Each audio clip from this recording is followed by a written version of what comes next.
Chapter 1. In the world of One Piece, in the year 1486 of the Sea Circle calendar, 12 years remain until the onset of the Great Pirate Era. Somewhere in the New World, the pirate ship Oro Jackson, belonging to the Roger Pirates, and the Moby Dick, commanded by the Whitebeard Pirates, are currently locked in a fierce confrontation, their vessels side by side. On board both ships, crew members wielding weapons charge toward one another, igniting a fierce battle upon the waves. Newgate, this time victory is assured, Roger proclaims, standing boldly amidst the chaos, his arms crossed, addressing Whitebeard with fervor. Gururara. Whitebeard laughs heartily, as if amused by a jest, swinging his weapon with a flourish. Roger, today I feel particularly invigorated. You still have time to flee. Flee? Newgate, have you not sobered up yet? Fear not. Today I shall awaken you thoroughly. With that, both Roger and Whitebeard charge at each other with astonishing speed, their weapons crackling with an intense conqueror's haki as they collide in a fierce clash. A powerful aura emanates from the two, causing the surrounding crew to instinctively clear a wide area, accustomed to the extraordinary nature of their battles. After exchanging blows, the evenly matched rivals charge at one another once more. Just as the conflict is poised to escalate, an unexpected turn of events occurs. Suddenly, both ships begin to rock violently without warning, throwing everyone off balance. In the ensuing confusion, combat ceases as crew members clutch tightly to the ship's railing. Release the grappling hooks. Roger's first mate, Rayleigh, is the first to react, shouting urgently. Some quick-witted crew members swiftly detach the grappling hooks tethered to the ships, preventing them from becoming ensnared. Then, a remarkable phenomenon occurs. The water between the two ships begins to swell, rising higher and higher, gradually forming a colossal half-sphere of water that pushes the vessels apart. After a prolonged moment, another anomaly strikes.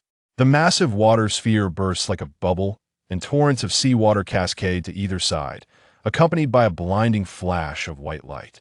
As the radiance subsides, the crew aboard both pirate ships open their eyes to behold an enormous white sphere of light, half above the surface and half submerged below. Upon seeing the sphere, Roger's expression shifts dramatically, his face paling, and before he can fully comprehend the situation, the light sphere suddenly ascends into the sky, hurtling westward, swiftly vanishing from sight. The displaced seawater rushes back, forming a powerful whirlpool. Aboard the Oro Jackson, Roger grips the ship's railing tightly with one hand, shielding his forehead with the other against the fierce winds stirred up by the currents. His gaze fixed intently on the direction of the disappearing light sphere, his expression grave. As the sea returns to its tranquil state, Roger continues to stare pensively at the path the white sphere took, furrowing his brow in contemplation.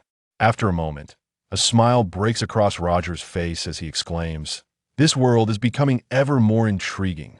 In the kingdom of Lafia, long celebrated as the most beautiful nation of the West Sea, this kingdom stands in equal esteem with the East Sea's Goya kingdom, often referred to as East Goya, West Lafia, a paradigm of exemplary governance among nations worldwide. The king of Lafia is renowned across the globe, particularly for the royal factory system he promotes, which has garnered countless accolades and even made headlines multiple times. Reports declare that the benevolent king of Lafia encourages royal family members to establish various factories. These factories provide abundant employment opportunities for the common folk living outside the city. Through labor in these factories, the populace can earn wages sufficient to support their families. Additionally, the products manufactured can be sold to other nations, generating profits.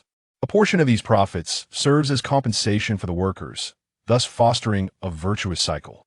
Lafia's initiative has received widespread acclaim globally. In warehouse number 5 of the Royal Flower Factory, within a dim, damp cell that reeks of decay, a battered and bloodied young boy huddles in a corner, motionless and seemingly lifeless. At that moment, a brilliant white light surges violently through the crevices of the underground chamber, flooding into the boy's body. This astonishing sight goes unnoticed, yet the boy in the corner suddenly stirs. "Am I still alive?" A feeble voice emerges as the boy slowly opens his eyes, surveying his surroundings in astonishment. Where am I? Attempting to rise, he is immediately met with excruciating pain coursing through his body, forcing him to halt his movements, gritting his teeth and gasping for air to alleviate the agony. I was devoured by a gigantic sea beast, wasn't I? How'd I end up here? The boy's mind races with questions. As he prepares to make sense of his situation, a sharp headache strikes, inundating him with a torrent of information. Have I traversed into another world? And into the realm of One Piece? His name is Luke, a deep-sea researcher from China. During his last expedition, he encountered a colossal deep-sea creature of mountain-like proportions at a depth of 13,000 meters, leaving him utterly stunned. However, in a fleeting moment, the creature attacked, swallowing him and his equipment whole, plunging him into unconsciousness. Luke had thought that having witnessed such a monstrous being, nothing could astonish him further, yet he was mistaken. Enduring the intense pain, he laboriously moves his left hand before his eyes, only to behold a delicate, pale palm, sending shockwaves through his heart. The original owner of this body also bore the name Luke, but he was merely a 6-year-old boy. Little Luke was born into a noble family in the kingdom of Lafia, the eldest son of Marquis Lust. Tragically, he fell victim to the wrath of the celestial dragons when his innocent sister was slain in a botched assassination attempt, leading his own parents to beat him to death and dispose of his body over a cliff. Yet, fate seemed to mock young Luke. After being cast from the cliff by the Lust couple, he miraculously survived, cushioned by the dense foliage below. However, fate's cruel jest was far from over. As he struggled through the jungle, believing he had evaded death and would soon find fortune, he was captured by soldiers from the flour factory, becoming a slave. Today, while transporting goods, little Luke, exhausted, accidentally dropped a crate, shattering his foot. Deemed worthless, he was brutally beaten to death by enraged guards and left to languish in this filthy cage, awaiting disposal. Luke had thought his own plight was dire, but witnessing little Luke's suffering revealed to him the true meaning of human tragedy. The kingdom of Lafia bears a striking resemblance to Goya Kingdom, the homeland of Luffy, perhaps even surpassing it as a realm deeply distorted under noble rule. In this nation, the aristocracy reigns supreme, relishing in their privileges while viewing the common folk as mere lowly serfs, free to oppress and command them at will. Yet little Luke stands apart among the nobility. He is indifferent to his aristocratic status. From a young age, he yearns for freedom, aspiring to be an adventurer and explore the world. Rather than absorb the knowledge imparted by noble educators, he prefers to sneak into the lower town and listen to seafarers recount tales of the world beyond, fueling his dreams of adventure. Through these experiences, young Luke has come to believe that while individuals may differ, the essence of life knows no rank. However, his sentiments have not garnered the admiration of the nobility. Instead, his parents consider his actions a disgrace and have punished him severely for his benevolence. Yet, little Luke remains steadfast in his beliefs, convinced that he is right and that the warped nobility is in the wrong. Minor punishments do not deter him, but betraying his true self would inflict profound suffering. After absorbing little Luke's memories, Luke finds himself deeply moved by the spirit of this 6-year-old child. In little Luke's eyes, the nobles, who adorn themselves in finery and exhibit refined manners, embody hypocrisy, deceit, callousness, and cruelty. The 6-year-old child possesses such a remarkably clear and unique understanding of the world. Little Luke Kai, at the tender age of 6, shines like a ray of sunshine in this sordid realm, dispelling the darkness that pervades this distorted reality.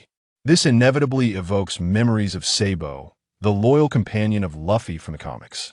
Yet, such a kind-hearted boy has been relentlessly tormented by the filth of this world, ultimately succumbing to a torrent of hatred and despair, gradually fading away in profound sorrow. Having absorbed all the memories and emotions of little Luke Kai finds his heart weighed down with immense oppression as a tidal wave of resentment surges within him. He clenches his fists tightly, his eyes glinting with ferocity, his entire being trembling uncontrollably from the intensity of his hatred, to the point where even pain seems to be numbed. He despises this utterly filthy world, loathes this dehumanizing existence, and harbors deep contempt for the grotesque visages that inhabit it. Furthermore, little Lucca's memories unveil the sordid and unspeakable deeds committed in secrecy by the so-called nobles. While the comics portray the hypocrisy and malice of these so-called aristocrats, the harsh reality is infinitely more brutal than fiction. This is a world that truly devours its inhabitants, and those self-proclaimed nobles consume without leaving a bone behind. After a surge of intense fury, Lucai feels his body weaken further. He senses that death may be imminent, and he finds himself laughing in sheer exasperation. His laughter is laced with self-mockery and helplessness, echoing the very emotions that little Lucai experienced before his demise. Though he has survived and traversed into another realm, does the divine allow him to endure merely to witness the grotesqueness of the pirate world, only to succumb once more in an even deeper despair? What, then, is the purpose of his resurrection? A fierce unwillingness ignites within Lucai. He is loath to be a mere pawn of fate, resentful of its injustices. Both little Lucai and he are virtuous souls. Yet why must the good be defeated by the vile nature of this world? Suddenly, a mechanical voice resonates in Lucai's mind, announcing ding, host strong desire to survive detected. Activating training system. Would you like to bind? At that moment, a blue light flickers, forming a screen before Lucai's eyes. As a traveler from Earth, he is well aware of what a system entails. Ignoring the excruciating pain coursing through his body, Lucai sits upright, brimming with excitement. Does the activation of the system mean he can escape death? Gazing at the screen, he takes a deep breath and resolutely confirms his choice. Ding! Training system successfully bound. This system belongs to the self-improvement category. When the host has initially grasped a certain ability through their own effort and insight, the system will guide the host to continue training in the most effective manner. The extent of improvement depends entirely on the host. What the hell? Lucai exclaims, momentarily losing his composure. He had envisioned soaring to great heights with the system's aid, yet it presents him with this unexpected turn of events. A self-improvement system? In this broken body of mine, how am I supposed to train? Whether I live to see tomorrow is uncertain, and even a slight exertion could lead to my demise. Damn system, better delete yourself before you drive me to an early grave. Moreover, if I've already mastered a skill to its basic level, do I really need your guidance? You might as well be called the pitiful system. Lucai's frustration escalates as he curses inwardly, watching the glimmer of hope he had just felt sink back into the abyss of despair. Perhaps sensing Lucai's grievances, the mechanical voice of the system echoes once more in his mind. The system possesses additional functionalities, which the host can explore through basic attribute inspection. View basic attributes. Lucai grits his teeth and commands, eager to discover what other surprises the system might hold. In the instant of binding, a blue panel materializes before Lucai, and he instinctively grasps the system's fundamental functions. He can distinctly feel the connection between himself and the system tightening with a mere thought. He can effortlessly activate the system and utilize its features. Lucai human, male, 6 years old. Level 1. Attribute value, 0. Status, near death. Ability, none. Skills acquired, none. Carried items, none. Carried weapons, none. System functions. Guidance. Provides the most scientific and accurate guidance based on the host's self-acquired and foundational skills during training. Scan 1. Can scan the basic attributes of individuals within a 10-meter radius, provided they are no more than 5 levels higher than the host. Limited to 3 uses per day, current uses remaining, 33. Scan 2. Can scan the basic attributes of all objects touched by the host. Limited to 3 uses per day, current uses remaining, 33. Healing. As long as the host is not dead, it can restore the host's body to optimal condition. Uses available.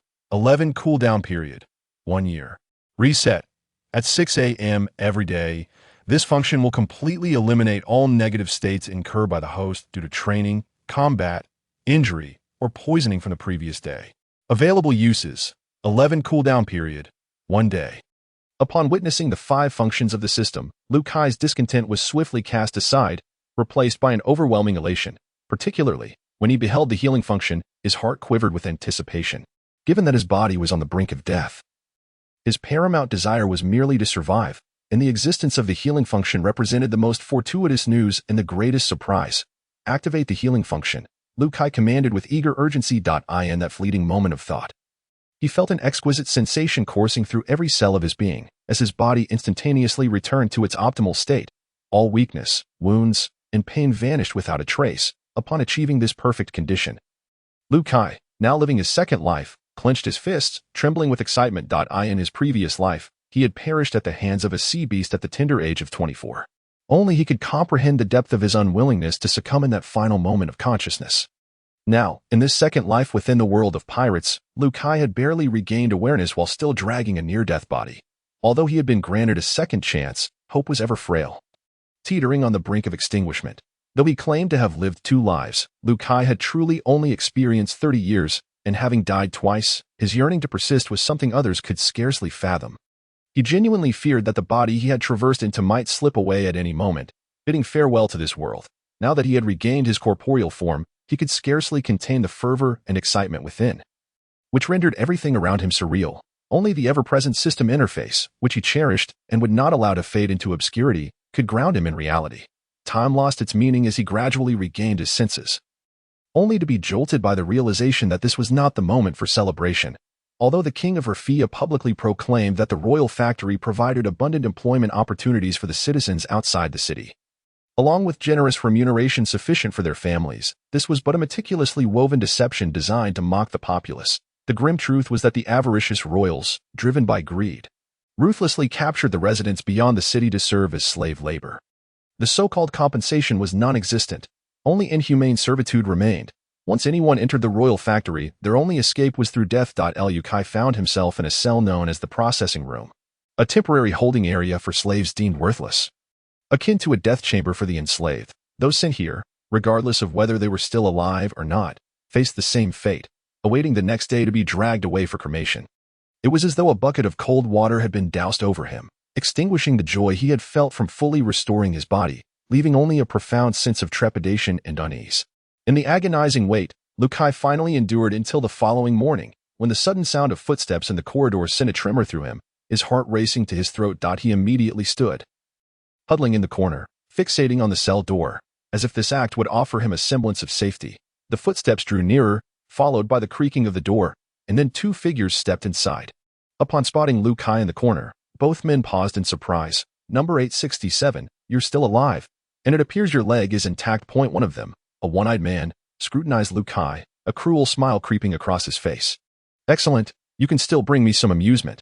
The speaker was the very guard who had brutally beaten young Liu Kai to death the day before, and upon seeing Liu Kai standing there, he swiftly retrieved a short club from his waist and advanced towards him. "Stone, stand down." The other guard suddenly stepped forward, blocking the path of the one-eyed Stone. "Balin, what do you mean by this?" Stone's expression turned icy as he glared at Balin. "Are you attempting to protect this slave?" "That's not my intention," Balin replied evenly. "I merely wish to remind you that according to factory regulations, slaves are considered property. Apart from natural deterioration, no one is permitted to destroy them at will." Stone sneered contemptuously. "I truly didn't realize you were such a stickler for rules, Balin, but don't be mistaken. This is the processing room. This." Balin's expression shifted subtly, but he quickly regained composure, allowing a path for Stone to pass. Just as Stone brushed past him, Balin unexpectedly spoke up. "This indeed is the processing room. If you truly wish to kill this slave, I have no objections and will not intervene. However, this slave evidently has not lost his value, so I will be reporting this incident, informing the boss that you, Stone, out of personal desire, intentionally brought a valuable slave to the processing room to torture him to death. I am quite curious to see what awaits you as a consequence." Stone suddenly seized Balin by the collar, glaring at him with fury. "Balin, do you really want to oppose me for the sake of a slave? Rules are rules." Balin stood his ground, equally glaring back at Stone, and thus they remained locked in a standoff. After a protracted moment, Stone abruptly released Balin, scoffing. "Balin, you are such a kind soul. I hope you find happiness every single day." With that, Stone strode away without a backward glance. Balin, who had previously exuded strength, nearly faltered at Stone's final words, his countenance darkening considerably. Kindness was the most unnecessary and burdensome trait within this flower factory. For the slaves, this place was a prison. For the guards, it was no different.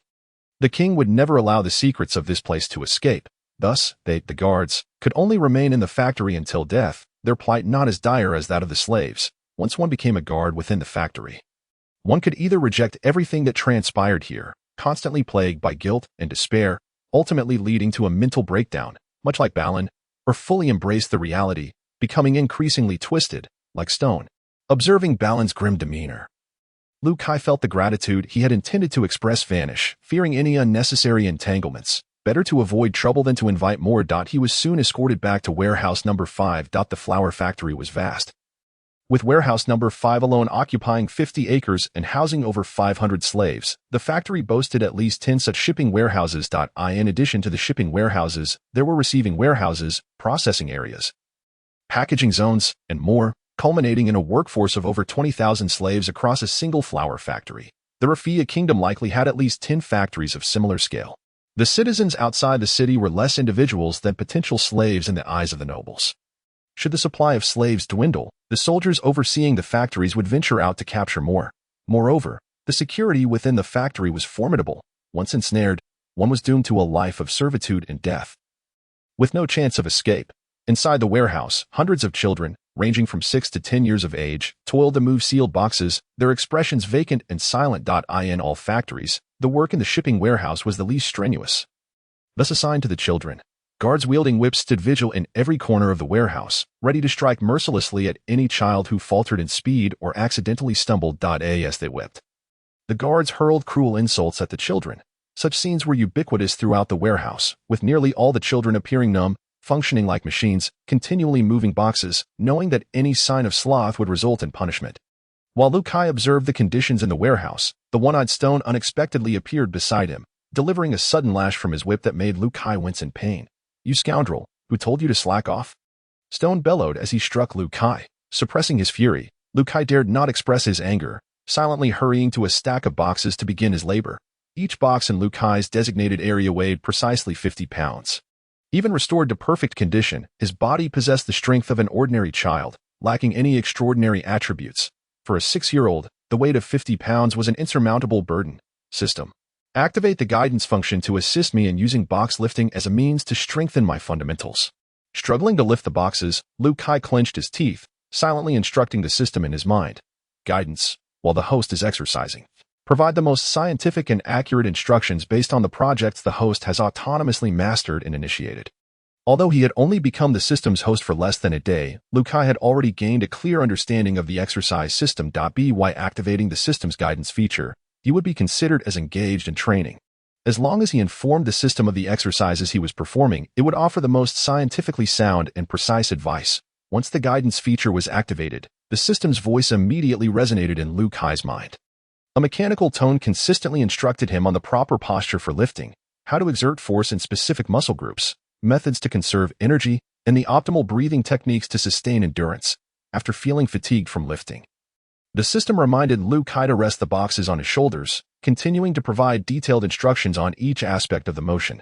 Consequently, Liu Kai alternated between his left and right shoulders, and sometimes lifted the boxes overhead, supporting them with both hands. What initially seemed like a grueling task transformed into an art form for Liu Kai. Although his pace appeared slow, he had truly grasped the technique. Yet, his 6-year-old strength was a significant limitation. The mere 100-meter distance took him 5 minutes to traverse. After placing the boxes neatly in the hoisting basket, Liu Kai returned to the starting point, diligently following the system's teachings to relax every muscle in his body. Upon returning, he instinctively lifted a second box, and after he had moved 7 or 8 boxes, the hoisting basket was already full.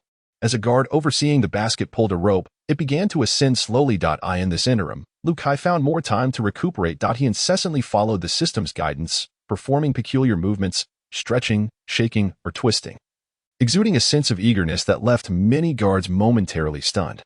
They had never witnessed such a proactive and impatient slave before. 3 minutes later, as the hoisting basket descended once more, Liu Kai resumed his task without hesitation. This time, even Stone was taken aback. He had planned to keep a watchful eye on Liu Kai, ready to punish him severely for any sign of slackness. However, Liu Kai provided no opportunity for such action, despite the system's assistance. Liu Kai's frail physique struggled under the burden of 3 hours of intensive labor, and he began to feel the onset of exhaustion. his limbs twitching, just as Lu Kai felt he could no longer persevere. A child collapsed in the distance without warning. A nearby guard rushed over, but rather than checking on the child's condition, he delivered a brutal kick to the child's abdomen, seeing the child become utterly unresponsive. The guard seized one of his legs and dragged him away like a lifeless animal, heading toward the processing room. Throughout this ordeal, all the other children numbly continued their work, seemingly oblivious to the scene, as if they had long since grown accustomed to such brutality. However, for Lu Kai, witnessing the tragic demise of a young life before him was a profound shock. Tremors coursed through his body, and his expression turned grave. As his memories, emotions, and sensations merged with those of little Lu Kai, his perception of the world underwent a transformation. An indescribable sense of oppression settled in his heart, refusing to dissipate. The world's ugliness, darkness, and malevolence continuously reshaped Lu Kai's understanding, starkly contrasting with the comic books he had once read. He slowly began to accept the harsh reality. This was not a fairy tale or a comic. It was a genuine world rife with endless filth and evil lurking in many corners. At least in his current surroundings, there was no sunlight or joy, no fervor or adventure, only despair. The child was at most 8 years old. Lu Kai bowed his head in silence, yet a wave of indescribable oppression surged within him, along with a fury that found no outlet and a profound sense of sorrow. In that moment, Lu Kai felt an intense hatred for his own weakness that rendered him unable to assist these people, hatred for the inhumane guards, and hatred for this factory that disregarded human dignity. Lu Kai was uncertain whether this sentiment originated from his own being or emerged after merging with little Lu Kai's memories and feelings. But it mattered little. His genuine emotions were undeniable. Ultimately, Lu Kai could only transform all his feelings into motivation for training, gritting his teeth and exerting himself even more vigorously in lifting the boxes, hoping to alleviate the indescribable turmoil within. It was not until midnight that the first day's labor concluded. Lu Kai joined the line with the other children, awaiting their meager rations. Each child received a dark, sour loaf of bread, provided 3 times a day. After consuming his bread, Lu Kai entered a room resembling a prison cell. The space was barely 20 square meters, with a height of only 1.5 meters, yet it housed more than 20 individuals. In this cramped environment, the majority of the children appeared dazed, showing no interest in Lu Kai, collapsing into sleep under extreme fatigue. These children, in the prime of their youth, labored under conditions that could push a person to the brink of death. Far beyond their limits, the scant rest they received was insufficient, leaving no time to spare for their constantly switching roommates. Unlike his companions, Lu Kai did not rest but continued to train in a corner of the room. The day's labor had allowed him to feel tangible progress. The system truly lived up to its name, with its guidance feature proving exceptionally powerful, tailored to Lu Kai's current physical state, lacking any foundational skills. Equipment, or weapons. Lu Kai began with strength training targeting every muscle group, suitable for the confined space. The system provided a comprehensive set of movements, detailing the order of exercises, the correct postures, the amount of force to exert, how to breathe, when to rest, and what stretching routines to perform during breaks for optimal relaxation. The movement suggested by the system seemed strange and challenging to Lu Kai. After completing an entire set, he collapsed onto the floor, gasping for breath. This day marked the longest training session of Lu Kai's 2 lifetimes, yet it was also the most exhilarating. Despite the overwhelming fatigue, there lingered a sense of exhilaration. Following the completion of strength training, the system prompted Lu Kai to engage in physical conditioning, presenting him with an entire suite of exercises. Under the system's guidance, Lu Kai continued his training. Once concluded, he transitioned to explosive power training. The reason for his relentless exertion lay in his desire to escape this place. To do so, he needed to possess sufficient strength, and the system represented his greatest hope. Furthermore, due to the system's reset function, he was unafraid of exhausting himself. The reset, every morning at 6:00 a.m., it would completely eliminate all negative statuses incurred from exercise, combat, injuries, poisoning, and so forth from the host's previous day. While progress was commendable, Lu Kai's spirits were far from high. He felt unequivocally that if there were a contest for the most unfortunate traveler, he would undoubtedly take the crown, sharing a bond of misfortune with the original Lu Kai. There was no end to their suffering. If they were to participate in a who has it worse contest, they would easily secure the top 2 spots without the need for embellishment or fabrication. At this moment, no one would suspect that the addition of a single slave in a remote corner of this world would one day precipitate a cataclysmic transformation across the entire realm. The passage of painful time always felt sluggish, yet the monotony of daily life dulled the senses, rendering one oblivious to the passage of time. Lu Kai had been in the pirate world for a full 2 years. In the early hours, within the guard room of warehouse number 5, Tables were laden with various types of food and drink. A group of guards, each with a bottle in hand, occasionally indulged in swigs. The one-eyed man at the forefront animatedly recounted a tale, and the others chimed in with laughter, creating a lively and jovial atmosphere. In stark contrast, in a corner of the guard room, a small boy, appearing no older than 7 or 8, was tightly bound to a wooden cross, with iron chains shackling his limbs. The boy was disheveled, his hair nearly obscuring his entire face, and his body was smeared with dark, filthy stains, exuding a foul odor from years without bathing. His body bore numerous wounds, none of which were unblemished, and blood oozed from his injuries, his clothes in tatters akin to mere rags, presenting a jarring contrast to the merriment of the guards. After some time, the one-eyed man picked up a dagger from the table and gestured towards the boy on the wooden cross, asking the others, "Where are we now?" A guard promptly replied, "Boss, the right hand." "Indeed, the right hand," the one-eyed man nodded before hurling the dagger. Perhaps due to the influence of alcohol, the dagger missed its mark, flying past the boy's right arm by a foot. "Damn it," the one-eyed man erupted in anger, standing abruptly and striding towards the boy, landing a harsh slap across his face, seething, "You bastard, do you dare to dodge?" At that moment, a guard seized the dagger and respectfully returned it to the one-eyed man. The one-eyed man chuckled with satisfaction. "Kid, you have good instincts. Well done." The man who retrieved the dagger smiled obsequiously. The one-eyed man merely smirked, disregarding him, and turned his icy gaze back to the boy. Without hesitation, he thrust the dagger into the boy's right hand, causing him to shudder violently from the pain. "Oh, little monster, can't take it anymore?" The one-eyed man sneered. "Weren't you quite the tough one?" As he spoke, the dagger plunged again into the boy's arm, twisting violently and carving out a chunk of flesh, then slicing down the boy's arm with the sharp blade, effectively severing half of it. The boy clenched his teeth, drenched in cold sweat, his body trembling uncontrollably from the agony. "Ha ha ha, you truly are my treasure," the one-eyed man roared with laughter. "I am growing fonder of you by the day. A day without tormenting you leaves me feeling unwell." Finishing his taunt, the one-eyed man grasped the boy's tightly clenched fist and inquired, "Which finger will you choose this time?" The boy tightly shut his eyes, remaining utterly silent. Yet, this silence evidently infuriated the one-eyed man, who retaliated with a swift slash across the boy's face, blood instantly gushing forth. "Not speaking, ha ha ha. I adore your stubbornness," the one-eyed man guffawed. "Then I shall decide for you. After all, it will grow back by tomorrow." The one-eyed man forcefully plunged the dagger into the boy's fist, yanking it, severing the middle finger and playfully wielding it in his hand. With every agonizing bite, the boy's right forearm was reduced to mere bone, and Liu Kai's endurance reached its limit, finally succumbing to unconsciousness. 2 years had elapsed since arriving at warehouse number 5, during which Liu Kai endured relentless torment, witnessing the most brutal, darkest, and vile aspects of this world. The suffering experienced by the enslaved children was beyond the imagination of others. The tasks assigned in the shipping warehouse were deemed the lightest within the flour factory, so the management, in a so-called humane approach, assigned these tasks to the children. However, this lightest work was still unbearable for children under 10. Moreover, upon arriving here, everyone was required to labor for an unyielding 18 hours a day, receiving merely 3 meager loaves of bread that even dogs would scorn. In such dire circumstances, exhaustion, hunger, and illness plagued everyone. However, regardless of the reason, anyone who lost their ability to work would be ruthlessly disposed of. Here, death was commonplace. It was not unusual for several individuals to perish daily, and no one could endure this place for more than 6 months, especially after the one-eyed dragon became the overseer of warehouse number 5. The mortality rate soared.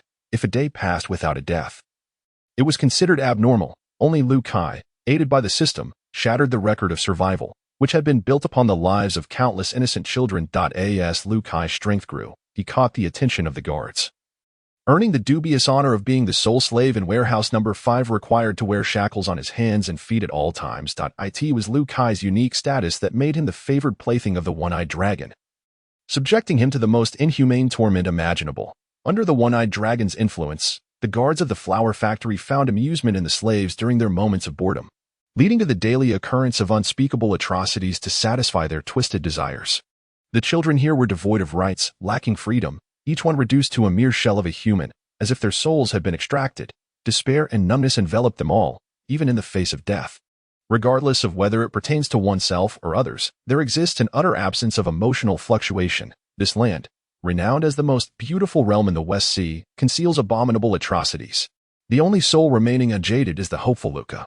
However, this hope brings him endless torment as he confronts the sordid evils daily. grappling with inhuman suffering and the gnawing pangs of hunger, sustained solely by the consumption of his own flesh and blood. Luca's psyche has long since deteriorated. Upon being cast back into solitary confinement, the guards did not disperse. They continued to imbibe spirits and engage in idle chatter, occasionally erupting into boisterous laughter. Just as their laughter reached a crescendo, a thunderous explosion reverberated, startling the guards from their stupor. Following this, a series of explosions ensued, causing the ground to tremble as if the flour mill were on the brink of collapse. Outside the flour mill, armed soldiers stood in shock, for the enormous perimeter wall had been breached at numerous points. As the smoke lingered, the shouts of battle echoed through the gaps, with countless figures surging forth, all wielding weapons and launching an unrelenting assault on the flour mill. Fire! Fire! The soldiers guarding the mill shouted frantically as they squeezed the triggers of their guns. At that moment, a figure darted ahead, plunging into the ranks of soldiers with astonishing speed, inciting chaos, and wielding a long blade. Initiating a one-sided massacre against the guards. In their fear, the soldiers attempted to retaliate, but this figure consistently evaded their shots. Many bullets fired missed their target entirely, resulting in the unfortunate misfire that claimed the lives of several of their own. "Chief, above," one of the invaders called out, pointing at the figure. With a powerful leap, the figure propelled itself upwards, landing atop a defensive platform several meters high, and once more swung its blade against the retaliating soldiers. An unstoppable force. With the assistance of this formidable warrior, the invaders swiftly seized control of the flour mill's exterior, at which point some began to plant explosives against the factory's walls. After ensuring everyone had retreated to a safe distance, a fuse was ignited, leading to a cacophony of explosions. Under the leadership of the man referred to as the chief, the invaders surged into the flour mill's interior, commencing a purge of the guards within. In warehouse number 5, a one-eyed leader immediately began gathering the wealth and treasures he had amassed over the years upon hearing the first explosion, hastily packing them up and preparing to flee. He was aware of the unfolding situation and the identity of the intruders. Where there is oppression, there is resistance. This has been the case since time immemorial. Even the celestial dragons, who dominate the world, have faced countless rebellions. Although these uprisings were ultimately quashed, they have persisted for 8 centuries. The kingdom of Raphia is no exception. Resistance has never waned. And today's assault on the flour mill is the work of the rebels from outside the city. Recently, they had launched an attack on the steel mill, inflicting significant losses on the kingdom of Raphia. This rebel group is unlike any that have come before it, exhibiting unparalleled cohesion and combat prowess. Largely thanks to their legendary leader, Terra, rumored to possess immense strength and strategic acumen, Terra is known for his patience, striking only when assured of success. The previous attack on the steel mill was executed smoothly under his command, and this assault on the flour mill is no different. Consequently, the guards within the flour mill were thrown into disarray upon hearing the explosions. Some attempted to organize a counteroffensive, while others fled in panic. The expansive flour mill, replete with hidden corners, presented opportunities for those who could conceal themselves to evade capture. After all, the rebels feared the dispatch of reinforcements from within the city and were unwilling to linger. Their intent was to rescue slaves and seize supplies before making a swift exit. Outside warehouse number 5, a considerable number of rebel members had gathered. However, they did not place explosives to breach the area but were instead waiting for something. The vital sections of the flour mill were fortified with heavy iron doors, impervious to mere explosives. Before long, the massive iron doors creaked open, and everyone surged inside, searching for the guards' whereabouts. Within the control room of the flour mill, a rugged man in his 30s, possessing a commanding presence with sharp features, intently observed every corner of the factory through surveillance screens, simultaneously directing the battle via the control room's intercom.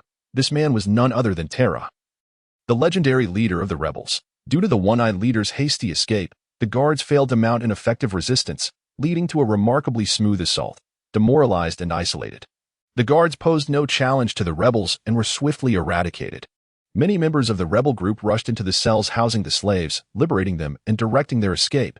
"Keys, quickly, bring the keys. There's still a child in here," cried a voice urgently outside one solitary cell. Soon, the doors swung open, and several rebel members rushed inside, only to be met with a sight that left them gasping in horror. The child within the cell had been so brutally tormented that he was nearly unrecognizable, his body marred by numerous gruesome wounds. Most disturbingly, the child's right arm was devoid of flesh, revealing only stark white bone. A chilling sight indeed. This pitiful creature was Luca. Two of the rebel members immediately covered their mouths, weeping uncontrollably, unable to comprehend the horrors this child had endured. Why had he been subjected to such cruelty? Only one member, slightly older, regained composure and dashed out of the cell, shouting, "Doctor, we need a doctor. There's a child here on the brink of death." The rebel group, known for its discipline, quickly summoned 3 doctors carrying medical kits, who hurried to the scene. Upon witnessing Luca's state, they gasped in shock. Even as seasoned medical professionals accustomed to injuries, they had never encountered such a horrific sight. One female doctor could not contain her tears. However, as professionals, they subdued their emotions and set about treating Luca's wounds. Meticulously disinfecting, debriding necrotic tissue, suturing, and bandaging. The operation, conducted with the combined efforts of the 3 doctors, lasted a full hour before concluding. Yet, the expressions on their faces were grim. "Chris, how is he?" the rebel member who first discovered Luca asked the lead doctor. "The surgery is complete," Chris replied, her face pained, "but I cannot ascertain whether he will awaken. Even if he does, he will likely bear lifelong disabilities." A nearby rebel member quickly offered words of comfort. "Chris, you have done all that you could." Just as he began to express further thoughts, he caught sight of Luca opening his eyes. Before he could rejoice, Luca abruptly sat up, surveying the astonished faces surrounding him. He quickly sensed the situation within the factory through his observation hockey, grasping the general context. "Thank you," Luca exclaimed before suddenly rising to his feet, without granting the stunned group a moment to respond. He charged out of the cell. Luca ran with remarkable speed, entirely unlike a patient or an injured individual. As he sprinted, he tore off the bandages wrapped around him. His urgency was understandable, for he sensed a malevolent presence lurking in a concealed corner. Attempting to evade the rebel's scrutiny. One-eyed leader, today your life is forfeit. It is time to settle our scores. Luca seethed through clenched teeth. The rebels had freed him from his shackles upon discovering him. And now Luca was entirely unbound. In this state, slaying the one-eyed leader would be easier than dispatching a mere dog. However, he would never allow the Cyclops to die too easily. The torment endured over the past 2 years demanded that the Cyclops experience the pain firsthand. Overcome by impatience, Luca abandoned the notion of running and, disregarding his physical exhaustion, unleashed the technique he had mastered over the past 2 years, shave, propelling himself at breakneck speed towards the Cyclops. To the north of warehouse number 5 lay a vast water room, within which, obscured by a tangle of pipes, was a wooden circular cover. Beneath this cover lay a passage leading to a secret underground chamber. A remnant of an excavation attempted by the guards of warehouse number 5, who had initially sought an escape route from the flour factory. However, the foundation of the factory was too solid, and their efforts were thwarted after digging a certain distance. Leaving only the underground chamber behind. It would be nearly impossible for anyone unfamiliar with warehouse number 5 to discover this hidden space, yet Luca was intimately acquainted with its every nook and cranny. About a year ago, Luca unexpectedly awakened his observation hockey, which he diligently trained thereafter, utilizing it to glean information from the guards' conversations. When it came to understanding these guards and the intricacies of warehouse No. 5, Luca was undoubtedly the foremost authority. Upon arriving at the water room, he surprisingly slowed his pace, sauntering towards the entrance of the underground chamber, with merely a wooden cover obstructing the entrance. The soundproofing was woefully inadequate. The sound of Luca's footsteps traveled through the passage, startling the Cyclops and his 2 confidants, who turned pale with fear, fervently praying not to be discovered. Luca, however, had already reached the passage's entrance and politely knocked on the circular cover, inquiring, "Is anyone there?" It was impossible for anyone to respond, and Luca did not expect an answer. He simply lifted the cover and descended the passage. "Cyclops, Cyclops, why do you not answer me?" Luca's descent was slow, taking 2 breaths for every step. As he continued, "Why do you hide from me? My dear treasure, will you choose your left hand or your right? Which finger will you select?" Luca wore a radiant smile, his voice imbued with innocence. Yet, the Cyclops below felt an icy dread wash over him, trembling uncontrollably. "You brought your dagger, did you not? I would be terribly disappointed if you did not." Luca continued his slow descent, stating, "I will slice you into pieces, but fear not. You shall regrow by tomorrow. After all, I do not wish to kill you. That would spoil the fun. I merely want to know how much you can endure. Moreover, I am quite curious to see if your eyeball makes a sound when I extract it. Stop your nonsense. 867, come down here." The Cyclops gripped his dagger tightly, bellowing into the passage. His 2 confidants, however, were so terrified that they lost control of their bodies, their legs giving way as they collapsed to the ground. They were all too aware of Luca's formidable strength. Had he not been shackled, he could have easily crushed them. They understood better than anyone how Luca typically treated them, and the fact that he had arrived here unshackled could only mean he sought revenge. Luca continued his slow ascent, singing a tune, yo ho ho, bing sprue, as he climbed each step. The Cyclops was on the brink of madness, lunging towards the passage with his dagger. However, he was met with the sole of Liu Kai's foot, which sent him hurtling out of the passage. Did you truly think you could defeat me? Liu Kai finally entered the secret chamber, looking down upon the Cyclops. If it weren't for the steel shackles you placed on me a year and a half ago, if I could break through these heavy walls, if you didn't have numbers and weapons on your side, you would have perished 1,000 times over. Before the Cyclops could react, Liu Kai suddenly appeared before him, twisting his wrist violently, causing the Cyclops to scream in agony as the dagger slipped from his grasp and into Liu Kai's possession. Now, we can finally have some fun. You should know, I quite like you, Liu Kai exclaimed with an exuberant smile. At that moment, the Cyclops' two confidants regained their senses and, seizing the opportunity as Liu Kai leaned towards the Cyclops, they made a dash for the passage. However, just as they reached the entrance, Liu Kai materialized before them, sheathing his dagger before swiftly slicing open their throats. I have no interest in you. So why did you flee? Liu Kai remarked, a hint of regret in his tone. As he watched the two men collapse to the ground, he returned to the Cyclops' side and said, well, now we are free from interruptions. Spare me, I beg you, spare me. The Cyclops, stripped of his usual arrogance, now pleaded with tears streaming down his face. You make it seem as though I am bullying you. Liu Kai replied with a smile, fear not, you shall regrow by tomorrow. With that, Liu Kai forcefully shoved the Cyclops down, pinning him to the ground before delivering a strike that severed the tendons in both of his feet. The Cyclops howled in agony as pain radiated from his feet, his fear rendering him utterly shattered. With trembling hands, he crawled towards the passage, his tears flowing freely as he wailed, please, no, I was wrong, let me go, allow me to leave. Liu Kai stepped onto the Cyclops' back, advancing towards him, before delivering a resounding slap across his face, growling, you bastard, do you still dare to hide?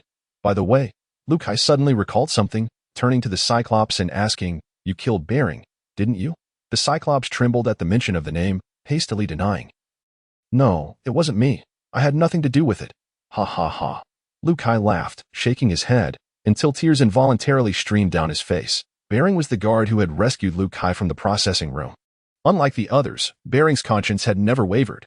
He consistently looked out for the enslaved children whenever possible, and Liu Kai had benefited from his kindness more than once. Yet, a year prior, the Cyclops had somehow manipulated his way into becoming the head of Warehouse No. 5, subsequently tormenting Bering. One fateful day, the Cyclops lured Bering into a secluded corner of Warehouse No. 5 and strangled him to death. Liu Kai had sensed it all through his observation haki. However, he did not seek immediate vengeance, for Bering had repeatedly advised him against rash actions, emphasizing that escaping was of utmost importance. Today, however, was the day Liu Kai would avenge Bering, little Liu Kai, and himself. For the next 10 minutes, the underground chamber echoed with the wails of anguish, while Liu Kai continually reassured, fear not, you shall regrow by tomorrow. Please, I beg you, kill me. The Cyclops had reached his breaking point, fully aware that his demise was inevitable, and thus sought death with all his heart. That simply cannot be. Liu Kai retorted, visibly displeased, how could I kill you? I like you far too much to do that. Now, let us continue. Just as Liu Kai prepared to strike again, a hand suddenly gripped his wrist, halting his blade, and a voice interjected, child, that is enough. As the man spoke, he placed a foot upon the Cyclops' chest, instantly ending his life, the Cyclops departing this world with a look of relief upon his face. Enraged, Liu Kai spun around and struck the man behind him squarely in the face, shouting frantically, you bastard. Who gave you the right to kill him? Who permitted you to do this? Liu Kai unleashed a barrage of punches. Yet the man stood stoically, allowing Liu Kai to pummel him without flinching. Liu Kai showed no signs of relenting, descending further into madness, alternating between laughter and tears as he cried out, you scoundrel. You have slain my treasure. I will see you dead. Child, reinforcements are on their way to the city. We have delayed long enough. If we do not leave now, it will be too late, the man explained. Liu Kai's punches gradually diminished in intensity until they ultimately ceased. Observing the pained expression on his opponent's face, he finally halted his assault. The individual who intervened to stop Liu Kai was none other than Terra, who promptly led Liu Kai out of the secret chamber, instructing the last remaining members to leave with him. Before long, the entire flour factory was devoid of life. The raw materials and boxes filled with flour had been completely removed, leaving only the lifeless bodies of soldiers and guards strewn across the ground. On their return journey, Terra and Liu Kai shared the same carriage. Now calmed, Liu Kai was remarkably silent, speaking not a word throughout the entire ride, displaying no desire for conversation, and not even casting a glance at Terra. However, Terra found himself deeply intrigued by Liu Kai, remarking, You are quite extraordinary. Lu Kai emanated an unusual aura, despite his tender age. He possessed remarkable strength. Furthermore, Terra had learned from his subordinates about Lu Kai's situation, discovering that his severely injured body had miraculously recovered in an instant. The murderous intent that Lu Kai had unleashed in his frenzy was astonishing, akin to that of a madman. Yet, once he regained his composure, he exhibited a maturity far beyond what one would expect at his age. Indeed, it was maturity, not the numbed state typical of other slaves. Lu Kai was evidently capable of independent thought, having not succumbed to the lifeless existence imposed by a life of servitude. By the way, allow me to introduce myself. I am Terra, the man declared, displaying no airs of superiority. And how may I address you? The legendary leader of the resistance, Terra. Thank you, Lu Kai replied, momentarily taken aback. I am Lu Kai. After a long pause, Terra suddenly slapped his thigh in astonishment, gazing at Lu Kai with wide eyes. Could it be that you are the missing young noble from Gaoqing? Indeed, I am, Lu Kai affirmed with a nod. You actually survived? Terra inquired again. Of course, if I were dead, I wouldn't be able to speak with you, Lu Kai retorted, irritation still evident in his tone. And what about Lusaid? Terra began to ask, but was abruptly struck by the overwhelming aura of hostility emanating from Lu Kai.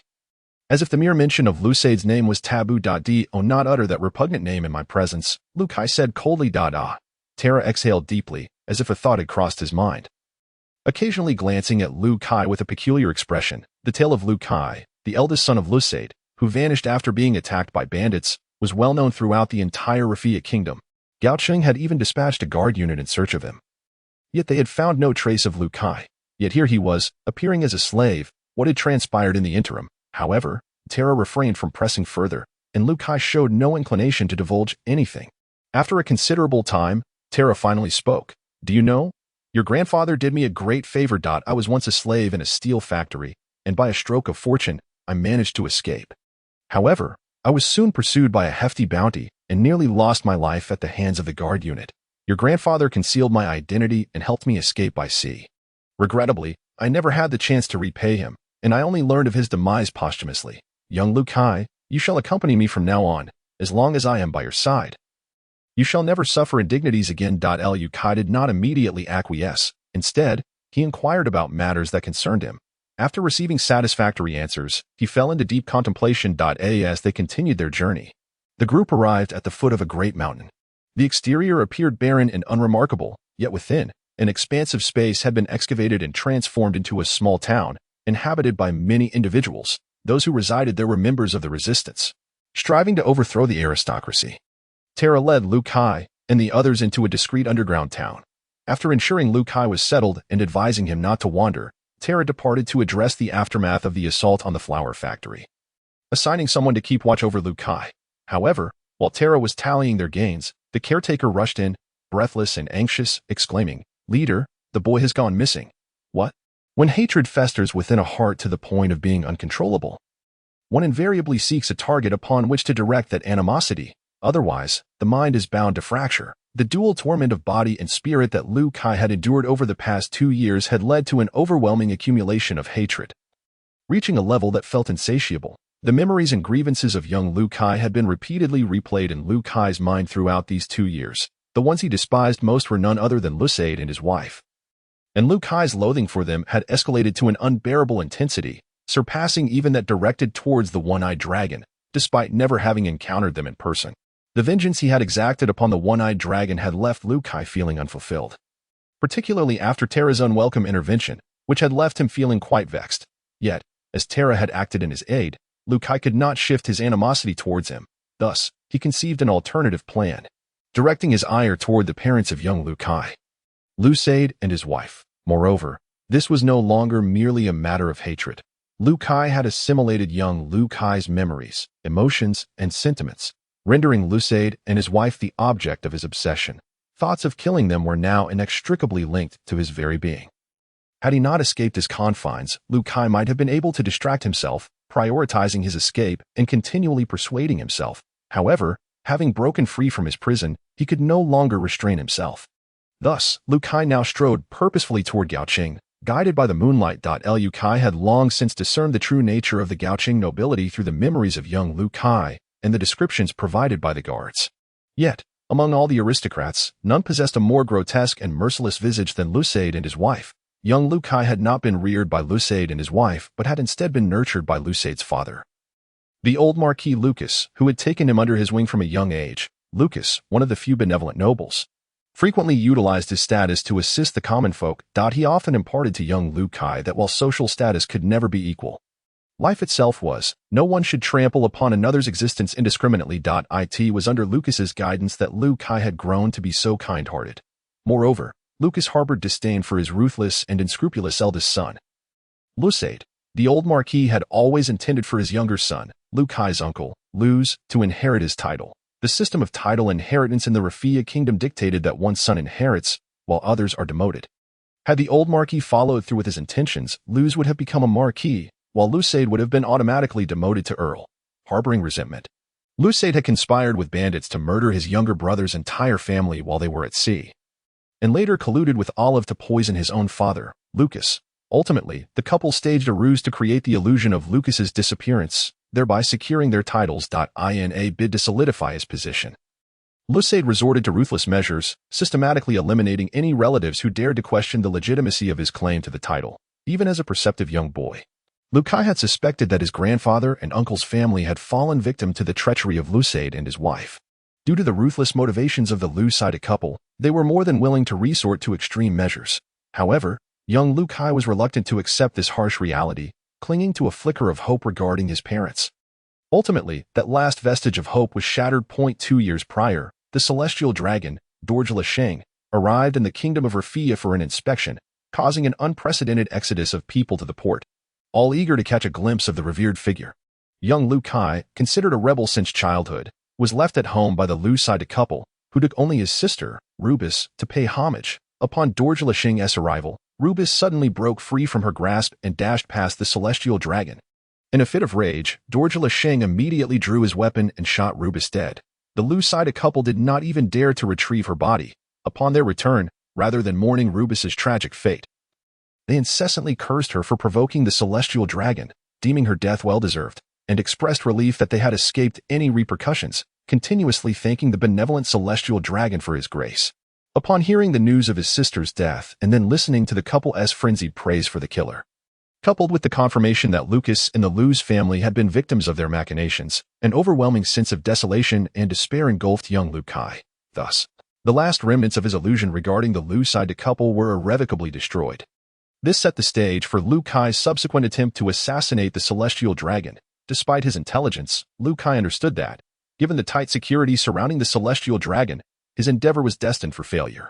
Yet, his true intention was to drag the vicious Lucida and Olive down with him. However, he had not been running for long before the Lu-sided couple apprehended him, and in a fit of rage, they brutally beat him to death, ultimately discarding his body in the wilderness. During the harrowing 2 years of torment, Lu Kai directed all his anguish towards the Lu-sided couple and the celestial dragon, particularly fixating on the former. Such individuals do not deserve to exist in this world. Hence, Lu Kai felt an urgent need to venture to the high city. Without eliminating the Lu-sided couple, he would never find peace. Moreover, with his current prowess, it was entirely feasible, provided he exercised caution. System, check basic attributes. As he made his way to the high city, Lu Kai, adhering to his daily routine, began assessing his current attributes. Lu Kai, human, male, 8 years old, character level, 17 attribute value, 292 status, fatigue devil fruit ability, none skills mastered, Navy 6 styles, Sorrow proficiency, beginner, Jeppo proficiency, beginner, Rankyaku proficiency, entry, burst fist, a martial art that allows for the short-range release of explosive force, enhancing the instantaneous power of punches with a degree of penetrating strength proficiency, beginner, observation haki, an innate ability to strongly sense the presence of others, enabling the reading of the positions, numbers, and potential actions of unseen adversaries proficiency, beginner, carried items, none carried weapons, none 1. System function, guidance. Provides the most scientific and accurate guidance based on the host's self-mastered and entry-level skills during training. 2. Scan 1. Can scan the basic attributes of individuals within a 10-meter radius who are no more than 5 levels above the host, limited to 3 times per day, current usage count, 33. 3. Scan 2. Can scan the basic attributes of all objects touched by the host, with a maximum of 3 uses per day, current usage count, 33.4. Healing, as long as the host is alive.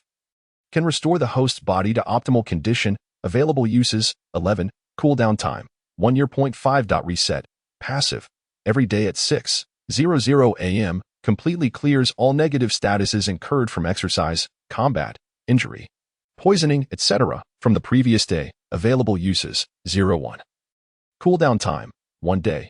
The attribute value provided by the system encompasses a comprehensive measure of vitality, strength, physical endurance, explosive power, stamina, recovery, agility, and all essential physical attributes. The level serves as a quantifiable standard for measuring attribute value. The higher the attribute value, the higher the level. According to the system's classification, the average attribute value for an 18-year-old adult is 3, while that of a trained Navy headquarters third-class soldier averages 10. Liu Kai was uncertain whether the system's classification was influenced by the combat power values of CP9 in the pirate world, as both attribute values and combat power values reference the ordinary Navy headquarters soldier. With an average of 10. However, in reality, there exists a significant divergence between attribute values and combat power values. The latter merely test raw strength, while the former is a holistic representation of all foundational attributes related to an individual. Attribute values resemble the stat points in a game, with specific allocations towards defense, health, speed, recovery rate, or attack power being determined by the individual. Thus, examining attribute values alone does not reveal the specific inclinations of a person's attributes. In the pirate world, some individuals possess exceptionally hard bodies yet exhibit weak attack power, such as those clad in jackets. Conversely, others may have average defense but rely heavily on hockey, boasting unparalleled offensive capabilities. Exemplified by figures like Carp and Roger. Nonetheless, attribute values retain significant reference value, as this intuitive quantitative standard is immensely practical. Over the past 2 years, under the system's guidance, Liu Kai has consistently engaged in training, achieving basic attributes that are 30 times greater than those of a Navy headquarters third-class soldier, a remarkable feat for an 8-year-old child. As he approached the city, Liu Kai ceased utilizing Jeppo for travel, opting instead to scale the walls, cautiously advancing by utilizing his observation haki. Although driven by a thirst for vengeance, Liu Kai was far from reckless. Over the years, countless individuals had resisted the nobility. Yet the nobles remained unfazed, primarily due to the presence of a formidable military force within the High City, the High City Guard. Even the powerful Terra dared not confront this unit directly, and Liu Kai was even less inclined to do so. Given the conspicuous nature of aerial movement, he chose the most prudent means of progression. Should he be spotted, all would be for naught. Liu Kai did not inform Terra of his quest for vengeance against the Lu Sida couple, as Terra, as the leader of the resistance, bore responsibility for the lives of thousands under his command. Perhaps, out of gratitude, Liu Kai could enlist his assistance, but that would be grossly irresponsible towards the resistance. Furthermore, revenge was a personal matter for Liu Kai. He sought no intervention from others. Half an hour later, Liu Kai successfully traversed the lower city and entered the high city. After orienting himself, he first employed his observation haki to assess his surroundings, and then, utilizing the cover of buildings and trees, he hastened towards the Lu Sida residence. However, upon arriving at their doorstep, Liu Kai was met with profound disappointment, for he sensed neither Lu Sida nor Olive's presence. Nevertheless, he was resolute in his determination to eliminate Lu Sida and Olive today, come what may. Thus, Liu Kai intended to infiltrate and inquire about a certain individual. As the Marquis, Lu Sida resided in an expansive manor, with a score of guards stationed in the courtyard alone. However, these guards were not members of an official guard unit. Rather, they were recruits personally selected by Lu Sida, primarily tasked with the mundane duty of safeguarding the premises. Their combat prowess, although slightly superior to that of ordinary folk, paled in comparison to the members of a proper guard. At this moment, the guards stood at a considerable distance from one another, which presented Liu Kai with an opportune chance. He seemed to transform into a demon. In his eyes, those guards appeared no longer as men, but as lambs awaiting slaughter, while he himself resembled a ravenous beast poised to hunt after a prolonged period of hunger. As fervent excitement and a profound thirst for blood surged within him. Liu Kai's eyes reddened, bloodshot with anticipation. Employing the shave technique, Liu Kai vanished from his original position, subsequently materializing like a specter behind one of the guards. Before the guard could perceive his presence, Liu Kai seized his head and with a forceful twist of his hands, the guard was silenced in an instant. Swiftly, Liu Kai drew the dagger from the guard's waist, and with a flicker of movement, he disappeared into the enveloping darkness of the night. Mere moments later, Liu Kai appeared before another guard. The guard, taken aback by Liu Kai's sudden emergence, was about to cry out when Liu Kai's left hand swiftly covered his mouth. while simultaneously the sharp dagger pierced the guard's neck, severing both his carotid artery and trachea, rendering him utterly mute. In the instant the dagger was withdrawn, blood gushed forth, splattering onto Liu Kai, and some even found its way into his mouth, imparting an unexpectedly delectable sweetness that invigorated him. The guard, with eyes filled with terror and resentment, gradually succumbed to the ground. A short distance away, two guards stood closely together, engaged in hushed conversation, occasionally glancing around as if wary of being caught slacking. Liu Kai suddenly appeared behind them, his small hands unexpectedly grasping their chins, and with a forceful twist, their heads rotated a full 180 degrees, rendering them incapable of further cheerful discourse. Following this, Liu Kai continued to manifest beside the remaining guards. Within a minute, all the guards lay silently upon the ground, leaving the courtyard devoid of any sign of life, replaced solely by an oppressive stillness and the pungent scent of blood. This marked Liu Kai's second act of murder. Yet, far from harboring any fear of killing, he instead felt an overwhelming sense of exhilarating satisfaction, his body awash with a refreshing vigor, as if he were born solely for the purpose of slaughter. With eyes devoid of pity, he stepped over the corpses, perceiving his actions as nothing more than trifles. Upon completing this grim task, Liu Kai leaped through an open window on the second floor of the manor. In the corridor, a rotund figure stealthily emerged from Lucaid's study. Noticing the absence of onlookers, the figure exhaled a sigh of relief, preparing to descend the stairs with cautious steps, peering from the far end of the corridor. Liu Kai's lips curled into a cruel smile upon recognizing this figure as Lucaid's steward, a man he had long despised. As the most loyal sycophant to the Lucaid couple, this steward had been complicit in many of their sordid deeds.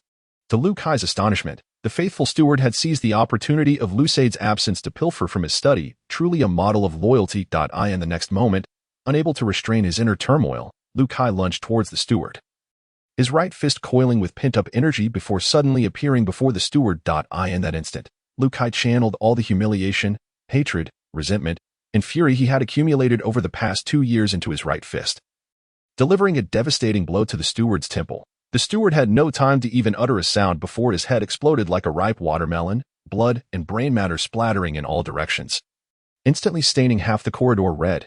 Gazing upon the lifeless form on the ground, Liu Kai felt a refreshing clarity, a deep-seated satisfaction washing over him, alleviating much of the frustration he had felt in his fruitless search for the Lucaid couple. However, at that moment, amidst the overwhelming scent of blood, Liu Kai detected a peculiar aroma that jolted him to attention.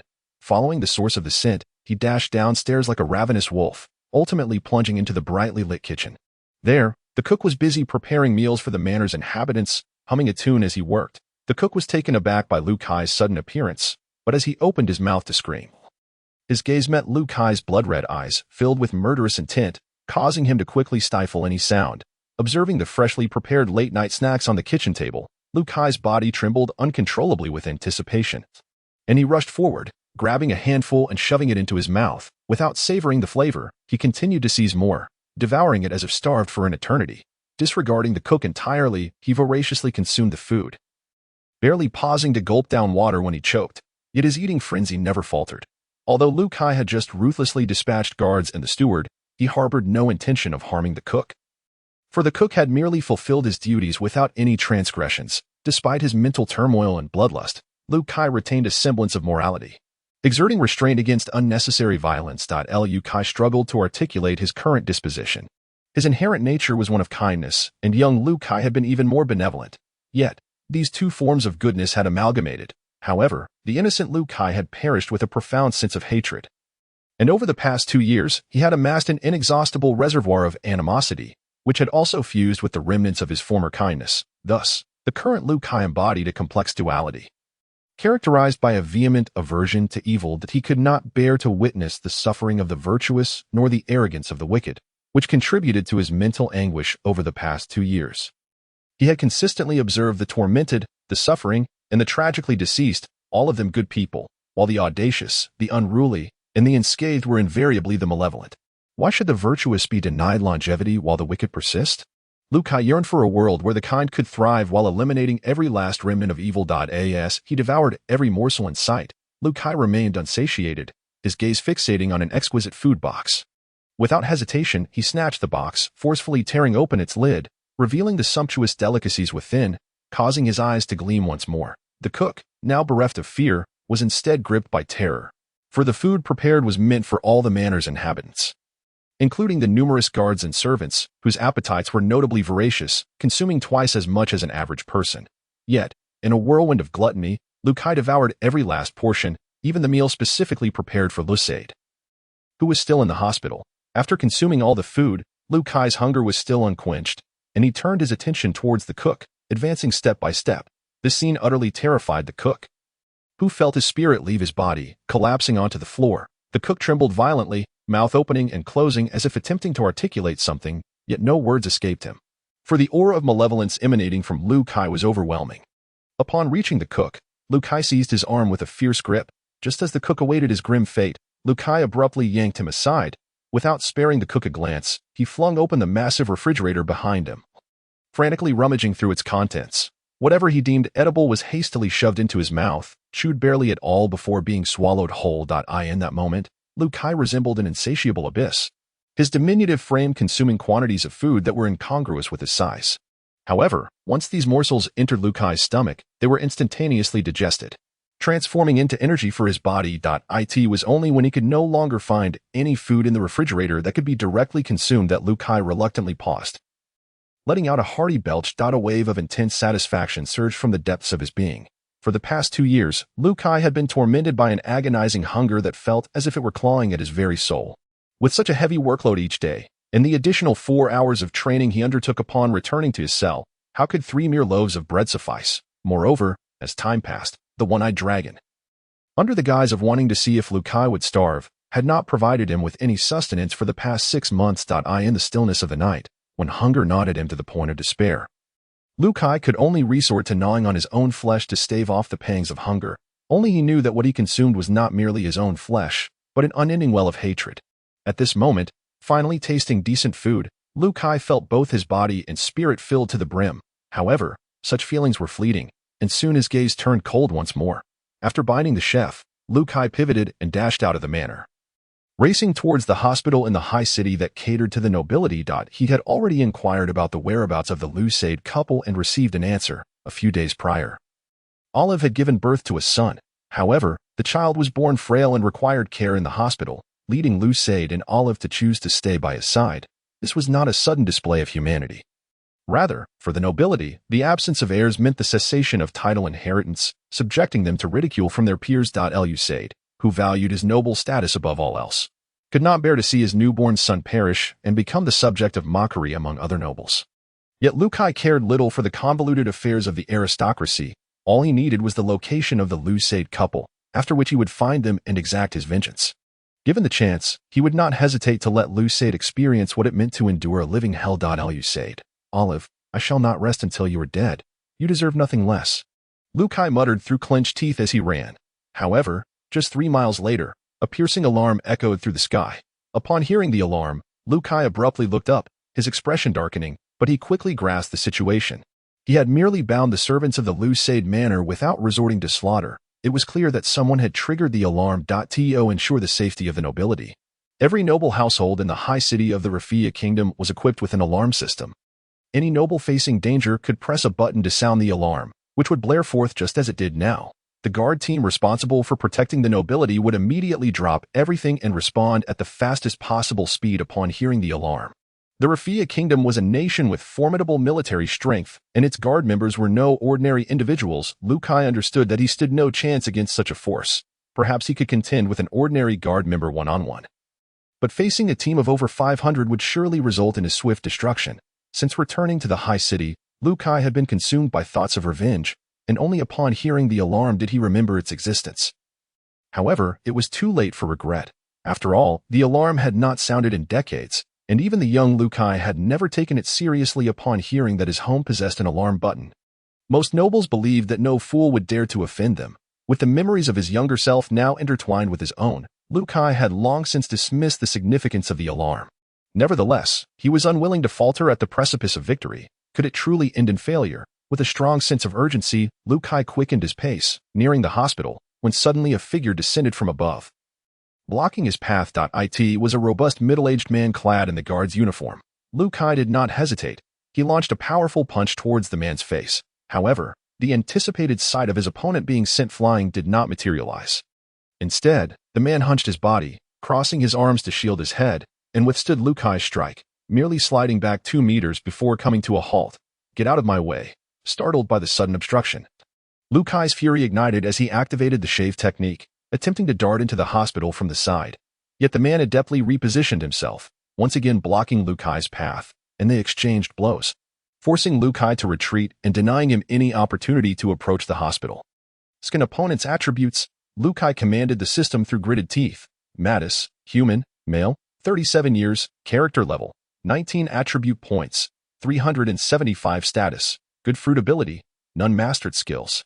Military fist, a combat style designed for lethal effectiveness within the guard, proficiency, advanced, shadow step, a movement technique within the guard, allowing for significant speed enhancement over short distances through a series of basic footwork combinations. Proficiency, advanced, carried items, none carried weapons, none. In an instant, Liu Kai scanned the attributes of the man before him.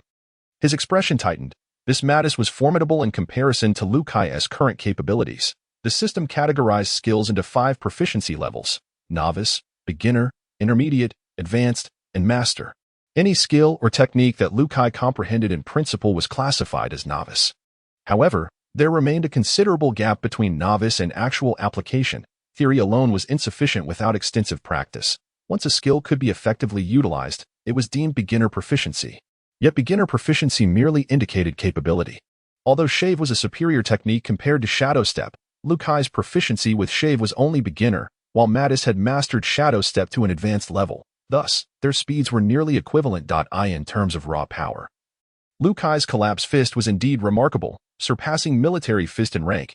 However, similarly, Liu Kai's collapse fist was only at beginner proficiency, while Mattis's military fist had reached an advanced standard. Additionally, Mattis enjoyed an advantage of 2 levels over Liu Kai, with an attribute score exceeding Liu Kai's by 80 points, granting him greater strength, making his punches even more formidable than Liu Kai's. The only advantage Liu Kai possessed was his observation haki, yet Mattis had far more combat experience. Furthermore, Liu Kai's fervent desire to slay the Liu Sade couple clouded his haki, leaving him at a disadvantage. In absolute darkness, Liu Kai would undoubtedly hold the upper hand. However, in broad daylight, he found it impossible to break through. Moreover, Liu Kai sensed several presences rapidly approaching, one of which was even more powerful than Mattis's, likely a squad leader. Just as Liu Kai felt hopeless about his quest for vengeance and prepared to flee, his gaze suddenly sharpened, fixating on the entrance of the hospital. There, he beheld a figure he had longed to see. The moment Liu Kai laid eyes on that person, he bellowed, "Liu Sade." His voice reverberated through the air, startling everyone nearby, including Liu Sade, who had come out to investigate the commotion drawn by the alarm. Upon seeing Liu Kai, Liu Sade's face contorted in fear, yet he could not recognize the now transformed Liu Kai, and thus struggled to recall Liu Kai's identity. Among those whom Liu Sade had wronged, many were of an age similar to Liu Kai's, and he had never considered the possibility that Liu Kai might still be alive, leading him to dismiss the notion entirely. Liu Sade, "I have returned from the depths of hell to claim your life." Liu Kai gritted his teeth and uttered with great determination. Having spoken, he immediately executed the shave technique, recklessly charging towards Liu Sade. Matthias, not one to yield easily, swiftly advanced once more, aiming a punch at Liu Kai's chest. Yet this time, Liu Kai did not flinch or evade. He braced himself and took the blow directly. A dull thud resonated from his chest, but Liu Kai used the momentum of his advance and the force of the incoming punch to sidestep Matthias, rolling to the side. After rolling, he found himself 3 meters away from Matthias. Ignoring the searing pain in his chest, Liu Kai fiercely stomped the ground, unleashing the shave as he dashed towards Liu Sade at breakneck speed. As Liu Sade drew closer, a figure unexpectedly materialized beside Liu Kai, delivering a kick akin to a guillotine that sent him flying several meters away. The kick was powerful, and Liu Kai crashed heavily against the hospital wall, landing awkwardly on the ground, severely injured. The assailant was a man as robust as a bear, the very person Liu Kai had sensed moments ago, emanating an even more potent aura. However, the situation offered no respite. The figure was already charging towards Liu Kai. With a sudden push against the ground, Liu Kai propelled himself into the air. Without regard for the advancing bear, he suddenly sensed something and directed a fierce kick towards Liu Sade, who was still several meters away. A slicing strike emanated from Liu Kai's toes, hurtling directly towards Liu Sade. The gale kick, utilizing a supersonic kicking speed, it compressed the air instantaneously, creating a vacuum around the compressed air which surged forward at high speed, producing a sharp slicing wave. The approaching bear momentarily hesitated, then surged towards Liu Sade with a speed almost imperceptible to Liu Kai. Just as the bear arrived, Lu Kai's slicing strike also reached its target, cleaving into the bear's back and spilling forth a cascade of crimson blood. Infuriated, the bear whirled around, only to discover that Lu Kai had vanished from sight. At that moment, a voice filled with wrathful resentment echoed from a distance. Lu said, "You old dog, wait for me. I shall return for you. When that time comes, you will wish for neither life nor death." Following the direction of the voice, Lu Kai pressed a hand firmly against his chest, where he had been kicked, blood trickling from the corner of his mouth. Yet he could not afford to linger, desperately fleeing. He sensed that the bear's aura had not diminished significantly, although Lu Kai had had a moment of clarity and utilized the gale kick for the first time. Its power was insufficient to inflict severe damage on the bear. Moreover, several other presences were approaching the hospital. In such circumstances, assassinating Lu Said had become impossible if he did not flee. Lu Kai would meet his own demise here. If that were to happen, not only would his chance for revenge be extinguished, but Lu Said would also live without worry henceforth. The only option before Lu Kai was to escape. Fortunately, the high city was filled with towering mansions and numerous obstructions, and Lu Kai had awakened his observation haki, allowing him to sense the presence of others, enabling him to evade capture. Thus, despite the numerous members of the guard dispatched, they failed to locate Lu Kai's whereabouts. A bunch of useless fools. At the hospital entrance, Lu Said berated several members of the guard, including the Baron Matthias. "I spend so much money on you each year, yet you can't even catch a mere wildling. What use are you to me?" Lu Said was unaware of Lu Kai's identity, but he was not mistaken in calling him a wildling. With his disheveled hair, filthy appearance, and bloodshot eyes, Lu Kai indeed resembled a bloodthirsty savage. The four individuals standing before Lu Said lowered their heads, enduring his tirade without daring to utter a word. "You worthless trash. You nearly allowed me to be publicly killed. If anything were to happen to me, could you bear the consequences? You call yourselves a guard? You might as well be called a useless squad." Lu Said's furious shouts echoed relentlessly, while the four members of the guard were left red-faced, filled with shame, wishing they could vanish into the ground. "If you lot fail to find him today, I will make you Lu Said." Just as Lu Said was about to continue his tirade, a voice suddenly interjected, cutting him off. A red-haired woman, appearing to be in her 30s, dressed in the uniform of the guard captain and wielding an exquisite katana, stepped into view, slowly approaching Lu Said. "Please calm down. My subordinates have failed in their duty, bringing you danger and trouble. I apologize on their behalf," the red-haired woman spoke. "However, I ask that you continue to place your trust in us. Those who have offended you will undoubtedly pay the price." It was none other than Captain Lofi. Although Lu Said's expression remained grim, he suppressed his emotions and replied, "Since you have personally taken charge, I shall grant you this favor, but heed my words. If even you cannot eliminate that bastard, none of you will escape unscathed." The red-haired woman named Lofi said nothing, merely bowing slightly to Lu Said before stepping back and turning towards the direction from which Lu Kai's voice had emanated. As she walked, an astonishing transformation began to take place. Lofi's body rapidly sprouted black and white feathers, her face elongated into a beak, her legs morphed into sharp talons, and her arms swiftly transformed into wings. Ultimately, she entirely metamorphosed into a giant eagle, standing 2 meters tall with a wingspan of 7 meters. With a powerful flap of her wings, the giant eagle soared skyward, flapping her robust wings as she flew away at great speed.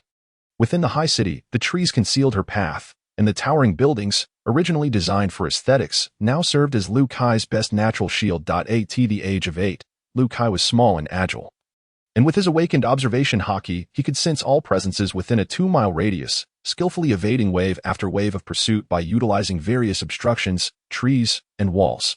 The high city spanned 20 miles from east to west and south to north. Yet the guard comprised only 500 members. Once the guard could not locate anyone in a specific area, they would search elsewhere. Thus, as time passed, their numbers became increasingly dispersed, and fewer searchers remained near Lu Kai's actual location. After dodging another wave of searches using his observation haki, Lu Kai journeyed northward, his destination being the cliff at the northernmost edge of the high city. Following this incident, the guard would undoubtedly enhance their protection of Lu Said. Having personally witnessed the guard's combat prowess, Lu Kai felt no hope for revenge in the near future. Among the 2 members of the guard he had encountered, one was nearly his equal, while the other could easily overpower him. Furthermore, judging by their attire, one was merely a regular member, and the other a squad leader. Above the squad leaders were captains who commanded hundreds, and above them were instructors, vice instructors, and vice captains, as well as the highly respected and reportedly formidable overall commander, Eagle Lofi. If any of these individuals were to find him, today would likely spell disaster. Once the alarm was raised, the guard would immediately seal off the high city. As long as Liu Kai remained unfound, the guard would not relent. Staying in the high city was extremely disadvantageous for Liu Kai. Should he be surrounded, the consequences could be dire. Initially, Liu Kai had contemplated utilizing Moonwalk to traverse the skies. But the moment the thought crossed his mind, he dismissed it. Luffy was known as Eagle Luffy for a reason. She was a Zoan-type devil fruit user of the bird fruit, falcon form. The entire sky belonged to Luffy. Should Liu Kai take to the air, he would only meet a more tragic end. Now, with the high city sealed, the sole escape route lay at the northern cliff, where hope for escape and survival still lingered. However, unbeknownst to Liu Kai, high above in the sky, a soaring figure had firmly locked onto him. Moreover, every subtle movement he made while hiding was clearly observed. That figure was none other than the commander of the guard. Luffy of the Eagle.as, a Zoan-type user of the bird fruit in its eagle form, Luffy possessed extraordinary strength. Even at an altitude of 1,000 meters, she could discern a small mouse on the ground with perfect clarity. Not a whisper of wind or rustle of grass could escape her keen perception, let alone tracking a living person like Liu Kai. Witnessing Liu Kai effortlessly manipulate a whole entourage of subordinates while evading detection amid numerous buildings, trees, and bushes ignited a surge of anger within Luffy. Such a clever game. If you wish to play, I shall indulge you, she muttered darkly to herself. As Luffy circled directly above Liu Kai, she suddenly emitted a sharp cry that pierced the heavens. Upon hearing the sound, Liu Kai jerked his head upward, only to find nothing in sight. However, an ominous feeling washed over him, prompting him to hasten his pace while contemplating a strategy. He instinctively grasped the nature of the sound emanating from above. Simultaneously, all members of the guard searching for Liu Kai halted abruptly, converging on the source of the sound below. This demonstrated the unspoken understanding among the guard members, for they recognized that their commander was personally guiding them. Realizing the shift in the guard's movements, Liu Kai felt a surge of anxiety. Within his perceptive range, he detected 7 or 8 new presences, with the numbers rapidly increasing, though these individuals had yet to spot him. It was only a matter of time before they did. After casting a swift glance around, Liu Kai paused momentarily before suddenly altering his course toward the east. His method of movement transformed as he no longer relied on the cover of various obstructions but instead vaulted over the walls of noble estates. Swiftly traversing their courtyards, Luffy furrowed her brow, puzzled by Liu Kai's unpredictable tactics. However, she remained unperturbed, for within her line of sight, Liu Kai was utterly exposed. Initially, she harbored concerns that Liu Kai might pose a threat to the nobles. Yet upon witnessing him merely traversing their courtyards without any intent to harm, her vigilance receded. After all, he was merely a child. Even if he possessed a modicum of power, his immaturity rendered him inconsequential in her eyes. Nonetheless, it was rather entertaining to have a plaything, at least to alleviate her boredom. Meanwhile, Liu Kai was employing his observation haki to its fullest extent, constantly sensing the presences and their trajectories while skillfully evading detection. It was evident to him that the individual above was intent on toying with him. A smirk of cold amusement crept across Liu Kai's lips. So you wish to play? Very well, this is of your own making. As he leapt into another courtyard, Liu Kai prepared to traverse it as usual. However, halfway through, he abruptly changed direction, dashing toward the front door of the villa using the technique known as shave. In an instant, 0.36 seconds, it allows the user to rapidly stomp the ground multiple times, creating explosive counterforces for high-speed movement. The speed of shave was so extraordinary that it seemed as if Liu Kai had vanished to the untrained eye. Yet Luffy perceived every moment of it and became alarmed, flapping her wings with all her might to dive downwards. Not only was Luffy a formidable ability user, but her physical strength also contributed to the power of her wings, allowing her to fly at remarkable speed. Just as Liu Kai burst through the villa's entrance, Luffy landed on the ground. Yet before she could enter, a scene unfolded before her that filled her with regret and fury. For Liu Kai had already appeared before a bald man, one hand gripping his throat as if ready to snap it at any moment. Luffy, are you surprised? Did you expect this? Liu Kai asked with a smile, gazing at the red-haired woman who had reverted to her human form. You bastard! Silence. Did I grant you permission to speak? You wretched cur! Before Luffy could finish her retort, Liu Kai's scornful shout interrupted her. You seek death. Luffy's face flushed crimson from anger as she reached for the knife at her waist. What? Do you intend to make a move, Mr. Karsa? It seems your life holds little value. Liu Kai chuckled, addressing the bald man he was gripping. The bald man, named Karsa, was one of the 4 dukes of the Rafia kingdom, holding an esteemed position second only to the royal family. Luffy, you must stop. Karsa exclaimed urgently, for he truly sensed the intense killing intent emanating from Liu Kai. At that moment, Karsa was engulfed in a wave of rage and a profound dissatisfaction with the guard. He had been sitting peacefully at home when a wild child invaded his space, lifting him by the neck as if he were but a chicken, threatening his very life. What a disgrace! Lofi's hand, poised to draw her blade, froze in midair as she suppressed her fury, her gaze flickering with uncertainty. Indeed, he was a ruthless individual. Sensing Lofi's emotional turmoil through his observation haki, Liu Kai continued to smile. Are you planning to eliminate Karsa along with me before others arrive? Then you would inform them that Karsa perished at my hands? Before Lofi could react, Liu Kai bellowed toward the entrance. Lofi, how audacious of you to contemplate killing Mr. Karsa. The thunderous shout startled Lofi, causing her to shiver. Her face flushed as she anxiously retorted, You speak nonsense. As she spoke, she quickly turned to glance outside. Just then, several figures appeared in the courtyard, the other members of the guard responding to the commotion. What do you intend to do? Lofi inquired, her expression darkening. Good question. Liu Kai replied with a light chuckle. It's simple. Let me go. Impossible. Lofi gritted her teeth. Do you not grasp the situation? Is it your call now? Liu Kai tightened his grip on Karsa, who emitted a scream akin to a slaughtered pig. Shouting, do as he says, listen to him. Did you hear that? Since you've chosen to be a dog, kneel and obey. What arrogance do you possess? Liu Kai regarded Lofi as though she were a fool, his eyes brimming with mockery. At that moment, Lofi trembled with rage, lowering her head to rapidly devise a countermeasure. Yet, she lamentably realized that she was utterly powerless against Liu Kai. In that instant, she felt profound regret. Had she acted decisively to eliminate or subdue Liu Kai at the first sign of his presence, she would not be entangled in such a predicament. Liu Kai's sudden change of direction and fleeing indicated that his actions had not been impulsive but rather premeditated. Moreover, Liu Kai had exploited her underestimation and playful demeanor, turning the tables on her completely. As Lofi had surmised, Liu Kai indeed knew Karsa. He was aware that Karsa held the highest noble rank and the most distinguished status among the nearby aristocrats. Thus, Karsa was Liu Kai's prime target. Naturally, had Lofi descended sooner, Liu Kai would have been unable to reach this location in time, and he would have resorted to capturing other nobles as leverage. However, seizing individuals of lower rank would never yield the same impact as capturing Karsa. Lofi felt a wave of frustration wash over her. Was this truly a child? Who had claimed he was merely a child? Could a child possess such depth of cunning? Ultimately, Lofi capitulated, posing an exceedingly curious question. Who exactly are you? I am a revenant returned from the depths of hell, a demon seeking retribution from Lusaid. Liu Kai's voice was cold as ice. With Karsa's protection, Liu Kai effortlessly made his way to the cliff at the northernmost edge of the high city. This cliff stood as the highest point in the entire Rafia kingdom. Due to the exceptional visibility and breathtaking scenery, the nobles established a grand observation deck here. Beyond the deck lies a towering cliff that rises 1,000 meters high, with a vast bay below where the tumultuous waves relentlessly crash against the cliffside, sending up sprays of foam. However, at this moment, Luke finds no inclination to admire the view, although none dare to attack him. A throng of guards encircles him, numbering in the hundreds at a glance. I have fulfilled my promise to you. May I release him now? Lofi inquires with feigned calmness, noticing Luke standing perilously close to the edge of the cliff.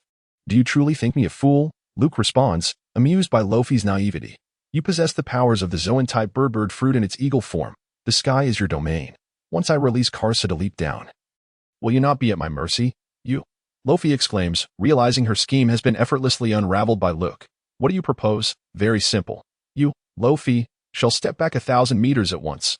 Luke declares with an imperious tone. Very well, you are quite something. Lofi grits her teeth in frustration. She swears she has never felt such rage in her life, continuously mocked and toyed with by someone she perceives to be far beneath her.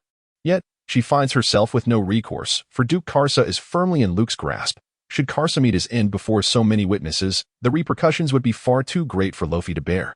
After casting a furious glare at Luke, she turns and strides away. Once Lofi has exited the range of her observation haki, Luke suddenly seizes Karsa and leaps from the observation deck, plummeting swiftly towards the cliff's edge. This shocking scene leaves all members of the guard utterly dumbfounded, unable to react in time. However, just as the two descend less than a third of the way, a magnificent eagle appears overhead. Lofi, with her incredible speed, spreads her wings the moment she sees Luke diving off the cliff with Karsa and TOW. As they continue to fall, Lofi is rapidly closing in on them. In a moment of desperation, Luke hurls Karsa away in a different direction. Yet, to Luke's astonishment, Lofi does not pursue Karsa. Instead, she comes barreling towards him at full speed. Damn it, you madwoman, Luke curses, completely unprepared for Lofi's reckless disregard for Karsa's fate. Die, you scoundrel. At the moment she nears Luke, Luffy transforms back into her human form. In a swift motion, she draws a beautifully crafted blade radiating an intensely sharp aura, aiming to cleave Luke's head in two. In this critical instant, Luke, utilizing his observation haki to anticipate Luffy's strike, suddenly steps into the air, executing a technique he had not previously shown to the guards, moonwalk. His body swiftly propels several feet away. The technique, a variant of Saru, allows for powerful footwork that enables him to tread upon the very air itself. Luffy's blade descends without hesitation, severing Luke's legs with precision, though she laments not decapitating him. She has no time to deliver a second strike, immediately transforming back into a giant eagle and soaring towards Karsa. As Karsa teeters on the brink of plunging into the ocean, Luffy miraculously catches him just in time. While Luke's body and severed legs plunge into the sea, Luffy has no intention of sparing Luke. The moment he released Karsa, she devised a plan. Without Karsa as leverage, Luke is no more significant to her than an ant. Thus, Luffy, vowing to eliminate Luke, circles the surface of the water, searching for his whereabouts. At that moment, only Luke's severed legs float upon the waves, swaying with the tide, while his body remains entirely hidden from view. Despite her efforts, he proves elusive. After several agonizing minutes, Karsa regains consciousness and erupts in fury, prompting Luffy to finally relent. In a fit of frustration, she lets out a piercing cry before diving down to the ocean's surface. Seizing Luke's legs in her talons and soaring back towards the cliff. However, Luke has long since vacated the spot where he fell, appearing instead several kilometers away on the surface of the sea. At this moment, Luke gazes back at the now distant cliff, a sense of dread washing over him. He leaps from the water's surface, employing moonwalk to scan for any floating debris to land upon. Remarkably, his body shows no signs of injury. The instant he hit the water, he activated the system's healing function, restoring him to peak condition, and his legs miraculously regrew. Subsequently, Luke swiftly dives below the surface, descending several dozen meters while activating sea walking, propelling himself at astonishing speed into the depths. Only when he can no longer hold his breath does he cautiously surface for air, then plunges back down, continuing his escape. After traveling several kilometers, far beyond Luffy's line of sight, Luke finally dares to pause and catch his breath. Yet, he finds himself engulfed in profound confusion, uncertain of his next course of action. Should he return and attempt to assassinate Ruzaid? In the foreseeable future, that notion appears utterly impractical, as the guards will undoubtedly bolster their defenses around Ruzaid, making it exceedingly difficult for Luke to find an opportunity, while likely endangering his own life. Venturing outside the city could be an option. In fact, if Luke were to don a different hairstyle and attire, he could easily conceal his identity, thus avoiding recognition. He considers seeking out Terra and her resistance fighters. However, he quickly dismisses this idea, unwilling to return to the kingdom of Rafia.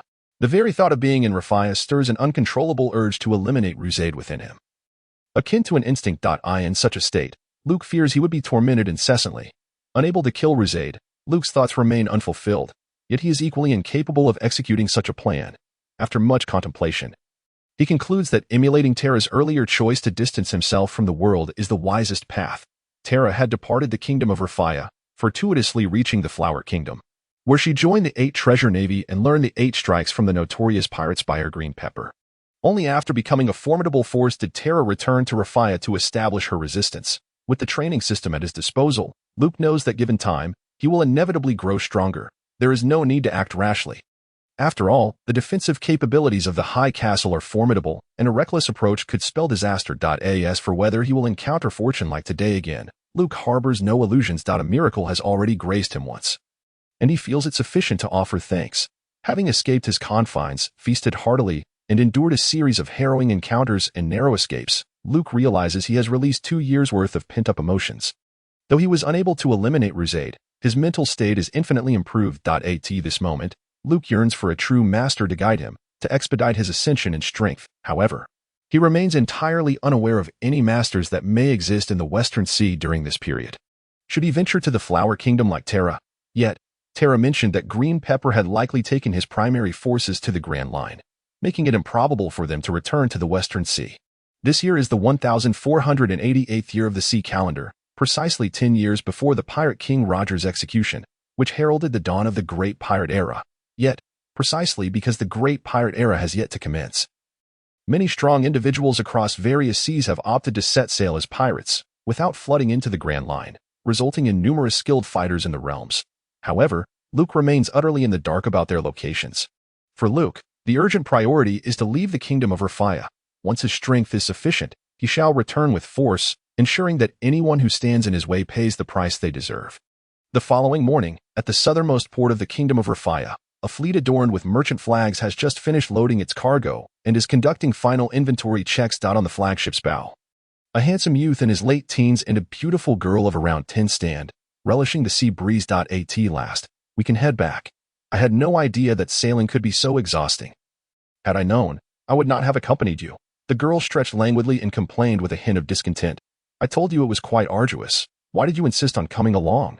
Although the young man appeared to reproach her, his face was adorned with a tender affection as he chuckled. Isn't it because you failed to articulate it clearly?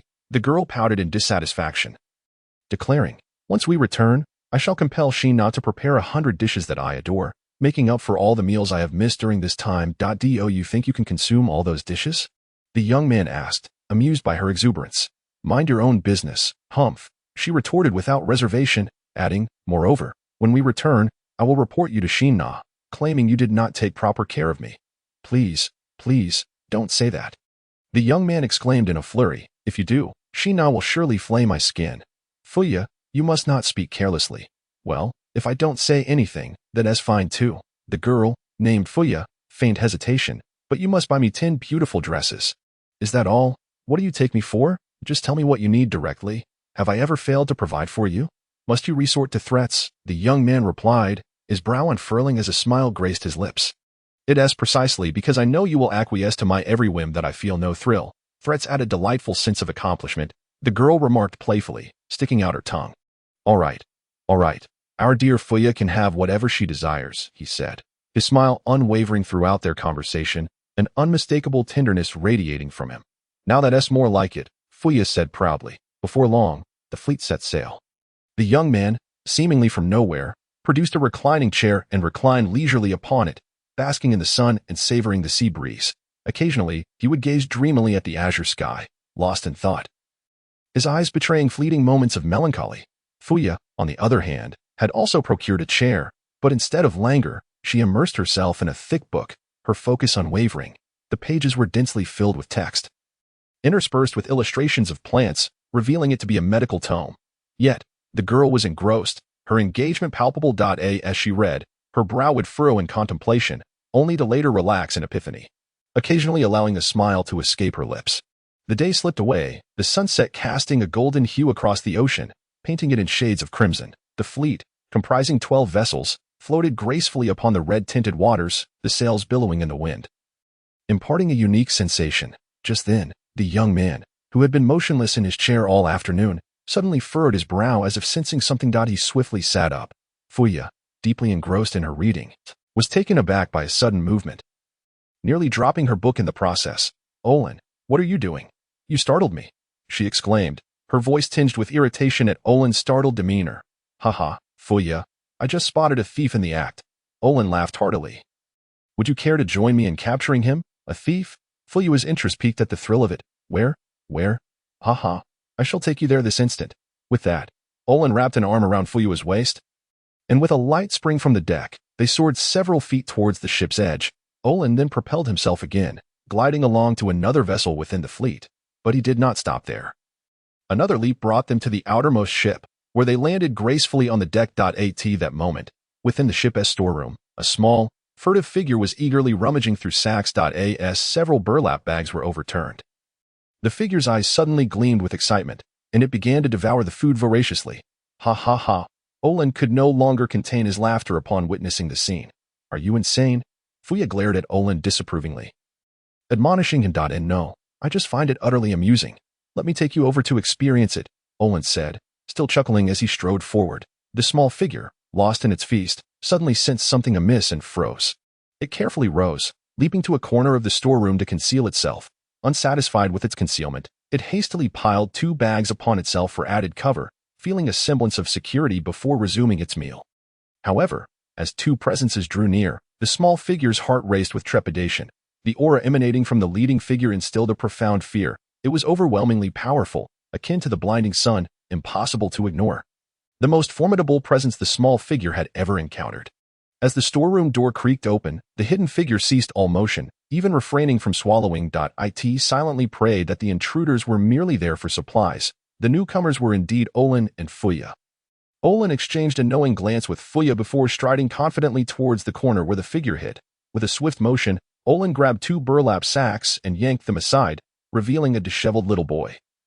No more than 7 or 8 years old, clutching a half-eaten cabbage in one hand and a half-chewed piece of jerky in the other. The boy's mouth was stuffed with food, and grease dribbled down his chin as he stared blankly at the 2. Puffed. Fuya burst into uncontrollable laughter at the sight of the boy. "Ha!" Olin joined in, both holding their stomachs in mirth. The small figure, still dazed, watched the two with a mixture of emotions, uncertain how to react. After a hearty laugh, Fuya finally composed herself and curiously examined the boy, asking, "Are you hungry? You don't need to steal. Come, I'll take you to the dining hall." Olin stepped forward, ready to help the boy up, but to his surprise, the boy reacted like a frightened animal, leaping back and crashing against a shelf, scattering its contents. In an instant, the boy's eyes turned blood red, an icy malice emanating from him as he glared at Olin with acute vigilance. The atmosphere thickened with tension. Yet, as the crimson hue faded, confusion replaced it, and the boy hastily swallowed the food in his mouth. Glancing at the wreckage he had caused, he mumbled, "I'm sorry, I didn't mean to do that." Olin and Fuya exchanged glances, their amusement dissipating, replaced by a profound sense of empathy and concern. The boy's reaction was not typical. Such intense responses were indicative of severe psychological distress, likely rooted in past trauma. Fortunately, it seemed the boy's cognition remained intact. This boy was none other than Luca, who had escaped from the kingdom of Lafia. Luca's peculiar behavior stemmed from Olin's overwhelming presence, which surpassed even Terra's strength, rendering him incomparable. This overwhelming aura triggered an instinctual alarm within Luca, whose psyche had been under duress for far too long. As Olin approached, the boy's primitive fear erupted uncontrollably. Yet, the kindness radiating from Olin soon brought him back to reality, albeit with the remnants of scattered goods around him. "You need not be afraid. I shall not harm you." Olin's tone softened. "You are hungry, are you not? Allow me to take you to eat." Sensing the benevolent aura emanating from the youth and the girl, Luke took a deep breath and nodded. Observing this, Olin smiled slightly and instinctively took the lead, with Fuya following closely behind. After a moment's hesitation, Luke lowered his head and followed suit. In the flagship restaurant, dish after dish was served, and Luke couldn't help but indulge heartily, his voracious appetite astonishing both Olin and Fuya. They had never witnessed anyone possess such an insatiable yearning for food, as if he were a starving ghost reborn. Throughout the meal, Olin and Fuya remained silent, merely observing Luke with quiet fascination. It was only after Luke had consumed the equivalent of 20 portions that his pace gradually slowed, eventually coming to a halt as he awkwardly glanced at Olin and Fuya. "Are you full? If not, there's more," Fuya said with great consideration, seemingly afraid that Luke might not have had enough, despite the fact that his eating habits had already left her quite taken aback. "I am full," Luke replied, wanting to express that he could still eat more, but he understood it was merely a psychological urge. His body was indeed satiated, and he felt immensely content. By the way, my name is Fuya, and this is my brother Olin." Fuya introduced herself with a smile. "I am Luke," he replied. "How did you end up on our ship?" Fuya inquired curiously. "Well, I was lurking just offshore, not far from the harbor, and once I saw your fleet set sail, I stealthily boarded." Luke answered candidly. "Do you know who we are?" Luke shook his head. "Do you know where we are headed?" Luke shook his head again. "Do you have a destination in mind?" Finally, Luke nodded and declared, "I wish to go to the Kingdom of Flowers." His desire to reach the Kingdom of Flowers stemmed from a hope for fortune. Although Terra had mentioned that the cone green pepper had led the main forces away from the West Sea towards the Grand Line and might not return in the near future, what if? If he could establish his connection with Terra, given his age and abilities, it was highly probable that he could join the 8 Treasure Navy. With the guidance of the green pepper, Luke's strength would undoubtedly increase at an accelerated pace.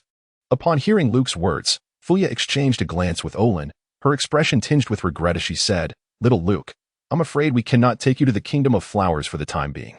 Olin furrowed his brow, adding, "Little Luke, you must understand, our fleet is headed to the Itakizia Kingdom, which is in the exact opposite direction of the Kingdom of Flowers. In the past, we could have taken you, but this time our cargo can only be preserved for 2 months, round trip. However, do not worry."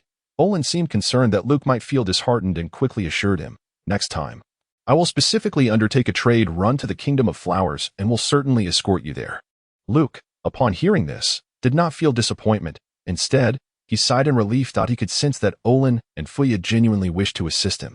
Yet, to have the entire fleet of 12 ships and 400 to 500 people waste months just to transport him alone was unacceptable. Even if everyone were willing, Luke could not accept such a grand favor. What merit did he possess to receive such kindness without costs? For those engaged in maritime trade, time equated to money. The siblings' willingness to overlook his pilfering, to treat him to a hearty meal, and even to temporarily shelter him was already a tremendous kindness. To request more would be sheer ingratitude. To be by the way. Little Luke, are you from the Kingdom of Flowers? Fuya asked with concern. Luke shook his head, replying, No, I have never been to the Kingdom of Flowers. Then why do you wish to go there? Fuya pressed. I have heard that there are many masters in the Kingdom of Flowers, and I wish to go there to learn from them, Luke stated earnestly. Fuya and Olin exchanged glances, speechless. Could this be a runaway youth fueled by fervor? Had he quarreled with his family and, in a fit of anger, decided to leave home, intending to learn skills to impress them, but at such a young age? After a moment's hesitation, Fuya could not help but inquire. You aren't running away from home, are you? Luke chuckled. I have no home to run away from. At his words, Fuya felt a pang in her heart. Although Luke spoke with a smile, she could detect an undeniable loneliness in his tone. I am sorry, Fuya quickly apologized. Luke waved it off, not taking it to heart, and they all fell into a contemplative silence, the atmosphere becoming somber. After a long pause, Fuya finally mustered the courage to ask. So, why were you in the sea? Luke found himself at a loss for words. It's all right, you can share when you're ready. If you prefer not to, that's fine too, Fuya said, waving her hand reassuringly. In truth, there was nothing too difficult to disclose. I escaped. Yes, I wanted to seek revenge on my enemies, but I was pursued by the guards of the high city of the Rafia Kingdom. In the end, I managed to escape by exploiting a gap in their defenses. Upon hearing Luke's words, Fuya's eyes widened in shock, and Olin's expression mirrored disbelief. Wait. The incidents of wild men attacking nobles that we've heard about in the Rafia Kingdom these past few days, was that your doing? Fuya suddenly stood up, urgently asking. The wild men attacking nobles? Luke chuckled lightly at the mention, nodding in confirmation. Oh my goodness. Fuya gasped, returning to her seat. Her face a mask of incredulity as she looked at the 7 or 8-year-old Luke. The news of the wild men attacking nobles in the high city of the Rafia Kingdom had spread like wildfire throughout the kingdom, creating quite the uproar. Yet, no one knew the true story behind it. Shrouded in mystery, the more enigmatic the event, the more ferocious the rumors became. Eventually, the assailants were described as towering figures with green faces and sharp fangs, bloodthirsty creatures who delighted in devouring humans. When Fuya first heard the rumors, she had even imagined what the wild men might look like. However, now, looking at Luke, she found it impossible to reconcile the image of a 7 or 8-year-old slender boy with the monstrous depictions of the green-faced, fanged creature. Moreover, and most importantly, Luke had escaped from the guards. Olin, well-versed from his travels, knew of the formidable reputation of the guards in the high city of the Rafia Kingdom. The idea that a mere child of 7 or 8 could evade their grasp after attacking a noble was utterly unfathomable. You harbored deep animosity towards that noble. Fuya, transformed into a curious child, asked with bated breath, eager for answers. To the death. Could you share more about it? Fuya's insatiable curiosity could no longer be contained. Although she felt it might be somewhat impolite, she still ventured to ask. Luke shook his head, clearly reluctant to elaborate on the matter, and neither Olin nor Fuya pressed further. Instead, they engaged in a conversation about other topics, which allowed Luke to glean some information. Their fleet hailed from a formidable nation, Itakizia, located in the Western Sea, rivaling the Kingdom of Flowers. The fleet's primary purpose was to traverse between various islands to conduct trade, selling Itakizia's unique products or resources to nations or islands in need. Concurrently, they procured essential goods or materials that the Kingdom of Itakizia lacked from other nations or islands. Both Olin and Fuya were citizens of Itakizia.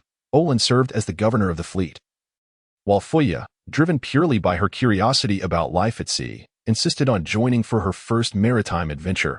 After discussing various topics, they assured Luke that he could comfortably remain on the ship, promising to provide him with ample food. Once they left the dining area, Fuya promptly arranged for hot water for Luke, encouraging him to take a warm bath. Olin, meanwhile, began to clear his room, generously offering his spacious quarters to Luke while relocating to a smaller, vacant room. In the bathroom, Luke immersed himself in a large wooden tub filled with steaming water, every pore of his body relishing the exquisite comfort. This indulgence in a bath was an extravagant luxury for him, considering the last time he had enjoyed a hot shower was 2 years prior. Over the past 2 years, Lu Kai had engaged in extensive daily exercise, sweating profusely, and had lived in squalid conditions with multiple roommates, unable to bathe, which naturally left him with a strong odor. At this moment, Lu Kai finally felt as though he had emerged from a cage. A wave of joy washing over him, allowing him to experience genuine relaxation for the first time in 2 years. The past 2 years had not been a life befitting a human being. The thought of having conversed with Olin and Fuya while he was still in a foul and unkempt state struck Lu Kai as quite rude.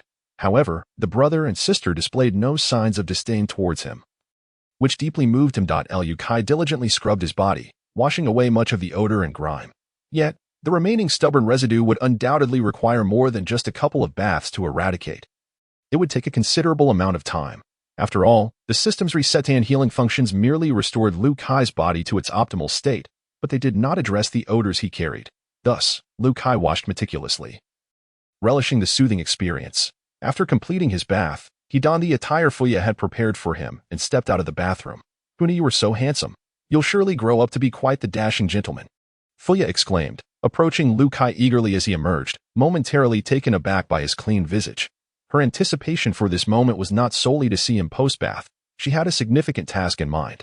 Lu Kai noticed she was holding a pair of scissors. "Little Lu Kai, don't just stand there. Come with me," Fuya insisted, pulling him towards a mirror. She then seated him in a chair, a mischievous smile gracing her face. Sensing the impending trouble, Lu Kai realized too late as Fuya began to cut his hair. Having not had a haircut in 2 years, Lu Kai's hair had grown quite long, nearly obscuring his face. As Fuya's vigorous snipping commenced, Lu Kai couldn't help but feel a mix of amusement and despair at his reflection. His hair was uneven, resembling a dog-ass chuti in front of the mirror. Fuya worked diligently, while Lu Kai surrendered to the inevitable. "Fine. I'm tired. Let her do as she pleases," he thought. Yet, he couldn't shake the feeling that this style was reminiscent of the way Grandfather Kong used to cut hair. Fuya, displeased with the result, reflected back at her, furrowed her brow in confusion. "Fuya, perhaps I should give it a try myself," Lu Kai suggested, on the verge of tears at the sight of his hair. "What? You doubt my skills?" Fuya's temper flared, and she insisted on trying once more. Eventually, through her relentless attempts, Lu Kai found himself sporting a new bald look. Surprisingly, it did indeed appear refreshing. Seeing Fuya's crestfallen expression, Lu Kai consoled her. "After all, it's quite cool." After receiving his new hairstyle, Fuya urged Lu Kai to rest. Yet, he found it difficult to comply, feeling an intense sense of restlessness. Nearly 10 hours had passed since 6 in the morning, and he had yet to begin his training. Once a habit is formed, it can be quite daunting to break. Over the past 2 years, Lu Kai had seamlessly integrated training into his very existence. It was no longer merely a habit, it had become an instinct. His fervent desire to grow stronger had driven him to push his limits daily, training until he could scarcely move. Now, liberated from confinement and amidst the vastness of the world, his yearning for strength surged even more fervently. Thus, Lu Kai disregarded the opinions of others and commenced his training on the deck. After all, he had to train every day, if he were to concern himself with others' thoughts. Would he ever continue? Previously, Lu Kai's training had been limited to moving boxes or stealthily exercising within the confines of his cell. Now, however, he was free from such constraints, able to train as he pleased, which nearly brought him to tears of joy. It was truly a blissful revelation to be able to train without hindrance. Furthermore, with ample space available, he could practice both shaving techniques and moon steps with expansive movements. As for basic training, the flagship was equipped with various apparatuses, and with Olin's permission, Lu Kai could utilize them at will. The system's guidance had also evolved due to Lu Kai's modified training methods and equipment, resulting in significant improvements in his training outcomes. This was genuine training, Lu Kai mused. Compared to merely moving boxes or engaging in hand-to-hand exercises in his cell, the effectiveness was worlds apart. Moreover, with his energy fully replenished, Lu Kai felt an inexhaustible vigor coursing through him, rendering fatigue a foreign concept. For 2 years, Lu Kai had been dissatisfied with his rate of progress in training, hindered by various factors. A crucial limitation had been the inadequate energy intake. The system's reset function disregarded hunger and energy deficits, leading Lu Kai to experience fatigue during workouts. Although he consistently trained to the point of utter exhaustion, a significant portion of that downtime was simply due to insufficient stamina. Had he been able to consume appropriate nutrition, his progress could have easily doubled, preventing him from encountering such dire straits the previous night. After concluding most of his training, Lu Kai proceeded to the stern of the ship to practice raging leg. While he had previously executed this technique against the bear-like man with remarkable ease, he now found himself unable to replicate that fluidity. Indeed, it was in moments of desperation that one's potential is most profoundly awakened. Though not as smooth as before, Liu Kai had nonetheless acquired numerous techniques. However, his execution remained inconsistent. The speed of the kick is too slow. Try to channel the force as if cracking a whip, treating the toes as the whip's tip as the toe strikes. Unleash all your strength for a burst of speed. The instant the toe strikes, I must ensure the angle is greater. The toe has deviated from its path. As Liu Kai persistently endeavored, mechanical sounds resonated within his mind, merely having trained for a single day. Liu Kai, with prior experience, found his success rate in executing the storm step strike steadily increasing. On the evening of the following day, many crew members, after partaking in dinner, gathered in small groups to indulge in drinks and boastful tales. A routine aspect of their daily lives. Orion positioned a lounge chair at the bow of the ship, reclining as he enjoyed the breeze, occasionally gazing at the azure sky, lost in thought. The ship's doctor, Grandpa Kong, ground medicinal powders on the deck, while Fuya diligently studied nearby, her eyes sparkling with enthusiasm and tireless concentration. This tranquility imbued Liu Kai with an overwhelming sense of security, a feeling of truly being alive. After finishing his dinner, Liu Kai continued his training on the deck, which appeared monotonous to others. No longer confined within a filthy cage, he was free from abuse. No longer burdened by concerns for his life, nor confronted with ceaseless rage, Liu Kai felt an extraordinary relaxation. His mood during training transformed significantly. Thus, 7 days passed. Brother Orion, could you teach me how to become stronger? Liu Kai suddenly inquired during dinner. Breaking the silence, Orion paused, taken aback by the question, and replied, Aren't you planning to seek a master in the Flower Kingdom? Are you unable to wait?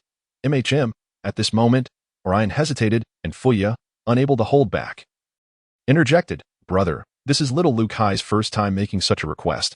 For you, it would be a trivial matter. What is there to hesitate about?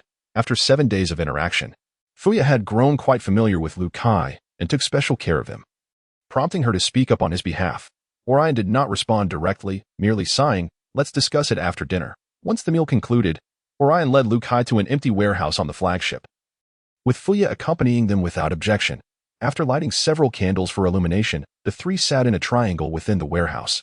Little Liu Kai, after spending 7 days together, I understand your intense desire for strength.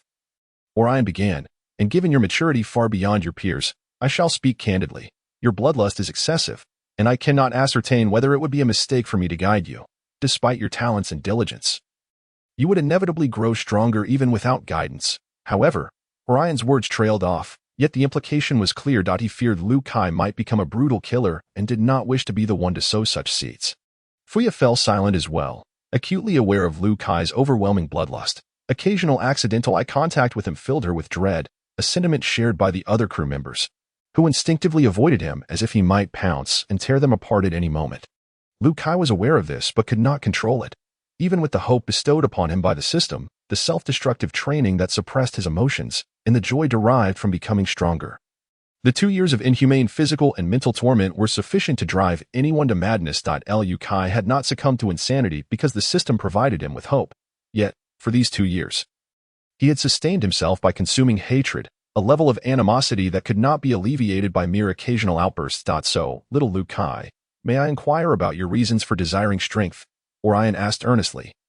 Gazing into Liu Kai's eyes. I wish to eradicate all the evildoers in this world, Liu Kai declared, his words bursting forth with a surge of murderous intent. Orion and Fuya were rendered speechless. Having just remarked on his excessive bloodlust, Liu Kai's statement only intensified the atmosphere. Orion sighed and continued, Little Liu Kai, then what defines a good person, and what defines a villain? Liu Kai was momentarily taken aback. To rephrase, Orion elaborated, if a person commits good deeds throughout their life but then performs one wicked act, do they remain a good person or become a bad one? Conversely, if someone has done many wrongs but ultimately achieves enlightenment and helps many, should you slay them? Or consider a person with a dark heart who has never committed a bad deed? Do they qualify as good or bad? And what of someone who has never intended to harm others but, due to circumstances, must commit acts deemed wicked? Are they evil? Liu Kai fell into contemplation, his mind clouded with hatred for the past 2 years, leaving him no time to ponder these questions. Orion's inquiries prompted him to reflect deeply. Little Liu Kai, great good equates to great evil. Your desire to eradicate evil is commendable, yet your thinking is excessively extreme. Without granting Liu Kai much time to reflect, Orion continued, possessing a weapon breeds a murderous heart. Those in power must exercise caution. Possessing a weapon breeds a murderous heart. Lu Kai repeated, contemplating this phrase until a sudden clarity dawned upon him. He was not foolish. He simply had not considered this perspective during the past 2 years. However, great power is a double-edged sword. If one cannot control their desires, greater strength only begets greater disaster. The definitions of good and evil are inherently ambiguous. How should one judge? Should one rely solely on their personal notions of right and wrong? That is not righteousness. It is profound malevolence, a form of indifference that places one's will above the lives of others. So, little Lu Kai, I shall ask you once more, why do you wish to grow stronger? Orion pressed on. Indeed, why did he wish to become stronger? To escape that cage. Yet now that he had fled, why had his desire for strength not waned but intensified? For revenge. Revenge was merely a fraction of Lu Kai's yearning for power.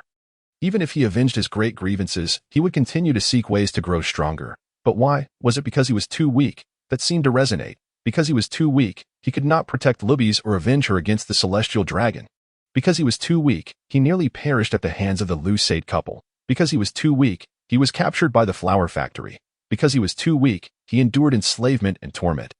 Because he was too weak, he could not assist those children who were enslaved. Because he was too weak, he could not eliminate the Lucade couple, almost succumbing to Lofi. Because he was too weak. He had to endure all of this. Unbeknownst to Lu Kai, he had attributed all his misfortunes to his lack of strength. He formed a conviction. As long as he became powerful, he could change everything. Escape all suffering and torment. Yet, if he lacked strength, all the torment he had endured would cling to him like a nightmare, as if dragging him back into the abyss. Only by continually growing stronger, becoming ever more powerful, could he find a sense of security. The desire for strength had become an instinct within Lu Kai, ingrained in his beliefs and essence. However, he struggled to articulate this sentiment. Knowing only that he felt an intense fear of inadequacy, organizing his thoughts, Lu Kai suddenly spoke with clenched teeth, enunciating each word with conviction. I do not want anyone to have the opportunity to imprison me, to torment me, to torture me. Only by becoming strong can I forever escape the abyss and completely free myself from all this pain. As he uttered these words, his gaze was chillingly fierce. Fists tightly clenched. It felt like a vow to himself, more like an indictment against the world. That profound hatred coursing through him sent shivers down Orion and Fuya's spines, evoking a powerful sense of empathy. Imprisonment, abuse, torture, abyss. Orion and Fuya exchanged looks of profound shock, and Fuya's eyes instantly welled with tears, brimming at the edges. Fuya's perspective on Lu Kai differed from that of others. In fact, she firmly believed that the reason for Lu Kai's intense bloodlust stemmed from inhumane torment. Otherwise, it would be unfathomable for him to be so. Simultaneously, Fuya was filled with curiosity about Lu Kai's experiences, yearning to understand his past, yet hesitated to ask, fearing it might touch upon his painful memories.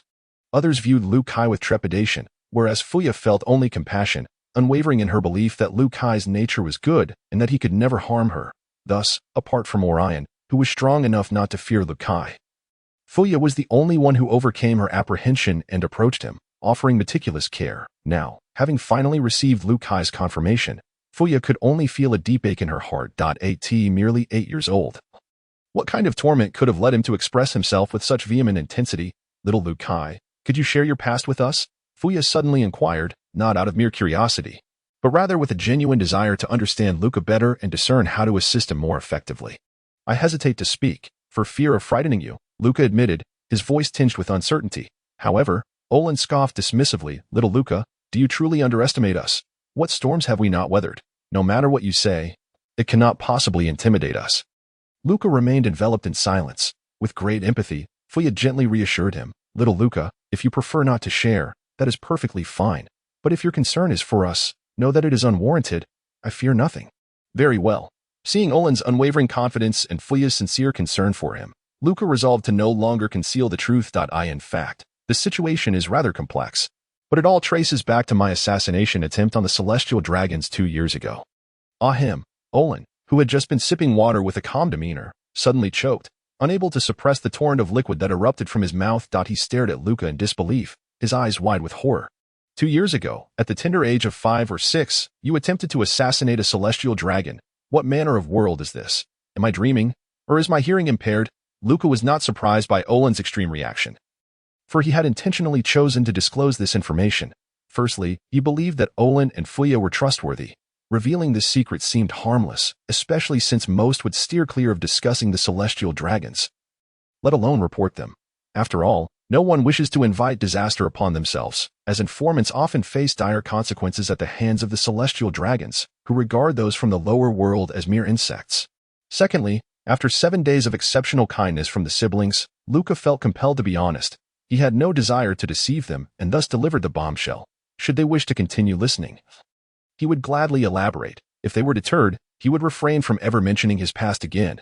Thirdly, Luca's desire for revenge against Dorgula remained fervent. He worried that becoming too entangled with Olin and Fuya might endanger them. And the more they cared for him, the less he wanted to expose them to danger. Hence, he sought to frighten them away. However, at that moment, Fuya interjected, "What exactly are the celestial dragons?" "The celestial dragons are," Luca began to explain. But Olin interrupted him, his teeth clenched in rage. "A band of scum, parasites of the world, notorious for their heinous deeds." Upon hearing Olin's words, Luca couldn't help but wear an expression of bemusement. "Brother, it's enough for me to curse them. Must you join in?" Yet, he couldn't deny feeling a twinge of gratitude. Can there truly be individuals so malevolent? Fuya gasped, covering her mouth in shock. "Indeed," Olin's cold voice responded, unwavering. Fuya gazed at Olin with newfound intensity, for he now exuded an unfamiliar aura that was starkly different from his usual gentleness. "Little Luca, you are far stronger than I," Olin remarked self-deprecatingly, looking at Luca. "For those who annihilated my homeland and slaughtered my entire nation, I once lacked the courage even to curse them. Yet you managed to attempt their assassination 2 years ago. You are my inspiration. Fuya, have you not always been curious about my past? Yet no matter how you inquired, I never divulged anything. You grew upset with me for withholding the truth, but it was never my intention to deceive. Rather, I felt it would serve no purpose, and I was at a loss on how to articulate it. However, at this juncture, I no longer wish to hide it." With that, Olin, seemingly unperturbed by their astonished expressions, began to recount his past, while Fuya and Luca listened intently. Luca soon discovered that Olin and Fuya were not biological siblings. Olin was not originally from the West Sea. He had arrived at the age of 10 to live with foster parents, hailing from the latter half of the Grand Line, specifically the island of Bagwazu in the New World. Bagwazu was home to a prosperous nation called Klai. Klai thrived due to its abundant resources, rendering it exceedingly wealthy, with its citizens enjoying a peaceful existence. When Olin was 6, Klai unexpectedly discovered a highly combustible mineral fuel known as furnace rock, which produced minimal smoke and was non-toxic.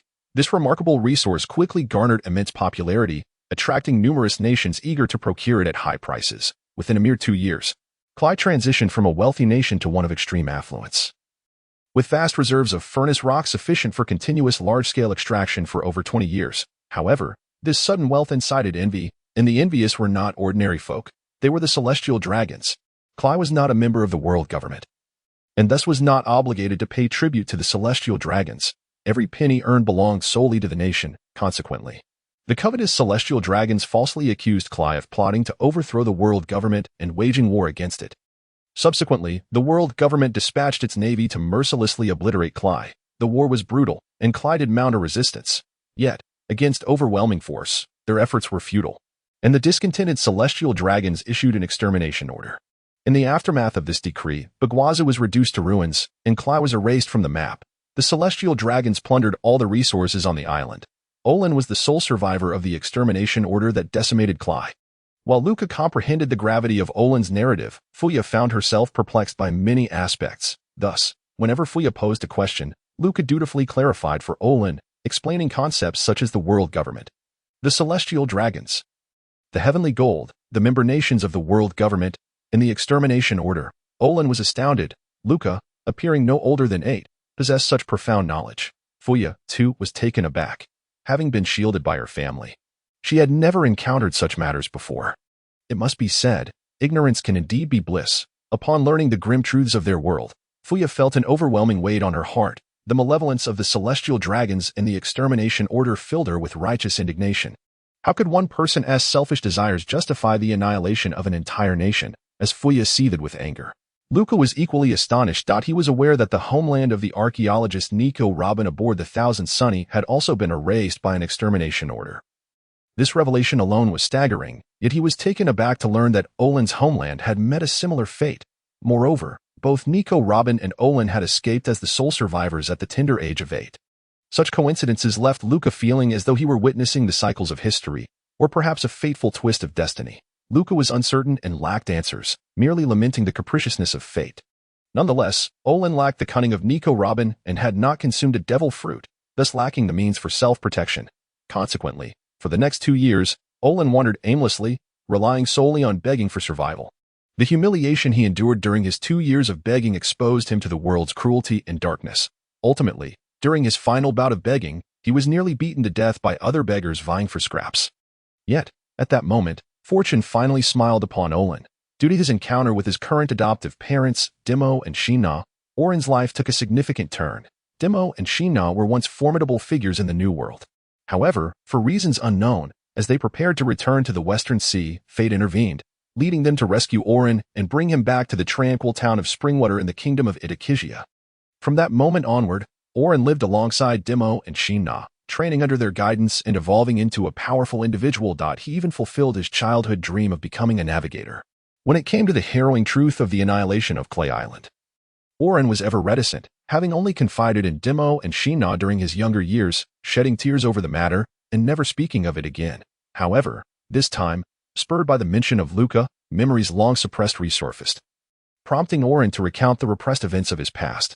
Unlike his initial recounting, which was steeped in anguish, this time Oren felt an overwhelming sense of relief after sharing his story. He no longer had to conceal the truth from Fuya, the sister he cherished deeply, and he found solace in having someone who listened and empathized with his pain. The final remnants of the barrier between Oren and Fuya dissipated due to the topic introduced by Luca. Yet, their conversation did not cease. Rather, it flourished into a delightful exchange, proving Luca to be a reliable confidant when his mind was untroubled. He was an excellent listener and storyteller, adept at considering the feelings of others, displaying a maturity that belied his tender age of 8. Subsequently, with Fuyua's tacit approval, Oren began to share her past. Given the circumstances, Oren recalled with greater clarity than the younger Fuya. Fuyua's hometown, Mora Town, lay within the kingdom of Itakizia, not far from the Springwater town where Dimo and Oren resided. In her childhood, Fuya enjoyed a blissful existence, as her biological parents made a living through fishing. Renowned for their exceptional skills, they consistently returned from the sea with bountiful catches, earning a reputation as masters of their craft. Their industriousness allowed them to accumulate considerable wealth over the years, ensuring Fuyua's upbringing was one of privilege. However, when Fuya turned 5, tragedy struck as her parents encountered a calamity while fishing. Their vessel capsized without warning, and when rescuers retrieved her parents from the sea, they were already on the brink of death. Upon their return to the village, the local physician could do nothing but watch helplessly as they succumbed. Thus, at the tender age of 5, Fuya became an orphan.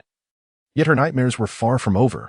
Her aunt's family publicly expressed their willingness to adopt her, but their motives were rooted in greed rather than familial affection, aiming to seize her parents' inheritance. Upon arriving at her aunt's home, Fuya was initially deceived into transferring her assets to them, and for a time, her life was bearable. However, once they secured her inheritance, the family revealed their true colors, confining Fuya to a dark shed and treating her like livestock. Her living conditions were abysmal, and during their moments of displeasure, her aunt's family would subject her to brutal mistreatment, a torment that persisted for 6 long months. In such a state of despair and suffering, the psyche of a 5-year-old child became severely compromised. Upon learning of Fuyua's plight, Dimo and Sheena forcibly rescued her from that wretched abode and, through certain means, discovered that her parents had been murdered by her aunt's family, fueled by envy over Fuyua's family's prosperity, even though they had never wronged them. Malevolence sometimes requires no justification, as those who commit such acts are adept at fabricating seemingly valid excuses. After compelling that family to confess, Dimo reclaimed the assets that rightfully belonged to Fuya. Miraculously, before facing legal retribution, that family vanished without a trace, never to be seen again. However, Oren was well aware of their fate. Dimo and Sheena had first incapacitated them by breaking their limbs, then cast them adrift into the open sea. Finally, they bound stones to their bodies, punctured their vessel, and let them drown beneath the waves. Becoming fish fodder, Oren was intimately acquainted with every detail, for it was he who had affixed the stones to that wretched family. Upon learning of Fuyua's ordeal, Oren nearly exploded with fury, ready to exact vengeance upon her tormentors. However, Dimo and Sheena restrained him, asserting that such scoundrels should not be afforded a swift demise. Thus, they orchestrated a series of actions that led to Fuyua's aunt's family being publicly shamed and brought to justice, restoring honor to Fuya and her parents. Ultimately, they ensured that the greedy family was made to regurgitate what they had consumed, and after mercilessly beating them into submission, they were consigned to the depths of the ocean. From that point forward, Fuya became a part of Dimo, Sheena, and Oren's lives. However, the journey was fraught with challenges as Fuyua's mental state was precarious, and she exhibited a profound wariness towards anyone or anything approaching her. Reminiscent of Luca's demeanor today, gradually, through the boundless patience, meticulous care, and unwavering support of Demo, Shina, and Oren, Fuyua's mental health began to improve. She slowly integrated into the family, becoming one of them. And it was not until she turned 8 that she finally returned to a state of normalcy. In the words of Dr. Kong, Fuyua's youth contributed to her remarkable resilience, suggesting that had she been an adult, she might have been driven to madness for life. As a result, Demo, Shina, and Oren showered Fuyua with affection, allowing her the freedom to express herself without fear of rebuke. It was during this time that Fuyua resolved to pursue a career in medicine, vowing to become a renowned physician capable of saving anyone she cared for. This determination stemmed from her inability to forget the harrowing sight of her parents succumbing due to inadequate medical care. After hearing of Fuyua's past, Luca was rendered speechless. He had never imagined that someone as kind, vibrant, and considerate as Fuyua could harbor such a painful history. Luca's anger surged as he learned of her aunt's family's heinous acts, wishing he could drag them from the depths of the sea to exact revenge. How could a sweet, beautiful, and benevolent 5-year-old girl endure such inhumane treatment? It was infuriating. Witnessing Luca's chest heave with indignation, his hatred boiling to the surface, Fuyua felt a profound warmth, and Oren experienced a sense of solace. In light of the unreserved honesty shared between Oren and Fuyua, Luca divulged all matters aside from his journey through time and the existence of the system. When Oren and Fuyua learned of the ruthless actions of Luca's parents, including patricide, fratricide, and the murder of their own child, all while praising their enemies as they witnessed their daughter's death, they were left in utter shock. It is often said that even the most ferocious beasts do not harm their young. Yet even with their awareness of the world's darkest hearts, they were astounded by the cruelty exhibited by Luca's parents. Upon hearing of Luca's enslavement in a factory, enduring 2 years of relentless torment and abuse, the siblings erupted in fury, nearly exploding with rage. It was at this moment that they finally comprehended all of Luca's actions. So, how did you survive when you were on the brink of starvation? Fuyua inquired, her eyes swollen from tears. In those moments, I would resort to eating my own flesh. It's quite simple, like this. Luca demonstrated, grasping his left wrist with his right hand and bringing his forearm to his mouth, poised to bite down, but was simultaneously halted by Oren and Fuyua. Please, don't harm yourself any further. Even if you possess a unique ability to recover by the next day, never inflict harm upon yourself again. All right, Fuyua pleaded, her tears streaming down as she gazed earnestly into Luca's eyes. Confronted with Fuyua's sincere expression, Luca abandoned the idea of demonstrating his self-harm.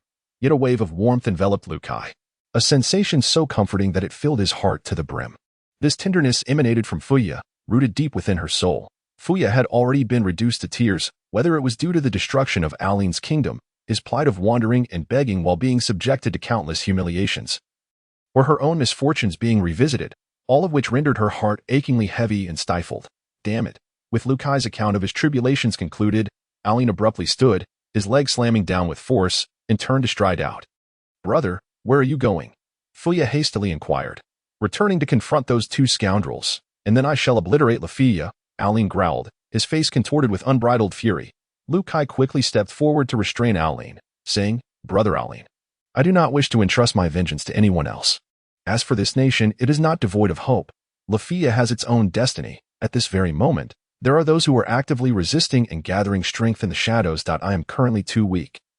But once I have amassed sufficient power, I will undoubtedly join the struggle. Sooner or later, I shall personally bury the sins of Lafia. Though Aline was halted by Luca, after hearing of Luca's ordeals and the various tribulations of the kingdom of Lafia, an intense and indescribable sense of oppression welled up within him, casting a shadow over his demeanor. Meanwhile, Luca was filled with warmth and happiness. Through their conversation, he had gleaned a sense of Aline's character. Aline was a rather laid-back individual, seemingly indifferent to all that transpired around him. Yet, beneath that exterior, he possessed a profound sense of justice and valued his family above his own life. In that moment, Luca felt equally warmed as he sensed Aline's earnestness. The way he called Aline brother resonated with sincerity, although Luca was actually older than Aline. The feeling of being protected and the profound sense of security he experienced was akin to that of a brother toward a younger sibling. As the conversation waned, silence enveloped the trio. However, at that moment, they could all feel an indescribable closeness between them, and Luca was no exception. 3 individuals, each burdened with painful memories yet fundamentally kind-hearted, shared a remarkable camaraderie that allowed them to understand one another better than anyone else could. This sensation was peculiar, and Lukai found himself unable to articulate it. Yet, at that moment, he began to believe in fate. Little Lukai, must you absolutely go to the land of flowers? Fuya suddenly recalled something and tentatively asked Lukai. I do not know. Lukai hesitated, feeling uncertain as he merely wished to seek guidance from a powerful figure. Do not go anywhere. From now on, you shall accompany us, Fuya exclaimed, her eyes sparkling with excitement. Is that truly possible? Lukai asked, a mix of eagerness and trepidation in his voice. Of course. Did you not express a desire to learn from a strong mentor? No one is more suitable than Demo and Xena. It is no exaggeration to say that they are invincible in the West Sea, Fuya declared with immense pride. Moreover, Demo and Xena have always taught us to assist others within our capabilities. Therefore, they will only be pleased with our actions. They will undoubtedly cherish you and treat you well, just as they did with me. Besides, if we do not see you again, I would be heartbroken. However, if you return with us, we can be together every day. Fuya enumerated the myriad benefits, rendering it nearly impossible for Lukai to refuse, yet he still hesitated. Lukai was not oblivious to the advantages presented. He genuinely wished to agree. In fact, throughout his 2 lifetimes, he had never encountered anyone as kind and understanding as Aline and Fuya. However, his enemies were not limited to Amir Lasad. The celestial dragons were also involved. The potential for unforeseen calamities loomed. If his presence brought harm to Aline or Fuya, how would he reconcile that? Yet, if he did not accompany them, he felt he would forever carry a sense of regret. Are you still contemplating the issue of the celestial dragons? Aline, ever perceptive, recognized Lukai's hesitation and immediately pinpointed the source of his concerns. Lukai remained silent but nodded in affirmation. Haha, let me ask you this. What would happen if the world government became aware of my existence? Aline suddenly inquired, laughing. Lukai's eyes brightened at that moment, and his worries were alleviated by nearly 90%. He bore a grudge against the celestial dragons, and Aline did as well. Once the world government learned of Aline's existence, a bounty would undoubtedly be placed on him, and upon discovery, they would seek to eliminate him. Thus, from that perspective, there was no concern about who would implicate whom. On the contrary, their shared adversities only served to draw them closer together. Let me share a secret with you, one that even Fuya did not previously know. Aline suddenly lowered his voice, feigning mystery. Upon hearing this, Fuya immediately became displeased, retorting, I knew you were hiding something from me. We did not intend to conceal anything from you. Aline explained. It was just that you had finally enjoyed 2 years of good fortune. Why burden you with these old troubles? I do not care. From now on, you are not to hide anything from me. Fuya insisted stubbornly. All right. Aline relented, quickly promising, from now on, if you inquire, and I know the answer, I will tell you without reservation. That is more like it. Fuya responded with a sly smile, softly prodding, Brother, continue. You have yet to reveal what the secret is. After contemplating for a moment, Aline's expression shifted from playful to serious as he stated, Demo and Xena must also harbor a deep-seated grudge against the celestial dragons. Fuya's mouth fell agape in astonishment, while Lukai displayed an expression of disbelief. Aline continued, Actually, this is not something Demo and Xena disclosed to me. It is my own conjecture. I still vividly remember the scene when I first encountered them. The Marines, world government agents, and CP intelligence operatives surrounded Demo and Xena on the island where I was begging. Many voices echoed, and since I was nearby, I heard them quite clearly. From their fragmented conversations, I can assert that the order to capture them came from the celestial dragons. As Aline recounted the events, his gaze deepened, as if he were transported back in time. He then turned to Fuya and said, Thus, I surmise that Demo and Xena chose to hide in Spring Watertown to evade the pursuit of the world government and the Marines. Otherwise, with their formidable abilities, why would they willingly reside in such a remote and backward town? Living in obscurity, when I first encountered them, they were merely 30 years old, the prime of their lives. Yet one established a farm while the other opened a small shop in town. Moreover, consider why Xena, despite her beauty, insists on dressing unattractively. She is so fastidious about cleanliness, yet she has never expressed disdain for Demo's unkempt beard. The only truth is that Xena's disguise and Demo's facial hair serve to conceal their true appearances, allowing them to avoid unnecessary troubles. There is ample evidence to support this, which is why I have trusted Demo and Xena from the very beginning. They even remarked how I was easily deceived and too trusting of others. Little do they know that it was precisely because I was aware of their secrets that I sought to accompany them after they saved me, and that I was willing to believe in them without reservation from the outset. Lukai exhaled heavily, contemplating whether this was a gathering of rebellious souls. The The topics discussed today were overwhelmingly shocking, transcending mere heartfelt conversations. The scope and complexity of the matters at hand were astounding and perplexing. Liu Kai had not anticipated that his casual remark about assassinating the celestial dragons would unveil such a multitude of secrets. Therefore, Liu Kai, you need not harbor any reservations, nor fear that we will be implicated. We are of the same ilk, with shared enemies, Aline remarked with a smile. Fuya chimed in eagerly, and do you know? Demo is a person who possesses an unwavering belief in destiny. He once shared with me and my brother that his meeting with Xin Na and the opportunity to nurture us was guided by fate. Therefore, little Liu Kai, I too am convinced that our encounter today is certainly not a mere coincidence, but rather another instance of destiny's guidance. At this point, Liu Kai felt no lingering doubts. Instead, he experienced an even stronger sense of belonging and security. Originally, Liu Kai had nowhere else to turn, yet now he found himself in the presence of the benevolent Orlan and Fuya, who were willing to take him in and treat him with such kindness. What more could he possibly desire?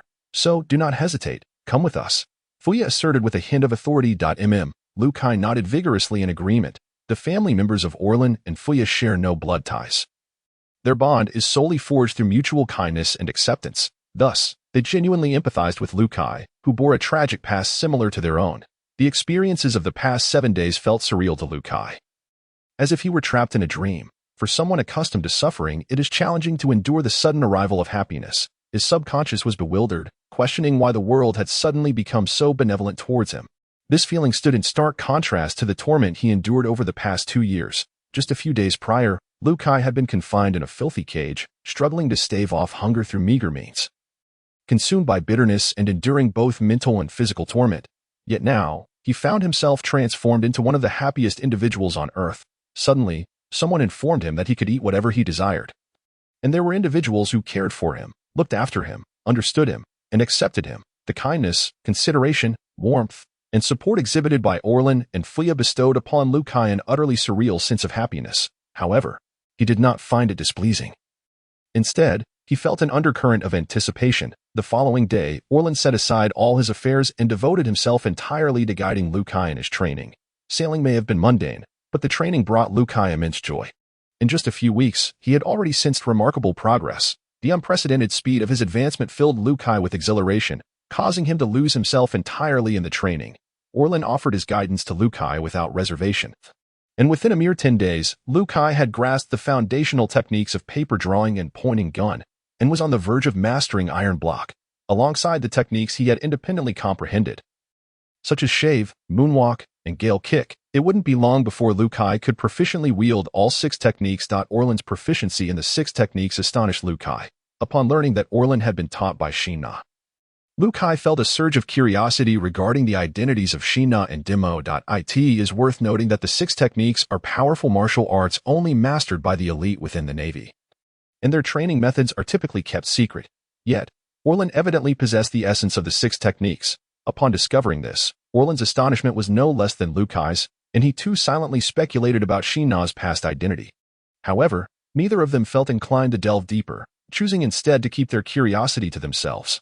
After all, the previous identities of Demo and Xin Na were of little consequence. In addition to the 6 techniques, Liu Kai made significant strides in swordsmanship. The first time he held a blade, he experienced an extraordinary sensation, as if the sword melded with him, becoming an inherent extension of his being. As he delved into sword training, Liu Kai's progress was astonishingly swift. Beyond those techniques requiring immense physical prowess, dominance, and a solid foundation in swordsmanship, he could comprehend any sword technique Orlan demonstrated in remarkably brief periods. Once Liu Kai grasped a technique, he could execute it with ease, exhibiting considerable proficiency within just a few weeks, leaving Orlan astounded and questioning his own capabilities. Orlan himself was already exceptionally gifted, having benefited from the teachings of the renowned Demo and Xin Na since childhood. At 18, he had achieved his current level of strength, yet Liu Kai's rate of progress far surpassed his own. This discrepancy was also largely due to Orlan's somewhat lackadaisical nature. Although he possessed considerable talent, he struggled to fully immerse himself in training and could not relish it as Liu Kai did. The extent of his current abilities was primarily attributed to the guidance of esteemed mentors, with the remainder owing to sheer luck. During this period, the only aspect in which Liu Kai's progress was slower was in the mastery of Haki. Orlan possessed knowledge of observation Haki, but he was not particularly adept at it. Thus unable to provide Liu Kai with optimal guidance, Nevertheless, Liu Kai remained unfazed. After all, he had a system to guide him in mastering the intricacies of observation hockey, and he was making daily progress. As for armament hockey, entry into its practice was not a simple matter. Orlan had explained and demonstrated it numerous times, yet the brief span of just a few weeks was insufficient for Liu Kai to grasp it. However, rather than feeling disheartened, Liu Kai was filled with excitement. Previously, he had been unaware of the principles behind hockey, which hindered his ability to begin training. Now that he understood the principles, entering the realm of armament hockey was merely a matter of time, a time that would not be extended too long. However, concerning Conqueror's hockey, Liu Kai was completely in the dark, showing no signs of awakening, as Orlan had yet to master it himself. Another area where Liu Kai experienced immense growth was in his fundamental attributes. During this time, he utilized the ship's facilities to recommence his foundational training. Although Liu Kai had been making progress over the past 2 years, the extent of that progress had always been limited due to unfavorable conditions and numerous constraints. Now, with ample food, a pleasant mood, and no restrictions, Liu Kai's training efficiency soared, and his basic attributes were visibly increasing each day. The pleasure derived from this comprehensive advancement was immense, ensnaring Liu Kai in a state of bliss from which he could not extricate himself. While Liu Kai reveled in his newfound joy, Orlan found himself in a state of distress. Liu Kai's aptitude was so remarkable that he quickly comprehended any training-related concepts Orlan taught him. Although there were certain techniques that Liu Kai could not yet execute due to his current foundational limitations, he had committed them to memory. However, the foundational aspects were not so easily conveyed. Orlan's experience and theoretical knowledge paled in comparison to that of Demo and Shina, leaving him feeling as though he had exhausted all avenues and could only allow Liu Kai to glean insights through combat. Naturally, Liu Kai was far from Orlan's match, allowing Orlan to experiment with various techniques without reservation, with the only stipulation being to avoid damaging the ship. Well, let's call it a day for now. Absorb everything from today's battle, and we shall continue tomorrow, Orlan declared, having repelled Liu Kai with a single stroke after an hour of combat, before sauntering away with an air of nonchalance. However, internally, Orlan was far from tranquil. In fact, he was deeply unsettled. For Liu Kai's prowess was simply extraordinary. Since the moment Orlan began training Liu Kai, in less than 20 days, Liu Kai's combat capability had skyrocketed. This damn talent. Although Orlan had been hailed as a genius by Demo and Shina since childhood, he now felt that anyone who continued to praise him as a genius was merely insulting him. What does it mean to be a genius? Little Liu Kai is the true genius here. The most alarming aspect was that this genius worked far harder than anyone else in the world. Liu Kai trained with an almost reckless fervor. Initially, Orlan and Fuya were deeply concerned and contemplated intervening in Liu Kai's training.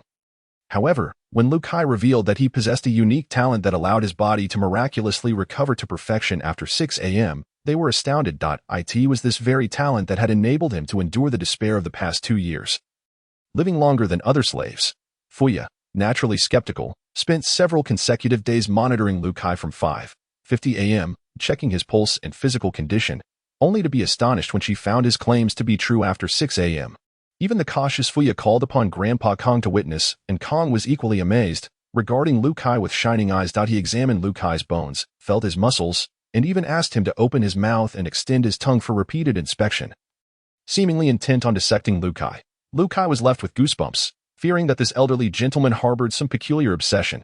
However, Grandpa Kang's conclusions aligned with Fuya's, and from that point onward, even though Luke's rigorous training left them astounded and apprehensive, it did not deter them. As Olin observed Luke's relentless dedication and his extraordinary innate ability for rapid recovery, coupled with his astonishing comprehension and exceptional learning capabilities, he harbored no doubt that Luke would one day ascend to become one of the world's foremost powers, surpassing Demo and Senna. Furthermore, he was certain that this moment would not be far off. Lasad, oh Lasad, may you seek your own fortune, Olin mused upon recalling Lasad, who harbored a deep-seated enmity towards Luke. Why must you provoke anyone, especially my family? If I were to mobilize my entire household, we could easily bring you to ruin. And even if it were just Luke alone, given 2 years, no one could restrain you. Lasad, mark my words. With this thought, Olin's face radiated with pride. Brother, are you tired? On the deck, Faya, who was preparing pills with the ship's doctor, Grandpa Kong, noticed Olin approaching with a somewhat elated demeanor and poured him a glass of water. Olin took a sip and shook his head, saying, Faya, what would you think if I told you that Luke will one day become the world's top powerhouse? Faya's face lit up with excitement as she exclaimed. Does that mean I can bully anyone I want in the future? Aren't you the least bit skeptical? Olin inquired. What is there to doubt? Faya replied. Looking at Olin with confusion. Is there anyone in the world who works harder or possesses greater talent than him? If such a person cannot become the world's top powerhouse, is there any justice left? At her words, Olin couldn't help but smile. By the way, brother, do you think it's too late for me to start training now? Faya suddenly asked with determination. This earth-shattering question left Olin momentarily speechless. It was well known that Faya had always dismissed the idea of becoming stronger. Even when Demo and Cinna urged her to learn basic self-defense techniques, she had resolutely refused, stating that as a doctor, her duty was to heal, not to engage in violence. Faya, are you serious? Of course. Faya replied emphatically. Is it because of Luke? Yes, I want to be closer to him. Faya stated without a hint of embarrassment. Luke's intense training consumed most of his time, and if Faya did not join him, their opportunities for conversation would be scarce. Having finally gained a brother, she did not wish for their bond to weaken. Moreover, she knew that he would never be content to remain in Springwater Town. She desired to support him in every aspect. Indeed, Luke's future will undoubtedly be remarkable. Olin echoed her sentiment, assuring her that now was the perfect time to begin her training. You know, I also started training at the age of 10, and Demo has mentioned that you possess great talent. So there is no need for you to worry. Upon hearing this, Faya's confidence surged. But training is arduous, Olin added. Don't underestimate me. I am not afraid of hardship. Faya retorted, rolling up the sleeves of her T-shirt to reveal her non-existent muscles. Attempting to strike a formidable pose. I am quite impressive. Yes, indeed. Our Faya is the most impressive, Olin eagerly agreed. However, when he turned to glance at Luke, who was performing frog jumps while carrying 2 cannon barrels, a flicker of concern crossed Olin's face. He noticed that, apart from himself and Faya, Luke had been consciously avoiding contact with others along their journey, exhibiting signs of social withdrawal. Olin and Faya had previously discussed this matter. Faya, possessing greater insight than Olin, believed that Luke's behavior was a result of the trials he had faced over the past 2 years. She felt that although Luke was young, he was remarkably resilient and emotionally mature, and that the current situation was likely only temporary. However, if there was one person Luke wished to distance himself from, it was undoubtedly Grandpa Kong. Luke harbored an unsettling feeling about the old man, suspecting him of having ulterior motives, as Kong frequently sought ways to approach him. Thus, each time Luke encountered Grandpa Kong, he would deliberately circumvent him, despite the old man's seemingly benevolent demeanor.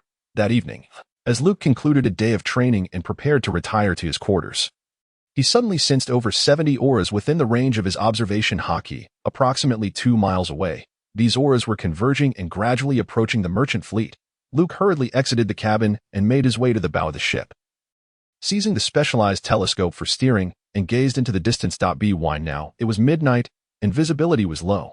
However, Luke was well aware of the direction, and with his exceptional eyesight, augmented by the telescope, he quickly pinpointed the target.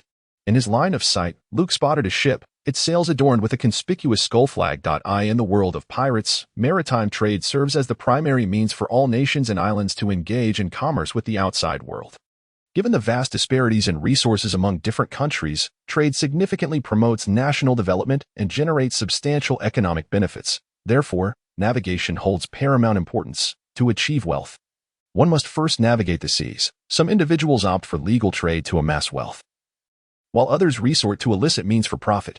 This environment has given rise to a thriving illegal industry, piracy, with fixed crews forming pirate crews.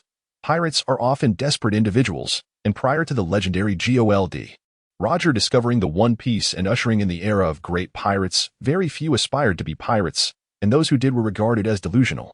Thus, in this era, the motives for piracy were often quite simple: unlawful plunder. All pirate vessels share a common characteristic. They hoist a skull flag, a skull accompanied by 2 crossed bones. Based on this, different pirate crews may add their own distinctive features to their flags. The skull symbolizes death, and pirates display their flags to instill fear and intimidation, thereby increasing the likelihood that victims will comply with their demands or lessen their resistance. The moment Luke spotted the skull flag, he dashed to the lookout tower and pulled the warning bell. Before long, those aboard the fleet who heard the sound rushed to the deck, yet everyone appeared remarkably relaxed, weapons unholstered and armor unworn, seemingly indifferent to the alarm. Among them, Olin appeared the most at ease, emerging in his pajamas, yawning and stretching while holding a knife. What is going on? Who rang the alarm? The captain of the flagship stepped out, his displeasure evident as he observed the lack of any anomalies. It's pirates. 1 kilometer southwest. Luke suddenly leaped down from the lookout tower, landing amidst the crowd as he spoke. Pirates. The captain took the telescope from Luke and scanned the direction indicated. However, he showed no signs of fear, instead displaying an expression of excitement, which mirrored the reactions of the others. Their demeanor left Luke questioning his own sanity. Bro, pirates are coming to kill us. Why are you all so thrilled? Yet he understood the reason. With Olin around, the pirates were merely minor nuisances. At this moment, the captain turned to Olin and asked, Governor Olin, what do you think? However, Olin did not respond to him but instead asked Luke. Little Luke, do you want to go, or shall I? Luke immediately grasped Olin's intention and replied with a smile, I'll go. Go ahead. As soon as Olin's words left his mouth, Luke sprang off the deck, propelling himself toward the pirate ship. At that moment, the two vessels were still about a mile apart, a considerable distance. Even with Luke's formidable speed, he began to descend after leaping 100 meters. However, as he felt himself falling, he activated his moonwalk technique, propelling himself upward once more. After a few agile movements, Luke landed perfectly on the deck of the pirate ship. The pirates, gathered on the deck and preparing to launch their assault, were momentarily stunned by Luke's sudden arrival. Kid, who are you? However, after a brief moment of silence, one of the pirates quickly regained composure and furiously swung his sword at Luke. They were unconcerned about Luke's age. They perceived him as an intruder, and his sudden appearance on their deck was a direct provocation. You little brat, die. The pirates attacking Luke let out a thunderous roar upon hearing the alarm bells of the merchant fleet. The pirates realized their presence had been compromised, and thus, there was no need for further concealment. Luke, however, stood frozen in fear, motionless as the blade approached him. Just as the knife was about to strike, his body instinctively shifted to the side, narrowly evading the blade. In that same fluid motion, he drew his sword and delivered a swift slash, inflicting a 2-foot-long gash across the chest of the pirate, who immediately succumbed to a torrent of blood. The surrounding pirates were momentarily stunned, unable to fathom that such a diminutive child had effortlessly dispatched one of their own. Observing their expressions, Luke inwardly shook his head, lamenting the abysmal psychological fortitude of this band of pirates. Unperturbed, Luke swiftly darted through the ranks of pirates, his blade dancing in the air. With each strike, another pirate fell, while Luke remained untouched by blood. Resembling a deity of death, just as he was reveling in the carnage, a figure swiftly interposed itself before him, a finely crafted harpoon blocking his blade. Coldly, it declared, You little brat, how dare you butcher my brother like mere fodder? That's rather disrespectful, wouldn't you say? Luke retreated 3 paces, his gaze fixed on the figure, his aura steadily rising, brimming with fighting spirit, as he retorted, Then let me treat you as fodder as well, shall I? As soon as the words left his lips, he vanished from sight, reappearing behind the pirate captain, plunging his blade deep into the captain's body, swiftly ending his life. The adversaries were so weak that Luke felt no desire for battle, only an insatiable thirst for slaughter. I surrender. I too surrender. We all surrender. Witnessing the demise of their captain, the watching pirates promptly knelt, pleading for mercy, for if their formidable leader had been slain, how could they possibly stand a chance? Their initial aspirations of wealth as pirates had devolved into a struggle for survival, their hearts aflame with terror. Luke, however, paid them no heed, intent on continuing his slaughter, raising his blade for another strike. Yet, before he could bring it down, a hand suddenly seized his arm. Luke, fueled by instinct, prepared to retaliate, only to discover that it was Olin who held him back. After a moment of struggle, Luke's murderous intent gradually dissipated, his gaze regaining clarity. Little Luke, that's enough of a thrill for you, Olin said, regarding the kneeling pirates, not out of compassion for them, but out of concern that Luke might become too bloodthirsty from his killing spree.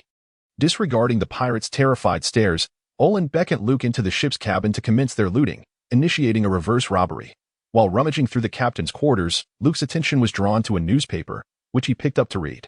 What significant news could this be? Olin inquired, prying open a safe. As Luke scanned the paper, he replied, Vice Admiral Garp of the Navy headquarters and the notorious pirate Roger clashed once again in the New World. The paper claims Garp managed to repel Roger once more. So, they remain evenly matched. Yet again, how many times has this occurred?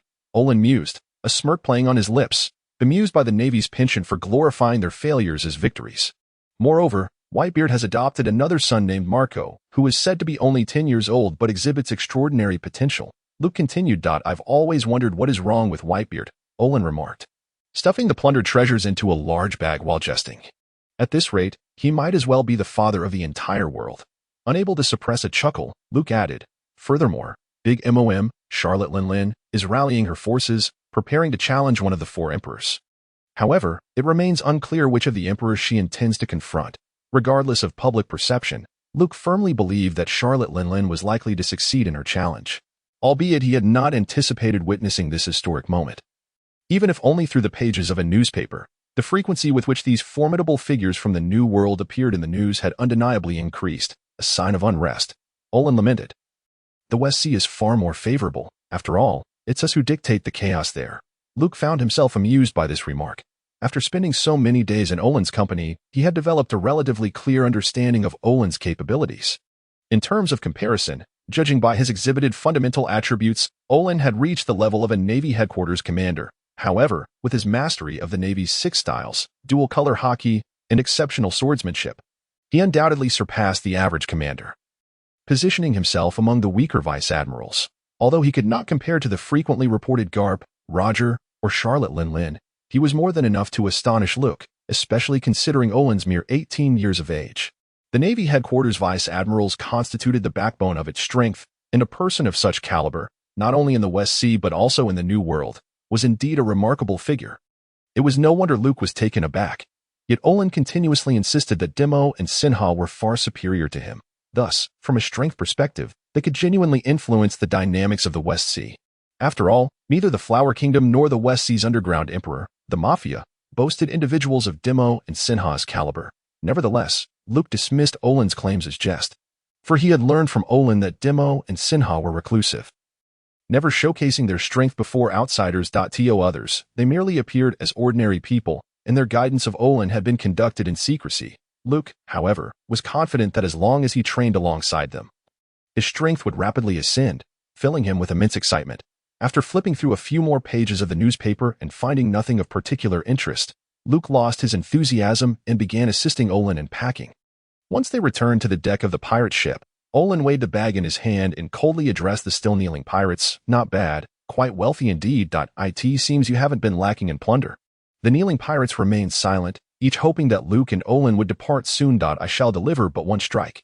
Whether you live or die rests upon your fortunes, should any of you be fortunate enough to survive. Remember to become good people henceforth," Olin stated coldly, before seizing Luke and soaring away from the pirate ship. When they reached a distance of about 20 meters from the pirate vessel, Olin suddenly unleashed a powerful slash. The shimmering blade cleaved through the air, effortlessly bisecting the pirate ship. Afterward, Olin paid no further mind to the pirates, calling Luke to return to the flagship, casually tossing the bag onto the deck and addressing the ship's captain. "Let the crew divide the spoils. Long live the governor. Hooray!" We've struck gold once more. The sailors erupted in excitement, surging forward to claim their share of the treasures. After receiving their bounty, they disregarded the encroaching darkness and began celebrating. From the sailors' exuberance, it was evident that such occurrences had become routine for them. For other merchant vessels, encountering pirates was a terrifying ordeal. However, due to Olin's presence, this fleet faced no security concerns in the West Sea. As they traversed the vast ocean, it was easy to lose track of time, often leading to feelings of monotony. Yet after a month of sailing, they finally arrived at the Kingdom of Itakizia. The Kingdom of Itakizia boasted a vast island, spanning an astonishing 1,000 miles from east to west and north to south. Thus, Itakizia was deemed a superpower within the pirate world. Not only did Itakizia cover a wide area, but its population exceeded 5 million. Additionally, the kingdom possessed formidable military strength, bolstered by 2 consecutive capable monarchs. Today, the Kingdom of Itakizia thrived in prosperity, thanks to its military prowess.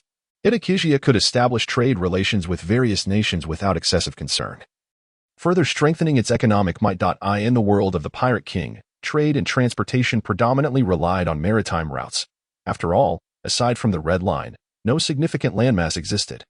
All nations were established on isolated islands. The distance between the Kingdom of Rafia and the Kingdom of Itakizia was extraordinarily great, requiring over 2 months for round trips. However, the value of the goods exchanged in this trade was equivalent to that of 5 or 6 previous voyages. Thus, although this voyage was arduous, it proved to be immensely worthwhile. Once the ship docked at the port, the sailors commenced the orderly unloading of cargo, while numerous individuals at the port were responsible for receiving the goods. After a considerable time, the last of the cargo was finally transferred, and all crew members began to gather their belongings in preparation for their return home. Olin, Fuya, and little Lukai, I must make a trip to Wancheng first. So I shall depart ahead, exclaimed Grandpa Kong, his robust voice ringing out as he bid a warm farewell to Olin and the others, promising to seek them out upon his return to the town. Upon hearing Grandpa Kang's words, Lu Kai involuntarily shuddered, fervently hoping that he would never return. However, Grandpa Kong remained oblivious to Lu Kai's unease and descended the ship via the ladder, where a convoy of horse-drawn carriages awaited him below. As the ship's accompanying physician, Grandpa Kang's presence instilled great confidence among the sailors, for all held unwavering faith in his medical skills. The old man was renowned throughout the kingdom, having once served as the royal physician in his youth, though he had always cherished freedom and independence. Thus, he voluntarily resigned and returned to his hometown of Quanshui Town, where he became neighbors with Fuya and the others. Nevertheless, whenever a patient presented a condition that other doctors could not resolve, the palace would still summon Grandpa Kong to assist, just as was the case this time. Although the old man had aged considerably, he remained restless, persistently pursuing the study of medicine. Consequently, he chose to set sail, seeking to engage with physicians from various nations. Fuya, gifted and exceptionally intelligent, had studied medicine under Grandpa Kong, mastering the art to a commendable level. Once the unloading was complete, the remaining crew members disembarked, their faces alight with eager smiles, having earned a considerable sum during this long voyage, allowing them to significantly improve the lives of their families. Witnessing this scene, Lu Kai felt a warm glow in his heart. This past month had been profoundly precious to him, as he had truly experienced the beauty and brightness of the world. It turned out that the world was not solely comprised of ugliness and darkness, nor was it entirely filled with despair and filth. On the merchant ship, there were no intrigues, no deceit, no hypocrisy or cunning, and no injustice or oppression. Everyone was genuinely happy, although Lu Kai had spent the majority of his time training. His mood during those sessions was markedly different. His body and mind felt remarkably relaxed and at ease. Now that they had reached their destination and were parting ways, the experiences of this time felt almost dreamlike to Lu Kai. Fuya has finally finished packing. Let's be on our way, Olin remarked, noticing the numerous bags Fuya had. He and Lu Kai hurried to assist her. Fuya's belongings primarily consisted of clothing and a plethora of medical books, the former being a staple for young ladies, and the latter serving as Fuya's preferred means of study and pastime. As for Lu Kai and Olin, they had little more than a few articles of clothing. Before they could disembark, two individuals in the crowd below caught Lu Kai's attention.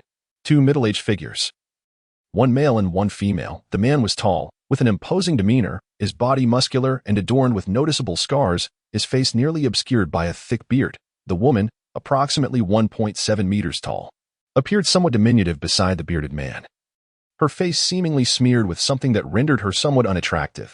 Yet, her gaze was gentle, instantly endearing her to those who met her eyes. The aura exuded by the pair was overwhelmingly potent, sending a shiver through Lu Kai. They stood at the base of the merchant ship, seemingly waiting for someone, occasionally exchanging words with one another. Lu Kai immediately recognized their identities. They were undoubtedly Demo and Shina. As mentioned by Olin and Fuya, upon noticing Lu Kai's gaze, the woman lifted her head to look in their direction. Upon spotting Olin and Fuya beside Lu Kai, her eyes brightened, and she became animated, before her gaze returned to Lu Kai, offering him a radiant smile. That smile could melt even the iciest of hearts. Demo, Shina, I have missed you both so much, Fuya exclaimed, rushing toward them without a second thought, and then leaping into Shina's embrace, playfully seeking affection. Good, it's wonderful to have you back, Shina replied, holding Fuya tightly while affectionately stroking her hair, her face brimming with tenderness, continually assessing Fuya with relief, exclaiming, thank goodness. You haven't lost weight, otherwise, I would have held Olin accountable. Olin felt somewhat superfluous at that moment, yet quickly donned a smile and approached the pair, inquiring, Demo, Shina, what brings you here? Naturally, we have come to fetch you. Demo replied with a grin, you have been away for over 2 months. And Shina was terribly worried. If it weren't for your occasional updates via the communication beetle, she might have ventured out to find you. Was your journey smooth? Yes, indeed. It went very smoothly. Fuya interjected eagerly. I just missed you both so much. You have no idea how dull sailing can be. Each day felt monotonous, and I never wished to set sail again. Olin, unfazed by Fuya's interruption, chuckled instead, as he had grown accustomed to such scenes. Haha, I wonder who was so insistent on going in the first place. You were quite upset when we said you couldn't go. Demo laughed heartily, his rugged voice infectious. Don't laugh at me, Fuya pouted in mild annoyance. All right, who would dare to mock our little Fuya? I shall deal with them, Shina said, affectionately ruffling Fuya's hair in agreement. By the way. Suddenly, Fuya appeared to recall something, slapping her forehead, and then pulled Lukai forward. Excitedly introducing, Demo, Shina. This is Lukai. Upon hearing Fuya's introduction, Shina crouched down before Lukai, gently enveloping him in her arms, and whispered, Child, you have endured much hardship. Demo also knelt beside Lukai, affectionately patting his head in silence. His eyes filled with concern. Demo and Shina had long heard of Lukai's plight through the communication beetle, although they had refrained from mentioning the more sensitive aspects involving the celestial dragons. Merely hearing about Lukai's other experiences was enough to pierce the hearts of these kind souls. Their actions and heartfelt empathy caused Lukai's nose to tingle, and he found his eyes unwittingly moistening. After a considerable time, Shina finally released Lukai, producing a handkerchief to wipe the sweat from his brow, gently saying, Come, let us return home. In the carriage, Demo took the reins, while Shina, Olin, Fuya, and Lukai settled inside.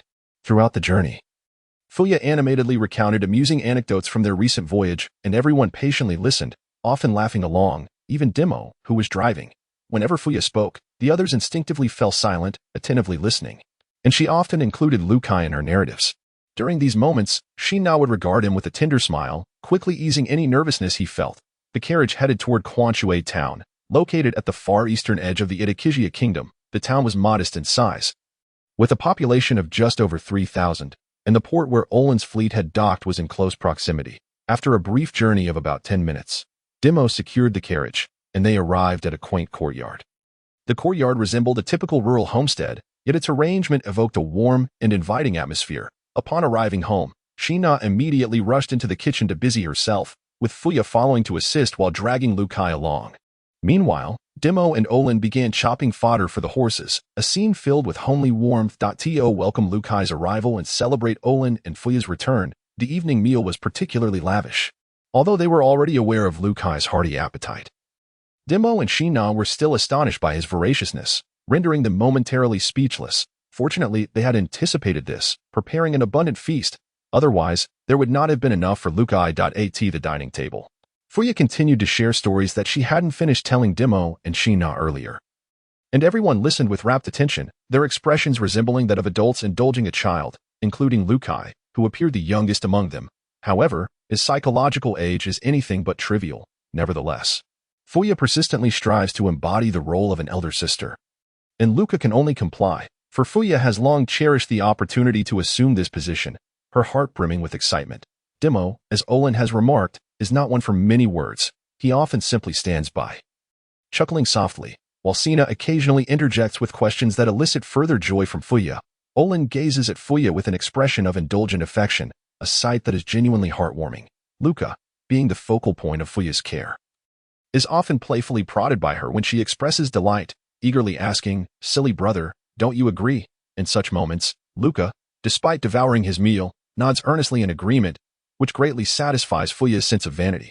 When the fleet returned to Itakizia, Luka found himself compelled by Fuya to call her sister.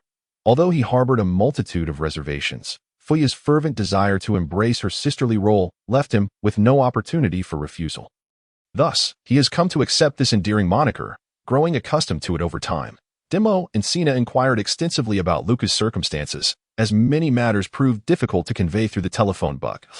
Luka, naturally, shared everything with candor. Upon gaining a deeper understanding of Luka's situation, Demo and Sina were profoundly astonished, yet they refrained from expressing too much, merely assuring Luka that this place would henceforth be his home. They were, after all, wary of inadvertently saying something that might upset Luka, who had only just arrived and needed time to adjust. However, Demo and Sina, possessing considerable experience in caring for children of Luka's age, understood that such young ones typically require a substantial adaptation period in unfamiliar environments. Thus, they concluded that the best approach was to speak less and act more, embedding their concern into every small gesture. For in time, the bonds of family would forge themselves. Their actions indeed conveyed to Luka the essence of what a true family embodies. Throughout the entire process, Demo and Sina maintained a measured warmth towards him. Yet, every detail of their interactions, every glance exchanged, instilled in Luka a profound sense of comfort. This small household, born of Demo and Sina's benevolence, was devoid of any blood ties. Nevertheless, Demo and Sina had always treated Olin and Fuya as their own. And now, the fortunate recipient of their affection had become Luka. Not only Demo and Sina, But Olin and Fuya had also grown familiar with Luca, and their collective demeanor instilled in him an inexplicable feeling. He belonged here. As if he had never truly left. In this moment, Luca genuinely began to believe in destiny. How else could he have encountered Olin and Fuya, and how could he have become a part of this family? If not for the guiding hand of fate. Thus, Luca settled in the town of Springwater. Upon learning of Luca's aspirations to grow stronger, Dimo and Sina naturally dedicated themselves to providing unwavering support. Dimo managed a substantial farm on the hills behind the town, which served as the family's primary source of sustenance. Adjacent to the farm stood a large granary, though only half of its space was utilized. The other half housed a well-established indoor training facility spanning 2,000 square meters. Originally constructed for Olin, the training area had fallen into disuse due to Olin's frequent sea voyages and his laid-back nature.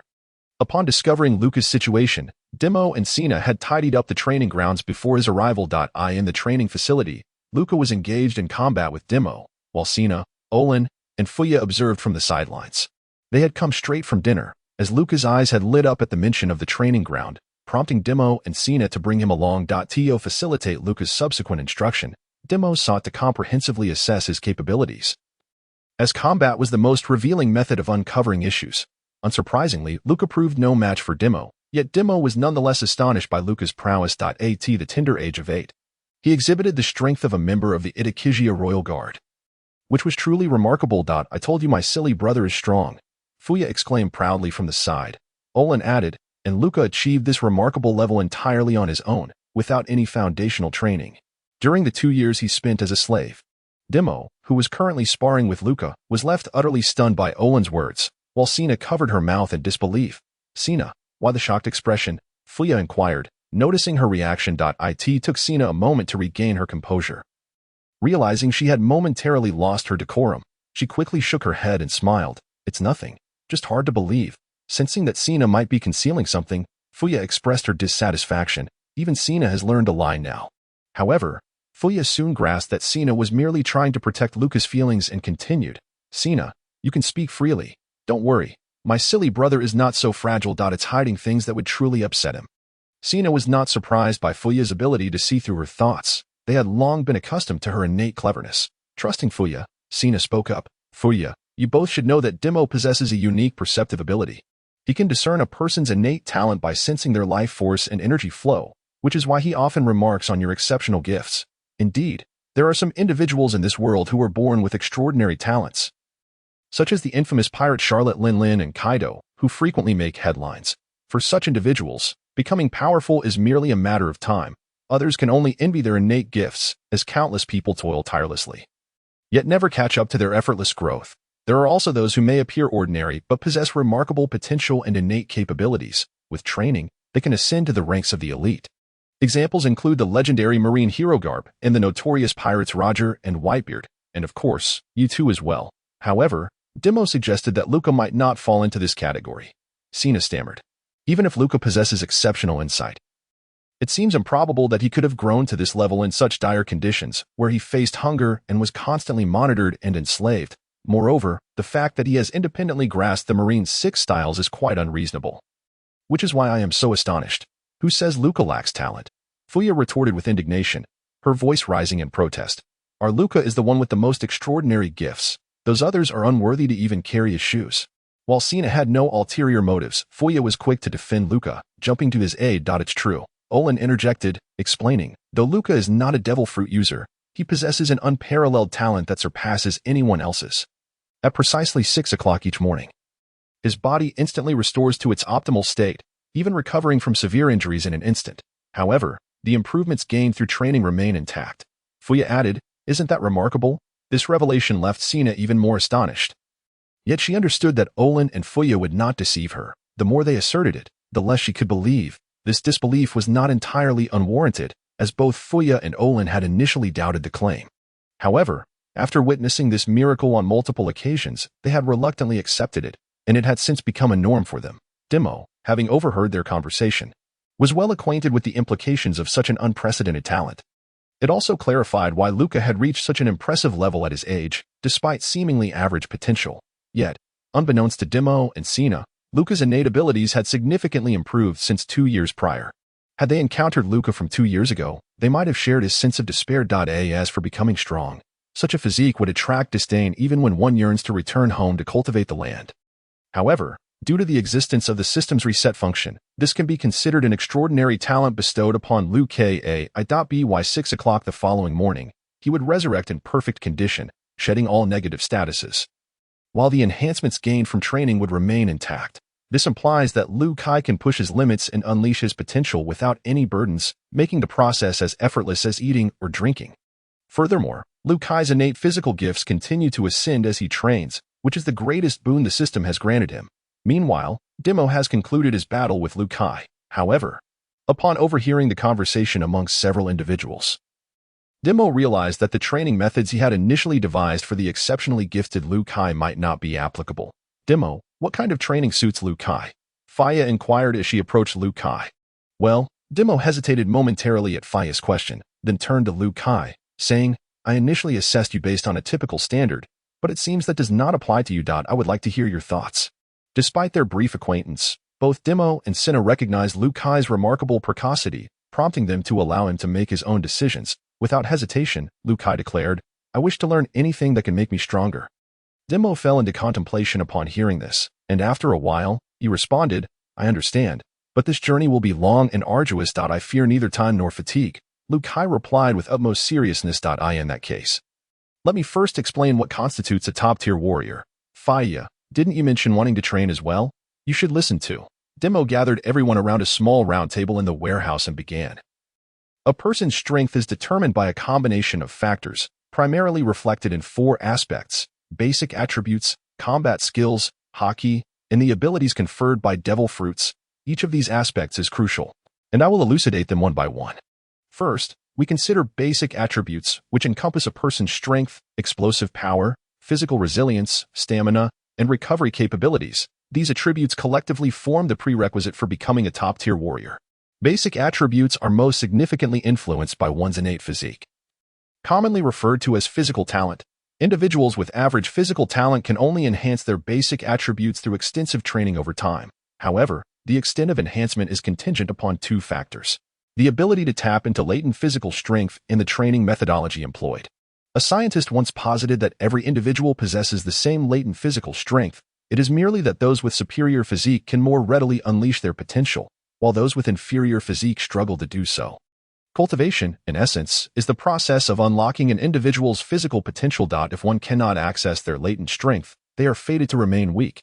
There are various methods to awaken one's potential. For instance, some have harnessed immense willpower to ignite their latent abilities, while others have done so in life-or-death battles, and still others have experienced serendipitous awakenings. However, such occurrences are often unpredictable.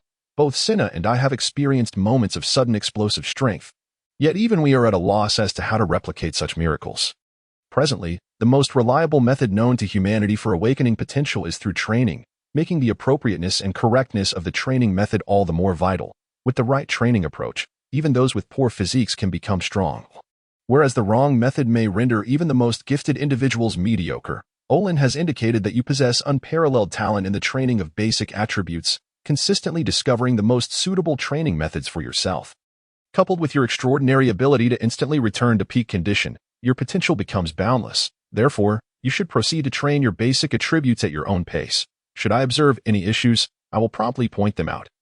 And you are welcome to ask me any questions at any time. Liu Kai nodded obediently at Olin's remarks, feeling no surprise at the high praise. After all, it was the most scientifically sound and accurate training method certified by the system. Nonetheless, he felt a surge of joy at receiving recognition from both Demo and Olin. The reason basic attributes are deemed a prerequisite for becoming a top-tier warrior is that insufficient basic attributes will significantly diminish the efficacy of the other 3 aspects. Take haki, for example. Do you know what haki is? Demo suddenly asked Liu Kai. Before Liu Kai could respond, Faya chimed in excitedly, he knows, and I do too. As she spoke, Faya beamed with pride. Although she had yet to commence her training, she had begun to acquire knowledge related to training since deciding to pursue it. While Olin instructed Liu Kai, she attentively listened and asked questions whenever she encountered confusion, thus absorbing everything naturally. Faya considered Liu Kai a genius, yet Liu Kai believed Faya to be the true prodigy. He had observed her extraordinary ability to absorb information at a glance and her remarkably agile reasoning. which was exceptionally astute. In Liu Kai's previous life, Faya would have belonged to the category of students who felt ashamed of their prolonged learning yet could still excel with a month of intensive review. With Faya being merely 10 years old and having lived in the small town of Springwater, she was somewhat naive about many matters. Otherwise, Liu Kai would indeed appear to be the younger sibling in her presence. The group was amused by Faya's antics, while Demo affectionately ruffled her hair and continued, "Let us take armed hockey as an example. Armed hockey, like observation hockey, is an innate ability that everyone possesses. Once mastered, it can enhance both defense and offense. If a person's basic attributes are robust, this enhancement becomes formidable. Conversely, if a person's basic attributes are weak, the enhancement will be comparatively negligible. For instance, if an individual possesses the strength to break an ordinary wooden board, even if they have honed their armed hockey to an exceptionally high level, which amplifies their attack fivefold, they will only manage to shatter a common stone at best. Furthermore, if a person's basic attributes are exceedingly weak, they cannot cultivate armed hockey to any significant degree, as their body simply cannot bear the weight of such hockey. Moreover, like stamina, hockey is subject to consumption. Those with insufficient basic attributes cannot endure the energy expenditure associated with hockey during combat. Thus, even among users of armed hockey, the disparity in power can be vast due to differences in basic attributes. A person with significantly superior basic attributes can easily overpower another who possesses lesser basic attributes. Even if both utilize armed hockey, you are familiar with Vice Admiral Karp, the notorious figure frequently featured in the newspapers, correct? Imagine if you had mastered armed hockey and Karp, without using his own hockey, unleashed his full strength upon you. What do you think the outcome would be? Upon hearing Demo's mention of Karp, Liu Kai sensed a hint of personal bias in his tone. Nevertheless, Demo's explanation was remarkably clear and easily comprehensible, leading to immediate enlightenment. How do you think it would end? Surely, Liu Kai would be defeated in an instant. Not to mention Karp's formidable punches, such comparisons yield no suspense. Even Monkey D. Luffy managed to break through the armed defenses of the Snake Sisters at 9 Snake Island using pure strength. And Rob Lucci has also eliminated opponents utilizing hockey defenses, such as Frankie. Thus, even if one has mastered armed hockey, when faced with an attack that exceeds their defensive limits, the effect may be minimal. Similar examples abound, such as the former strength of the Wano Kingdom's warrior, Odin. Even after aging, he could still wield top-tier hockey, yet he was only capable of contending with minor foes and could not maintain it for long, having long since lost his peak combat prowess. Consequently, regardless of how high one's hockey level may be, if their basic attributes are lacking, their combat prowess will remain limited. Kaido's assertion that hockey transcends all other powers stems from his extraordinarily high basic attributes, which amplify the terrifying effectiveness of his hockey. However, if an ordinary person were to wield Kaido-level hockey, they would never stand a chance against someone like Teacher Kai, who relies solely on physical combat without hockey. This principle applies equally to observation hockey. Liu Kai, you may possess observation hockey, yet in my current state without employing it, you cannot match my prowess. Even if you can predict my attacks, you would still be unable to evade them. Due to the significant disparity in our fundamental attributes, my speed far surpasses yours. When it comes to Demu's words, Luke could not agree more. He himself serves as a prime example, having lost his legs to Luffy's attack. Luffy may lack the ability of observation hockey, but Luke possesses it. Yet, despite his foresight of Luffy's lethal strike, he still fell victim, paying the price with his legs. Of course, had Luke not anticipated Luffy's movements with his observation hockey, the consequence would have been far more dire. One strike would have claimed his life. Demu is immensely stronger than Luffy. Had Luke faced Demu, who lacks the ability of observation hockey, escape would have been utterly impossible. It is akin to a person knowing that a nuclear bomb will detonate near their home in 1 minute. Can they turn the crisis into safety? Clearly not. It is a simple truth. Even if you can predict, you must possess the capability to evade. The influence of fundamental attributes on combat skills is no different. Dema continued, stating that while your talent in swordsmanship is remarkable, many techniques taught by Olin are beyond your grasp. Correct. Luke nodded vigorously, affirming that he could currently utilize only a handful of basic techniques. This exemplifies the consequences of insufficient fundamental attributes. Demu elaborated that whether in martial arts or swordsmanship, many techniques are derived from a certain level of mastery over fundamental attributes. Without reaching that threshold, one cannot forcibly employ them. Thus, if one individual possesses exceptional combat skills but weak fundamental attributes, while another lacks combat skills yet boasts strong fundamental attributes, the former will be overwhelmed in battle. The weaker individual stands no chance, embodying the adage that sheer strength can easily overpower skill. What I just mentioned applies equally to those with the powers of devil fruits. These abilities are diverse and formidable. Yet they vary significantly depending on the user's strength. Dimma continued, recounting an extremely powerful master who emerged over 50 years ago, wielding the powers of the dull fruit. This fruit enabled its user to emit dull light waves through specific gestures, immobilizing anyone caught in its beam for 30 seconds. This master wreaked havoc, defeating all who opposed him, including the 3 admirals of the Navy headquarters, who failed to apprehend him. After his demise, 2 other known users of the dull fruit appeared. But they were remarkably weak, barely surviving in the Grand Line, easily outmatched by any skilled fighter. The disparity arose because the master from over 50 years ago possessed formidable strength, his fundamental attributes reaching the pinnacle of the Navy headquarters elite. Such a person would dominate even without the dull fruit, making the fruit's power formidable in his hands. Conversely, if the dull fruit were in the possession of an ordinary individual with weak attributes, it would yield little power. Therefore, Dimma concluded, fundamental attributes are of paramount importance. The notion of practicing combinations without honing one's skills leads to emptiness in the end. Fundamental attributes are the foundation of those skills. Indeed, while fundamental attributes form the basis, they are not the entirety. One's ability to utilize their attributes effectively is equally crucial. Dimma remarked that some individuals can unleash only 30%, or even less, of their physical strength, while others can exert 300% or more. This disparity underscores the significance of combat skills and force application techniques, applicable to both martial arts and swordsmanship. A skilled swordsman can channel extraordinary strength through their weapon and techniques. If one cannot achieve this, they cannot truly be called a swordsman. Take the current Luke, for example. Although your talent in swordsmanship is exceptional, your practice has been too brief to even consider yourself a novice. This applies universally. Consider the Navy's 6 styles. If there are 2 individuals with identical fundamental attributes, and one has mastered the 6 styles while the other possesses no combat skills, what would be the outcome of their battle? The one who wields the 6 styles would effortlessly defeat 100 such opponents. Thus, remember that combat skills and force application techniques are exceedingly vital, as they determine whether your fundamental attributes can manifest their true potential. Luke immediately recalled the scene in Water City where Luffy was thoroughly dominated by CP9's Rob Lucci. Even in his first encounter with the much weaker Bruno, Luffy could not land a single hit. Only after unlocking Gear Second and learning the technique Sara was he able to easily overpower his opponent. This illustrates the importance of combat skills. Simultaneously, Luke recalled a badminton power evaluation show from his previous life.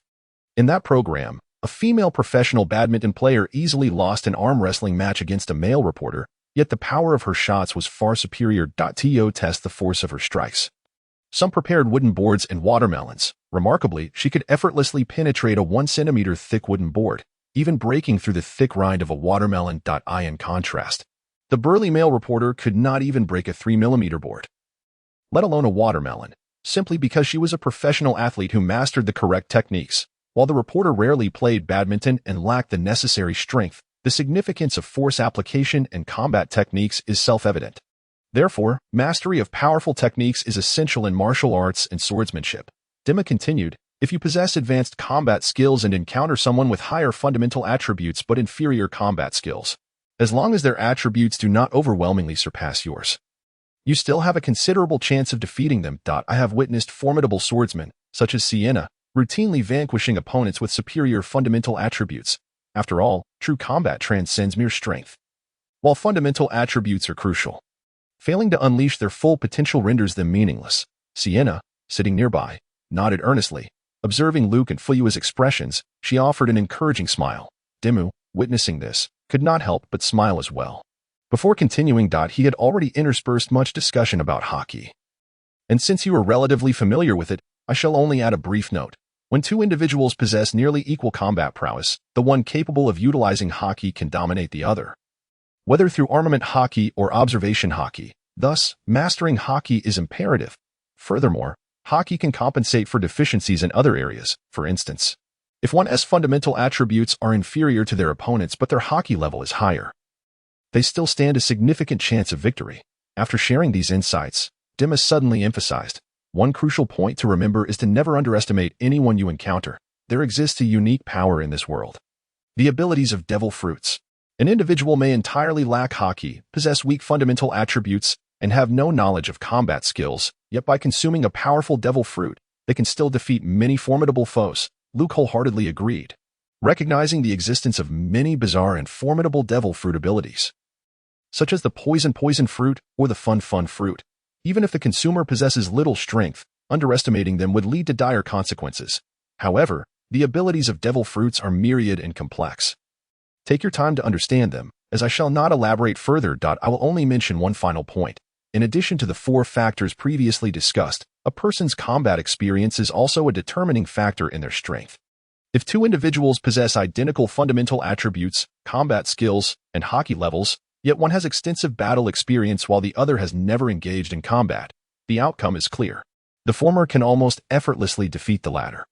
As training and real combat are entirely different realms, to become a true powerhouse, one must not exhibit any glaring weaknesses. All strong individuals in the world adhere to this principle.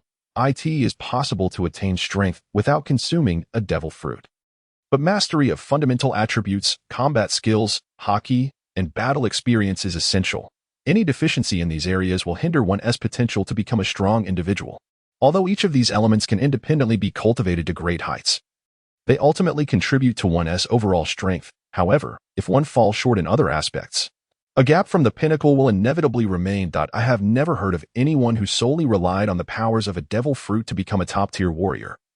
Nor have I encountered tales of those who achieved greatness solely through hockey, let alone anyone who became a formidable force merely due to sheer physical strength. True strength entails the absence of weaknesses, while simultaneously showcasing remarkable strengths. Thus, Lukai, if you aspire to be powerful, you must strive to excel in every conceivable domain. Demo's teachings were comprehensive and systematic, greatly benefiting Lukai, who at that moment resembled a sponge, eagerly absorbing this wealth of knowledge. This discourse provided Lukai with direction, allowing him to allocate his training time more judiciously and to focus on strengthening his weaknesses. Although Lukai firmly believed in his potential to become strong, he yearned for accelerated progress. Having a clear path for cultivation would undoubtedly yield greater results with less effort. Moreover, the knowledge imparted by Demo was easily comprehensible to Lukai.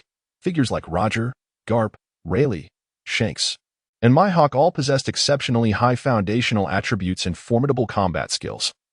And they were all masters of hockey, which is why they achieved the status of the most elite warriors. There are also individuals such as Whitebeard, Kaido, and Big Mom, while they wield the powers of devil fruits. Their foundational attributes are equally extraordinary, coupled with strong combat techniques and peak hockey mastery, enabling them to maximize their devil fruit abilities and attain the pinnacle of strength. The training system is one of self-empowerment.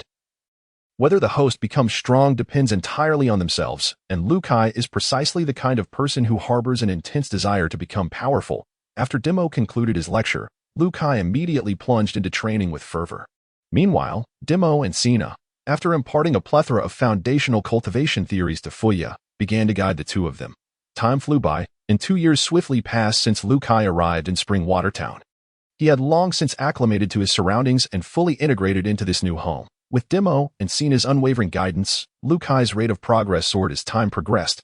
After finishing the afternoon training session and taking a brief respite, Lukai focused his thoughts and commanded, "System, display my basic attributes. Lukai, human, male, age 10, character level, 36 attribute value, 2735 status, fatigue mastered skills, Navy 6 techniques, Saru. Proficiency, advanced, Jeppo proficiency, advanced. Range proficiency, intermediate, Tekai proficiency, intermediate, Shave proficiency, advanced, Shurgon proficiency, intermediate, Instant Fist, a unique martial art created by the host by merging various boxing styles.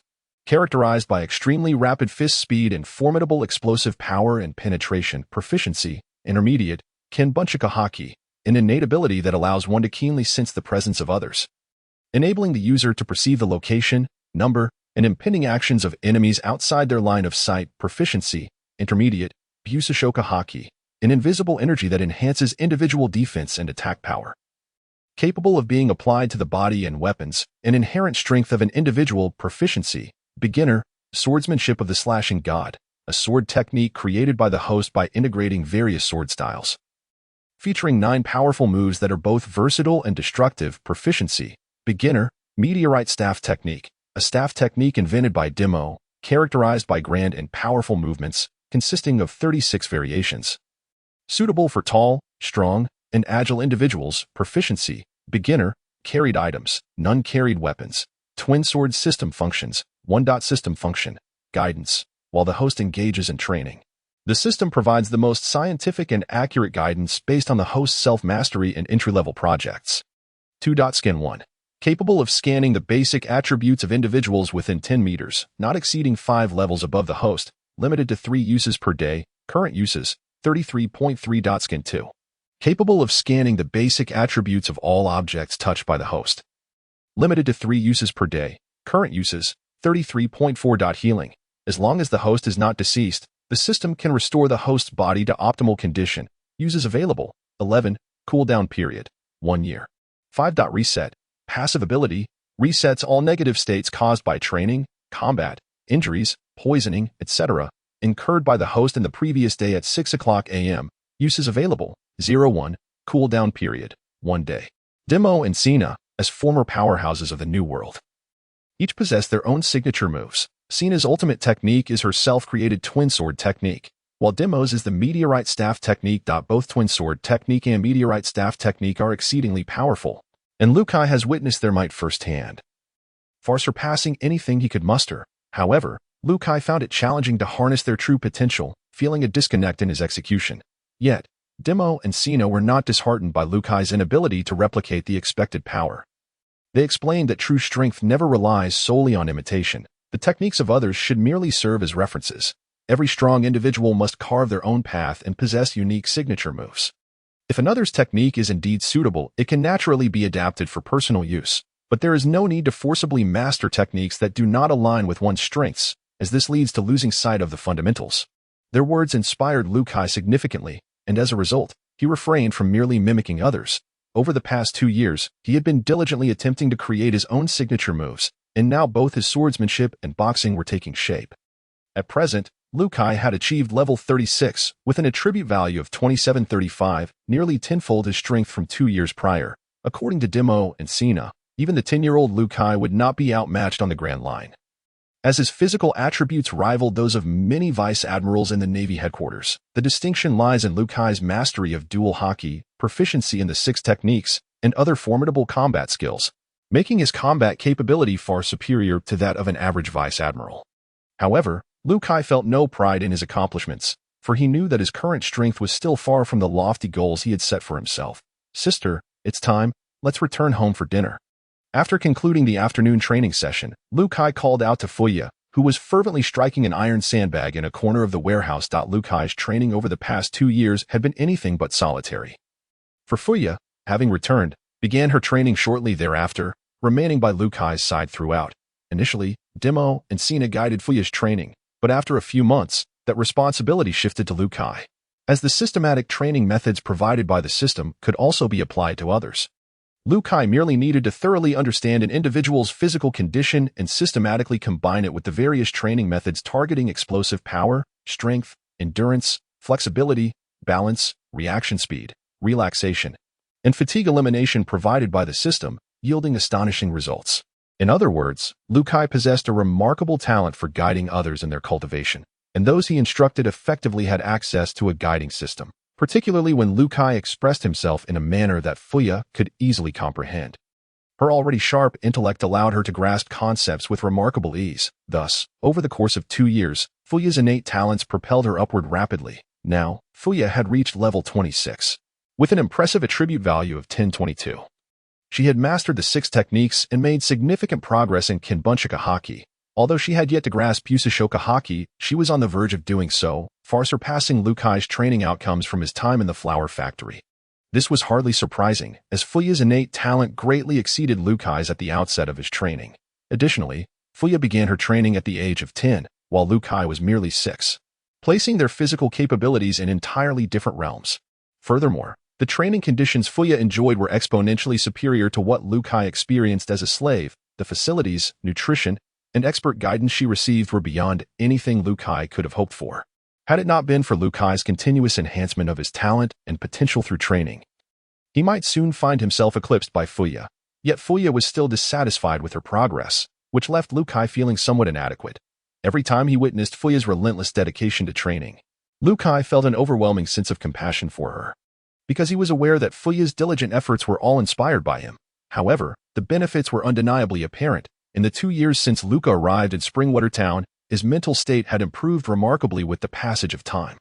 Fuya's constant companionship played an indispensable role in this transformation, and their bond grew profoundly deep as a result. Indeed, Luca developed a unique reliance on Fuya, merely seeing her brought him joy and a sense of security. As Fuya approached him, Luca swiftly grabbed a towel from a nearby rack and handed it to her. After accepting it, Fuya promptly wiped away her sweat and then took Luca's hand, leading him home while humming a cheerful tune. When Fuya first took his hand, Luca felt quite unaccustomed, yet Fuya would not allow Luca to refuse. As she put it, a younger brother should heed his elder sister's words. "Sister, are you tired?" Luca inquired with genuine concern, urging her not to push herself too hard during training. "You little rascal, who do you look down upon?" Fuya rolled up her sleeves to showcase her muscles, feigning annoyance as she declared, "I am quite strong." Yes, Luca quickly agreed. "My sister is the strongest." Indeed. Fuya proudly tilted her head, adding, "If anyone bullies you, just tell me, and I shall teach them a lesson. Understood?" Understood? Luca nodded earnestly, his serious demeanor eliciting a chuckle from Fuya. Luca believed that his care for Fuya stemmed from a typical brotherly affection. He indulged her in everything, going along with her whims, and even relished being playfully bullied by her. However, Fuya held a different perspective. Although Luca's approach resembled that of Olin, Fuya felt that Olin's manner was the true form of a brother's care. In contrast, Luca seemed to submit to her formidable presence as the elder sister. Refraining from any defiance, Fuya was not oblivious to this. Rather, she intentionally embraced this dynamic to relish the feeling of being an older sister. Through their 2 years of daily interactions, Fuya's intelligence consistently astonished Luca. Though she often appeared carefree and cheerful, her demeanor was merely a facade for her own happiness. When it came to critical thinking, Luca found it challenging to keep pace with Fuya's sharp intellect. In contemplating any issue, Fuya could swiftly untangle the complexities and incisively identify the essence of the problem, leaving Luca feeling intellectually overwhelmed on numerous occasions. Consequently, Fuya frequently teased Luca about having become somewhat foolish. With his mind filled with muscles. By the way, sister, I wish to go for a walk, Luca suddenly expressed as they strolled hand in hand. Recently, I feel that mere training is no longer yielding optimal results. Although my progress has been steady, I have yet to experience any breakthroughs, so I wish to explore different training methods. Great. Where shall we go? Fuya immediately supported him with enthusiasm. Are you coming too? Luca tightened his grip on Fuya's hand at her response. No, absolutely not. The places I wish to go are quite perilous, and I cannot permit you to accompany me.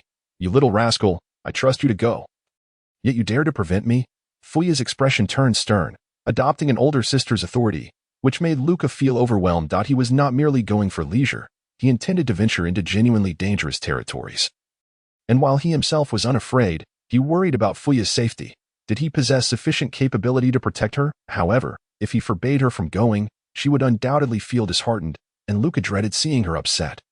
Reluctant to let her suffer even the slightest grievance, thus, he found himself at a loss for words. Observing Luca's silence, Fuya felt a surge of irritation, huffily releasing his hand and storming back home. Luca understood that Fuya was genuinely concerned for him, yet he truly wished for her to remain safe. Although Itakizia shared a similar climate with the kingdom of Rafaya, the levels of danger were vastly different. Over the past 2 years, Luca had heard Demo and Sina mention many perilous places, some of which they dared not approach, leaving him in a state of alarm, with the system augmenting his capabilities. He was undoubtedly formidable and unafraid. His strength had grown significantly. However, Fuya lacked such a system, and Luca felt unqualified to protect her in areas that even Demo deemed hazardous. Thus, he was caught in a profound internal conflict. Meanwhile, in the kitchen, Sina noticed Fuya storming home alone, her temper flaring, and was taken aback, promptly approaching to inquire. Upon learning the situation, she felt somewhat speechless. Sina, do you think Luca is being unreasonable? Fuya exclaimed angrily. Yet the underlying reluctance to part with Luca was palpable to anyone observing.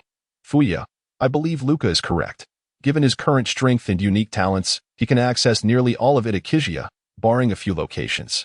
However, some areas are genuinely perilous for you, Sina explained patiently. Humph, you all underestimate me, conspiring to bully me. Fuya retorted, tears welling in her eyes as she stormed into her room, slamming the door behind her. At that moment, Luca stepped out of the house, and hearing the door's forceful closure pierced his heart with sadness. To him, Fuya's anger stemmed from 2 primary reasons, her concern for his safety and her unwillingness to part with him. Masking her true feelings with anger, Luca, do you truly intend to venture out? Sina asked urgently. Sensing Fuya's distress mirrored her own, Luca's abrupt announcement had caught her off guard, leaving her unable to process the situation. Why not bring Fuya along? Sina suggested softly. I understand your worries for her safety, but I know Akishia's circumstances better than you. As long as you avoid the locations I mentioned, you can protect her. You've witnessed Fuya's determination over the past 2 years. Do you think her efforts are for naught? She strives to draw closer to you, to assist you better in the future. Sina continued patiently. If you embark on this journey alone, leaving her behind at home, what do you think she will feel?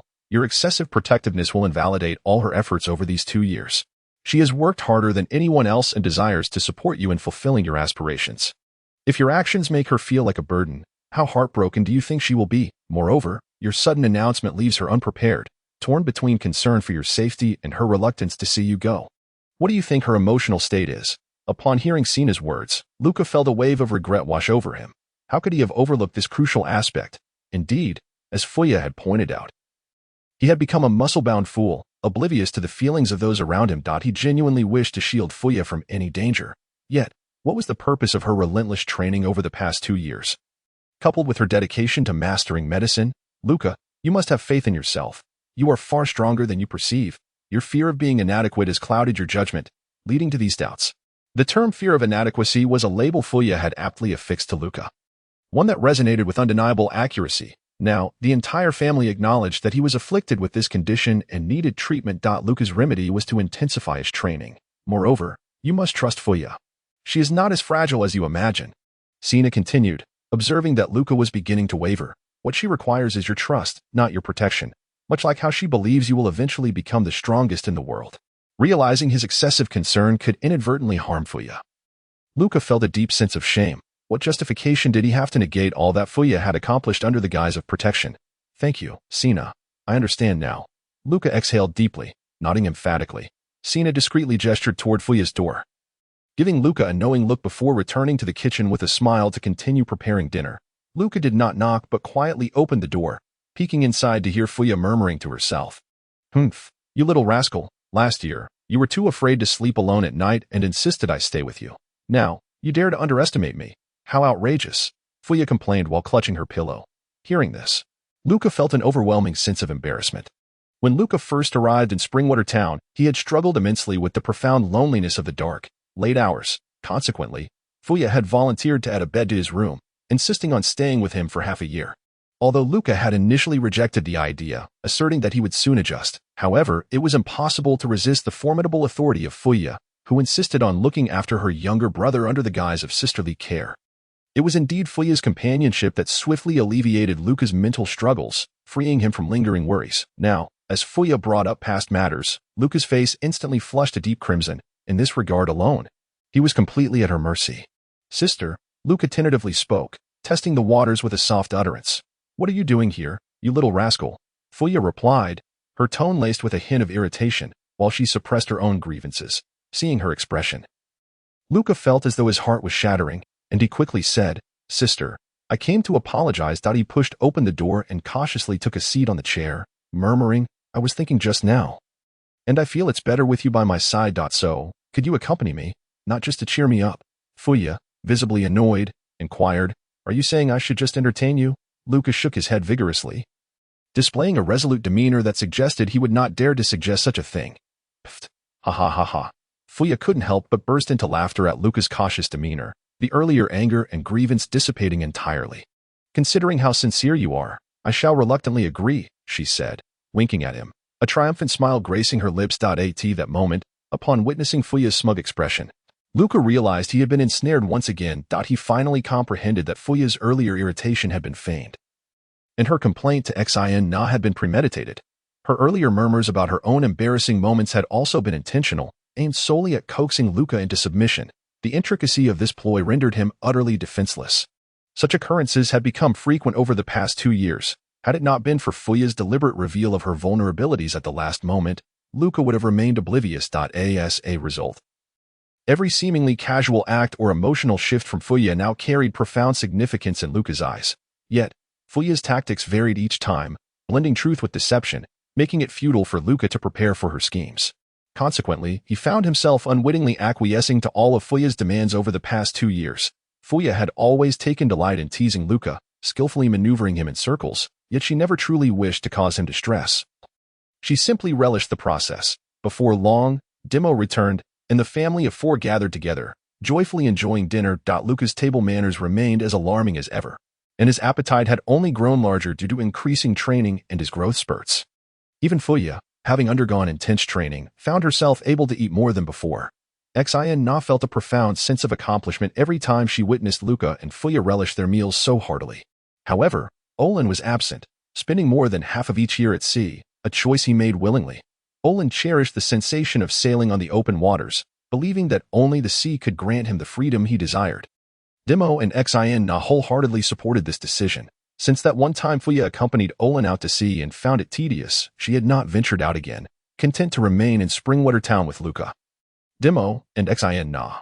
She would also visit Grandpa Kong every few days to continue her medical studies. As the former royal physician of the Itakizia Kingdom, Grandpa Kang's medical prowess was unquestionable. However, Fuya's innate talent in medicine was extraordinary, leading to a mutual exchange of knowledge between her and Grandpa Kong, as they both tackled numerous medical challenges together. Occasionally, they would attend to the ailments of nearby villagers, and now Fuya had gained the reputation of a budding medical sage. When Demo learned that Luca and Fuya planned to embark on an adventure together, he was not at all surprised, chuckling, "I already knew you had this in mind." He then retrieved a meticulously hand-drawn map of the Itakizia Kingdom from a nearby cabinet, which was far more detailed than any commercially available map. This map was a labor of love, crafted by Demo over the course of a month, going through several drafts before completion. Xin chimed in. "I've marked the dangerous areas in red for you, so you can avoid those places." Whenever Luca listened to Demo and Xin discuss the dangers that lurked in Itakizia, he felt an odd sensation. The climate of the Itakizia Kingdom was remarkably similar to that of the Rafia Kingdom, both exhibiting stability. The wilderness of the Rafia Kingdom felt like a garden to Luca, devoid of any real peril. Logically, such a climate should not harbor extraordinary beasts. It defied reason. Yet, there were parts of the Itakizia Kingdom that even Demo and Xin dared not tread, their dangers being quite astonishing. These locations were precisely the targets for Luca and Fuya, as their current capabilities rendered ordinary places inadequate for their trials. Upon receiving the map, Luca was deeply moved. This was the essence of Demo and Xin. They never relied on mere words but consistently demonstrated their care and support through tangible actions, often preparing things in advance for him. This warmth was something Luca had felt countless times over the past 2 years. Regardless of what the trio of siblings wished to pursue, Demo and Xin would unconditionally support them, providing immense motivation and energy. "Foolish brother, do you truly wish to venture into those perilous areas?" Fuya suddenly asked. "There's no need to worry. Luca's strength is formidable now. If he were to unleash his full power, even Olin would have to tread carefully, and should he underestimate Luca, he might find himself in a precarious situation." Demo reassured Fuya, "That is why I can confidently allow you to accompany him." Upon hearing this, Fuya's mouth formed an astonished O, her face a portrait of disbelief as she gazed at Luca. 6 months prior, Luca had faced Olin in a sparring match, where he had been effortlessly overwhelmed, his attempts to strike back completely ineffectual. In just half a year, though Fuya was aware of Luca's rapid progress, she could hardly fathom the extent of his improvement. In truth, it wasn't merely Luca who had grown. Fuya's strength had also become remarkably formidable, though she remained unaware of her own prowess. After all, they had been training in isolation, lacking any points of reference for comparison.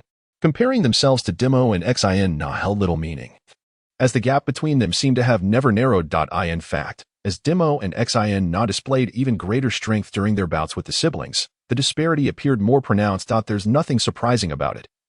Our little Luca is a super genius, and of course, little Fuya is also a super genius. I dare say, there is no one in the world with greater talent than you two, Xin proclaimed proudly, amused by Fuya's expression. "Indeed," Fuya replied, unreservedly lifting her chin, casting a triumphant glance at Luca, as if to say, "See, sister is impressive too." Xin said so. Luca had long since grown accustomed to Fuya's self-adulation and joined Demo and Xin in laughter. To the west of the royal city of the Itakizia Kingdom, a range of mountains sprawled, one of which was named Bantu Mountain. Atop Bantu Mountain, Luca and Fuya gazed into the distance at the royal city. Just 2 more mountains lay ahead before reaching a vast plain, which, when traversed, would lead them directly to the royal city. As they beheld the approaching city, their spirits lifted considerably, for they had already mapped out their itinerary upon entering the royal city. In summary, it could be distilled into 6 words: shop, explore, and buy. At this moment, Luca and Fuya had been away from home for 3 months. During this time, they had ventured into the Delhi primitive forest, Lake Kase, and Mount Tula, places that most would neither dare to go nor could reach. All these locations were perilous, teeming with ferocious beasts. Under Dimo and Xin-Na's guidance, Luca had chosen not to use his overwhelming power or any combat skills throughout the trials, striving instead to refine his control over his own body. Over the past 2 years, Luca's basic physical attributes had surged rapidly, but correspondingly, his mastery over his body had diminished. This was a natural consequence, as his body needed time to adjust to its newfound strength. Eventually, as he regained control, supplemented by his overwhelming power and combat skills, he would achieve remarkable results, his strength augmenting at an accelerated pace. However, their expectations for Fuya were entirely different. Since her understanding of the outside world had been shaped solely through the accounts of others, she inevitably retained a certain naivety.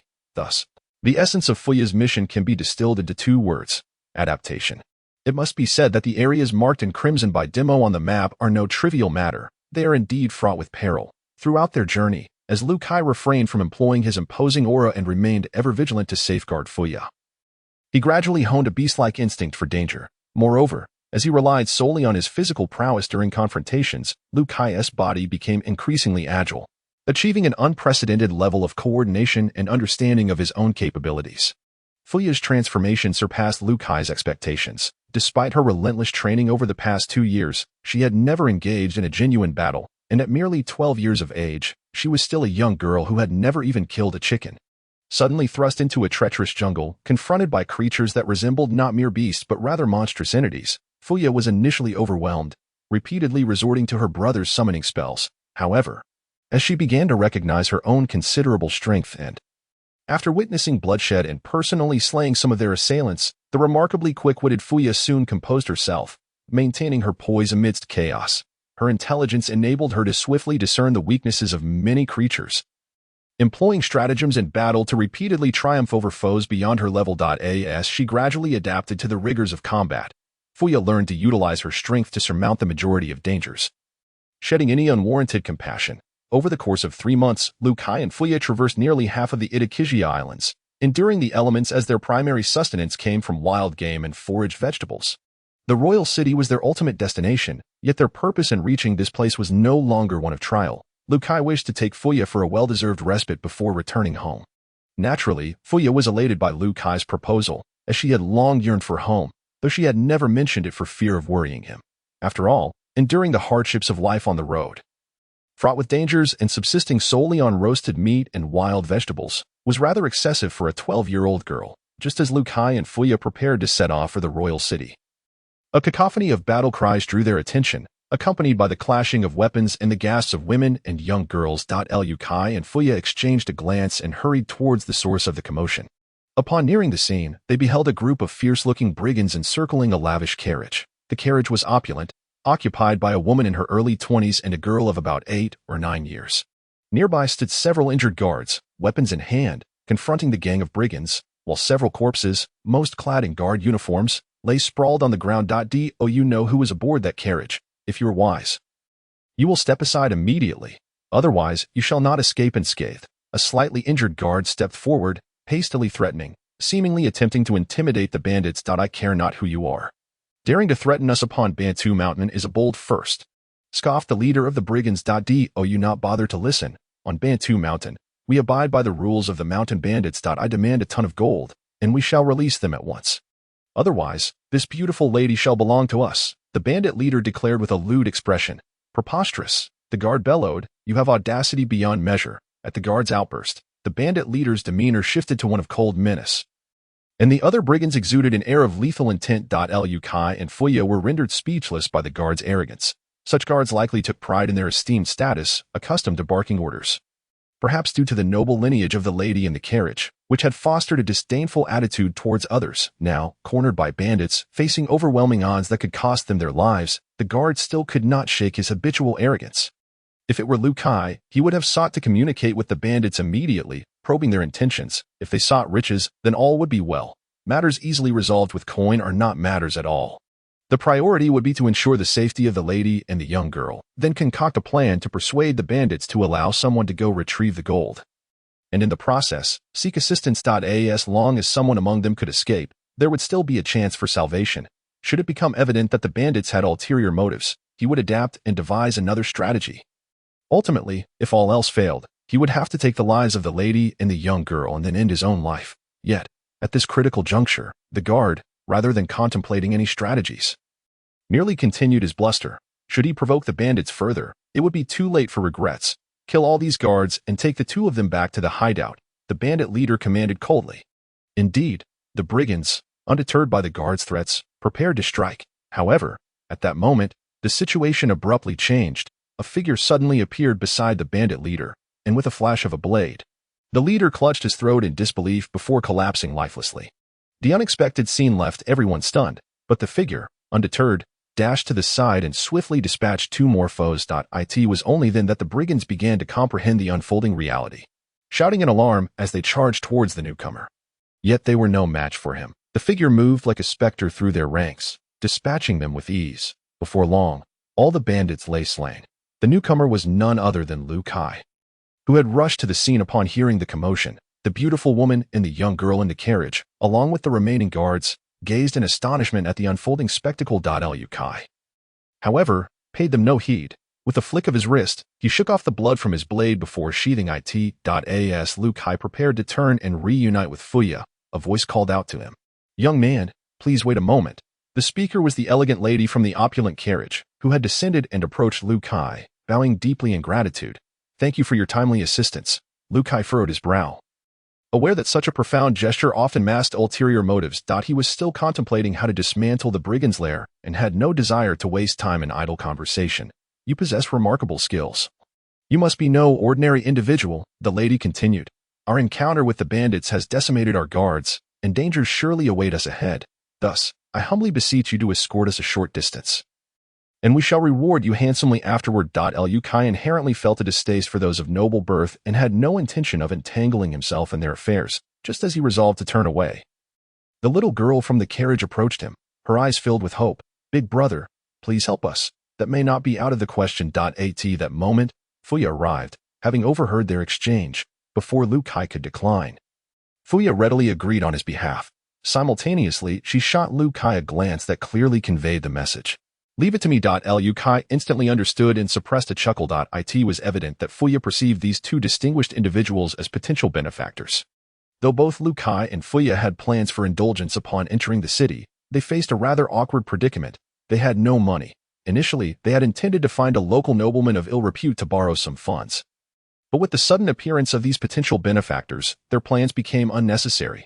After all, it was clear that these individuals held a certain status. Escorting them should warrant a request for several million burli, which seemed reasonable enough. Lu Kai harbored no objections to Fuya's plan. In fact, he had never opposed any of her schemes. However, at that moment, an exceedingly discordant voice interrupted. "Madam, you mustn't," the guard, whom Lu Kai and Fuya had previously criticized, interjected. "These two are of unknown origin. Their sudden appearance surely harbors ill intent. It is possible they orchestrated the bandits' attack." Upon hearing the words, Lu Kai's gaze sharpened, and in an instant, his figure vanished from sight. When he reappeared, he delivered a fierce kick to the chest of the guard. The guard was sent flying backward, crashing into a large tree before coming to a halt, feeling as though his insides had been shattered. Blood spewing from his mouth. As the guard struggled to regain his composure, the tip of a blade was already poised against his throat. "Speak another word, and I shall end your life immediately." Lu Kai's cold voice resonated, imbued with a palpable intent to kill. He harbored no inclination to indulge such individuals. In his eyes, the sycophants of nobility were as detestable as the nobles themselves. It was particularly infuriating that this loathsome individual dared to be so disrespectful to both him and Fuya. While Lu Kai himself was indifferent, this guard had crossed an unforgivable line by involving Fuya in his insolence.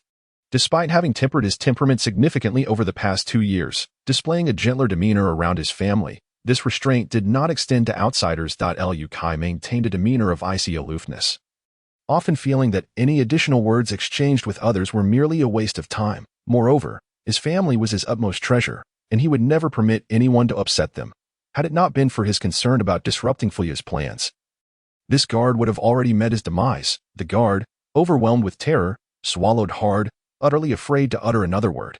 Meanwhile, Fuya detected an oddity in the guard's demeanor. His behavior which had initially seemed foolish in the face of the bandits, now appeared suspicious. If the bandits were indeed connected to Lu Kai and Fuya, they would merely need to drive them away, not annihilate them. Now that Lu Kai had decimated the bandits, the situation was no longer guaranteed to be secure. Who could say whether the bandits had accomplices? What if those accomplices came seeking revenge?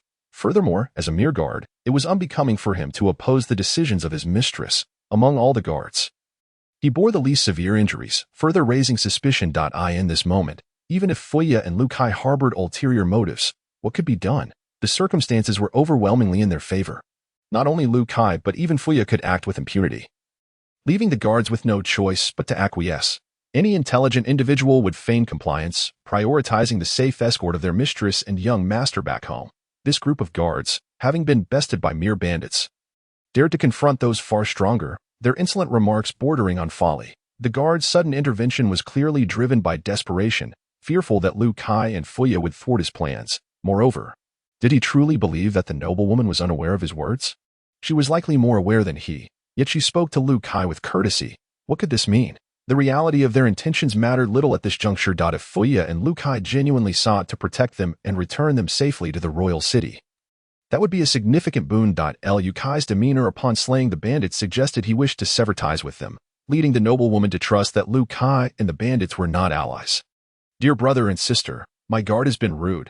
I apologize on his behalf. The gentle voice of the noblewoman filled the air, laced with regret. Big brother, big sister, please forgive him, the young girl chimed in. Yet Lu Kai appeared oblivious, remaining motionless, his cold murderous intent unyielding. Silly brother, let it go. Fuya observed Lu Kai's growing ire and couldn't help but chuckle, interjecting. At last, Lu Kai sheathed his knife, not sparing the guard a glance as he moved to stand beside Fuya, adopting a compliant demeanor. Silly brother, go drive the carriage. We are headed to the royal city. Fuya instructed Lu Kai, leaning in to whisper a few words in his ear. A flicker of cold light passed through Lu Kai's eyes, quickly concealed, and without further ado, he leapt onto the driver's seat of the carriage. Fuya gestured for the noblewoman and the young girl to board, joining them shortly thereafter. The mountain path was treacherous, and the carriage's pace was sluggish. However, Fuya remained unperturbed, indifferent to the intrigues among the nobility, viewing the situation merely as a transaction. They were escorting the noblewoman and the girl into the city, and in return, they would receive monetary compensation, nothing more. Yet the noblewoman and the remaining guards were expressions of worry. Do not fret. With my brother and me here, no one can harm you. Fuya discerned their concerns instantly. The slaughter of the bandits at Lu Kai's hands would soon become known. If there were other bandits lurking in the mountains, they would undoubtedly seek vengeance upon discovering the bodies of their fallen comrades. The carriage took half an hour to descend the mountain. Once they crossed the next hill, they would find a vast plain ahead, where the carriage could accelerate, swiftly reaching the royal city, just as everyone began to breathe a sigh of relief.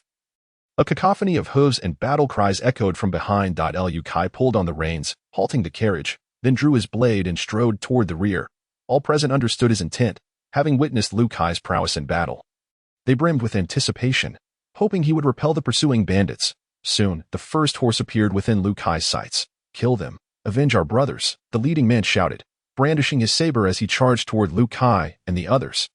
With a sudden push against the ground, Lu Kai propelled himself forward at a speed surpassing that of the horses, delivering a lethal strike to the first bandit atop his mount. Then, with a deft twist in midair, he redirected his attack toward the remaining foes. Their identities required no inquiry. Their menacing demeanor and cries of vengeance were unmistakable. This band of pursuers numbered over 30. Yet the ensuing battle was far less chaotic than anticipated. In mere moments, every last bandit lay vanquished, none left to catch their breath.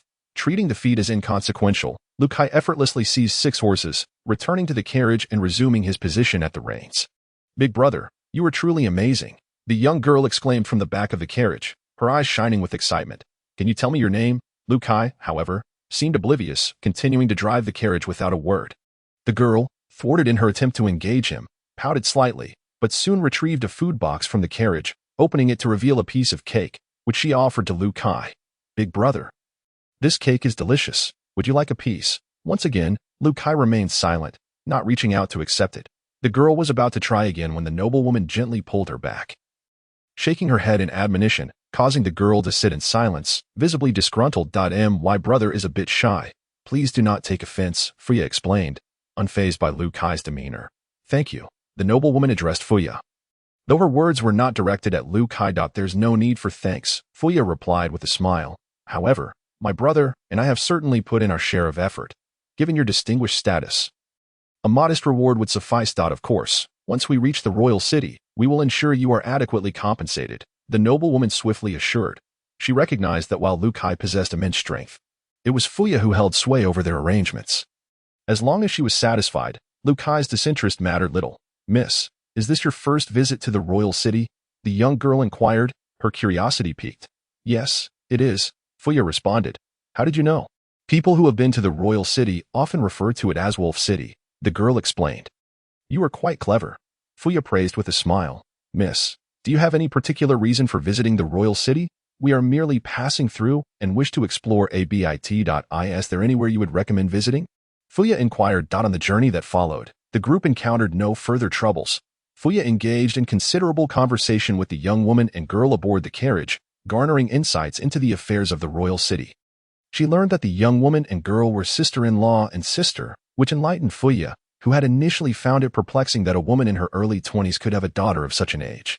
After traversing the final mountain, Luca promptly urged the carriage to accelerate, revealing the majestic royal city in the distance, its grandeur magnifying with each passing moment. Suddenly, the sound of galloping hooves resonated once more. This time approaching from ahead, as a cavalry unit of 100 riders sped towards them. The cavalry halted as they neared Luca and his companions. Greetings, Your Highness, exclaimed a man at the forefront. Dismounting and bowing towards the carriage, His Majesty noticed Your Highness's delayed return and dispatched us to escort you. Thank you for your efforts. You may rise, replied the voice of the beautiful woman within the carriage. At that moment, Fuya and Luca realized that the person they had rescued was none other than the princess of the Itakizia kingdom, leaving them momentarily stunned. The two reigning monarchs of Itakizia held significant ties with their family.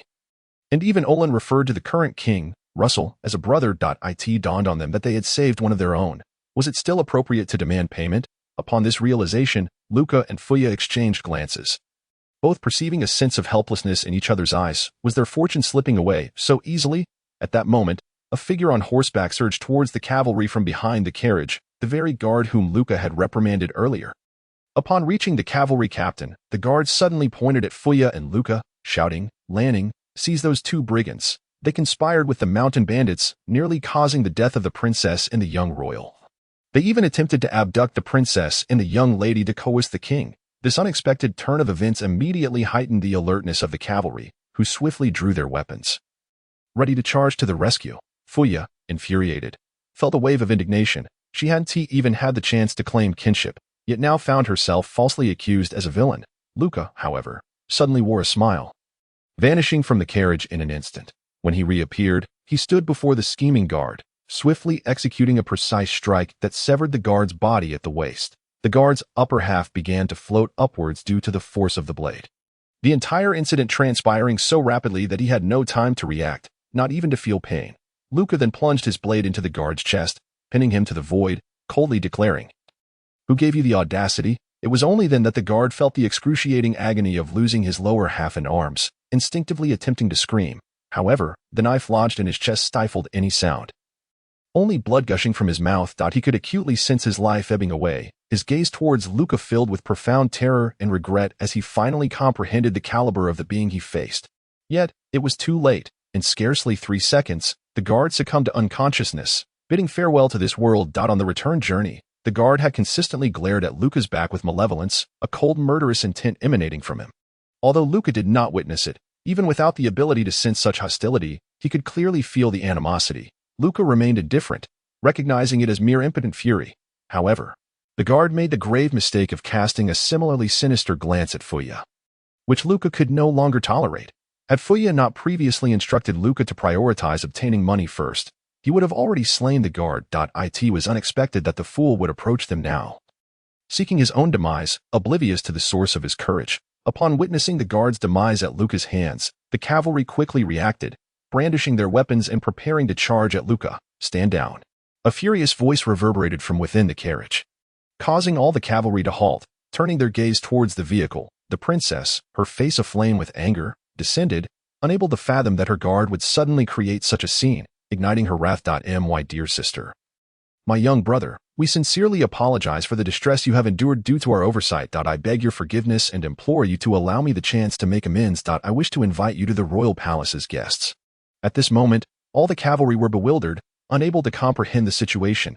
Were these two not brigands? Why was the princess apologizing to them, offering such profound respect and extending an invitation to the palace? There is no need. Luca sheathed his knife, casting a cold glance around before outright rejecting the offer. Without regard for the onlookers, he took the reins of two horses, approaching Fuya and stating, "Sister, I wish to eradicate the lair of those mountain bandits." Upon hearing this, Fuya swiftly mounted one of the horses, smiling at Luca. Then what are we waiting for? Naturally, Fuya wholeheartedly supported Luca's intentions. Given the earlier commotion, they felt too embarrassed to ask for money. And with their kinship aspirations dashed, they resolved to prioritize fulfilling Luca's desires. Moreover, while they had not received payment from the princess, it was evident that the bandits would possess a fair amount of wealth. The two siblings understood each other's thoughts without needing to articulate them, having engaged in similar endeavors numerous times before. Over the past 3 months, they had frequently engaged in acts of vengeance against wrongdoers. Yet as the benevolent guardians of fortune, they had long since distributed their ill-gotten gains to those in need. Luca promptly mounted his horse, turning it to depart. My dear sister, my young brother. The simultaneous exclamations came from both the princess and the young royal. Fuya glanced at them, smiling. You are safe now, but I suggest you thoroughly investigate that individual. After speaking, the two siblings spurred their horses and galloped away, leaving the princess and her companion to ponder their unresolved debt of gratitude. Gazing at the retreating figures of the siblings, the princess lamented, "They have yet to repay our kindness." The south of Bantu Mountain lies a valley, within which a flat land accommodates a stronghold capable of housing over 300 individuals.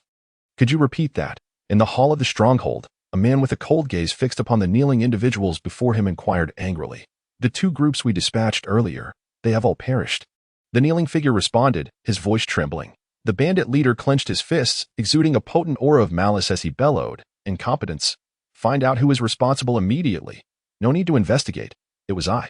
A voice abruptly floated in from above, taking over the bandit leader's words, as a figure unexpectedly appeared outside the hall. The newcomer was Luca, clad in a white tank top, loose black capri pants, canvas shoes on his feet, a long staff slung across his back, and 2 knives tucked into his left waistband. Standing confidently in the center of the stronghold, all the bandits stood frozen in shock. "Kill him." The bandit leader was the first to react, shouting in response. The bandits drew their weapons and charged at Luca with a cry. Luca smiled slightly, employing the shave technique to vanish from sight. When he reappeared, he was amidst the throng, each hand wielding a knife. As Luca's blades fell, 2 bandits charging forward suddenly collapsed. Without a moment's hesitation, he surged towards the remaining bandits. With each swing of his knife, yet another would fall. The scene could not be described as a battle but rather a one-sided slaughter. Luca bore no psychological burden in slaying these bandits. They were perpetrators of unspeakable atrocities, and their demise was a salvation for the innocent. Fuya did not accompany Luca to the bandit stronghold. Instead, she stood atop a distant mountain, excitedly observing through a telescope. Though she had faced numerous battles over the past 3 months, they had been against ferocious beasts. She still harbored some reluctance towards taking a life. Even if the target were villainous bandits, not wishing to engage in the act of killing yet unwilling to miss the spectacle, Fuya opted to watch from afar. Moments later, over 100 bandits lay dead, while the remaining survivors were engulfed in overwhelming terror. However, they could not discern Liu Kai's movements at all, only witnessing their companions falling one by one, succumbing to death. "Stop!" A furious shout echoed through the skies, causing the bandit leader to finally rise from his seat. Suddenly, the fingers of his right hand morphed into a series of curved blades, appearing exceedingly sharp. Immediately, the bandit leader locked onto a specific position and swept his fingers through the air in that direction. Waves of slashes erupted from his fingertips, and before the onslaught, Liu Kai's figure abruptly emerged. Upon seeing the incoming strikes, he swiftly brought down his dual blades, neutralizing the attacks, and then looked at the bandit leader with a hint of surprise. The quick slash fruit. In the original storyline of the pirates, the quick slash fruit is the devil fruit ability wielded by Mr. One, Daz Bones, under Crocodile. However, it was evident that Daz had nothing to do with this situation. Considering his age, he might still be running around in open crotch pants. The one who consumes the quick slash fruit becomes as hard as steel from within, with every part of their body capable of transforming into blades, producing powerful slashes, which makes it a formidable devil fruit. You certainly know quite a bit. The bandit leader glared at Liu Kai, gritting his teeth. Liu Kai, uninterested in the nature of the fruit, suddenly vanished from his position, reappearing abruptly in front of the bandit leader, bringing both blades down simultaneously. Clang! The sound of massive weapons clashing resonated as the bandit leader raised both hands to block Liu Kai's dual blades. I expected you to be stronger. You're nothing extraordinary. The bandit leader scoffed. Long live Big Brother. Avenge the brothers, kill him. Big Brother orgy, kill him. The bandits suddenly erupted with excitement, shouting loudly, having thought they were doomed, only to see their leader stand up at this critical moment. Is that so? Liu Kai suddenly laughed. A frog at the bottom of a well? You only dare to speak such words due to your devil fruit. Otherwise, a person like you wouldn't last 3 rounds against me. With that, Liu Kai swung his left blade towards the bandit leader, Orgy. Upon contact, the force from Liu Kai's blade deflected Orgy's hands. Then, with a thrust of his right hand, he stabbed Orgy in the abdomen, sending him flying. Yet, upon hitting the ground, Orgy immediately sprang back up and scathed, indeed quite hard. Liu Kai couldn't help but furrow his brows, examining the opponent's attributes. Orgy, human, male. 41 years, character level, 25 attribute value, 958 status, good devil fruit ability, quick/fruit mastered skills, cross/. A technique created by Orgy using the quick/fruit ability. Capable of sending out net-like slashes to chop objects into tiny squares. Proficiency, intermediate. Waist/. A technique created by Orgy using the quick/fruit ability. Transforming an entire hand or leg into a blade to deliver a more powerful strike. Capable of severing objects at the waist. Proficiency, intermediate. Finger/. A technique created by Orgy using the quick/fruit ability, transforming 5 fingers into blades to deliver slashes. Proficiency, intermediate. Spiral/. A technique created by Orgy using the quick/fruit ability. Turning his wrists into high-speed spiral blades to cut through encountered objects. Proficiency, intermediate. Whirlwind step, a mandatory step for members of the Itakizia Kingdom's Guard. Combining a series of basic steps to significantly enhance movement speed. Proficiency, advanced, carrying items, none carrying weapons, none just by looking at the attribute values. Orgy could be considered a master in the West Sea. Moreover, he was a powerful user of the quick/fruit, making it rare for anyone in the West Sea to rival him. Even in the Grand Line, he wouldn't be an ordinary character, easily dominating his territory. Even Luffy would definitely not stand a chance against Orgy, aside from using his fruit ability to fly away. Luffy had no means to counter Origi. Liu Kai had already exerted all his strength in his previous 2 strikes, yet he had not even grazed Orgy's skin. A frog at the bottom of a well? Orgy's face twisted into a cruel smile as he declared, "Today, I shall show you who the real frog at the bottom of the well is." No sooner had he spoken than Orgy propelled himself off the ground, hurtling towards Liu Kai like a cannonball, swiftly clawing towards Liu Kai's face, only to have Liu Kai block it with his blade. However, Orgy's assault did not cease. He suddenly grasped Liu Kai's dual blades, with his right foot transforming into a blade that swept violently towards Liu Kai's waist. Clang! The sound of a massive metal collision rang out once more. Liu Kai remained unmoved, allowing Orgy's leg blade to strike against his waist. However, the anticipated severing did not occur. It felt more like 2 pieces of steel colliding. I guess I'm quite hard too. Liu Kai grinned, exerting force with both hands to withdraw his dual blades, then slashing again towards Orgy's chest, sending him flying once more. You two are a devil fruit user. Orgy stood up again, his eyes wide as he stared at Liu Kai. What do you think? Liu Kai smiled faintly, vanishing from his spot once more, circling around to Orgy's back, delivering a heavy slash. This strike also failed to harm Orgy in the slightest, but Liu Kai did not cease his assault, unleashing his self-created God Sword technique, a relentless torrent of strikes raining down upon Orgy. Orgy, not to be outdone, relied on his steel-like body to retaliate amidst Liu Kai's onslaught. Visually, Liu Kai appeared to hold the upper hand. Yet the battle seemed to be trapped in a vicious cycle. Liu Kai could not injure Orgy, nor could Orgy inflict any damage on Liu Kai. The reason they appeared evenly matched was that Liu Kai had not infused his blades with haki. Otherwise, 3 slashes would easily have dispatched Orgy. However, Liu Kai refrained from doing so, for he was using Orgy to hone his skills. In the path of swordsmanship, there exists a significant threshold.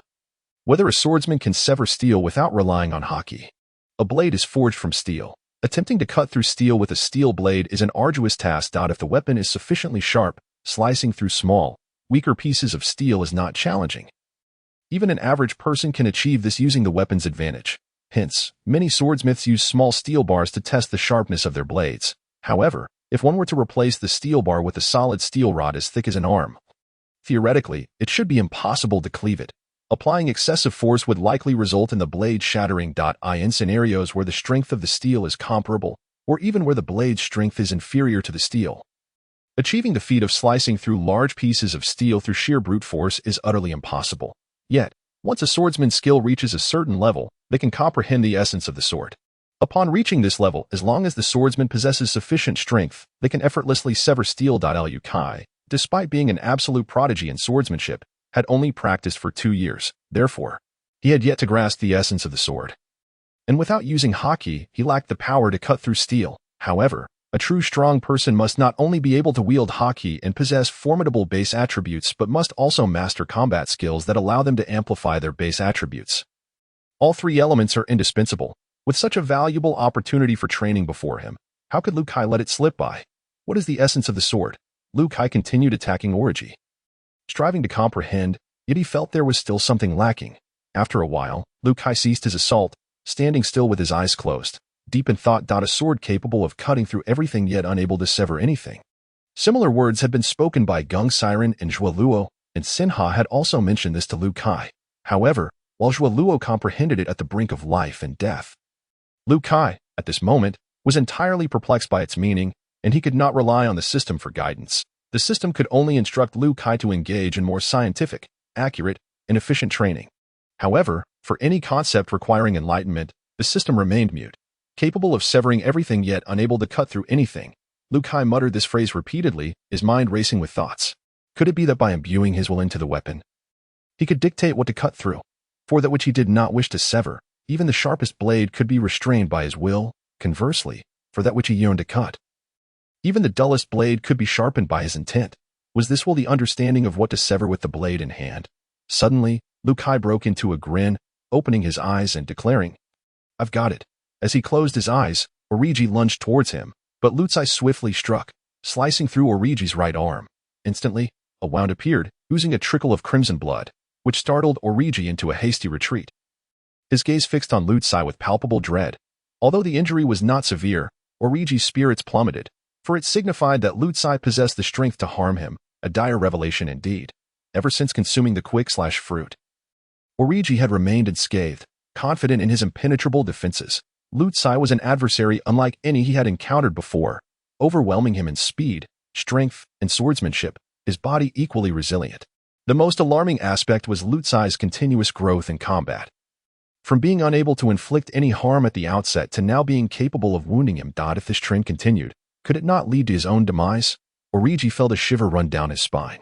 However, Liu Kai paid no mind to the startled Origi and murmured to himself, "Each blade possesses its own will, and a swordsman has his own resolve. This is the essence of it all." As he spoke, Liu Kai surged towards Origi, and the two resumed their fierce battle, emotions starkly contrasting. Liu Kai was elated, while Origi was engulfed in terror. The atmosphere of the fight transformed. Liu Kai became increasingly fluid, unleashing a flurry of exquisite techniques as sword energy danced through the air, while Origi remained cautious, dodging incessantly. Yet, the growing wounds on his body filled him with despair. Liu Kai's understanding of the essence of the sword deepened. He realized that while the will of different blades varied, they all shared a common trait, the aspiration to become the ultimate blade, capable of cutting through all obstacles. Similarly, every swordsman, regardless of the path chosen, must cultivate an unwavering resolve to sever all hindrances. As this resolve strengthened and underwent transformation, the swordsman would attain the sword heart. Through the sword heart, a resonance with the blade could be achieved, garnering the sword's acknowledgement. The finer the blade, the stronger the will it encapsulates, thus testing the swordsman's heart. Once the swordsman's heart gains the blade's recognition, their will can be infused into the sword, resonating with its inherent will, significantly amplifying the power of their techniques, enabling them to easily cleave through steel. However, merely comprehending the sword heart was insufficient, for it belonged to the realm of mental fortitude. Sufficient physical strength was also required to sever steel. Yet, against an opponent like Origi, Liu Kai's power was more than adequate. After retreating 5 or 6 paces from the fray, Liu Kai sheathed one of his dual blades. The sword heart was a newly discovered insight for him, still lacking in proficiency. Focusing it on a single weapon would yield the best results. With that, Liu Kai charged at Origi, one hand gripping the blade, continuously invoking the resonance of the sword. The blade's tip aimed at Origi as he bent his elbow backward to gather strength. When he was about 10 meters away from Origi, Liu Kai propelled himself off the ground, launching towards Origi with incredible speed, arriving before him in an instant, the blade striking with such swiftness that Origi could hardly react. The blade met no resistance. Piercing directly through Origi's heart, the momentum unabated, transfixing him completely. New technique of the sword god. Thrust will slash, presented. Lutsai exclaimed joyfully, naming his new move. He then withdrew the blade, flicking it to rid it of blood before slowly returning it to its sheath. Origi stared in disbelief at his own heart, eyes wide, before collapsing backward. While he had anticipated defeat, he never imagined he would be so swiftly vanquished. Yet, his demise was not entirely unjust. Lutsai's new technique, Thrust World Slash, appeared simple but was a culmination of various skills. The foundational sword move stemmed from the thrust taught in the twin sword technique by Shin-Na, which Lutsai augmented with the finger gun technique to enhance speed and power. Lutsai also employed the charging technique from Demo's staff technique, incorporating the instantaneous burst of shave, and infused the sword with his sword heart, amplifying the thrust's might. Had he added the hockey of armament, the technique's power would have been even more terrifying. After slaying Origi, Lutsai raided the mountain bandits' warehouse, hastily gathering supplies before departing the hideout. By the time Lutsai had wounded Origi, many bandits had already fled, and the remaining ones, witnessing the shift in power, began to escape in earnest. Lutsai, engrossed in his understanding of the sword heart, paid them no heed. After dispatching Origi, he found that over 100 bandits had scattered in all directions, and he felt no inclination to pursue them individually. With the strongest among them, Origi, defeated, the remaining bandits were no longer a significant threat. Naturally, others would handle them. Upon reuniting with Fuya, who had been observing from a distant hill, the two mounted their horses and set off towards the royal city. For it was their intended destination. Having acquired wealth, they were eager to indulge in the pleasures that awaited them. By the time they entered the city, night had fallen, and they were left with no option but to find a modest inn that was still open. After enduring the rigors of travel, Fuya was utterly exhausted. Following a refreshing hot bath, she collapsed into bed, while Lutsai immersed himself in training. Regardless of the time or place, training was a constant in Lutsai's life. He seized every opportunity to hone his skills. Sleep served merely to restore his energy, and 2 hours was sufficient for him. Lutsai trained tirelessly until 4 in the morning before finally succumbing to slumber. At 6 the following morning, he awoke punctually, ready to engage in another day of rigorous training. It was not until noon that Fuya, having enjoyed a deep and rejuvenating sleep, awoke with a stretch. Feeling invigorated and free of her long-standing fatigue, the prospect of shopping brought her immediate energy. Soon, the duo ventured out of the inn, first visiting a restaurant highly recommended by the little princess. Ordering an impressive array of dishes to feast upon. At that hour, the restaurant was bustling with patrons, yet all eyes were drawn to Lutsai and Fuya, astonished by the sight, particularly Lutsai, who consumed an entire table's worth of food in a whirlwind manner, then proceeded to order another. Even those outside were lured in, drawn by the spectacle. They swore they had never encountered anyone who could eat so voraciously. Lutsai devoured enough to feed 50 people. Only after finishing 5 tables of food did Lutsai finally feel satiated, while Fuya, already full, rested her chin on her hand, beaming at him throughout the meal. Watching Lutsai eat filled her with an inexplicable sense of satisfaction. The reason for which she could not articulate, she simply enjoyed it. "All right, everyone disperse. The sun is setting," Fuya exclaimed, slightly annoyed by the crowd that had gathered. What was so fascinating about her brother merely eating? Had they known her true thoughts, they might have deemed her hypocritical. Why was it permissible for her to watch him, and not for them? Nonetheless, the onlookers soon recognized their rudeness and began to drift away. After settling the bill, Fuya took Lutsai's hand, and they strolled through the royal city, cherishing this rare opportunity. It was the first time in 2 years that Lutsai had set aside training to wholeheartedly accompany her. A joy that far eclipsed the act of shopping itself. Having gleaned much about the royal city from the queen and the little princess, Fuya and Lutsai were not aimlessly wandering. They were well aware of where the attractions, eateries, and shopping hotspots lay, and after inquiring with local merchants about the best spots, they grew increasingly familiar with the city. They explored from afternoon into evening, and continued until late at night, reluctant to leave the bustling food street, where Fuya was adorned with various goods. Indeed, indulging in the ill-gotten gains acquired through the plunder of mountain bandits is quite exhilarating. Today, Luca's performance left Fuya immensely satisfied and content. His undivided attention was solely upon her, and he exhibited remarkable patience, speaking in dulcet tones and accommodating her every whim. She yearned for more days like this in the future, yet she harbored concerns about whether it would disrupt Luca's cultivation. "Sister, I believe that occasional relaxation can be quite beneficial. Henceforth, I wish to take a break periodically, And during my respite, would you accompany me on leisurely strolls? It seemed Luca discerned Fuya's thoughts and requested this. How could the exceptionally astute Fuya be oblivious to Luca's intentions behind his words? Thus, her eyes momentarily glistened with unshed tears. This is your request of me. Although her heart brimmed with joy, Fuya maintained her usual demeanor. Very well.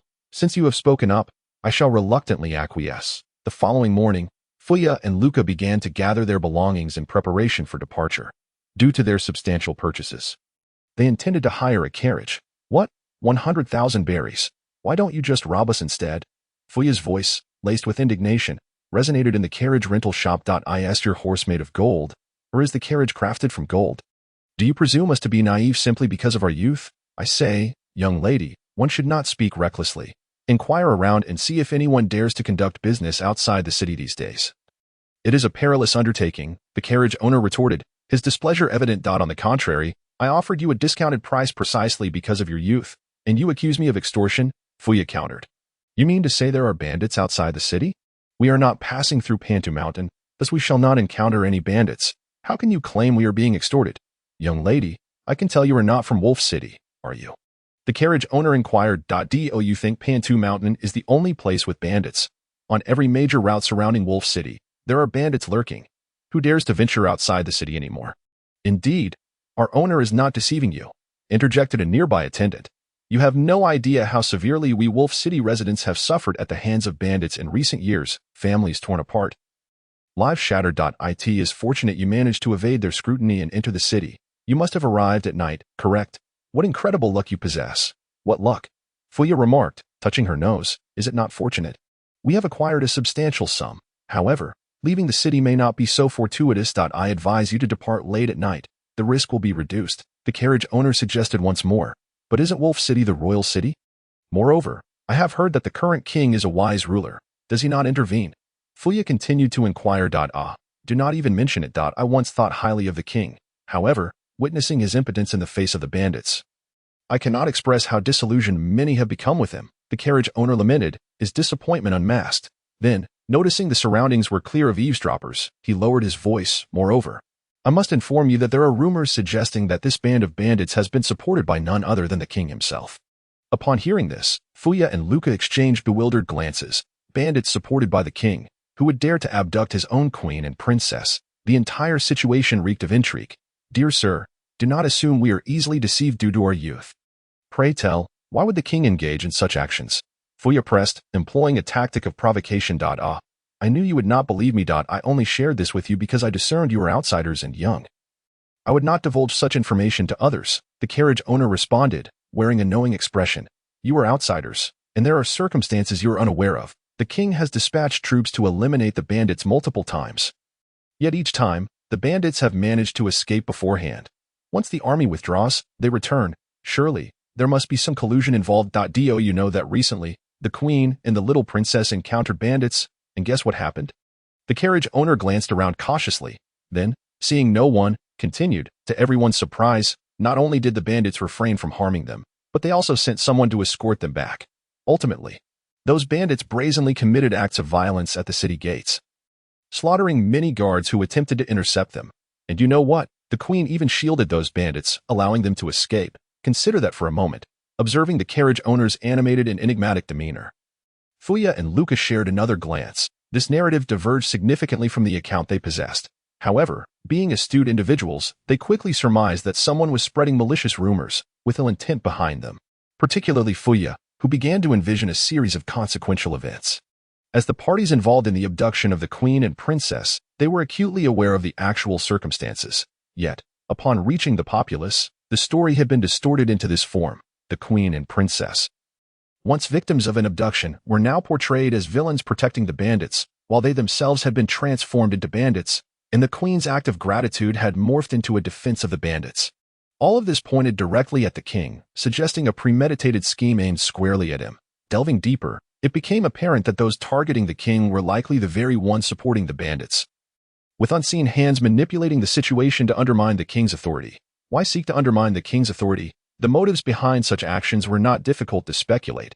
After departing the carriage rental shop, Fuya shared her conjectures with Luca, who felt a stirring within him. They exchanged a knowing glance. each recognizing a shared resolution within the depths of their eyes. This matter demanded their intervention from a relational standpoint.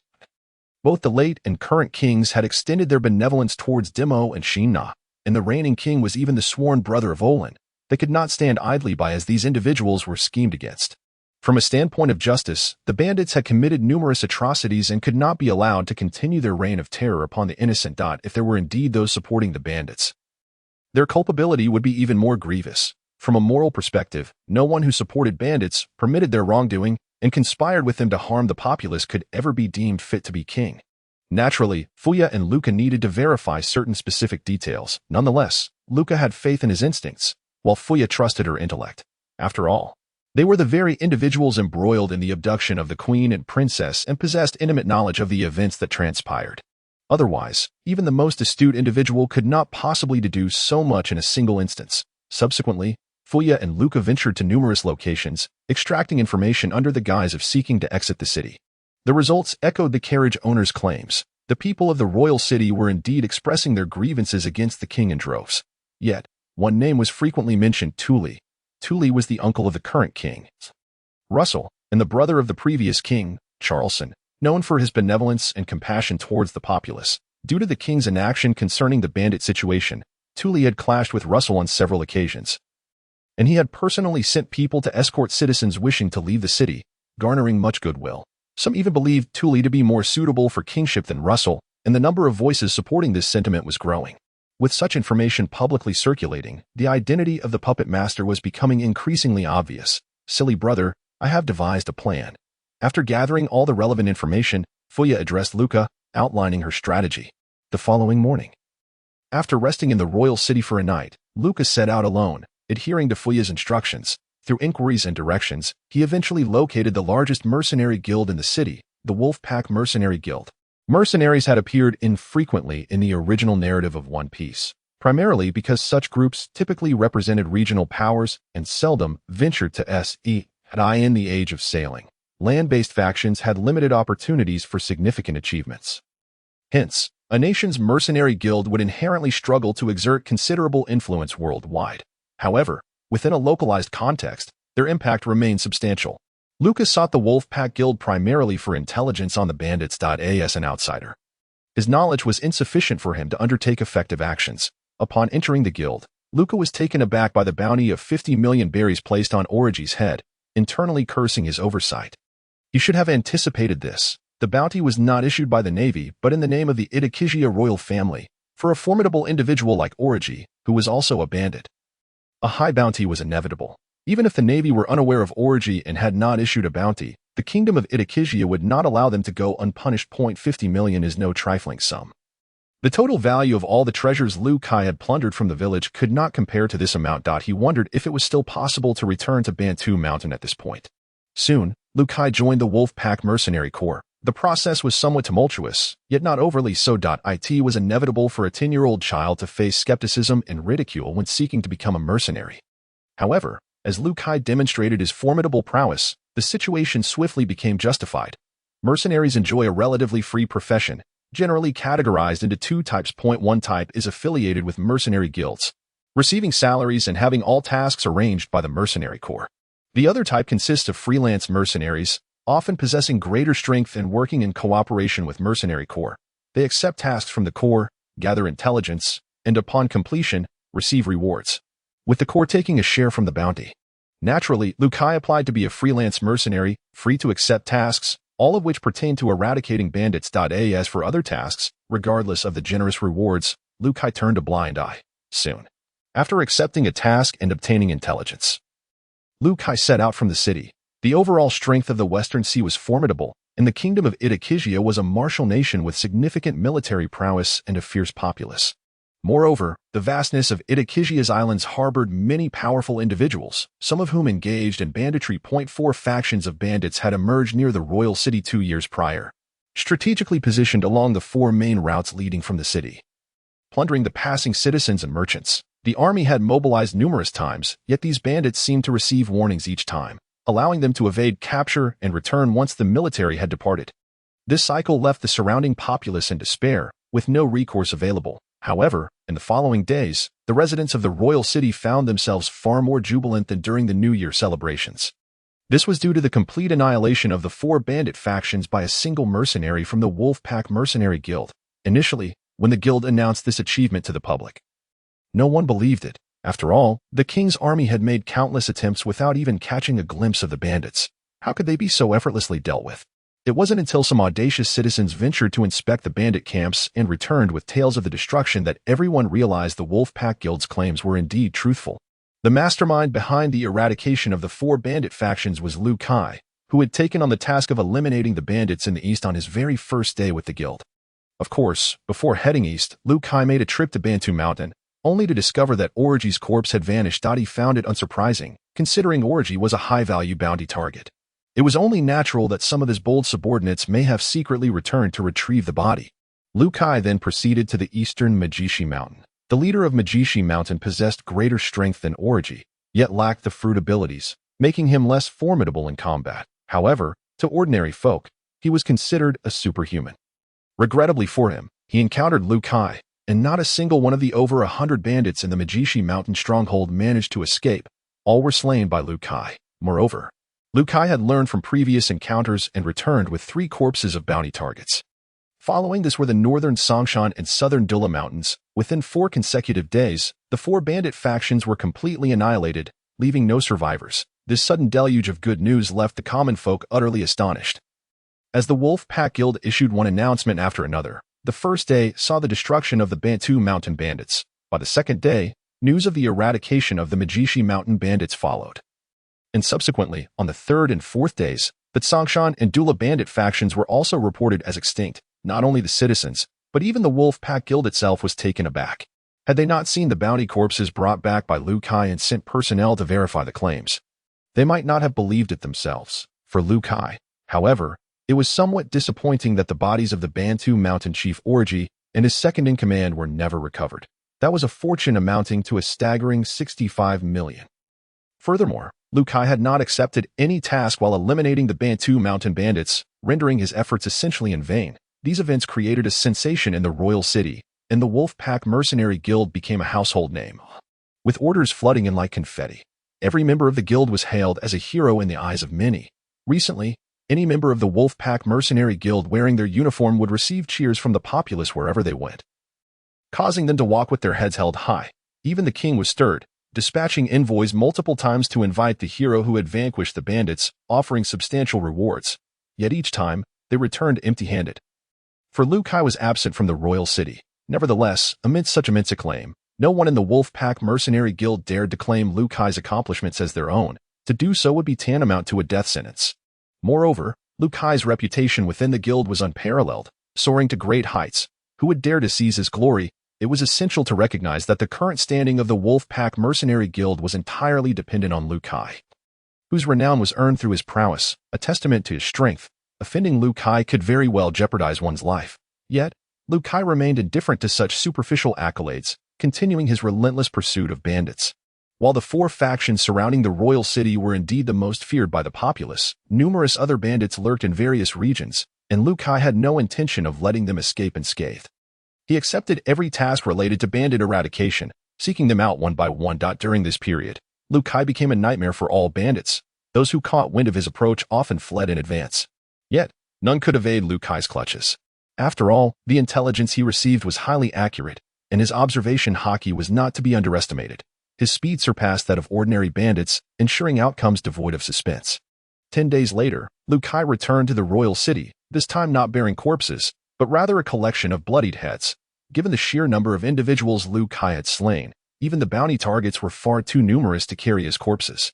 Additionally, apart from the initial Bantu Mountain stronghold, where a few fish had slipped through his net, all other bandit camps had been wiped clean of life. Thankfully, Lu Kai was mindful of appearances. Upon his return, all the heads were concealed within sacks. Otherwise, parading around with a multitude of severed heads would have certainly sent the populace into a frenzy. Within the Wolfpack Mercenary Guild, the guild leader, Memphis, was left dumbfounded, facing over 30 bounty heads. Anyone would feel a shiver down their spine upon witnessing such a sight. Furthermore, due to Lu Kai's prolonged absence, some of the heads had begun to rot, emitting a potent stench. Yet, Lu Kai paid no heed to these concerns. Instead, he leisurely stood before the task wall, continuing his search for bandit eradication assignments. However, this time, disappointment awaited him. The Wolfpack Mercenary Guild had no tasks related to bandits remaining. Leader. Just as Liu Kai was diligently sifting through potential tasks, a guard rushed in, shouting in a flustered manner. What are you shouting about? I'm still alive, Memphis snapped, annoyed by the guard's lack of composure. No, it's not that. Leader, Princess Rachel has arrived. She has just disembarked from her carriage. The guard replied hurriedly. The princess has arrived. Quickly, go welcome her, Memphis commanded his subordinates while instructing those counting heads. You. Stop counting. Quickly put away the heads. Before they could make their way out, Princess Rachel of the Kingdom of Itachisia had already entered. Upon entering, Rachel surveyed the hall, and her gaze was immediately drawn to Liu Kai, who stood before the task wall. Big brother, Rachel exclaimed with immense excitement, rushing towards Liu Kai. Hearing the voice, Liu Kai turned, recognizing none other than the girl he had saved at Bantu Mountain, who had been with the queen. Big brother. I knew it was you, Rachel said, her face flushed with excitement. What brings you here? Liu Kai inquired, displaying little emotional reaction. I heard from the guards at the city gate that you had returned. So I came to find you. Rachel excitedly explained that it was a command from Prince Wang. He had instructed the soldiers on duty to immediately report as soon as they spotted you returning. Originally, others were supposed to come to fetch you, but I thought, given your acquaintance with the young gentleman, I would take the liberty of coming myself. Oh, Rachel rambled on, while Luke's response was somewhat indifferent. As he was not particularly inclined to engage with anyone outside his family. Rachel suddenly asked shyly, could you accompany me to the palace? The prince is very eager to see you. Luke felt a wave of frustration wash over him. He had embarked on this trial to swiftly enhance his abilities and had no desire to waste time on worldly matters. Yet, he found himself unable to refuse, especially given the deep ties between the king and his family. Had he been unaware that the beautiful lady was the queen and the little girl Rachel a princess, Luke might have completely ignored the situation, for he had never held any fondness for nobility. However, now that he was aware of their identities, it seemed he had no choice but to follow Rachel into the palace, with a debt of gratitude owed to Dimo and Cinna, which naturally extended to Luke and his siblings. And considering the close relationship between Olin and the current king, who regarded each other as brothers, these were all favors that could not be easily declined. Luke was well aware that Olin had once served as the head of the royal guards for a time, and later resigned from the position to avoid being constrained. Nevertheless, after numerous requests from the king, Olin had agreed to assist in escorting trading fleets. Upon seeing Luke nod in agreement, Rachel was immensely pleased. On their way to the palace, they first stopped by the inn to pick up Faya. Faya was unconcerned about Luke's venture to eradicate bandits. Rather, she found herself exceedingly bored without his company. Losing interest in shopping, and had taken to training at the inn instead. Throughout the journey, Rachel was brimming with excitement, engaging in lively conversation with Faya. Their previous encounter in the same carriage had fostered a good rapport. And now, upon meeting again, they felt an undeniable closeness, as if they had endless topics to discuss. Simultaneously, Rachel tentatively posed a few questions to Luke, who provided succinct responses. Yet even this was enough to leave Rachel utterly delighted. Considering how coldly Luke had treated her during their first meeting, having hardly acknowledged her presence or glanced her way, Luke's captivating appearance had long been etched into Rachel's memory, and for some time now. She had been preoccupied with thoughts of him. She could not quite understand why, but such feelings were not at all unpleasant. In fact, they brought her a sense of joy. The carriage swiftly approached the palace. But it did not travel far before coming to a halt, that moment. King Darby Russell of the Itachisia Kingdom had personally arrived with the queen and guards to greet them on the palace's main thoroughfare. An invitation from the princess, coupled with the king and queen personally welcoming them, was a privilege seldom bestowed upon ordinary folk. However, the overwhelming warmth made Luke quite uncomfortable, though he felt considerably reassured in the presence of Faya beside him. As soon as Luke and Faya alighted from the carriage, King Russell hurried forward, enthusiastically grasping Luke's hand with one of his own and Faya's with the other, his face alight with joy. Sister Faya, brother Luke, it is such a delight to finally meet you. You cannot imagine how often Olin has spoken of you in my presence. If it weren't for brother Luke not concealing his true name at the Wolfpack Mercenary Guild, I would have never known that it was you who saved the queen and my sister. It must be said, our fates are truly intertwined. Seeing Russell's animated gestures, Faya and Luke quietly withdrew their hands. Their expressions somewhat awkward. However, Russell was undeterred by their discomfort and continued with even more fervor, exchanging pleasantries before suddenly feigning displeasure. Now, I must say, It is quite unacceptable that you two have come to the royal city and not sought me out. Why so formal? His exuberance left the queen, Rachel, and the accompanying palace guards all bewildered. Brother, seek you out. Have you two met before? Yet, it certainly did not appear so, as they seemed reluctant to engage with him. In fact, Olin had long spoken highly of them, extolling their virtues to the heavens. Half a year ago, during a previous visit to the palace, he had praised them even more fervently, as if I would be unaware of their excellence if he did not mention it. Russell continued, excitement bubbling within him. By the way, Olin always calls me big brother, and since you are his siblings, you are naturally my younger siblings as well. If you do not mind, you may call me big brother too. It would make us feel more like family. Faya finally understood the discomfort Luke must have felt when she had forced him to call her sister. Yet, the term big brother was difficult to utter, as it felt rather embarrassing. However, considering the other party was Olin's elder brother, big brother, Faya and Luke both said, each braving their discomfort. At that moment, they finally grasped the meaning of being unable to refuse such heartfelt enthusiasm. Russell was far too familiar, rendering them momentarily speechless. Wonderful, wonderful. Russell's grin widened, and he repeated the word thrice. It is inconvenient to converse here. I have arranged a banquet within the palace. Let us eat and chat together. And we shall share a carriage. Faya and Luke were rather bewildered as to how they ended up in Russell's carriage, while the queen shared a carriage with Rachel. Throughout the journey, Russell lavished praise upon Luke for his recent exploits against the bandits, declaring that Luke's actions had alleviated a significant burden from his heart. However, Luke attributed all the credit to Faya, for it was she who had devised both the strategy for the large-scale eradication of bandits and the intelligence from the mercenary guild. This prompted Russell to shower Faya with compliments, leaving her feeling quite overwhelmed. Upon arriving at the banquet hall, the group took their seats in order. As it was a family gathering, only Luke, Faya, Russell, the queen, and Rachel were present. Allow me to formally introduce you. Russell began after the banquet commenced, addressing the queen and Rachel. These are Faya and Luke, names you already know. However, what you may not know is that their adoptive parents, Dimo and Cinna, are close friends of my father, and Dimo and Cinna are also Olin's adoptive parents. Thus, Olin, Faya, and Luke are siblings. The queen and Rachel had heard Russell mention this earlier on the main road, but now he provided further details. They were naturally familiar with Olin, who had served as the head of the palace guard several years ago. Rachel finally understood why Luke's demeanor toward her had shifted so dramatically since their last encounter. The revelation of their connections filled her with genuine happiness. Oh, this is fate. Russell chuckled. It is you who saved my queen and sister. How does that saying go? When hearts meet, they recognize one another. Those destined to meet will do so even from afar, while those without fate shall not encounter one another. As the banquet progressed, Russell inquired about the well-being of Dimo and Cinna, and when the topic returned to Luke's exploits against the bandits, Russell could hardly contain his excitement.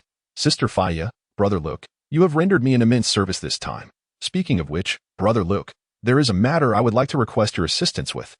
Russell suddenly set down his utensils and spoke with earnestness. Speak freely, big brother. I shall agree to whatever I am able to do, Luke promised. Upon hearing this, Russell's face lit up with joy. He waved his hand to dismiss those nearby before continuing.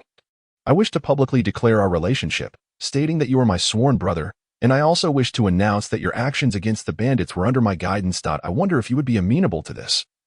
Brother Luke? Luke furrowed his brow at this request. Big brother, may I inquire as to the reasoning behind this? Of course, it is only right that I explain, Russell sighed. Truth be told, this matter should not have involved you.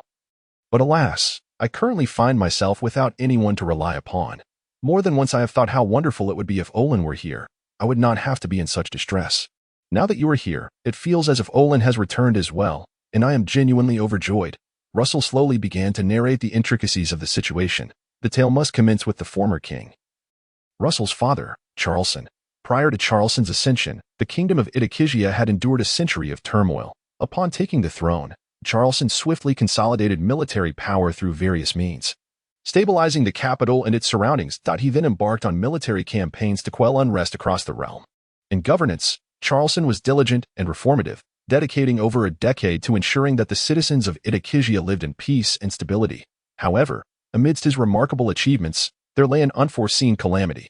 Charleston had a brother named Tula, who had exhibited immense ambition from a young age. Following Charleston's ascension, Tula harbored resentment and schemed for usurpation.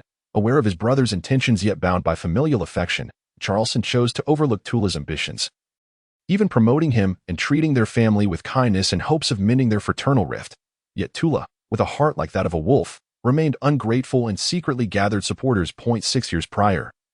While Russell was dispatched by Charleston to the north to eradicate pirates, Tula could no longer contain himself. He orchestrated Charleston's poisoning and instigated a coup in a bid for the throne. However, Charleston enjoyed the people's favor, and with a loyal faction in the court, Tula's plot met with vehement opposition from the populace, forcing him to retreat. Days later, Russell returned to the capital and was elevated to the throne by ministers and citizens alike. Yet, with his foundation precarious and Tula's influence burgeoning, Russell found himself in a challenging position. Although Tula had failed to claim the crown, his power was substantial and not easily challenged by the freshly crowned Russell. Over the subsequent 6 years, Russell diligently upheld his father's legacy, striving to be seen as a sage ruler. Concurrently, he sought various means to counter Tula, but to no avail. 2 years ago, Tula fell gravely ill. Nonetheless, he persisted, supporting his son Charlie's rise to power while retreating into the shadows to manipulate events. Russell explicitly informed Luke and Fea that the notorious bandit leader Orgy and the other 3 major bandit factions, recently slain by Luke, were indeed under Tula's influence. The reason Orgy and his ilk consistently received advance warnings and evaded the Empire's punitive expeditions was due to Tula's interference. This revelation confirmed a suspicion that had lingered in Luke and Fea's minds. The plot to abduct the princess and Lady Rachel also originated from Tula. However, Russell only recently became aware of this.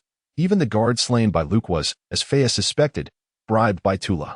This realization instilled a profound sense of dread in Russell. Had it not been for Luke, Tula's treachery might have succeeded.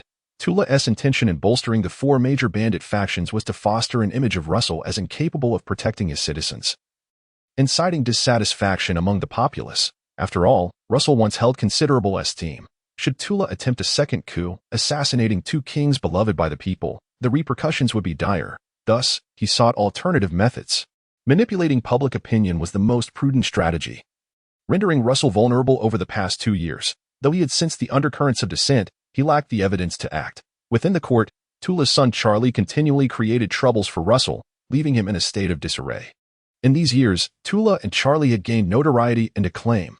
Russell's reputation paled in comparison to his father Charleston's, and discontent among the citizens had grown markedly. Russell was indifferent to the crown. His lifelong aspiration was to be a traveler like Olin. Thus, he shared a profound camaraderie with Olin, relishing tales of maritime adventures. If a sage were to emerge capable of governing the kingdom more effectively, Russell would willingly abdicate in favor of such a person, though he vehemently opposed the idea of Tula or his son ascending to the throne. To empower his political adversaries by fostering bandit factions that preyed upon the populace, all while reveling in the success of his schemes, was a calamity that would befall the citizens if such a man were crowned king. Hence, Russell aimed to collaborate with Luke to decisively eliminate the duo of Tula and Charlie, avenging his father and restoring peace to the realm. After hearing Russell's account, Fea and Luke could only marvel at the chaos within the royal circle. Though reluctant to engage, Luke resolved to assist. For Charleston had once shown kindness to Demo and Senna. With Charleston's demise at Tula's hands, Luke felt compelled to act. Furthermore, Russell was Olin's elder brother. Had Olin been present, he would undoubtedly lend his support.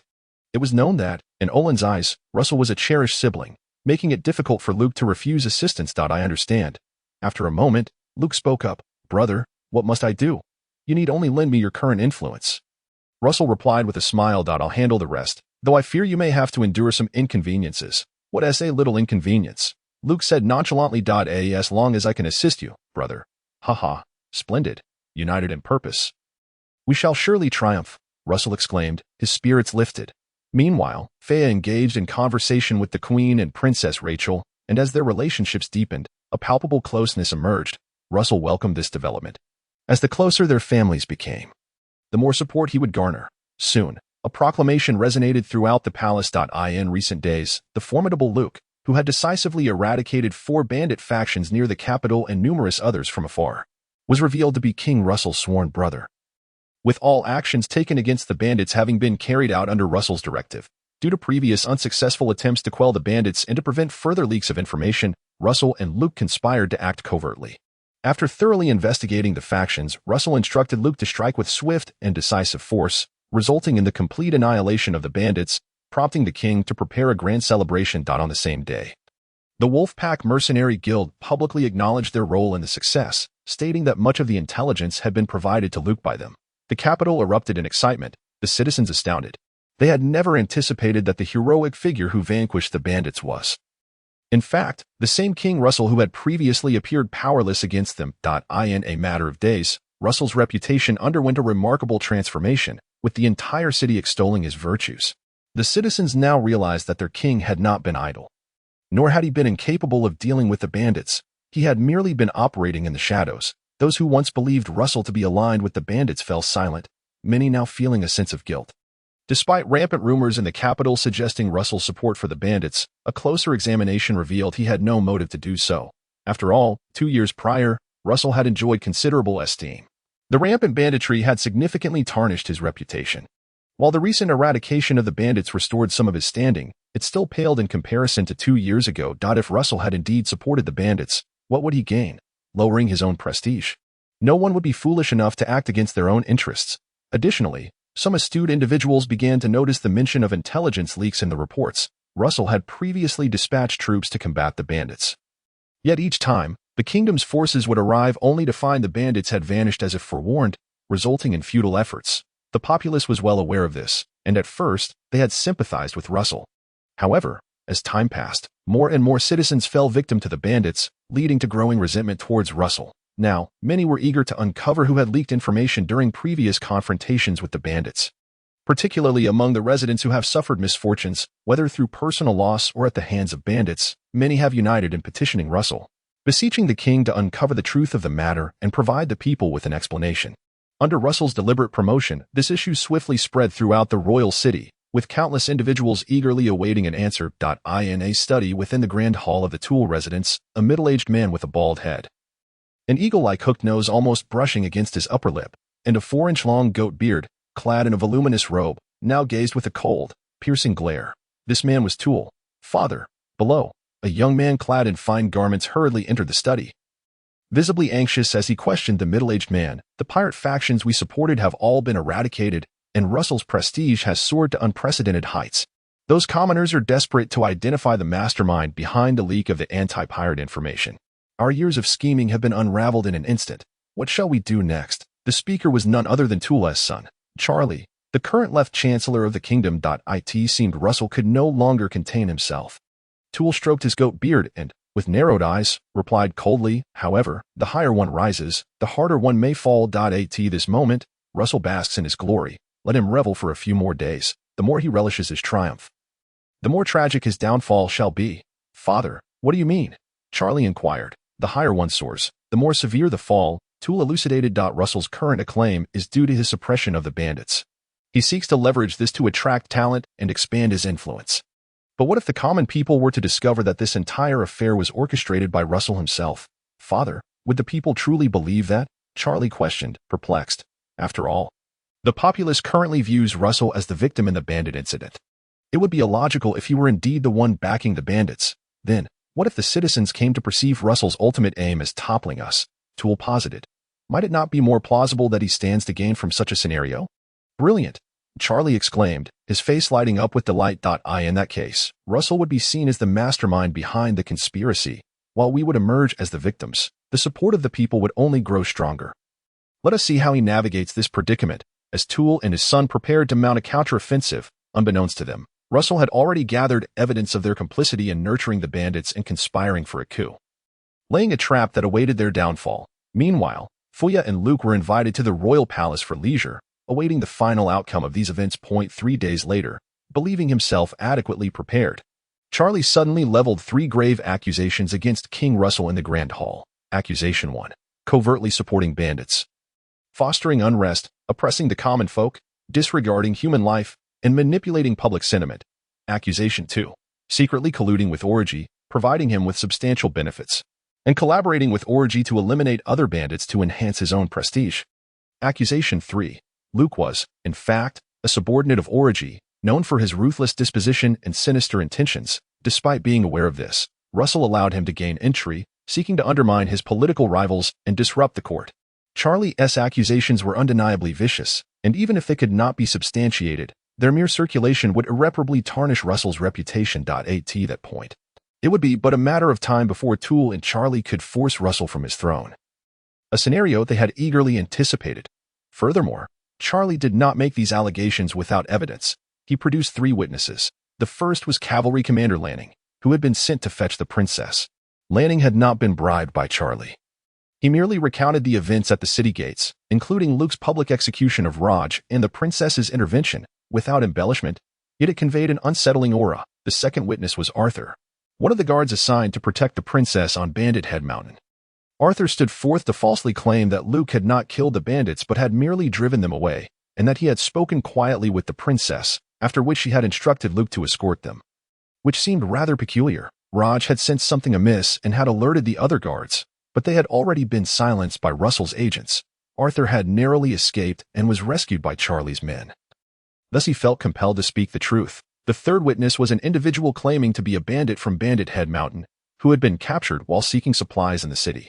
This witness asserted that Orgy had never died, and that Luke frequently visited their hideout to confer with Orgy, as they were old acquaintances. Charlie demanded that if Luke had indeed slain Orgy, he should produce the body to prove his innocence. In addition, Charlie presented a stack of correspondence between Russell and the bandits, with handwriting identical to that of King Russell himself. However, just as Charlie reveled in his triumph, Olin appeared, accompanied by a full contingent of 9 witnesses. Among them were the second-in-command of the Bandit Head Mountain bandits, who knew the location of Orgy's corpse, the 4 guards who had supposedly been silenced, an individual who had simulated Russell's handwriting, and 3 bandit leaders from other strongholds who had been rumored to have been killed by Luke, but were in fact alive and returned by him. The second-in-command of Bandit Head Mountain was well known, having a bounty on his head, and he not only exposed the impersonator but also presented Orgy's body. The silenced guards angrily denounced Arthur's lies. Had it not been for Russell's intervention, Arthur would have been beaten to death on the spot. The individual who had simulated Russell's handwriting was an elderly man who confessed that all the letters had been coerced from him by Toole and Charlie, who had even attempted to murder him to cover their tracks, but he had been saved by Olin. The 3 bandit leaders directly provided evidence of Toole's support for them. Faced with an avalanche of irrefutable evidence, Charlie turned pale, kneeling in supplication and invoking familial ties. Russell, however, denounced their treachery and revealed their role in poisoning the late King Charles. Thus, this palace intrigue drew to a close, leaving Luke and Fuya, who had been observing from the hall, utterly astonished. Fuya exclaimed that she had learned much, noting that the reality of political strife was far more riveting than any tale. The following day, Russell enumerated Toole and Charlie's 10 transgressions and disseminated them as proclamations throughout every street and alley in the royal city. Even Toole's poisoning of the former King Charles was included, sending shockwaves through the city. At that moment, the people realized the extent of the heinous deeds committed by Toole and Charlie, which were nothing short of monstrous. The late King Charles was revered as a great figure among the citizens of the Idikizia kingdom, his status unparalleled. The sudden demise of the king in his prime had left many heartbroken and devastated. Little did they know that the once mighty and sagacious king had perished at the hands of the vile Toole. Not to mention, Toole and Charlie had supported the bandits in their acts of arson, pillage, and devastation against the populace. They had covertly relayed messages to the bandits, assisting them in evading eradication, while deceiving the public and manipulating their perceptions, all while plotting rebellion. They aimed to control the bandits to abduct the princess and the queen, intending to harm the reigning King Russell. Any one of these accusations was sufficient to incite the public's wrath. As the situation escalated, within a few days, the populace's animosity toward Toole and Charlie reached a boiling point. Recognizing the opportune moment, Russell announced that Toole and Charlie would be executed publicly in the southern square in 3 days. The anticipation among the populace was palpable. However, Olin chose not to remain in the royal city to witness this spectacle. Instead, he departed with Luke and Fuya. In Luke's view, such scoundrels deserved a swift execution without the need for elaborate schemes. Yet, he also understood that governing a nation sometimes necessitated cunning strategies. At this juncture, Russell needed to win the hearts of the people and elevate his standing. What better time than now? Unbeknownst to Luke, the elevation of Russell's stature would not solely be attributed to him. Russell would credit the accomplishment to the 3 siblings, widely publicizing their contributions. Particularly, Luke's name had begun to resonate throughout every corner of the Idikizia kingdom, as he had successfully challenged 17 bandit strongholds. Meanwhile, the protagonists of this tale, having aided Russell in apprehending Toole and Charlie, took their leave the very next day. Ultimately, the matter at hand had reached a conclusion, and they felt that remaining here held little significance. Russell, naturally reluctant to part ways, implored them to stay, for he believed that if they were willing to offer their unwavering support, he could pursue any endeavor with abandon. However, each individual harbored their own aspirations, and one cannot impose their will upon others. Thus, Russell could only endure the pain of bidding farewell to them. After hiring a carriage, the trio set forth towards Springwater Town. Along the way, Olin incessantly apologized to Fea, as his presence in the royal city was prompted by a secret request for assistance from Russell, which he had failed to communicate to Luca and Fea in advance. He had previously assured Fea that he would never conceal anything from her, and thus, she seized upon this discrepancy, ultimately extorting a considerable confession from him before relenting. As the carriage traversed through the landscape. 6 days later, during the evening, they finally arrived. The long-separated family was overcome with joy.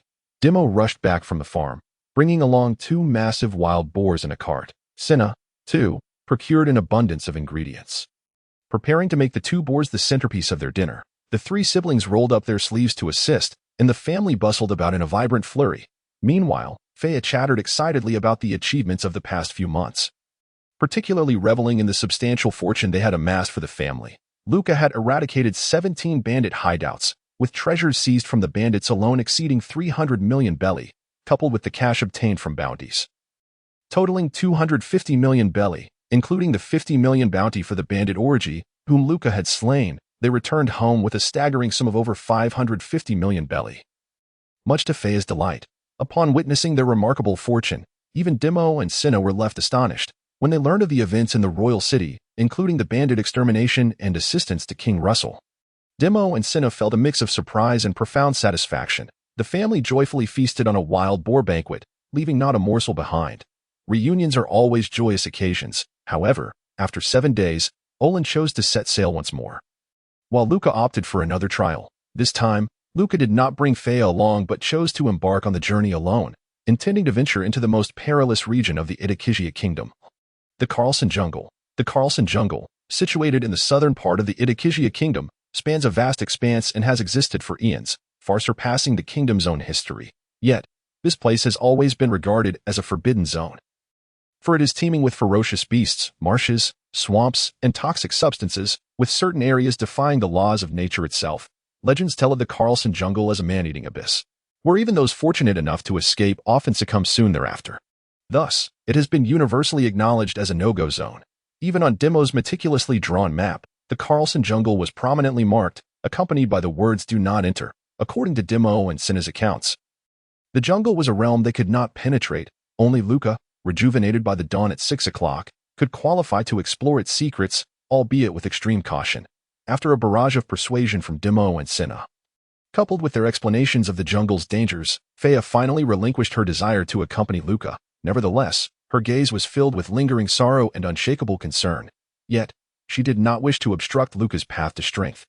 After countless admonishments, she watched him depart. Luca's choice of the Carlson Jungle as his testing ground was driven by his pursuit of strength. However, to his astonishment, as he approached the jungle, he felt an inexplicable calling emanating from its depths, a peculiar sensation that he sensed even 10 kilometers from its entrance.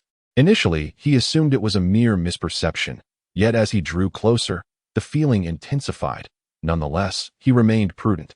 Once within the jungle's confines, Luca exercised utmost caution, for the environment was exceedingly bizarre. The first peculiarity was the towering trees, which grew increasingly colossal the deeper one ventured, their dense foliage casting shadows that rendered the light scarce. The second anomaly was the pervasive toxic miasma, which posed a significant threat to human health, growing denser as one delved further into the jungle. The third oddity was the sheer size of the animals, each species vastly larger than their counterparts outside, exhibiting ferocity and immense strength. The fourth peculiarity was that not only the animals were fierce, but the flora as well. Many vine-like plants hunted animals as sustenance, with most creatures and plants harboring potent toxins. It is no exaggeration to assert that the Carlson Jungle justifies its reputation as the most dangerous place in the Itokizia Kingdom.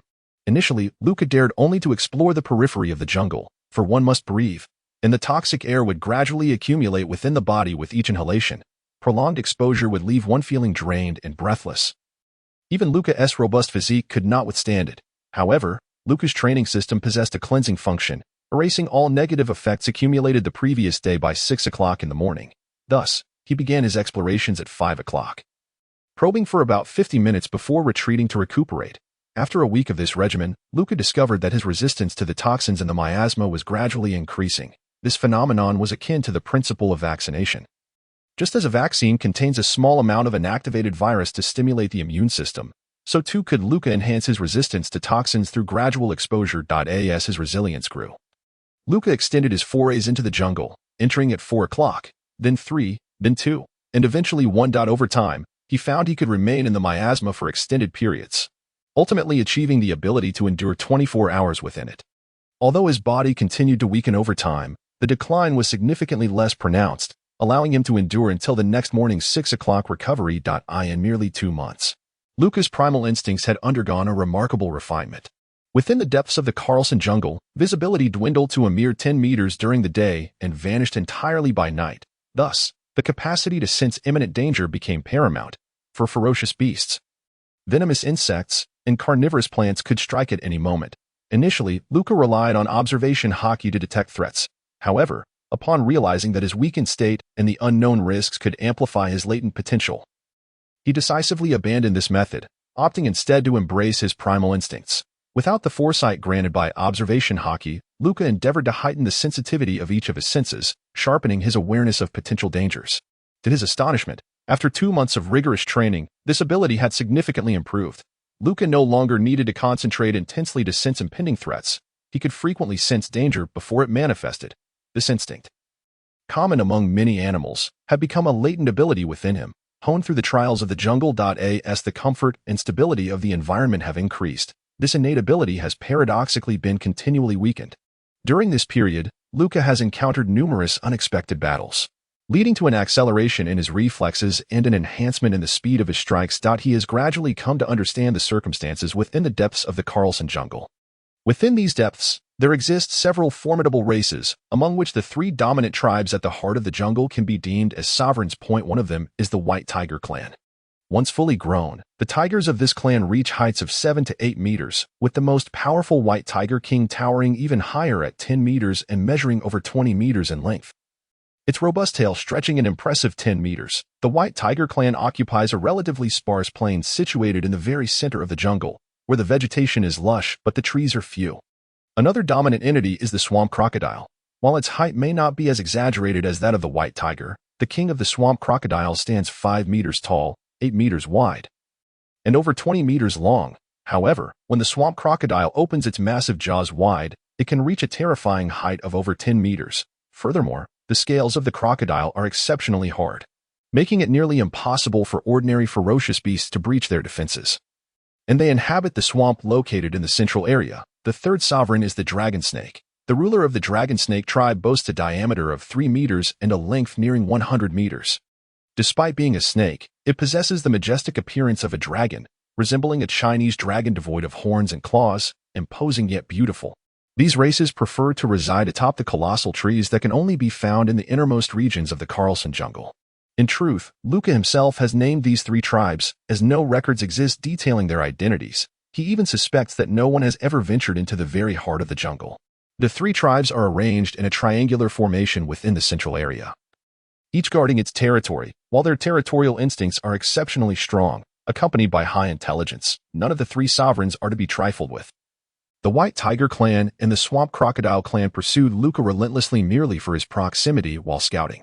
Were it not for Luca's ability to employ the moonwalk technique and his activation of the observation hockey, along with the fact that the 3 sovereigns generally prefer not to stray far from their central domain, he would have likely lost his life to their jaws long ago. This thought incensed Luca, for since his arrival here, he has felt increasingly attuned to the force of summoning emanating from the very center where the 3 sovereigns reside. However, he found himself unable to approach stealthily, leading him to carefully survey the periphery instead. Eventually, reluctant to depart without having ventured closer to the core area, Luca resolved to settle adjacent to it. He felled a tree and skillfully cut it into planks, constructing a small dwelling a kilometer away from the territory of one of the sovereigns, the dragon snake. The choice of location was deliberate, as the dragon snake is known to be the most docile among the 3 sovereigns. Additionally, the dragon snake sustains itself on a type of oil secreted by the colossal trees it inhabits, rarely descending in search of food. Although the dragon snake has a considerable appetite, it can go for an entire month without eating after a single hearty meal, remaining relatively still. Luca had previously attempted to pass beneath the tree occupied by the dragon snake, thus gaining some familiarity with them. Although he ultimately retreated upon sensing danger, he did encounter a young dragon snake, despite being a juvenile. This little creature possessed a robust body with a diameter of 1 meter and a length exceeding 30 meters. The dragon snake tribe is known for its tranquility, typically remaining motionless atop their trees. However, the young dragon snake he befriended was an anomaly, exhibiting a fondness for descending and being active. On one occasion, while Luca was roasting meat, the enticing aroma drew the young dragon snake close, reluctant to leave.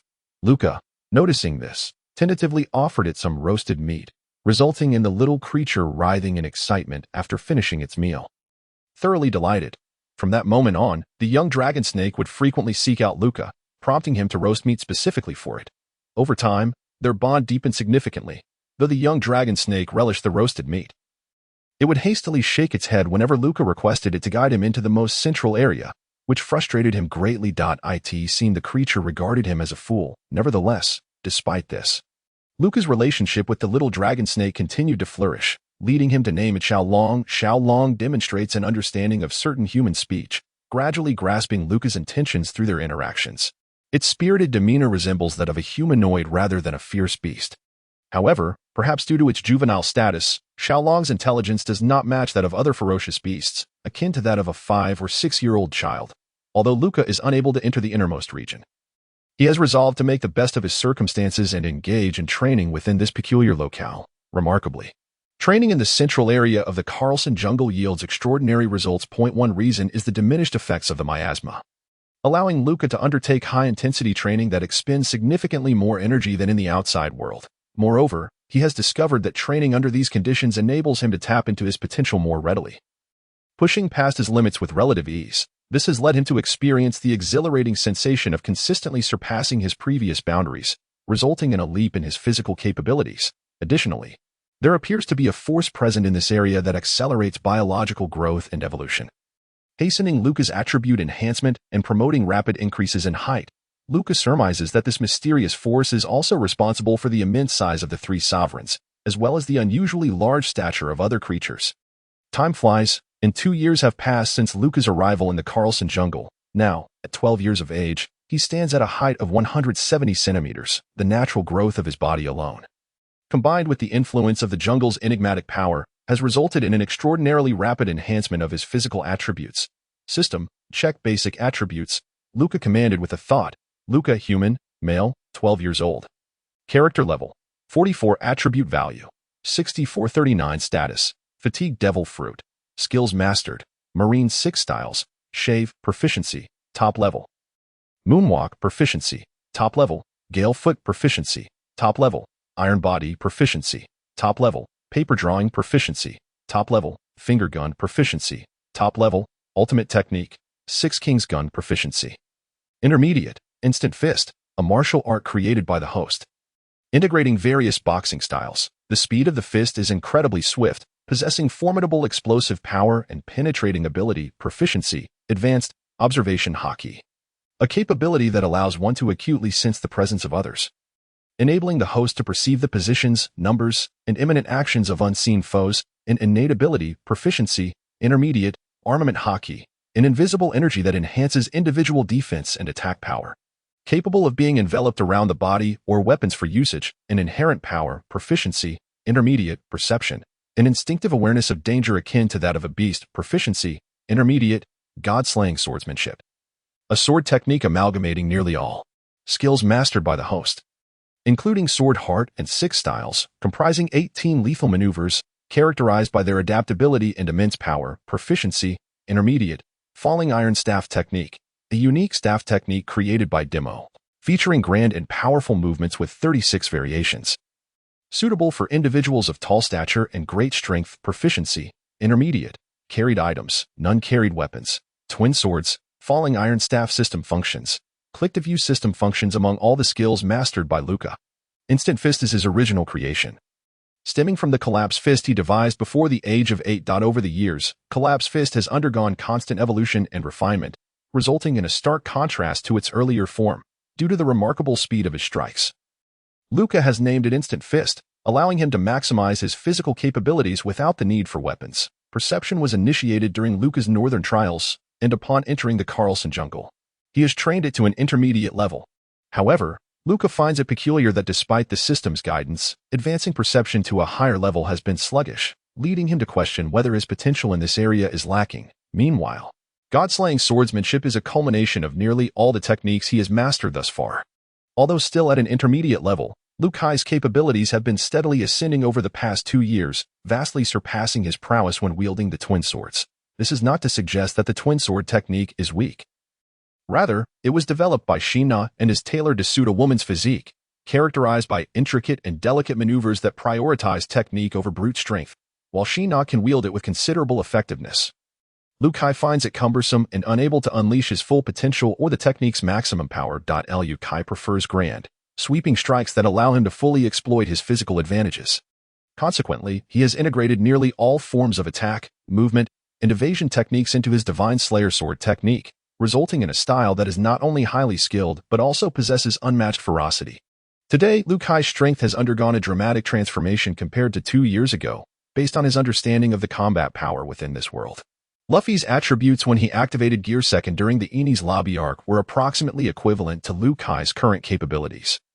Estimated between 6,000 and 7,000. Rob Lucci, without utilizing his Devil Fruit powers, was measured at a combat power of 4,000. The classification of combat power aligns closely with attribute values, differing only in that combat power merely reflects physical strength. In the system's categorization, a Marine headquarters soldier has an attribute value of 10, which corresponds to the same value in combat power. However, attribute values encompass a range of qualities, including strength, explosive power, vitality, agility, recuperative ability, and physical resilience. Due to the differing standards, the calculations vary, and Liu Kai is unaware of the specific algorithms involved. Nonetheless, it can be generally inferred that a combat power of 4,000 is roughly analogous to an attribute value of 4,000. However, the attributes of Zoan-type Devil Fruit users experience a substantial increase upon transformation. Rob Lucci's leopard form likely elevates his attributes to at least 8,000, though it should not exceed 10,000. Observing the battle at that time. Although Lucci seemed to dominate Luffy, he did not completely overpower him, indicating that the gap between them was not insurmountable. Thus, Luffy was able to utilize his newly acquired Gear 2nd, Gear 3rd, Saru, and Paper Drawing, along with an explosive potential in dire circumstances, to ultimately defeat Rob Lucci. Presently, Liu Kai's combat ability is on par with, if not superior to, Rob Lucci during the Enies Lobby period, while there remains a notable disparity in their attribute values. Both Liu Kai and Rob Lucci are well versed in the 6 styles. Lucci has developed numerous advanced applications of the 6 styles, and so has Liu Kai. Even the 6 Kings Gun, which was Lucci's most powerful technique at the time, is within Liu Kai's repertoire. Furthermore, Liu Kai's swordsmanship surpasses his physical techniques, and with his mastery of both armament haki and observation haki, he can effectively bridge the gap in attributes, making victory over Rob Lucci a feasible endeavor. Thus, even though Rob Lucci was heralded by a cadre of Marine Vice Admirals, despite his profound mastery of the 6 styles, his combat capability was merely that of a top-tier Rear Admiral, barely qualifying as a base Vice Admiral due to his lack of haki at that time. If Liu Kai were to face Rob Lucci from the Enies Lobby era now, he would possess unshakable confidence in his victory. This level of power is indeed formidable. However, Liu Kai still harbors no confidence in challenging the 3 great overlords, a notion he dares not entertain, for the aura they exude is overwhelmingly fearsome. Not to mention the sovereign among the 3 overlords, even the young dragon, a mere hatchling, eludes Liu Kai's ability to discern its base attributes, indicating that, even as a juvenile, its attributes exceed his by at least 5 levels. Surpassing 10,000.1 cannot help but acknowledge the extraordinary racial gifts possessed by the 3 great overlords. It is unfathomable to consider the extent to which the attributes of their sovereign might soar. I must return. Unable to venture into the heart of the jungle at this moment, Liu Kai resolves to head back home. Although this trial has extended over an unusually lengthy period of 2 years, Liu Kai has made it a point to return home every 2 months, as the distance is not particularly great. After tidying up, Liu Kai stepped out of the small wooden cabin and immediately spotted the young dragon waiting for him outside. Upon seeing Liu Kai, the little dragon approached affectionately, nuzzling against him as if to solicit food. Liu Kai, accustomed to this behavior, felt a mix of exasperation and fondness. The little dragon had taken to him quite well, yet consistently refused to lead him to the core area, relegating Liu Kai to the role of a free caretaker. Not today, little one. Kai gently patted the dragon's large head, soothingly stating, "I must return home. But I promise to bring you roasted meat when I come back." The little dragon, understanding Kai's words, nuzzled against him with reluctance, watching him leave for the jungle's edge with a forlorn gaze. Kai's bi-monthly returns served multiple purposes: to reassure his family of his safety, to quell his homesickness after prolonged absences, and to honor his promise to Fuya to dedicate a day every 2 months solely to her.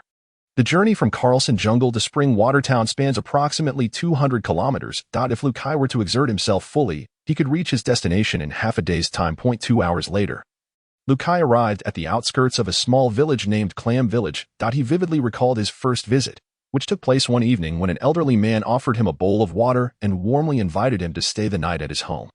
After Kai declined, the old man insisted that he take care while traveling at night. Though their interaction was brief, Kai had been touched by the old man's kindness, and since then, he would always pause whenever he passed through. Over the last 2 years, Kai had traversed this route many times, becoming quite familiar with the villagers of Clam Village. However, upon reaching the village entrance this time, he sensed something amiss, as a pungent scent of blood lingered in the air. Rushing into the village, Kai was met with a sight that shattered his heart. Scattered throughout the settlement lay over 100 lifeless bodies, their blood staining the ground a deep crimson.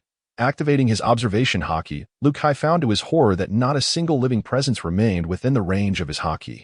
Trembling uncontrollably, a fierce urge to exact vengeance surged within him. Among the sea of corpses, he recognized nearly every face, including that of the elderly man who had welcomed him, the child who had curiously approached him, the village chief who had cautioned him against entering Carlson Jungle, and the villager who had insisted on gifting him fish upon his return from fishing. Now, Clam Village had been reduced to a mausoleum, where the elderly and infants alike lay cold and lifeless, their deaths brutal and tragic. Many had their heads severed and displayed on sticks at the village entrance, a grim tableau encompassing all ages. Faced with such cruelty, Kai's body felt as though it had plunged into an icy abyss, his mind rendered blank, leaving him in a state of shock. As he regained his senses, he tightly shut his eyes, covering his face as he trembled, his chest heaving violently. Kai roared towards the heavens in a fit of rage, his clenched fist seemingly capable of shattering the very sky. Clam Village was an exceedingly impoverished settlement, devoid of mountains and rivers, with the nearest coastline still a daunting 60 miles away. Logically, in such a remote and destitute area, bandits and pirates should have little interest, so how could such a massacre occur? Kai could scarcely bear to open his eyes. After what felt like an eternity, he managed to suppress the overwhelming fury boiling within him, gritting his teeth as he began to investigate the corpses of the villagers.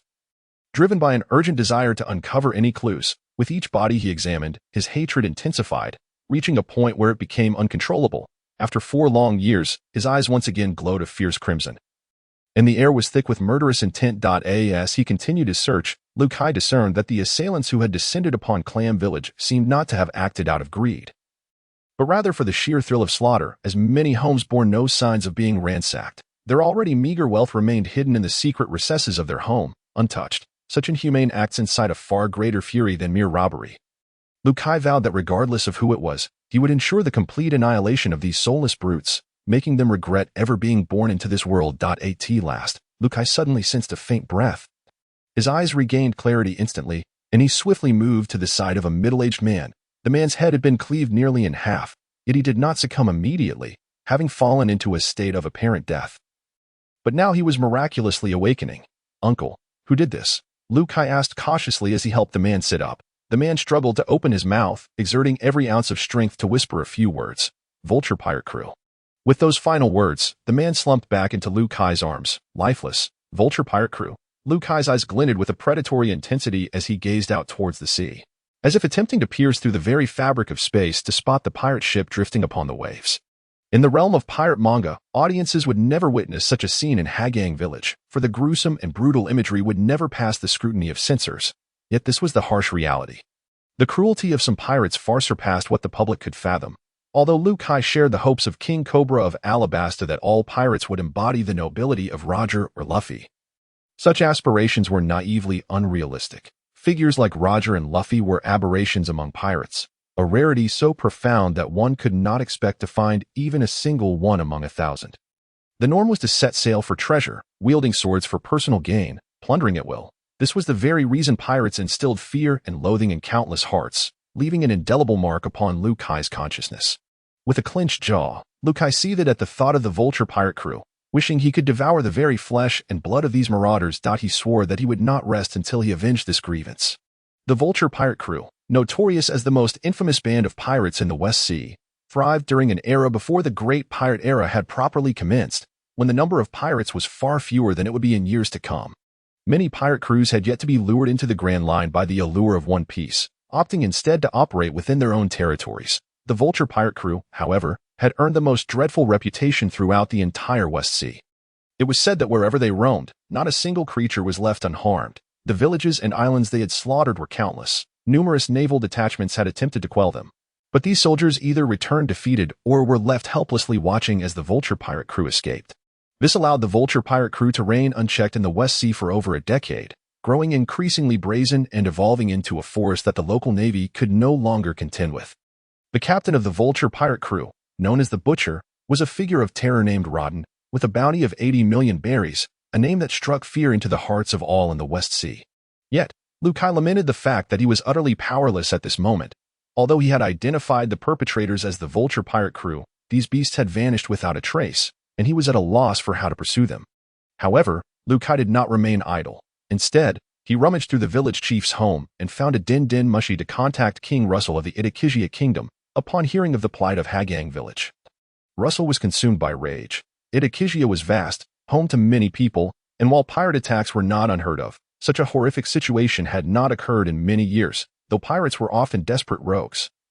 They also weighed the risks and rewards, with Itakizia's formidable military strength and 2 successive kings who cared deeply for their subjects.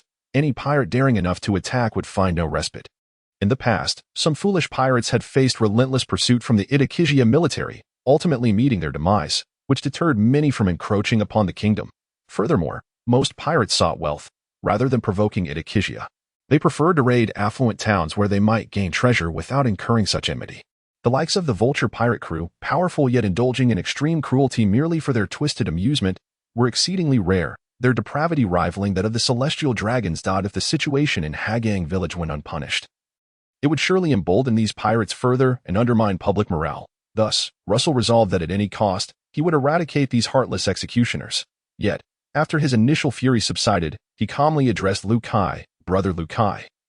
At present, we have no knowledge of the Vulture pirate crew's whereabouts. Aimlessly searching the vast ocean would be akin to finding a needle in a haystack. This is why, at times, the Navy struggles to organize effective forces against pirate disturbances." Russell paused before continuing, "We have only 2 courses of action. The first is to wait for the Vulture pirate crew to make another move. Once we receive word, we can spring into action, possibly encountering them. The second option is to report this matter to the Navy, urging them to keep a vigilant eye while also reaching out to neighboring nations for information. We can then compile all gathered intelligence to estimate the Vulture pirate crew's probable location and operational range before launching a counterattack." Lukai felt a twinge of disappointment but recognized the wisdom in Russell's words. These were indeed the only viable options available. The ocean was vast, and pinpointing a nomadic pirate crew could only be achieved through such means. After all, this was not the Grand Line, where one relied on a log post to navigate. The movements of pirates could be even more elusive. "Brother," Lukai said earnestly, "if you uncover any clues, please contact me immediately and ensure that I am involved in this operation." Russell's heart leaped with joy at Lukai's words. In his eyes, Lukai's extraordinary abilities would undoubtedly guarantee success in their endeavor. "Rest assured, I will inform you at the first opportunity," Russell promised. With profound sorrow and rage, Lukai buried the villagers of Hagang village, his heart heavy as he set out once more. Upon arriving in Springwater Town, he realized just how fortunate the residents were. Perhaps even they themselves were unaware. Thanks to the presence of Dimo and Shinna, this place could almost be deemed a pirate-free zone, at least in the West Sea. Any pirate daring enough to disrupt Springwater Town would find no return. Lukai finally understood that in this era, turmoil was the norm, while peace and stability were mere anomalies. The safety of many individuals and their property was far from assured. For the next month, Lukai did not leave Springwater Town but awaited the results of Russell's investigation. With the harbor nearby, he could depart at a moment's notice should news arise. The days of waiting were long, and each day, the harrowing images of Hagang village haunted Lukai's mind, making it increasingly difficult for him to maintain composure. This torment drove him to train with fervor, as if he sought to unleash all his pent-up hatred upon his training. Dimo and Shinna, upon learning of the tragedy in Hagang village, could only sigh in silence. understanding Luke Kai's emotions yet cautioning him to prioritize safety should he ever encounter the Vulture pirate cruise trail. Meanwhile, Faya remained by Luke Kai's side throughout the month, sharing in his sorrow. Clever as she was, she found no words of comfort but hoped her presence might ease his burden slightly. Faya had always been the one to tease Luke Kai the most. Yet she was also the one who cared for him the deepest. After an entire month, Luke Kai finally received a call from Russell. Russell informed him that, after combining various pieces of information and analysis, they had nearly confirmed the location of the Vulture pirate crew. The kingdom had organized a fleet and was poised to sail eastward to eradicate the Vulture pirate crew at that time. The fleet would pass near Donggang, not far from Springwater Town, with an estimated arrival time around noon 2 days later. Russell instructed Luke to ensure he arrived on time to rendezvous with the fleet at Donggang, while also requesting that Luke assume the role of temporary captain for this mission. The moment Luke received this information, his demeanor transformed entirely, akin to a sword unsheathed, vowing not to return until it had tasted blood. This operation was a joint endeavor between two nations and the Navy, resolutely determined to eradicate the Vulture pirate crew. The 138th Navy Division was led by a rear admiral named Akitis. Previously, Akitis had pursued the Vulture pirate crew multiple times, but they had always managed to elude capture. Now, Akitis was fully committed, swearing to bring the Vulture pirate crew to justice. The allied kingdom collaborating with Idikizia was the Kingdom of Aaron, which was also a member of the world government and had suffered the loss of several towns to the Vulture pirate crew. Consequently, 2 ships were deployed, with the leader being the commander of the Aaron army. Shiosai, naturally, the leader of the Idikizia fleet was Luke. When the fleet arrived 2 days later, Luke spotted it from a distance and eagerly executed the moonstep, leaping onto the ship, then leading the fleet towards the designated rendezvous point as indicated by the Navy. Another 2 days passed, and the 3 fleets successfully converged, advancing at full speed towards their destination under the guidance of the warships. As the fleet progressed, Akitis invited the commanders of the 2 allied ships aboard the warship for a pre-battle strategy meeting.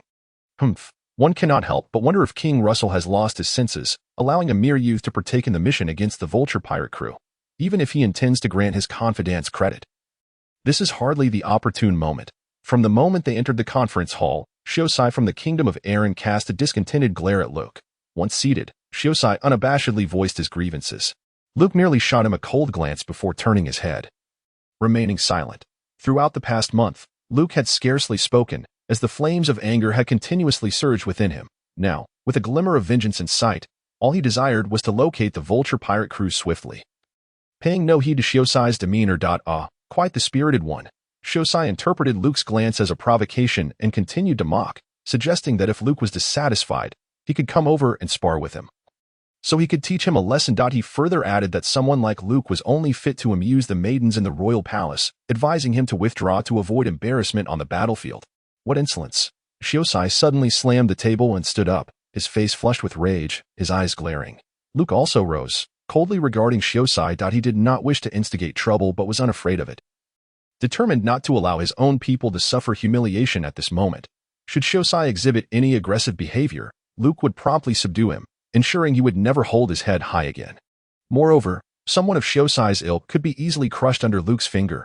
Initially, Luke chose not to retaliate simply because he found Shiosai too feeble to warrant his attention. The individual defending Luke was named Cody, the deputy chief of the Idikizia Palace Guards and a devoted admirer of Luke, who could not bear to see him insulted. We are here to eliminate the Vulture pirate crew, not to engage in infighting. Akitis, the rear admiral, interjected with some annoyance. Shiosai had no choice but to suppress his fury and sit back down, his icy gaze fixed unwaveringly on Luke. Lord Akitis, shall we return to the matter at hand? Luke maintained a calm demeanor, ignoring Shiosai's ridiculous display as he addressed Akitis. You. Shiosai's anger flared once more, for Luke's expression clearly conveyed that he regarded him as insignificant. Even the provocations Shiosai had uttered were dismissed as mere barking by Luke.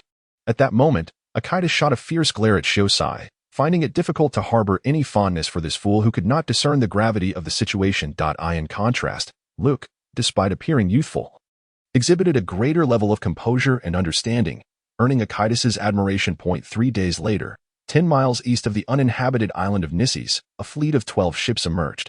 The atmosphere aboard was charged with either tension or excitement. Just moments ago, the scouts who had ventured ahead returned to inform Akitis that they had spotted the Vulture pirate cruise ship on the northern coast of Nisses Island. Immediately, everyone began executing the prearranged battle plan. 5 miles from Nisses Island, The fleet split into a pincer formation, advancing towards the island from 3 directions. "Captain, that scoundrel Shiosai is targeting you," Cody exclaimed, visibly frustrated. "Let him target away." Luke replied nonchalantly, continuing to direct the fleet towards the southern side of Nissy's island. As the northern assault had been taken over by Shiosai, "Captain, aren't you the least bit angry?" Cody inquired, his concern for Luke evident. "What is there to be angry about when dealing with someone eager to court death?" Luke chuckled lightly. "Court death? Are you saying that Shiosai cannot defeat Loden?" Cody queried, genuinely perplexed. "Cody, how much do you understand about the strength of pirates?" Luke countered. Well, Cody found himself momentarily at a loss. Currently, the Great Pirate Era had yet to commence.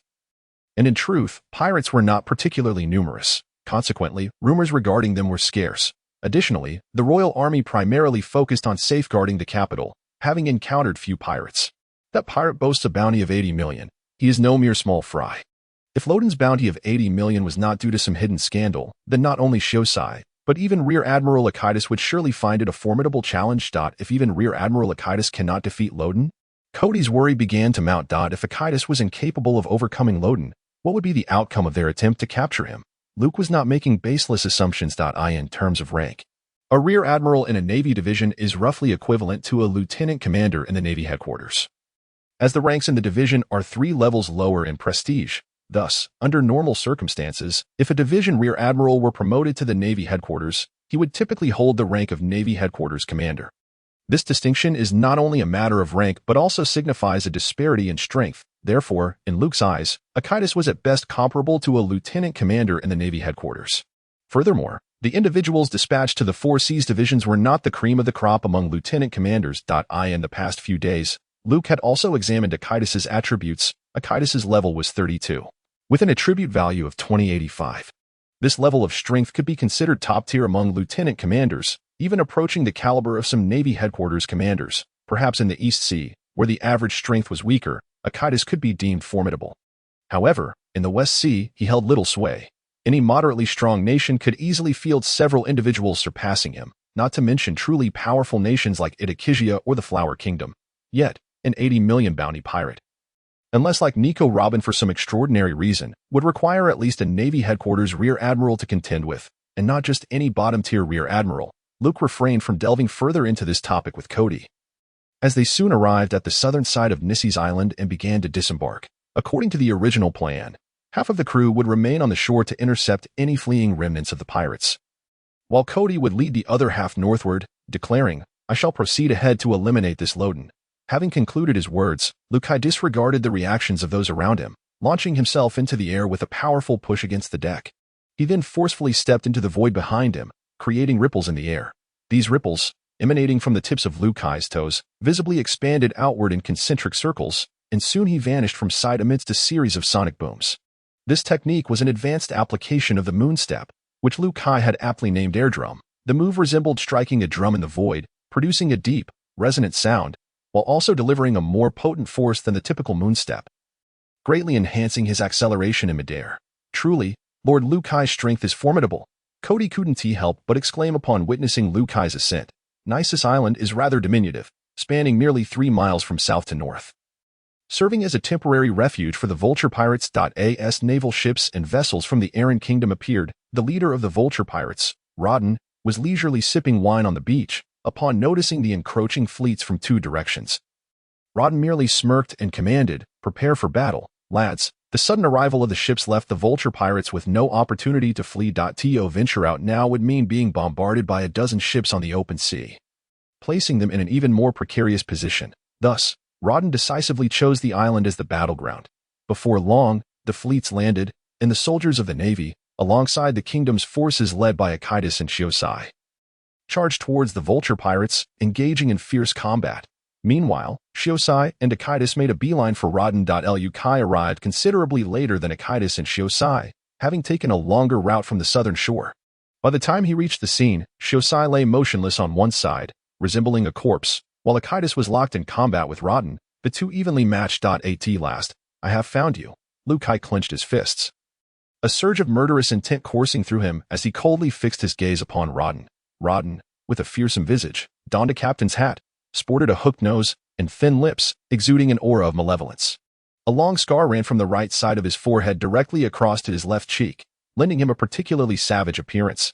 Towering at 2.5 meters, his muscular frame radiated explosive power. However, the scene of the battle struck a discordant note, for within Liu Kai's observation, Raden's aura was significantly stronger than that of Akitis. Yet, the two appeared to be evenly matched in their engagement. Upon Liu Kai's arrival, Raden suddenly became alert, forcefully repelling Akitis with a single strike, his gaze fixated intently on Liu Kai as if facing a grave threat. Observation Haki. Liu Kai's eyes glinted coldly at Raden. Dismissing any notion of underestimating him, his expression now grave. Here in the West Sea, individuals capable of wielding Haki are exceedingly rare, with the vast majority having never even heard of it. The few who possess such abilities either awaken them under unique circumstances or train consciously, privy to secrets unknown to others. Alternatively, they may be formidable figures who have previously ventured into the New World. Regardless of the reason, it was evident that Raden was not to be trifled with. This tense standoff did not last long, as Liu Kai's figure abruptly vanished from his position, only to reappear before Raden, his twin swords drawn, striking down with formidable force. Raden seemed to sense this in advance. Swinging his own weapon to clash with Liu Kai's blades, the impact sent a gale swirling around them, knocking nearby combatants off balance. The two warriors momentarily disengaged, each warily observing the other. Seizing the opportunity, Liu Kai attempted to scan Raden, only to find himself unable to do so, leaving him astonished, for, based on their earlier clash, Raden's displayed attributes should have been slightly inferior to Liu Kai's. The inability to scan indicated that Raden's true strength far surpassed what he had exhibited. After all, an individual's attributes reflect their highest attained level, and as such panels do not diminish due to injuries or weaknesses. However, Liu Kai paid little heed to these considerations. After all, levels and attributes are merely references, and true combat is not solely determined by numbers. Regardless of the cost, Liu Kai was resolute in his intent to slay Raden today. Armament Haki, who are you? Raden's eyes flickered with anger as he questioned, showing no signs of underestimating Liu Kai due to his youth. Earlier, sensing danger, Raden had employed armament Haki during their exchange, hoping to end the battle in one unexpected strike. Yet, he was taken aback to find that Liu Kai had similarly enveloped his dual blades with armament Haki, while others couldn't perceive this. The author of the pirate manga might have introduced a visual representation for readers to grasp the concept of Haki. But in reality, Haki possesses no color. Liu Kai, however, had no interest in engaging in idle chatter with the butcher Raden, his sole focus consumed by an intense urge to kill as he declared, "The one who will slay you." At this, Raden let out a cold snort, and the two lunged at one another once more. What followed was a flurry of weapon clashes and swift movements. The battle aura emanating from them both was astonishing. In that moment, all on the island instinctively halted their fights, standing in stark contrast on either side, utterly astonished by the duel unfolding before them. Akitis could hardly believe his eyes. Just moments ago, he appeared to have a fair exchange with Raden, yet in the blink of an eye, Raden's displayed power was sufficient to obliterate him in a single blow. What on earth was happening? Meanwhile, the unconscious Shiosai began to stir, slowly awakening to the cacophony of battle, and upon witnessing the scene, he was left dumbfounded. The very Liu Kai he had ridiculed was now engaged in combat with Raden, showing no signs of faltering. The level of power exhibited by both combatants was unlike anything he had ever witnessed, transcending the bounds of his understanding. After a protracted exchange, Liu Kai and Raden once again distanced themselves. Their gazes transformed. Their earlier skirmish had merely been a test, though it appeared fierce. Both had held back. Now, however, their auras had shifted dramatically. Liu Kai was the first to initiate the next assault, propelling himself towards Raden with a sudden burst of speed. Having identified a significant flaw in his opponent, Raden was undeniably strong, not only possessing immense physical power but also exceptional combat awareness, with a mastery of both armament and observation Haki. Yet, his swordsmanship was rather pedestrian, rendering him unable to effectively counter Liu Kai's deadly strikes, leaving him entirely on the defensive. Though this discrepancy felt disconcerting to Liu Kai, he had no time to ponder it further. As he approached Raden, he seemed to vanish into thin air. When he reappeared, it was directly behind Raden, delivering a powerful downward slash. Clang! As Raden swiftly turned to block with his blade, a thunderous clash echoed through the air. And in the aftermath of their weapons meeting, Luke suddenly vanished from sight. When he reappeared, it was directly above Raden, his steel knife thrusting downward with ferocity, aimed at Raden's crown. This maneuver was one of Luke's signature techniques. The thrusting will slash. Raden reacted instinctively, swinging his blade to deflect the point of Luke's weapon off course, propelling himself to the side in the process. However, the swift thrust still managed to carve a long gash across Raden's arm. blood flowing profusely. Before Rodden could even touch the ground, Luke executed a mid-air maneuver known as Raging Foot Electric Saw, unleashing two rapidly spinning, serrated circular slashes towards him. In that moment, Rodden found himself in a dire predicament. He hastily parried one of the strikes but had to roll away to evade the second. However, before he could catch his breath, Luke retrieved a long staff from his back and hurled it at Rodden like a javelin. Vanishing from sight once more, Luke reemerged just as Rodden barely dodged the thrown staff, appearing directly behind him. With a swift motion, he slashed upward with both knives, forcing Rodden to awkwardly pivot and raise his blade in defense. Simultaneously, Rodden seized the opportunity to launch a powerful shoulder charge at Luke, attempting to suppress his close-range assault.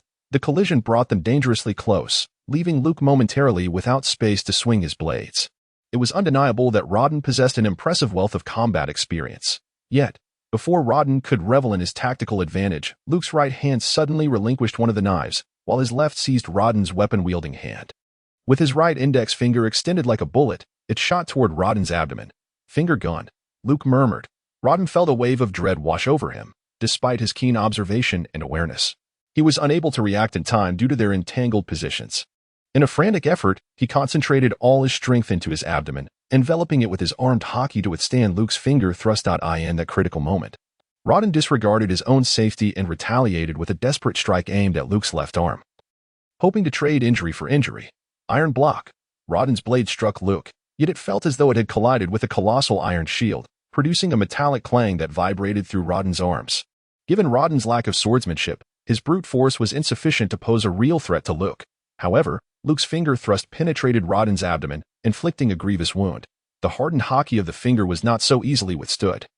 All of this transpired in the blink of an eye. Seizing the moment, Luke swiftly released the iron block, grasped the knife he had previously let go, and delivered a decisive slash. Two horrific gashes appeared across Rodden's chest. Blood gushing forth, and he fell to the ground, his face etched with disbelief. Yet Luke had no intention of sparing Rodden. He had come to kill. Although the finger thrust and two slashes had severely wounded Rodden, Luke sensed that his opponent's spirit remained formidable. Thus, he raised his dual blades once more, poised to deliver the final blow. However, the fallen Rodden suddenly rolled away, leveraging his momentum to spring back several feet. His crimson gaze fixated on Luke with a predatory intensity. I am already injured. You could have simply apprehended me, yet you choose to strike me down. Why? Why must you force my hand? I want you dead. Ah!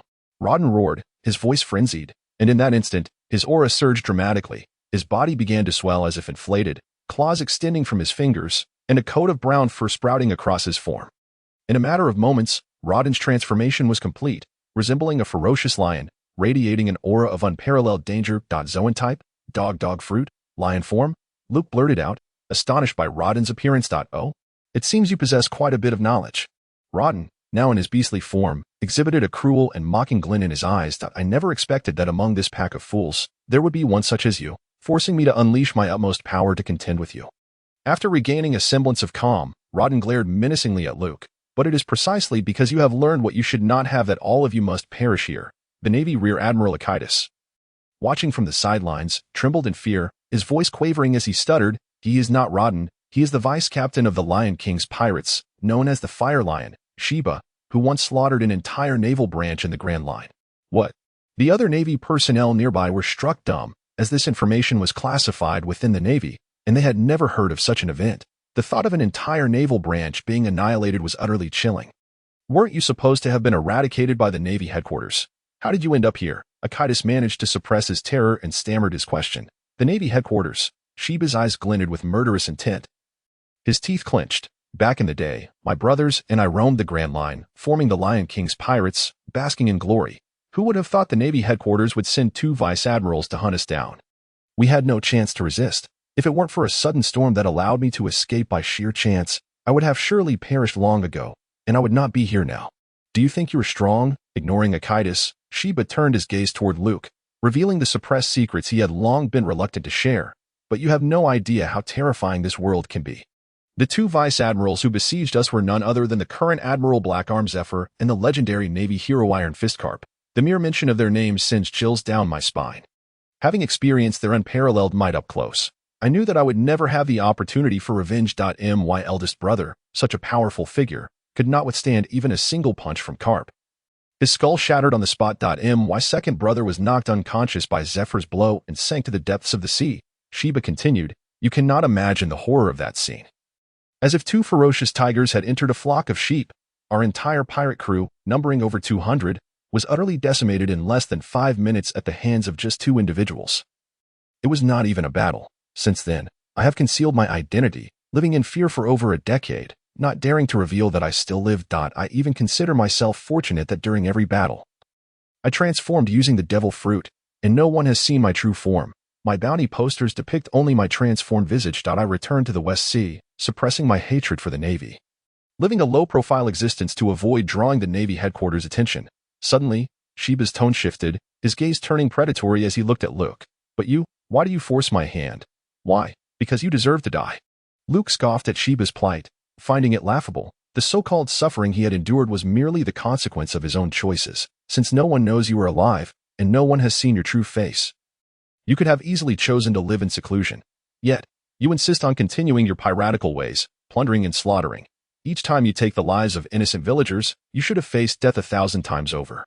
Admiral Zephyr and Vice Admiral Carp should have crushed you like the wretched souls of your deceased brothers, rather than allowing you to live like a loathsome insect. Die. Upon hearing Luca's words, Shiba appeared to be invigorated, as if struck by some unseen force. With a sudden push against the ground, he launched himself toward Luca like a cannonball. At this moment, Shiba's speed was vastly superior to what it had been previously, even surpassing Luca's enhanced sword technique after multiple improvements, and they quickly engaged in combat. Luca was acutely aware that an animal-type devil fruit user experiences a significant enhancement in their physical capabilities upon transformation.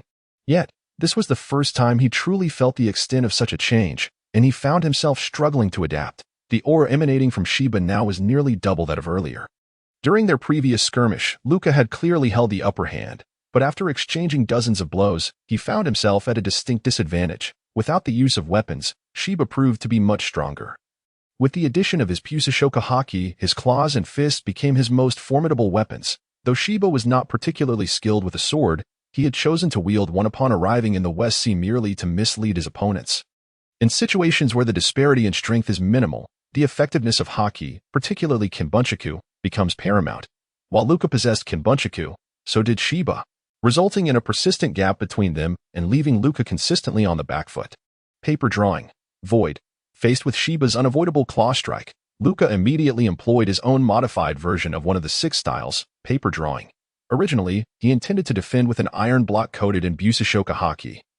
But in that fleeting moment, his animalistic instincts sensed danger, prompting him to change tactics. In an instant, Luca seemed to transform into a delicate sheet of paper, his form continuously evading Shiba's relentless onslaught of claws and fists. Given Shiba's mastery of Kinbunchaku, one might assume that paper drawing would be ineffective against him. Paper drawing is a clever evasion technique. However, Kinbunchaku allows for foresight, effectively countering paper drawing. This technique involves relinquishing all bodily strength to achieve a state of complete relaxation and lightness. Enhancing one's control over their body. It is akin to a painter deftly wielding a brush across a canvas, skillfully maneuvering to avoid attacks. Once in this state, a person's reflexes become sharper and swifter than usual. Yet, Luca's application of paper drawing differed from others. Firstly, he utilized it while in a state of Kinbunchaku, enabling him to anticipate his opponent's movements. Secondly, his instincts were exceptionally acute. His beast-like intuition allowed him to sense danger ahead of time, prompting evasive maneuvers. This combination of factors rendered his use of the technique remarkably effective. It was a novel approach he devised while in a precarious situation in the Carlson jungle, and the results astonished him. He truly managed to evade the attacks of powerful beasts through this Kinbunchaku-enhanced paper drawing. At this moment, Shiba bore a striking resemblance to the ferocious beast Luca had previously encountered. After a flurry of attacks, he had yet to land a blow on Luca. Clearly frustrated, Shiba halted his assault, panting heavily. However, he suddenly pivoted, disregarding Luca entirely, and charged into a group of ordinary Navy soldiers behind him, commencing a massacre. Shiba, being an experienced pirate, was exceedingly cunning. When he found himself unable to strike Luca, he quickly devised this alternative strategy. Stop. Now it was Luca's turn to feel anxious, while he could evade Shiba's attacks. The ordinary Navy soldiers behind him were as defenseless as paper in Shiba's presence. Without regard for the disparity in strength between himself and Shiba, Luca promptly interposed himself between Shiba and the Navy. Bracing himself against Shiba's punch, The tremendous impact sent Luca staggering back several meters. All personnel, aboard. Set sail. Once he regained his footing, Luca shouted, simultaneously charging toward Sheba without hesitation. Aboard. Set sail. Ikiatis also bellowed commands, fully comprehending Luca's intentions. Everyone present was now a liability to Luca. They must be obstructed at all costs. Sheba was not one to be trifled with. He swiftly implemented countermeasures, issuing orders to his crew of pirates. With that, the long-dormant chaos erupted once more. The focal point of the battle remained Luca and Sheba, with Luca spitting blood, yet Sheba was not faring much better. Before transforming, he had endured a thrust from Luca's finger gun and 2 slashes. Losing considerable blood, having not fought in this form for quite some time, he found himself somewhat out of practice, and his stamina was rapidly depleting.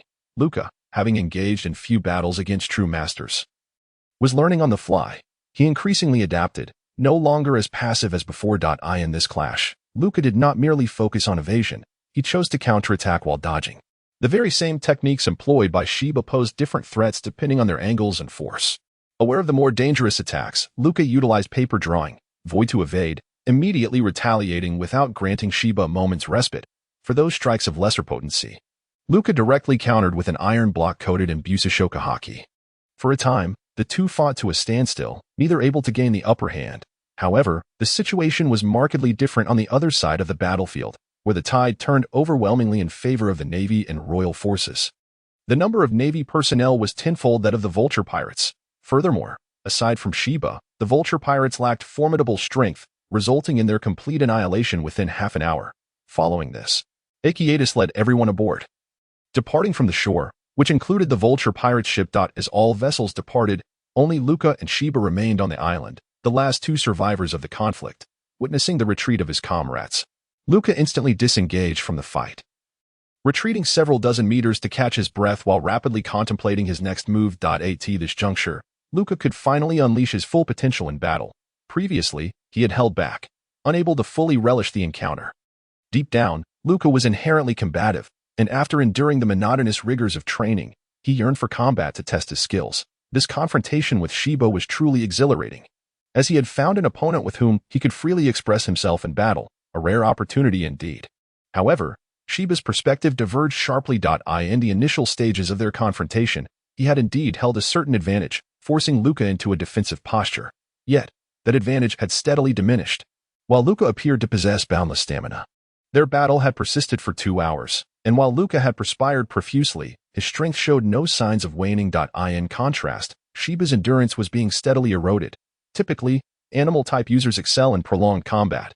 Yet Sheba's devil fruit powers had yet to awaken, compounded by an extended period of inadequate training. Additionally, his spirit had been thoroughly crushed by the overwhelming battles of the Grand Line years ago, resulting in a gradual decline in his abilities. Sheba was no longer the formidable adversary he once had been. At this point in their struggle, he had lost the will to eliminate Luca. Instead, a desire to retreat began to take root. And as time passed, the thought of fleeing grew increasingly intense, almost impossible to suppress. One who has yet to taste victory radiates an indomitable spirit, yearning for 3 days and nights of combat. Conversely, one who has never been defeated now feels a creeping fear that has sparked thoughts of retreat. In an instant, the momentum between the two shifted dramatically. Luca had decisively overwhelmed Sheba in terms of presence. This victory and momentum profoundly impacts a person's mindset, physical stamina, and ultimately, the outcome of the battle. If the disparity in strength between the two were vast, such an influence could be disregarded. However, given that their strengths were closely matched, this influence was sufficient to alter the course of the fight. Luca, indifferent to Sheba's thoughts, suddenly sheathed his dual blades and, wielding a long staff, executed the 2-way step to swiftly position himself beside a large tree. He then thrust the staff into the ground and, with both hands resting on the trunk, began to spin around the tree. As his speed reached its zenith, Luca harnessed the centrifugal force and unleashed a powerful raging kick with his right foot, sending a colossal slash hurtling towards Sheba. Following this, Luca drew the staff from the ground and, using the 2-way step, flickered into existence right in front of the evasive Sheba, who was now slightly off balance. Standing on one foot. In a seamless motion, Luca thrust the staff towards Sheba's chest. Sheba hastily attempted to block with his hand, but this was all anticipated by Luca. As the staff struck Sheba, Luca exerted upward force, executing a technique from the falling iron staff method, which astonishingly lifted Sheba off the ground, sending him soaring over 10 meters into the air. Liu Kai's combat style was often characterized by grand, sweeping maneuvers, heavily influenced by his affinity for swordsmanship, which favored powerful strikes. Yet, he was no stranger to the art of staff combat, which he wielded with finesse and an array of tactical variations. Previously, to keep Shiba at bay, Liu Kai had to rely on broad, forceful techniques, but now he was free to unleash his full potential. As Shiba was lifted off the ground, Liu Kai immediately followed up with a sweeping strike from below aimed at Shiba suspended in midair. Caught off guard, Shiba could only retaliate with a punch against the incoming staff, inadvertently propelling himself higher. Shiba was not usually so easily deceived, yet in his moment of weakness, consumed by thoughts of escape, he had neglected to focus entirely on the battle. In duels between masters, victory or defeat often hinges on a fleeting moment. Distraction can prove fatal, and thus he fell prey to Liu Kai's stratagem. Despite Shiba's formidable prowess, he lacked the moonwalk technique or any aerial mobility skills, rendering him utterly passive as he hovered above without a point of support. Liu Kai hurled the staff to the ground. Then, drawing one of his dual blades from its scabbard, positioned himself below Shiba, closing his eyes to gather his sword's momentum. Shiba, suspended above, could distinctly sense the shift in Liu Kai's energy, flooding him with dread. Yet, as he descended, Shiba had no recourse but to envelop himself in armament haki, bracing for impact, just as Shiba was about a yard away from Liu Kai's head.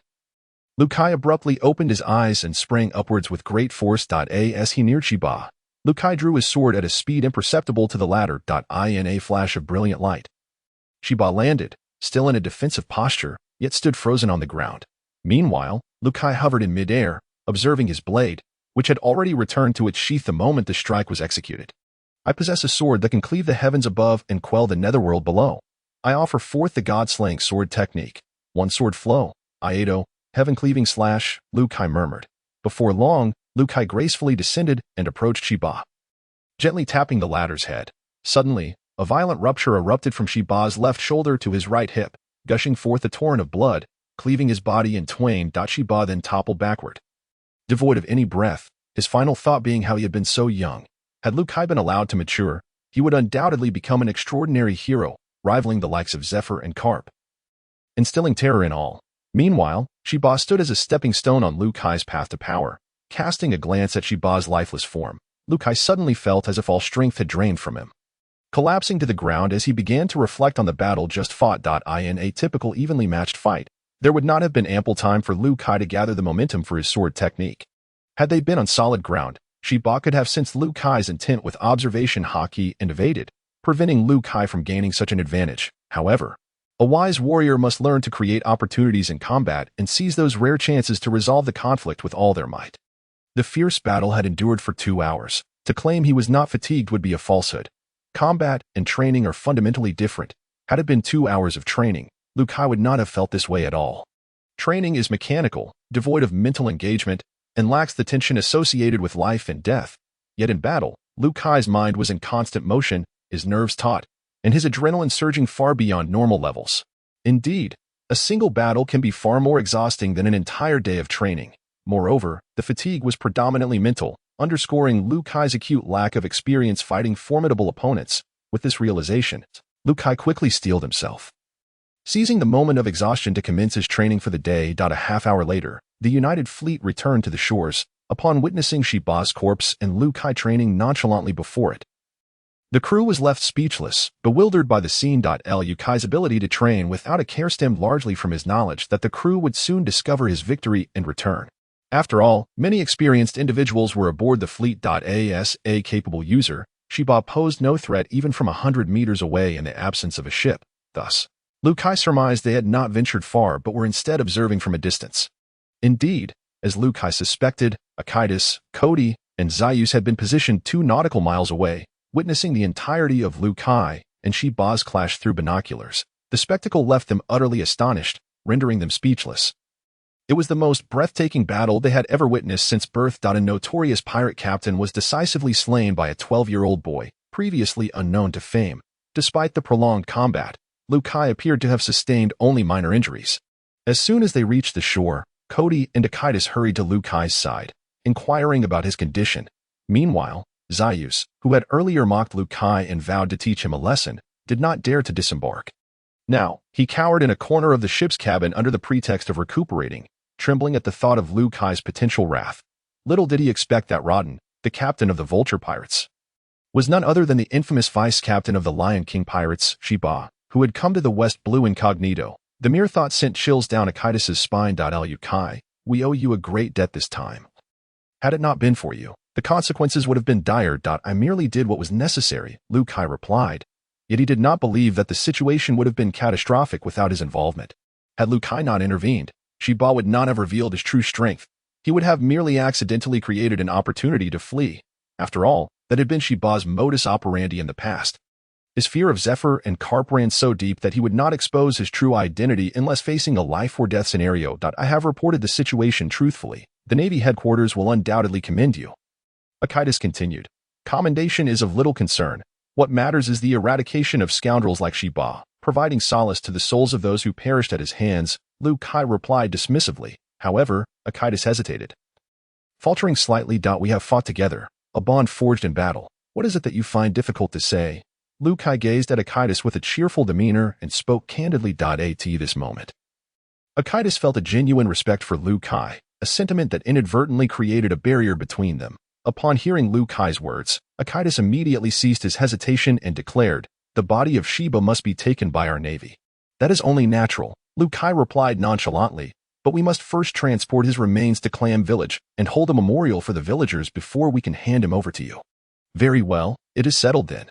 Following Akitas' report, under the directive of the world government, Rear Admiral Akitas united the forces of Itakizia and the Aran Empire, disseminating the news of the complete annihilation of the Vulture Pirates, who had plagued the West Sea for over a decade. Across the globe, the announcement notably emphasized that the captain of the Vulture Pirates, Rodden, was a remnant of the notorious Lion King Pirates from many years ago, and that Shiba, the vice-captain of the Lion King Pirates and Rodden's brother, was involved. This incident would come to be known as the Nisis Island Incident. Liu Kai's name also appeared in the newspapers, albeit only as a side note, with the primary focus being on the Navy under Akitas' command.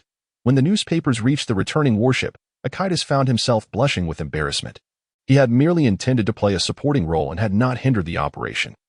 Yet the accolades were somehow attributed to him, rendering him speechless before Liu Kai. It was important to note that he had reported the facts as they were. He was perplexed as to why such a narrative had emerged. However, Liu Kai understood that this was merely the standard practice of the Navy. The Navy, intent on bolstering its influence, would naturally refrain from highlighting Liu Kai in order to avoid overshadowing Akitas' perceived inadequacies. Despite this, Liu Kai had not left empty-handed, for he unexpectedly acquired the dark fruit, a devil fruit infamous for its malevolence, a fruit that Blackbeard had coveted for so long, yet it had found its way aboard Shiba's pirate ship. Shiba had kept the fruit as a cherished possession, having already consumed another devil fruit. Now, this formidable fruit had fallen into Liu Kai's hands, prompting him to reflect on the unpredictable twists of fate life presents. Although the glory of the victory belonged entirely to Liu Kai, it was Akitas who bore the recognition, filling him with unease. Thus, upon discovering the dark fruit on Shiba's ship, Akitas discreetly concealed it and later presented it to Liu Kai as compensation. How then did this devil fruit eventually end up with the Whitebeard pirates? There are two plausible scenarios. The first possibility is that 6 years later, during the onset of the Great Pirate Era, and restless Shiba re-entered the Grand Line, which is fraught with peril. Despite Shiba's strength, his demise was not inconceivable. Following the destruction of his pirate crew, the dark fruit could have circulated throughout the Grand Line, ultimately finding its way to the Whitebeard pirates, only to be intercepted by Blackbeard. The second possibility is that after Shiba's demise, the devil fruit fell into the hands of another, who became its new wielder. But this individual too met their end, giving rise to a new dark fruit. However, with Blackbeard's plans yet to unfold, he has already lost his greatest asset, leaving uncertainty about his future. In truth, the Nisis Island incident sent shockwaves through the Navy headquarters. As they were privy to the actual circumstances, many high-ranking officers within the Navy headquarters were filled with profound curiosity regarding Liu Kai, the 12-year-old who had defeated Shiba. While any officer of Rear Admiral rank or higher could easily vanquish the current Shiba, they were all seasoned figures, and such a feat did not seem remarkable. Yet, for a child of merely 12, it was nothing short of fantastical. 2 years ago, he eradicated numerous bandits, displaying an unwavering sense of justice from such a young age. What do you think about inviting this child to join the Navy? A robust man with a gravelly voice pondered aloud while perusing a report, addressing a nearby individual munching on senbei. Ha ha ha. Whether he joins the Navy depends on his own wishes. But if given the chance, I would truly like to meet this child. The rascal who slipped away from my fists has weakened to such an extent. And I am genuinely curious to see what sort of person could defeat him at 12. By the way, Sengoku, in 2 years it will be the turn of the king of Itakizia to attend the World Conference. Correct. I shall personally escort him. Kapu, are you serious? Sengoku was taken aback by Kapu's rare display of earnestness. I don't take such matters lightly. Whether he wishes to accompany me is another question, Kapu replied. Bursting into laughter, Sengoku refrained from interrupting Kapu's mirth, instead muttering to himself, if he truly is a promising talent, it would not be out of the question for the Navy to cultivate him into a second Navy hero. Meanwhile, in Itakizia, as Liu Kai and his companions had yet to return, the news of their total annihilation of the vulture pirates had spread far and wide. King Russell of the Itakizia Kingdom had received even more accurate information. From Cody's account, he learned of Shiba's strength and that Shiba had been defeated solely by Liu Kai. Grasping the details of their battle through Cody's vivid descriptions. Liu Kai, my dear brother, Russell's admiration for Liu Kai grew exponentially. If Liu Kai were willing to lend his full support, he alone could elevate Itakizia to a new echelon of power. In truth, Russell harbored his own ambitions. He aspired for Itakizia to become the preeminent kingdom of the West Sea. Although he had never contemplated invading anyone, he was content with the mere title, seeking only to prove himself superior to his father. When Liu Kai and his companions arrived at the East Port, a representative of Russell's ministers came forth to greet them. Subsequently, Liu Kai brought Shiba's corpse to a cemetery in front of Clam Village to hold a memorial for the villagers who had fallen victim to Shiba's slaughter, offering solace to their departed souls. Afterward, Liu Kai did not rush to engage in further trials. Instead, he vanished from the sight of the crowd, retreating to a warehouse in the back mountains of Spring Watertown to engage in intensive training. The battle with Shiba had been immensely fruitful for Liu Kai, and he sought to take this opportunity to solidify his newfound understanding. However, the truth of Nisis Island was disseminated among the soldiers of the Itakizia Kingdom who had accompanied Liu Kai to eradicate the vulture pirates. With Russell's intentional promotion, the news quickly spread throughout the nation. Originally, Liu Kai was already well known within Itakizia. Now, he was hailed by many as the hero of the Itakizia Kingdom. As Liu Kai's famed sword. In the opulent manor of the royal kingdom of Rafia in the West Sea, a man perusing the newspaper wore an exceptionally grim expression. This man was none other than Liu Sad, Liu Kai's nominal adoptive father, insidious and ruthless. A fratricide and patricide who had once cast Liu Kai into the depths of despair. It was at this moment that Liu Sad recalled that the wild man who had assaulted him 4 years prior was indeed Liu Kai, whom he had personally eradicated. Liu Sad was oblivious to how Liu Kai had survived. Yet, the more he remained in the dark, the greater his fear became. When Liu Kai fled from the high city, he had his legs severed by the captain of the city guards, Lofi. Many believed Liu Kai to be dead. Nevertheless, Liu Sad had long felt an insatiable unease, plagued by restlessness. He was a man who regarded his noble status above all else, willing to resort to any means to preserve it, disregarding everything else. The notions of affection and morality were, to Liu Sad, mere burdensome encumbrances. Thus, he once relentlessly pursued Liu Kai's demise. For Liu Kai had attempted to assassinate a celestial dragon. Such a transgression was absolutely intolerable to Liu Sad, who feared being implicated and losing everything he had. As long as Liu Kai remained alive, Liu Sad would never find peace. Now, upon seeing news of Liu Kai once more, his eyes darkened with malice as he retrieved a transponder snail. After much hesitation, Liu Sad dialed a number. Across the sea, Liu Kai remained unaware of Liu Sad's machinations, instead focusing on reflecting upon his battle with Shiba.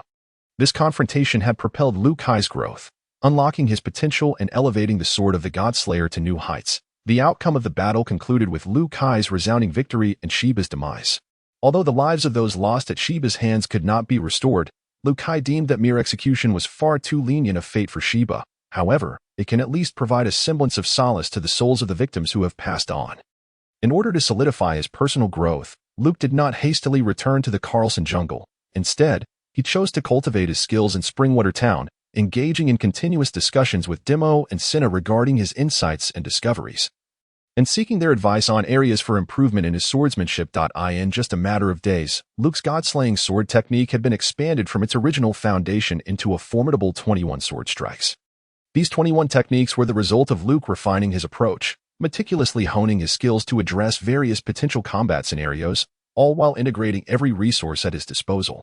The emergence of these techniques allowed Luke to confront battles with greater composure, enabling him to unleash his current prowess to its fullest potential. Although each technique was still in its nascent form and possessed considerable room for enhancement, their power was not to be underestimated. For now, he would call it the 21 styles of godslaying. Who knows how many more techniques might emerge in the future. The culmination of over 10 days of reflection, insight, creation, and refinement left Luke in high spirits as he departed the rear warehouse with Faya after their training. After walking approximately 500 meters, an instinctive warning suddenly surged through Luke, causing his brow to furrow in concern. During his trials in the Carlson jungle, he had honed a beast-like intuition that significantly heightened his awareness of his surroundings. Even without the activation of his observation haki, this was especially true regarding the presence of malice. Wild animals possess an acute sensitivity to danger. For example, a well-fed lion on the savannah will remain undisturbed even as a gazelle passes by at a short distance, fully aware that it is not in peril and continuing to graze leisurely. However, if that lion were in a state of hunger, even a gazelle 100 meters away would become alert and ready to flee at a moment's notice. At this moment, Luke felt as though he were being watched, sensing a palpable malevolence lurking in the shadows, seemingly waiting for him to let down his guard. Yet, Luke was not one to comply with such expectations. Instead, he promptly unleashed his observation haki. Within the range of his perception, he detected a presence emanating from a tree 200 meters away, an aura steeped in hostility. While this presence was not overwhelmingly strong, it conveyed a sense of danger, indicating that although the opponent's strength was not formidable, they possessed means to threaten him. "Sister, please return to the warehouse and wait for me," Luke said suddenly, his expression grave as he addressed Faya beside him. Upon seeing the seriousness in Luke's eyes, Faya immediately understood. The bond of intuition shared between the siblings was exceptional. She swiftly feigned dropping something and dashed back toward the warehouse, while Luke ambled towards home, deliberately heading in the direction of that tree. This would not raise the opponent's suspicion, as it was the natural path Luke would take, with the tree conveniently positioned by the roadside. Clearly, the adversary had conducted sufficient reconnaissance on Luke. Understanding that he was not someone to be trifled with, it was plausible that they had even followed him in recent days, remaining undetected as they refrained from exuding any murderous intent. As Luke approached within 10 meters of the tree, he suddenly sprang into action, drawing his sword in a swift motion and executing the god-slaying sword technique, unleashing a sharp strike aimed directly at the towering leafy tree. A chilling scream erupted as the strike connected. Simultaneously, a serpentine figure, over several dozen meters long and composed of a viscous purple liquid, descended from the tree, lunging towards Luke. A poison dragon. Magellan, Luke exclaimed in shock. Quickly retreating, he was all too familiar with this dragon, which was none other than the infamous poison dragon later wielded by the notorious warden of Impel Down, Magellan. However, Luke soon dismissed the notion that this assailant was Magellan himself, theorizing instead that they were utilizing a similar devil fruit power. From what Luke knew, Magellan was not from the West Sea and had no prior offenses before joining the Navy. The two bore no grudge against one another, making it unlikely that Magellan would traverse such a distance to confront him. Luke surmised that this individual must have come seeking vengeance for Sheba. Otherwise, he found it difficult to rationalize the sudden appearance of this foe. The poison dragon pursued Luke relentlessly for over 100 meters but ultimately faltered, dissolving into a puddle of toxic liquid that eroded the ground, releasing billowing purple smoke. Concurrently, a figure tumbled from the tree. Appearing quite pitiful, the person bore a wound over a foot long on their chest, blood oozing forth as they clutched it tightly, doing their utmost to stem the flow. Despite the gruesome appearance, the injury was not fatal. Although painful, it had not compromised their life, being far less severe than it seemed. Luke was astonished by this, as the adversary's presence had not suggested significant strength. Logically, a full-force strike from Luke should have been lethal. Yet the individual remained vibrant and alive. "You bastard! You actually ambushed me." The poison user glared at Luke with a venomous gaze, gritting their teeth. Luke couldn't help but be amused by the poison user's words, chuckling as he replied, "You were the one hiding in the tree, exuding murderous intent, were you not? It's quite laughable to hear you accuse me of ambush." With that, Luke ceased his banter and swiftly executed the shave, vanishing from sight. He then reappeared behind the poison user, launching another strike with the god-slaying sword technique. However, this attack proved ineffective, as a thick wall of poison suddenly materialized around the poison user, encasing them from all angles. Luke's strike met the poison wall and dissipated as effortlessly as a drop in the ocean, failing to inflict any harm upon the poison user. The capabilities of the poison fruit extend to such a defense? Luke was taken aback to see his strike so easily nullified. Yet he quickly reconciled this, understanding that even among devil fruit users, the development of their abilities could vary significantly. Magellan, possessing considerable innate strength, could suffice with a layer of poison armor to combat most foes, favoring offensive techniques. In contrast, this individual, due to their weaker inherent strength, naturally leaned towards developing defensive techniques. Moreover, the poison user's weakness was merely relative to the later Magellan. The inherent traits of the poison fruit ensured that its user could not be too weak, as there were virtually no creatures or beings in this world that were entirely immune to poison. Faced with no other option, Luke leveraged his speed advantage, continuously evading while striking from various angles, employing an array of ranged attacks to probe for the poison user's weaknesses. Engaging in close combat with a poison fruit user was near impossible. Even the slightest contact with poison signified the end of the battle. Without any means of ranged assault, Luke would be unable to contend with the opponent, even if the 4 emperors were to intervene. The poison user's level was merely 10, with an attribute value of 63 points. This attribute was indeed stronger than that of an average person, but in the face of Luke's 100-fold superiority in attribute value, their speed was not comparable. However, the poison user, by desperately enveloping themselves in a thick layer of toxic sludge, could maintain an almost invulnerable position from the outset. Soon, the two became locked in combat for over 10 minutes. One side launched relentless assaults while the other adopted a turtle-like defense. Yet, the battle yielded no results. The poison user could not harm Luke, and Luke could not breach the poison user's defenses. Despite Luke remaining unperturbed, the poison user grew anxious, perceiving Luke's intentions. Recognizing that neither could gain the upper hand, they resolved to outlast one another, willing to endure indefinitely to see who would yield first. Conventionally, the attacking party, Luke, would bear the greater burden of exhaustion. However, the reality was quite the opposite. Luke appeared to navigate the situation with effortless grace, showing no signs of fatigue. Meanwhile, the poison user was beginning to panic. They had already suffered a cut from Luke's earlier strike, resulting in significant blood loss. Although it was not a life-threatening injury, excessive blood loss could lead to weakness, and failing to address the wound would only exacerbate the situation. Additionally, maintaining a thick layer of poison around them for defense was incredibly taxing. The poison user's poison fruit ability had yet to awaken, and given their developmental issues and inherent weakness, they could not sustain a prolonged battle like Magellan. Thus, the poison user was reaching their limit. "You leave me no choice," they roared in desperation. Poison gas. Suddenly, the poison user disregarded his wounds and took a deep breath, almost succumbing to a violent cough due to the strain on his injuries, which he managed to suppress. Then, he exhaled forcefully, sending forth a torrent of purple smoke that engulfed the area in a toxic fog with a diameter exceeding 30 meters, shrouding him within. Child's play. Luke, who had deftly evaded the poisonous gas, regarded this spectacle with disdain. He extended his hands, clenched into fists, concentrating all his strength into them. Once he had summoned his full power, a fierce shockwave erupted from his fists, instantly coalescing into a powerful wave of energy. The moment it was unleashed, Luke expertly directed the energy forward, dispersing it into a formidable current that swept away the toxic mist the poison user had painstakingly created. This technique, employed by the renowned Rob Lucci, hailed as the strongest of CP9 in the past 800 years, was known as the Six Kings Gun. Its potency vastly surpassed that of the impact dials found in Sky Island. Being the apex of the 6 styles, the Six Kings Gun maximum wield bore a strength that directly eclipsed the impact dials, making it exceptionally formidable. However, mastering this technique is an arduous task, as it amalgamates the essence of all 6 styles.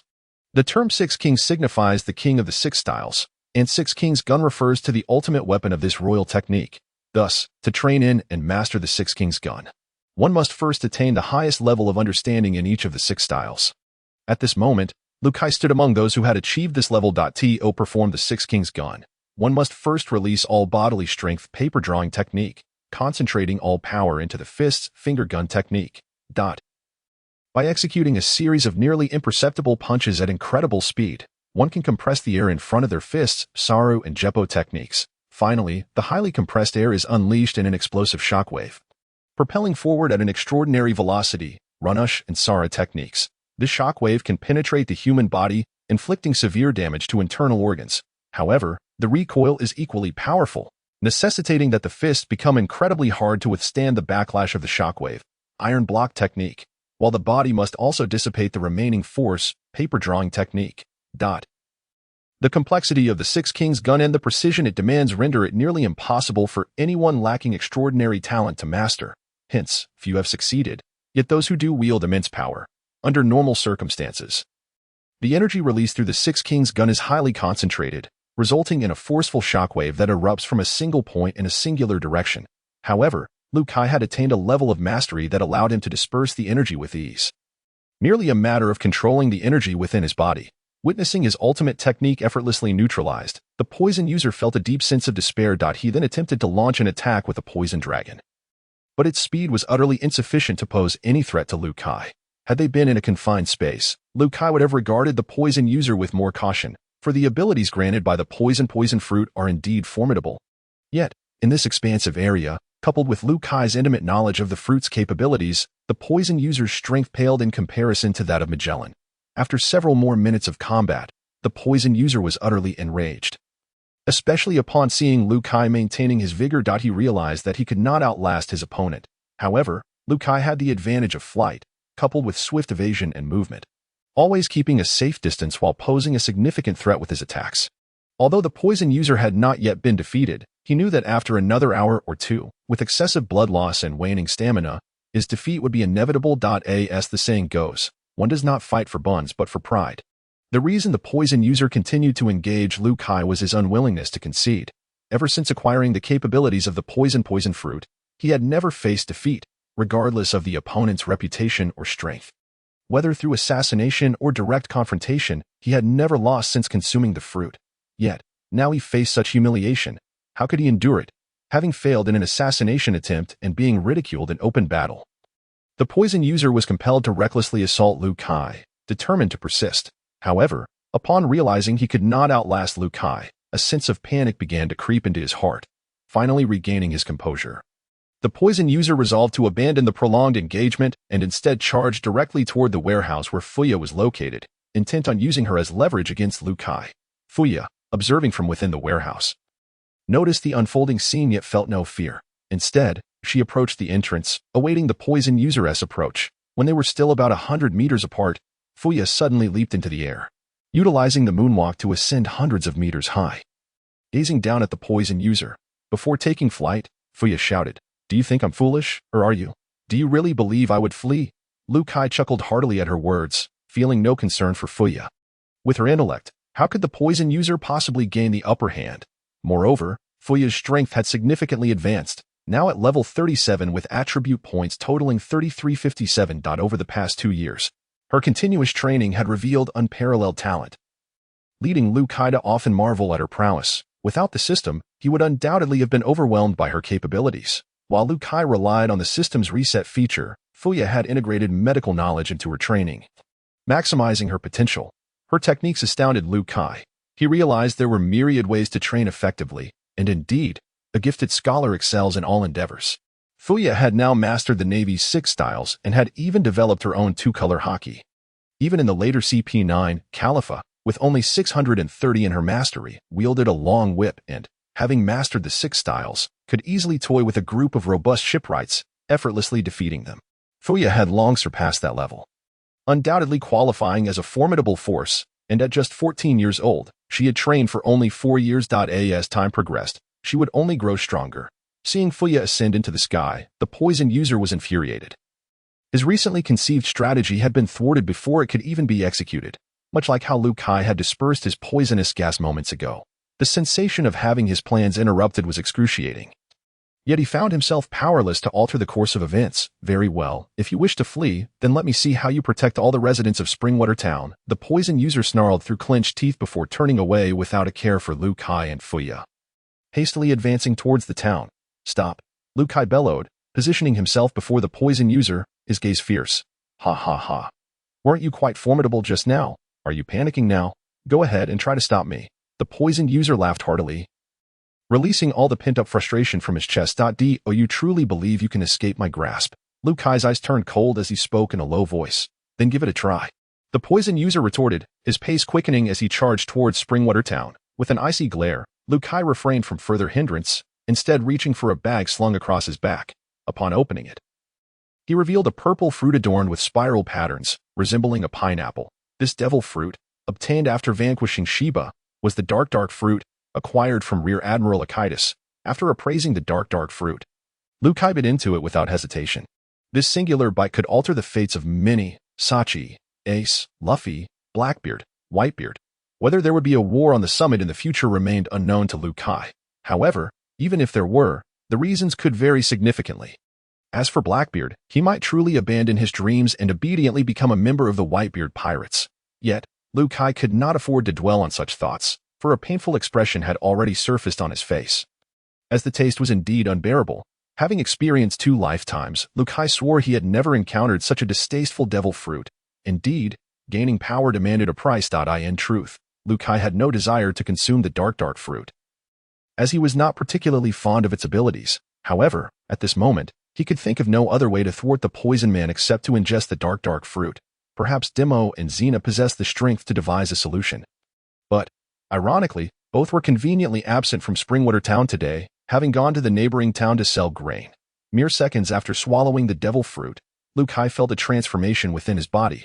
With a mere thought, darkness erupted from his hands. He dashed towards the poison man, extending his left hand approximately 20 meters away, unleashing the fruit's power. Liu Kai distinctly sensed that his left hand had morphed into a black hole, generating a formidable gravitational pull. The poison man, mid-run, suddenly felt his body come to a halt, only to be flung backward, his face betraying a look of terror as he unleashed a torrent of poisonous dragons in retreat.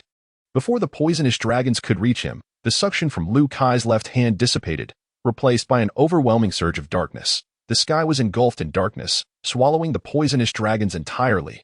Meanwhile, the darkness emanating from Liu Kai's right hand coalesced into a massive sphere of darkness, 3 zhang in diameter. As the dark sphere materialized, the surrounding light dimmed instantly, as if absorbed by the sphere itself. In the next moment, Liu Kai propelled the dark sphere towards the approaching poison man, consuming both the man and the newly released poisonous dragons and toxic swamp in one fell swoop, before retracting all the darkness back into his body. When the dark elements were pulled back, only Liu Kai remained on the ground, while the poison man had vanished without a trace. Liu Kai gazed at his hands, darkness swirling from his palms, filled with immense joy, for the dark fruit exceeded his expectations in strength. In the manga of his previous life, Blackbeard, as a user of the dark fruit, had showcased only a fraction of its capabilities, which had been rather disappointing despite the considerable effort he had invested in acquiring the fruit. Yet, at this moment, Liu Kai was overwhelmed with delight, as the dark fruit proved to be far more powerful than he had envisioned. As a natural-type devil fruit user, the dark fruit did not possess the artificial limitation of being unable to transform into an elemental state. In fact, any part of Liu Kai's body could assume an elemental form, although such transformation did not allow him to evade attacks. The darkness attracted all forms of matter, including bullets, blades, attacks, flames, and lightning, thus rendering the user vulnerable. Due to the fruit's black hole nature, a transformed body would draw attacks toward its core. Consequently, the dark fruit could not evade attacks like other natural-type fruits, making the user more sensitive to pain than the average person. However, this did not equate to multiplied damage. The damage sustained remained the same, merely perceived as more intense due to heightened sensitivity. Liu Kai was indifferent to this, for a little pain was inconsequential. After all, he had long accustomed himself to self-inflicted suffering to hone his strength. He merely needed to regard the dark fruit as a superhuman-type devil fruit that amplified pain. And the inability to evade through elemental transformation did not imply he could not dodge. For threats, evasion sufficed. In comparison to the negligible flaws of the dark fruit, the immense power it bestowed was unparalleled. Otherwise, it would not be regarded as the most fearsome devil fruit in history. First and foremost, darkness embodied a gravitational force akin to that of a black hole, which inherently absorbs all. This gravitational pull would gradually draw objects into the abyss, ultimately consuming them entirely. Secondly, the dark fruit possessed not only the gravitational force of a black hole, but also the spatial attributes of one. Objects engulfed by darkness would be absorbed into the black hole's realm, compressed, and shattered by infinite power. Thirdly, the dark fruit held the unique ability to negate any devil fruit power. Once an opponent was touched by a user of the dark fruit, their abilities would be rendered ineffective immediately. Fourthly, the darkness released by the user could lock onto other devil fruit users, swiftly drawing them closer with an irresistible force. From this perspective, the dark fruit was nearly invincible. However, every devil fruit power has its weaknesses, and to grow stronger, one must undergo development. For instance, while the power of absorption does not manifest as slowly as depicted in anime, it is not without the possibility of being resisted. Should one possess the strength to counter the absorption, escape is feasible. Similarly, while the compressive power within the black hole is formidable, excessively hard and strong objects cannot be shattered. Moreover, items cannot exist indefinitely within the black hole's realm, as this process consumes stamina, The stronger the object, the greater the energy expenditure. Thus, attempting to ambush a powerful foe, devour them, and confine them within the black hole until they exhaust their life force is impractical. As the opponent may remain unscathed while the user becomes fatigued, the abilities to nullify an opponent's powers and draw them in are indeed irrefutable. However, if a user possesses substantial base attributes, even if their powers are neutralized, they can still launch close-range attacks against the dark fruit user. The nullification of abilities does not render the user powerless as if submerged in seawater. Furthermore, once a captured user breaks free from contact, their devil fruit powers can be restored instantly, allowing for retaliatory strikes against the dark fruit user. Hence, attracting a significantly stronger opponent may not be advantageous. Nevertheless, Liu Kai was aware that as he further developed his abilities, both the power of absorption and compression would enhance, and he eagerly anticipated this progression. "Foolish brother, are you all right?" At that moment, Fuya approached Liu Kai. Her concern evident. By the way, what happened to the poison man? Oh no. Liu Kai's heart sank, and he quickly activated Dark Release to free the poison man, who was now bleeding from all orifices, on the verge of death. However, Liu Kai's apprehension did not dissipate. He immediately seized the poison man's arm. "Don't touch him," Fuya exclaimed anxiously upon seeing Liu Kai grasp the poison man. "It's fine, sister. This is the power of the devil fruit I just consumed. As long as I touch him, he won't be able to utilize his abilities," Liu Kai explained. "By the way, sister, can he be saved? I have questions for him." Fuya glanced at the anxious Liu Kai, then at the near-death poison man, and replied, "Give it a try." With that, Fuya turned and entered the storeroom, retrieving a medical kit. She first took out a pill, administering it to the poison man with water, followed by a set of silver needles, which she inserted into various acupoints on his body. He has multiple fractures. Unless he undergoes major surgery, he is essentially done for, Fuya stated. However, he should survive, and he should wake up shortly.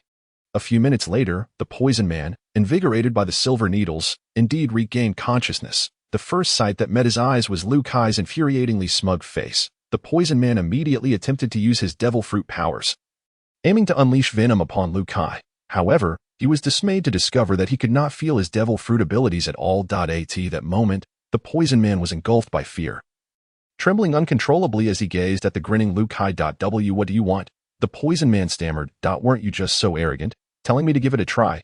Now you ask what I want?" Liu Kai was rendered speechless by the poison man's demeanor, as though he had suffered a great injustice.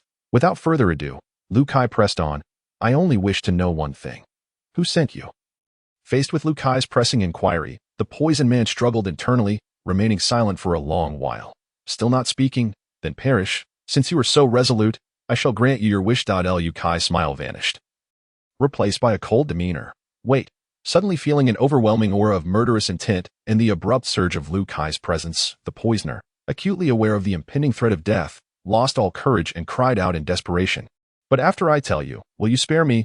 He swallowed hard, trembling with fear as he posed the question. "I must hear everything before making a judgment," Liu Kai replied, his gaze fixed intently on the poisoner.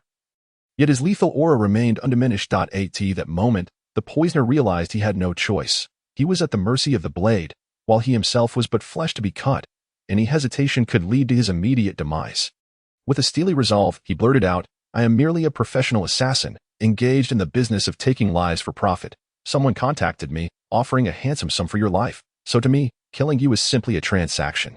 Rest assured, I will leave Itakizia immediately and will never return to this island. I will not pursue this contract any further." "Someone? Who?" Liu Kai pressed. "I don't know," the poisoner replied, shaking his head. "Are you trying to deceive me?" "Not entirely. I mean, it was a man. A man." After so much time, the only answer he received was a man. Liu Kai seemed to lose all patience, his murderous intent surging towards the poisoner. "Wait, let me think." The poisoner felt as though he was teetering on the brink of death and hastily continued. The man's voice sounded to be around 40, slightly hoarse, and he spoke with a tone typical of the aristocracy. "That's all I know." Aristocracy? At this, Liu Kai's eyes widened in shock, and an unsavory figure flashed through his mind. Lucide. In that instant, Liu Kai grasped the entire situation. The catalyst for all this turmoil must have been that newspaper detailing the naval siege against the rebel Sheba. However, Liu Kai also sensed a flaw in the poisoner's words and asked, "So, you communicated with this person over the phone?" "Yes, he called me." "You don't even know who he is, yet you rushed over to kill me without fear that he might not pay you afterward?" The poisoner immediately panicked, realizing he had spoken without thinking, leaving a blatant loophole for Liu Kai to exploit. and cold sweat broke out on his brow. At this point, any further pretense was pointless. It was clear he had no intention of leaving this encounter alive. No, no, no. The poisoner, now disregarding the assassin's code, prioritized his survival and quickly explained, "He has already paid. But not directly to me. It was sent to our contact point in the kingdom of Lafia. This is a personal rule of mine. Payment must be received before a life is taken. However, I genuinely do not know that man's identity." Yet Lu Kai appeared to have ignored the poisoner's words entirely. Struggling to contain his inner fury, the kingdom of Lafia, the aristocracy, who else could it be? Over the past 4 years, Lu Kai had devoted himself to training, unwilling to squander a moment of time. Now, having spent an extended period with his family, he had found a newfound tranquility and had not sought out Lucade. Yet, he had not anticipated that merely appearing in a newspaper would provoke such urgency from Lucade. It was inevitable, their paths were destined to clash, and while Lu Kai had delayed confronting Lucade, he understood that certain matters must be addressed, since Lucade had made the first move. Lu Kai resolved to settle both old and new grievances simultaneously. The thought of this caused the hatred he had suppressed for 4 years to explode forth, uncontrollable. So, "Can I leave now?" the poisoner asked cautiously. At this, Lu Kai suddenly raised his blood-red eyes to fixate on the poisoner, a sinister smile creeping across his face as he softly replied, "I am in a rather foul mood today. So let fate decide. 1 minute. If you can endure, I shall let you go. If not." The moment the poisoner witnessed Lu Kai's terrifying transformation and heard his words, he was seized with fear, squirming and struggling futilely against Lu Kai's grip. The poisoner understood full well what 1 minute meant. Having spent merely 10 seconds in the dark void before, he had come perilously close to death. A full minute would assuredly claim his life. And that abyss was too horrific to contemplate. But reality offered him no reprieve. Blackness surged from Lu Kai's hand, enveloping the poisoner completely, swallowing him whole, and then, as if consumed by shadows, he vanished. Even Fuya, who had witnessed this spectacle before, was taken aback by Lu Kai wielding the powers of darkness. "Brother, what kind of fruitability is this? It's terrifying." Fuya inquired. Lu Kai patiently explained. A minute later, Fuya's eyes widened with understanding, nodding fervently, elated by Lu Kai's newfound strength. As time passed, Lu Kai reopened the dark passage, releasing the poisoner along with the toxins he had absorbed. However, unlike before, the re-emerging poisoner was a grotesque figure. His body contorted, head crushed, devoid of any life, dead beyond resurrection. Compelled by a strange impulse, Lu Kai conducted an experiment, reaching into the poisoner's chest to activate his gravitational pull. To his astonishment, Lu Kai felt the power of the devil fruit within the poisoner. As if he could absorb the capabilities of the poison fruit with a mere effort. Can it really be?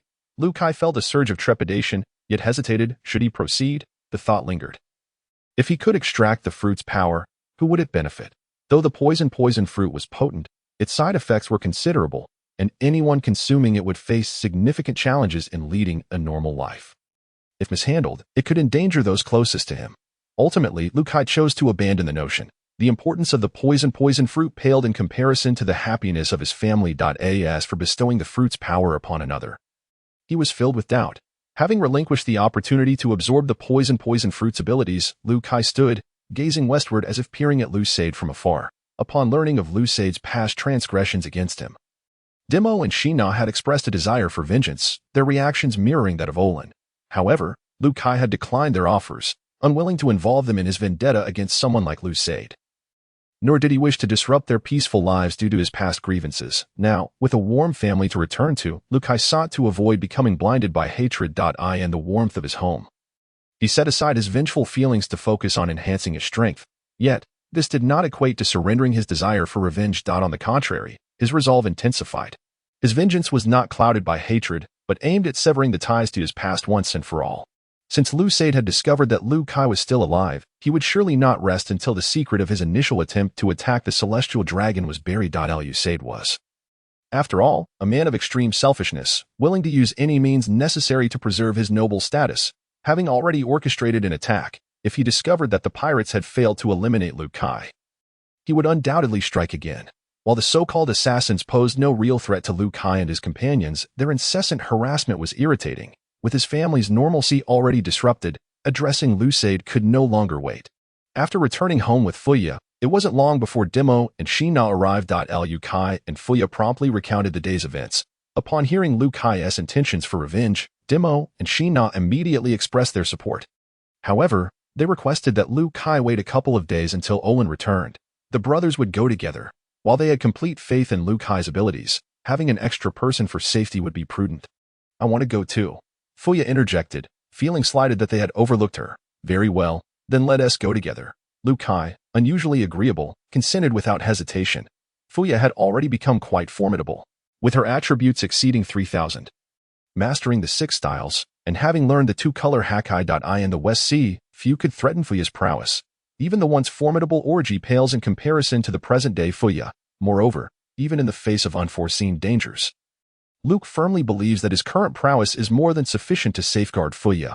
Although he has yet to master the use of Haki, Fuya, having acquired the 6 styles, is quite capable of self-defense in regions such as the West Sea. 2 days later, before the just-returned Oland could set foot in his own home, the trio of siblings embarked once again from a deserted coastline. For the sake of secrecy, they opted for a small sailboat. Manageable by 2 people, comparable in size to the Going Merry, and without any accompanying companions, the stability of the small sailboat in the ocean is certainly no match for that of a large merchant vessel.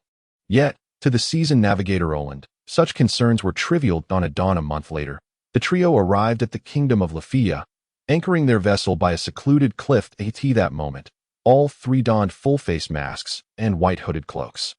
After dropping anchor, they seamlessly glided up the cliff, landing on Lafia in this manner. The masks and cloaks were meticulously crafted by Fuya over the past month, intended to obscure their identities. To avoid any slip-ups, Fuya had explicitly instructed Luke and Oland that once they set foot on the island, they were to refrain from addressing each other by their true names, instead opting for their designated code names. After all, the impending assault on the high city of Lafia would undoubtedly make headlines. Lafia is a member nation of the world government, hailed as the Pearl of the West Sea, and has even received accolades from the celestial dragons. Should their identities be compromised, it would surely lead to unnecessary complications. Fuya's mask resembled a white fox's visage, thus she adopted the codename White Fox, a symbol of beauty and wisdom in many cultures. Fitting her perfectly, Luke's mask bore a menacing demonic face, earning him the codename Demon. This choice was a nod to his past declaration of being a demon returned from hell, made during his quest for vengeance against Lasad. Fuya had specially designed such a mask for Luke to instill fear in Lasad. Oland, on the other hand, donned a wolf mask, adopting the codename Hungry Wolf, a choice stemming from a whimsical memory of a song sung by a bard in his childhood, which included the line, "I am a wolf from the Grand Line." As for their identities, they hailed from a mysterious organization known as Divine Punishment, with the trio serving as emissaries of the divine, dedicated to vanquishing evil and promoting righteousness. Throughout the past month, they meticulously devised a plan to aid Luke in his quest for revenge while liberating the enslaved populace of Lafia Island. Naturally, it was Fuya who spearheaded the planning, revealing to Oland a side of his sister that was starkly different from the past. Fuya's overarching vision, meticulous reasoning, and astute arrangements exceeded Oland's wildest expectations. Luke, however, was unfazed. Having spent considerable time with Fuya over the past 4 years, he was well acquainted with her intellectual superiority. In these years, Fuya had diligently endeavored to assist Luke in every conceivable way, cultivating a habit of perusing newspapers daily and continuously gathering diverse information from Demo, Shina, and Luke. While studying medicine, Fuya also delved into numerous works on strategy and being a natural genius. Her progress in this realm was astonishingly swift. Although Luke had expressed a desire to illuminate this grim, dark, and malevolent world, sparing others from the hell he had once endured, he remained uncertain about how to actualize this vision. It was Fuya who elucidated his thoughts, charting numerous paths suitable for him, analyzing each route with clarity, ensuring that Luke would know precisely how to proceed no matter which option he chose, due to Luke's intense obsession with becoming stronger. His thoughts were predominantly consumed by training and enhancing his abilities, leaving him little time to ponder other matters. Fuya thus took it upon herself to strategize for him. As she often quipped, Luke had developed a severe case of fear of inadequacy, resulting in his mind being overwhelmed with thoughts of muscle, rendering him somewhat dull-witted due to his relentless training, a sentiment that was unanimously acknowledged by the family. Indeed, I have longed for this moment, yet the opportunity never presented itself. Ha ha ha. At that moment, atop the northern cliff of Lafia, Fuya expressed her excitement upon witnessing Luke and Oland's mysterious demeanor. What was originally a vengeful endeavor had been transformed into a buoyant atmosphere by Fuya's influence. From this moment forth, I shall be the leader of divine punishment, and you are all to heed my commands. Understood? Fuya proclaimed earnestly. Understood, White Fox, at your command. Ha ha ha, let us set forth, Fuya declared proudly as she led the way. While Oland and Luke exchanged resigned glances before hastily following her lead. 2 hours later, they arrived at the Moon Crescent Forest, the very site where Luke had once been discarded. The forest earned its name from its crescent shape. Visible from above, standing in the Moon Crescent Forest, Luke was flooded with emotions, astonished to find himself here once more. Yet, time had transformed him. Now, in contrast to 6 years prior, Luke's mindset, strength, demeanor, and aura were entirely different. The Luke of yore was perpetually on edge, struggling to survive in fear. Now, he strolled leisurely through the woods, unfazed by any threats. "Fool, are you all right?" Fuya noticed that Luke seemed somewhat off and asked with concern. "I'm fine.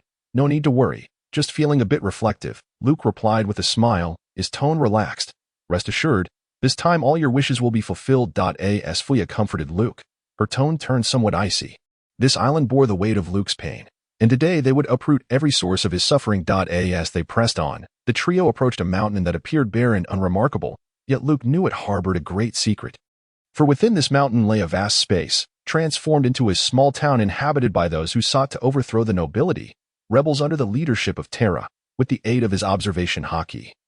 Luke and his companions swiftly located a concealed entrance to an underground town. The 4 guards stationed at the entrance were taken aback by the sudden appearance of the masked and cloaked trio. Quickly drawing their weapons in alarm, 1 guard, visibly anxious, inquired, "Who are you?" "We are agents of divine punishment, seeking an audience with Terra," Fuya coolly responded, deliberately adopting a commanding tone. The guards exchanged nervous glances, drenched in cold sweat, for they were acutely aware that this was a secret base of the rebels, known only to a select few. Yet, here were 3 individuals who had come directly asking for their leader, creating an atmosphere of unease.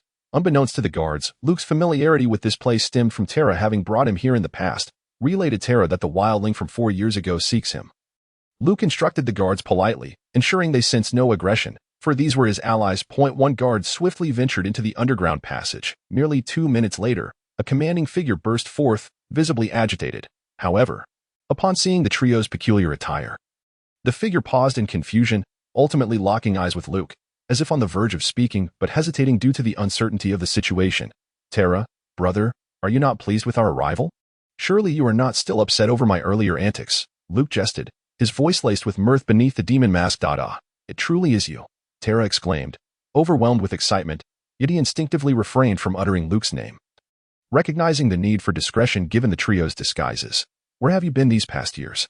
"I searched for you extensively," Terra continued, his enthusiasm unabated. "Terra, are you certain this is the best place for such a conversation?" Luke asked, bemused. "Right? How could I forget?" Terra smacked his forehead and exclaimed, "Come on, let us go to my place. It has been far too long since we last met, and we must indulge in a drink together." With that, Terra took the lead, personally guiding Luca and his companions into a quaint 2-story building. After dismissing everyone and securely closing the doors and windows, he warmly invited the others to take a seat.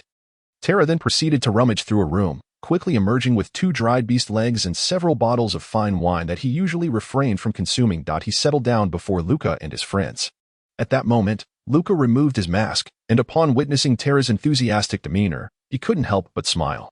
Terra was indeed Luca's only friend in the entirety of Rafia, and one who was utterly trustworthy. Fea and Olin, sitting beside Luca, also took off their masks and looked on with satisfaction. They were well aware that it was Terra who had aided Luca's escape, thus making him a benefactor to their entire family.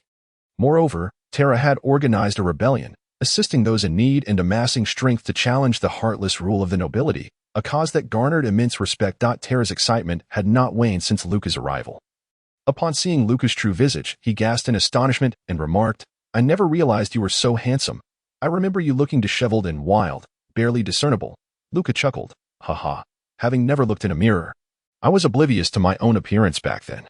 Reflecting on his former self, Luca couldn't help but laugh. "Little Luca, who would have thought we would have the chance to reunite? How fortunate it is." When I heard the alarm from the high city, I was utterly taken aback. As Terra sliced the meat and poured wine for Luca and his companions, he continued animatedly, "When I rushed to find you, I was told you had already fled.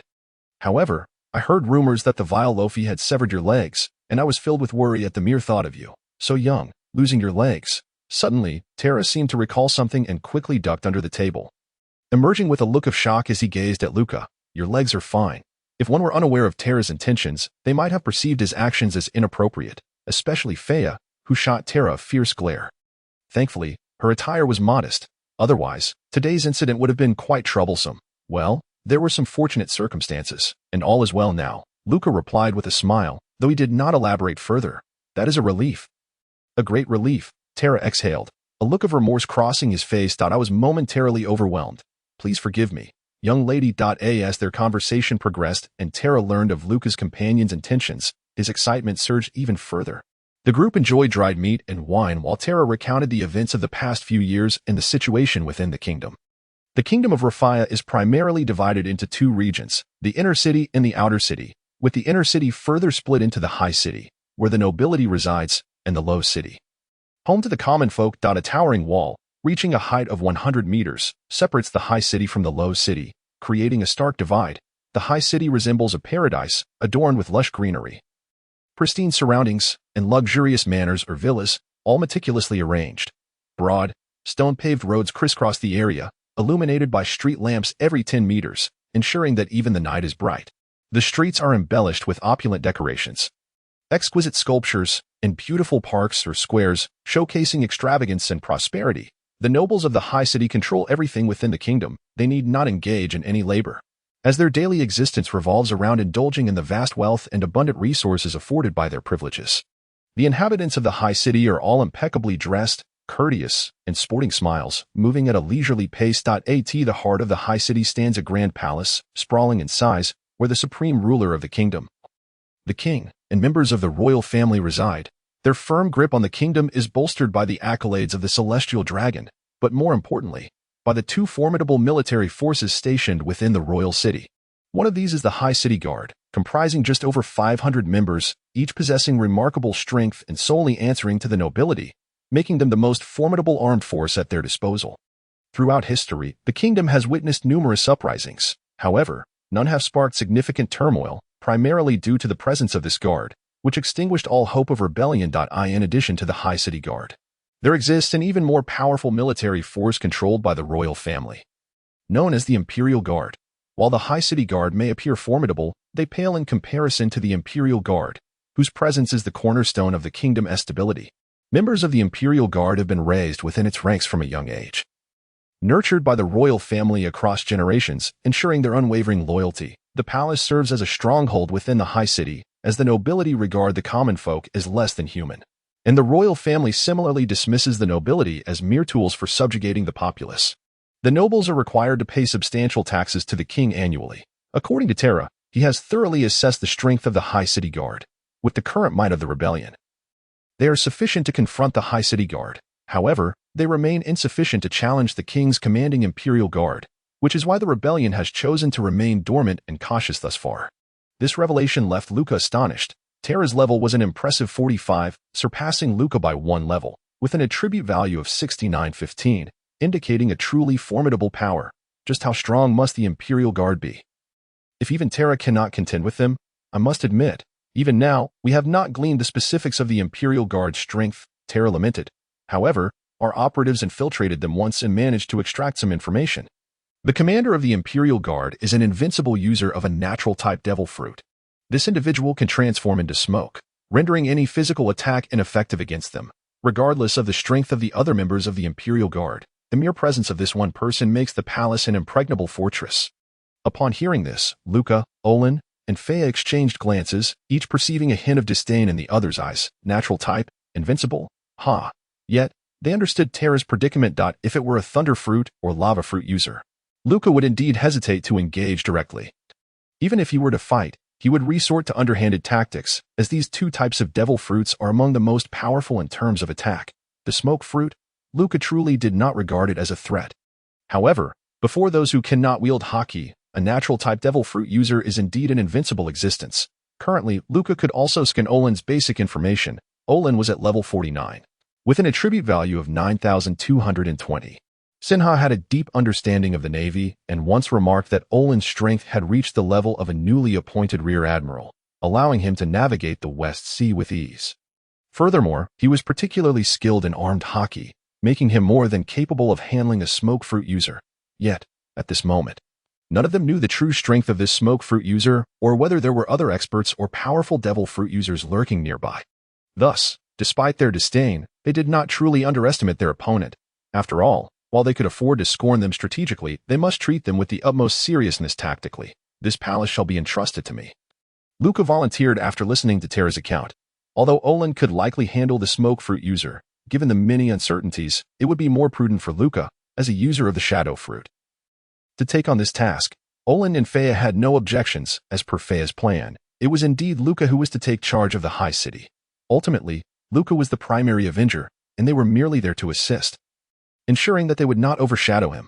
Luca had harbored his pent-up emotions for many years, and it was time for a complete release. Little Luca, what did you say? Terra, utterly incredulous, could scarcely believe his ears as he spoke. My brother assured me that entrusting it to him would pose no issues. Why the surprise? Fea cast a displeased glance at Terra, clearly irritated by his lack of trust in Luca. Fea was an ardent defender of her brother. No one was permitted to utter a word against Luca, not even in jest. Any form of doubt would incite her ire, and when Fea was angry, the consequences were invariably severe. Terra stammered, momentarily at a loss for words. Yet his inner anxieties remained unabated. Rest assured, my brother is invincible. He is in charge not only of the Imperial Guards but also the escort brigade. Olin interjected. At that moment, Terra felt utterly confounded. What was amiss with this world? How could such daunting matters be discussed so casually? Were they truly serious? We are indeed, Luca responded, sensing the tumultuous waves of doubt emanating from Terra through his haki. You. Terra was left speechless, stammering incoherently. Yes, I can hear you, Luca affirmed. Wait. Terra, now thoroughly agitated, rubbed his face vigorously. His eyes wide with disbelief as he stared at Luca as if he were a creature from a nightmare. Luca simply smiled enigmatically, choosing to remain silent, relishing the moment. This display of bravado was a delightful success. His ability to converse with Terra's innermost thoughts stemmed from his mastery of observation haki. However, he had yet to reach the level of Lady Yuki, who could discern the thoughts of others. Nevertheless, when emotions ran high, Luca could perceive them quite clearly. Thus, through intuition and deduction, their peculiar exchange unfolded. Therefore, Terra tentatively attempted to say something further. You can trust me with the high city and the royal palace. Observing Terra's ghostly expression, Luca spoke again. Very well, Terra deflated like a punctured balloon, collapsing into his chair, his gaze clouded by existential doubt. Ha ha ha. Luca, unable to contain his laughter at Terra's predicament, found this moment particularly gratifying, though it was not his first encounter with Terra's misfortune in his presence. The scene brought him inexplicable joy.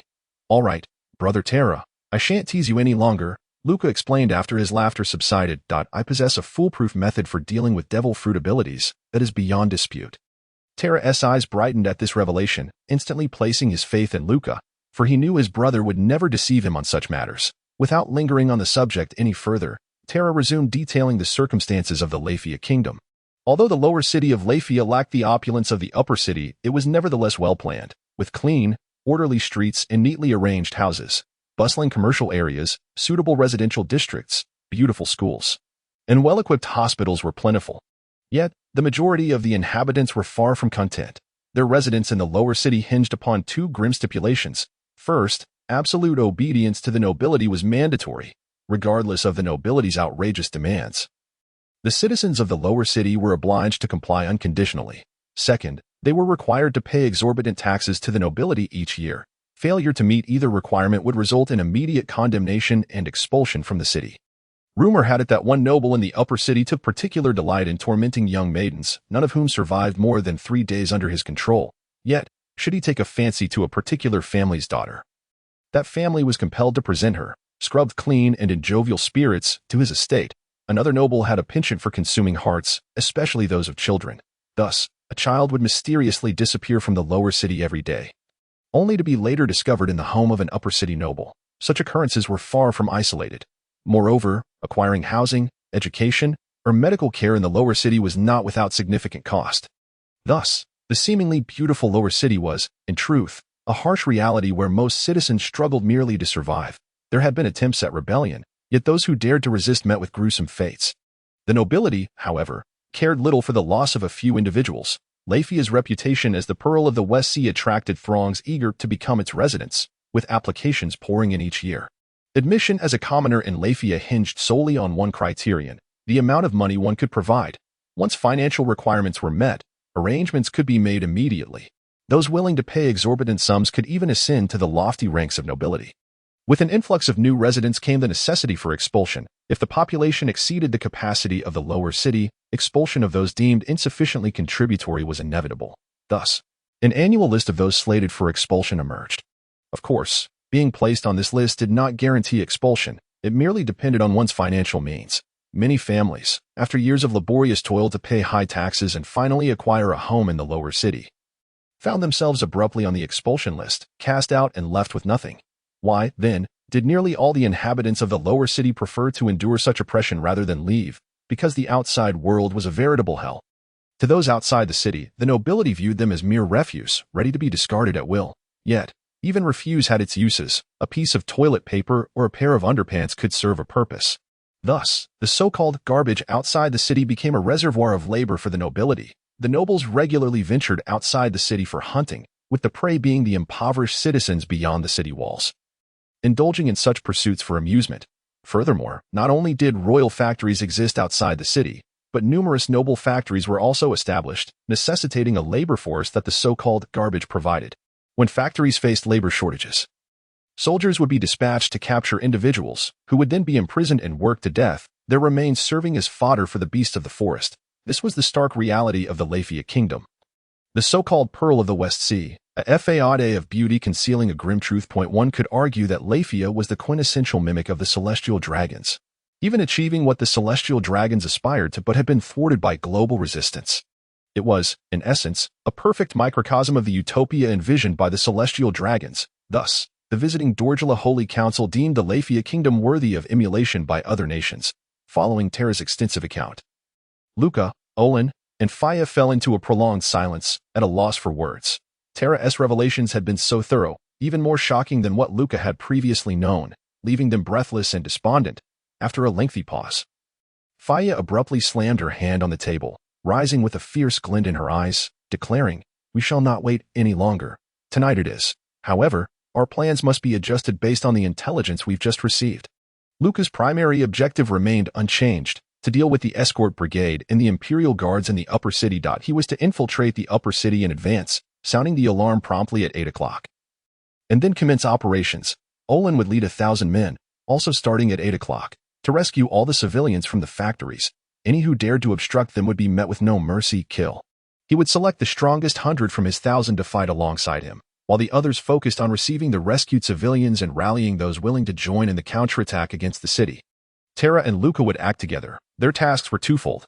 First, they would notify their informants embedded in the lower city in advance, signaling them to instigate a rebellion upon the alarm sounding. Second, they would lead the remaining members of the resistance, also responding to the alarm from the upper city, to throw open the gates and surge into the lower city. The 100 strongest among their ranks would accompany them to neutralize any soldiers who dared to resist, while the rest continued to incite the populace. Once Luca had dealt with the escort brigade and the Imperial Guards, he would open the gates. Once the gates swung wide, everyone would join him in the counteroffensive against the upper city.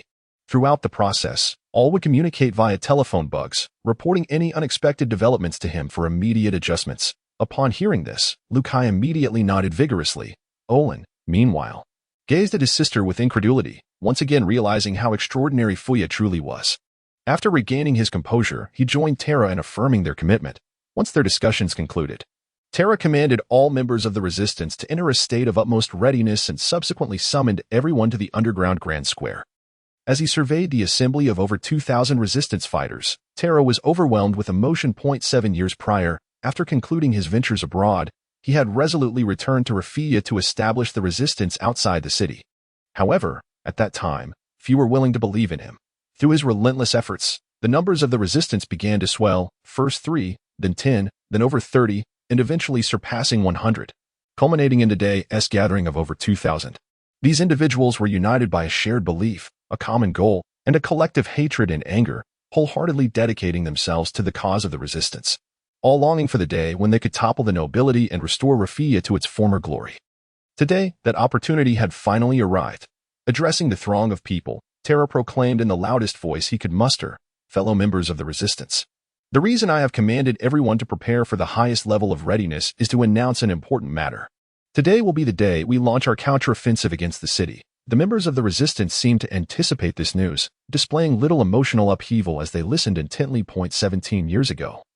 My family of 4 resided in the lower city, enduring a life of profound hardship yet finding happiness and harmony.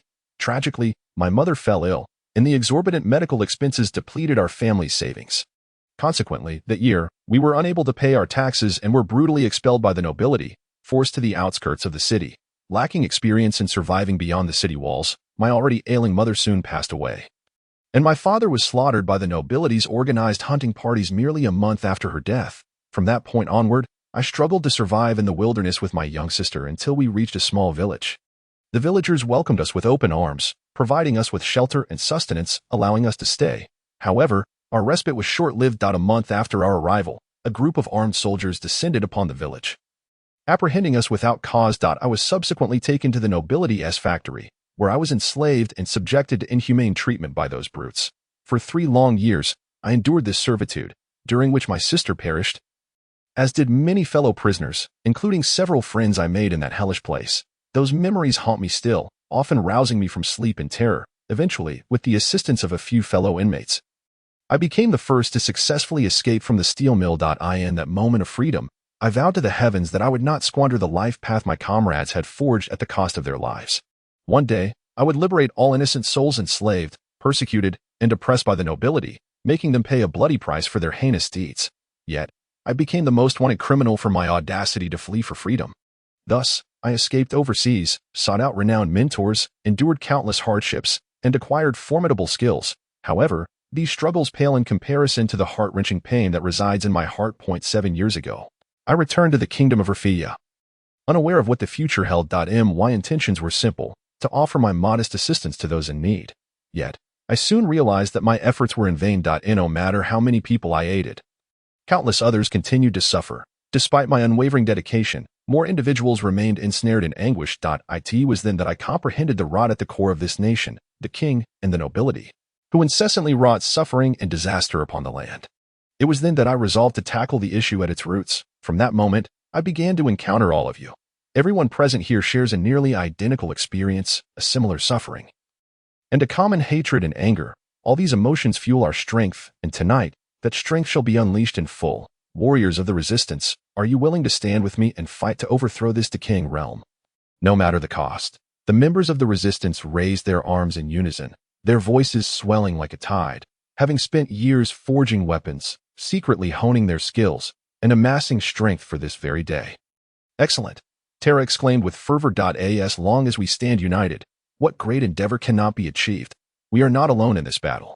Today marks not only the most significant day for our resistance, but also the arrival of our formidable allies. Let us welcome the powerful members of the Divine Punishment Organization. As Tara's voice resonated, the resistance fighters erupted in enthusiastic cheers. Meanwhile, Liu Kai and his companions descended gracefully from above, landing beside Tara, clad in masks and white hooded cloaks. They emanated an aura of formidable power as they surveyed their surroundings. Esteemed comrades, I am the Hungry Wolf of the Divine Punishment Organization, and I stand as the most loyal ally of the resistance. Olin stepped forward, addressing the crowd. Our mission at Divine Punishment is to combat all evils in the name of the Divine. To celebrate our collaboration, I have decided to present you with a gift. With that, Olin suddenly vanished before their eyes. When he reappeared, he stood before a colossal boulder, 2 zhang high, that Tara had ordered to be moved earlier, positioned 20 meters away. With remarkable ease, Olin lifted the immense stone with both hands, then casually tossed it aside with one hand, sending it soaring through the air before crashing heavily to the ground, producing a thunderous sound. This spectacle left countless onlookers dumbfounded. It was known that transporting this boulder required the strength of 20 robust warriors.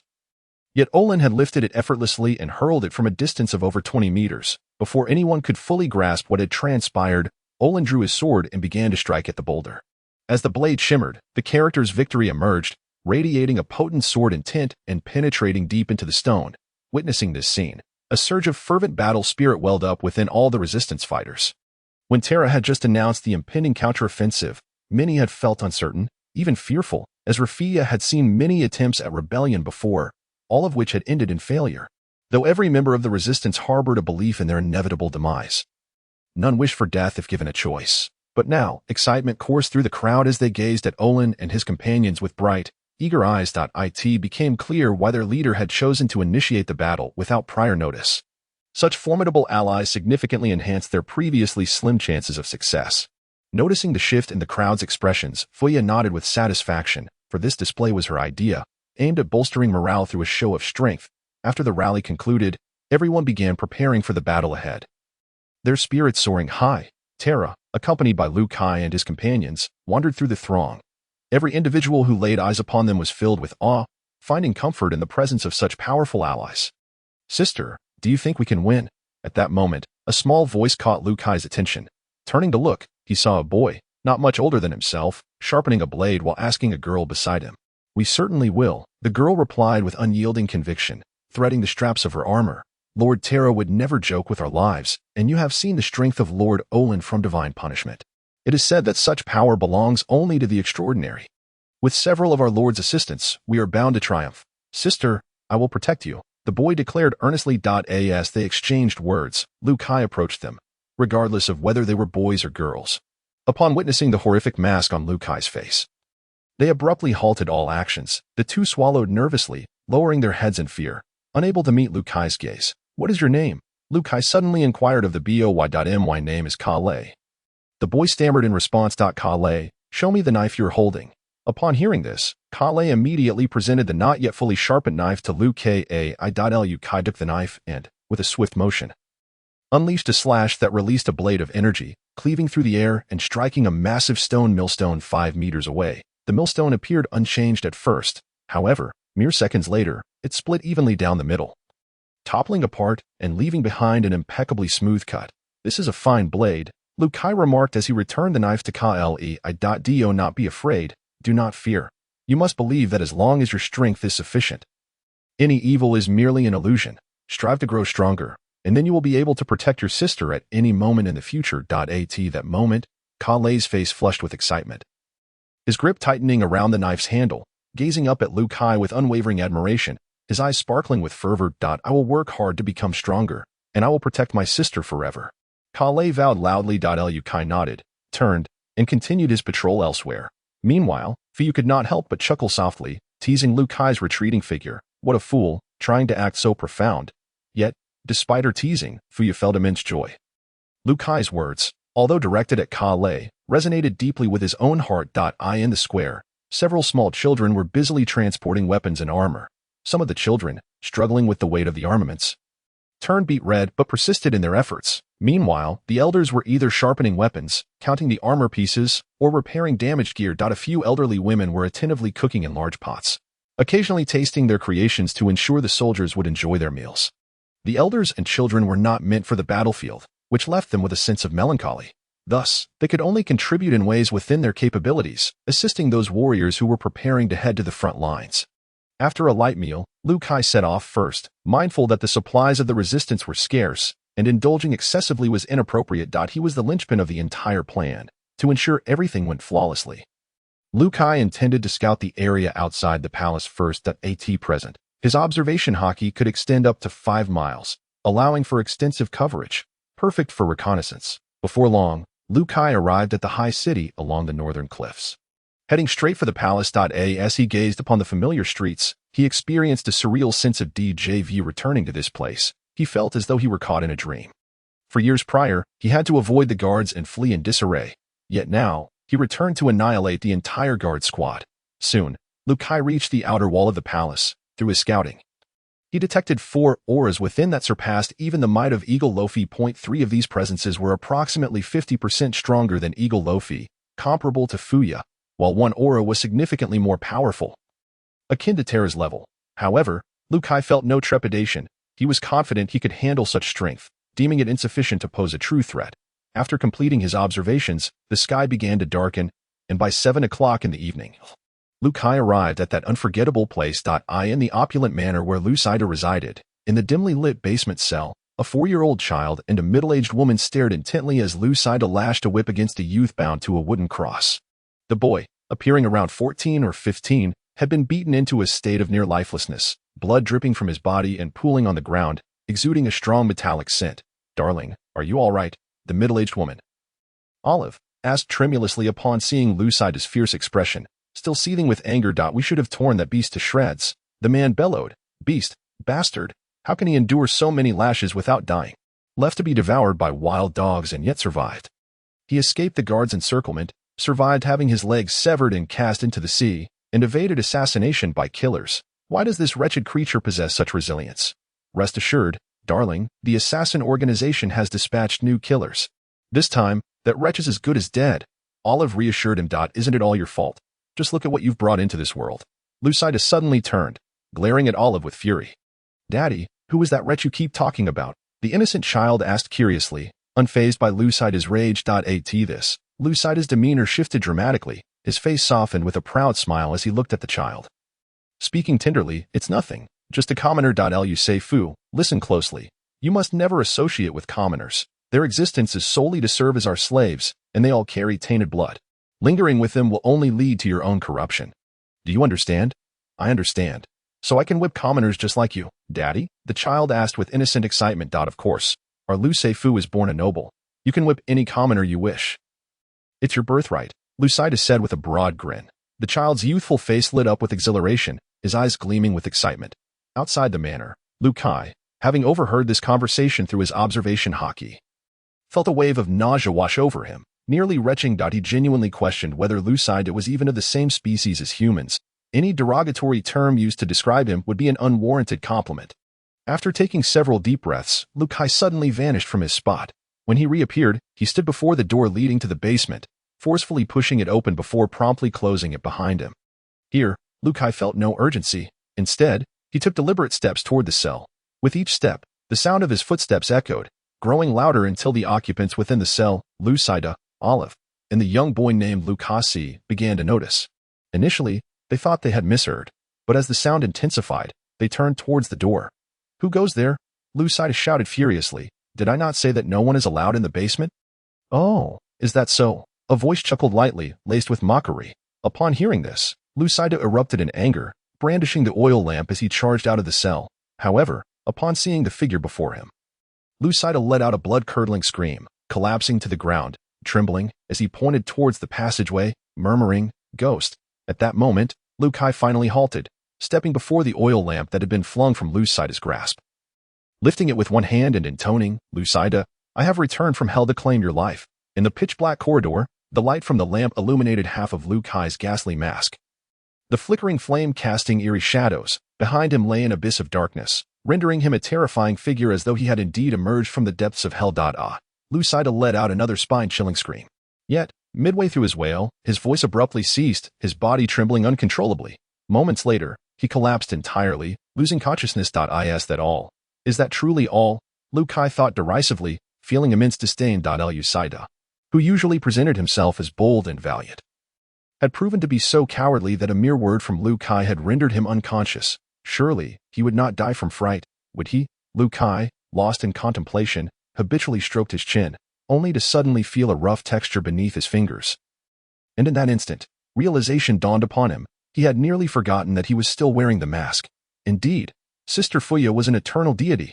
At this moment, Lu Kai's spirit soared. If Lucide were truly to be frightened to death, it would indeed be a grand spectacle. Although he did not personally wield the blade, Lucide's demise in such a manner seemed far more satisfying than a swift execution. Yet, upon sensing Lucide's lingering breath, Lu Kai felt a tinge of disappointment. However, he soon reconsidered. Perhaps it was better that Lucide lived, as such a cowardly fate would be too lenient for him. The sound of footsteps echoed once more, and Lu Kai chose to disregard the unconscious Lucide sprawled on the ground, instead advancing toward the cell.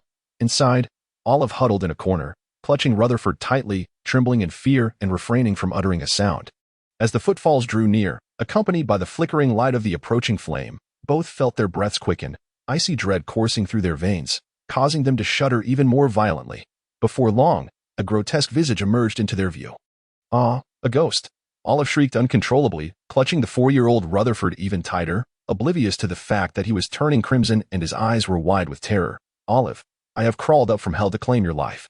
Lu Kai's voice resonated ominously. Do not approach. Olive, in that moment, unleashed a strength she did not possess, gripping Rutherford with an even tighter embrace.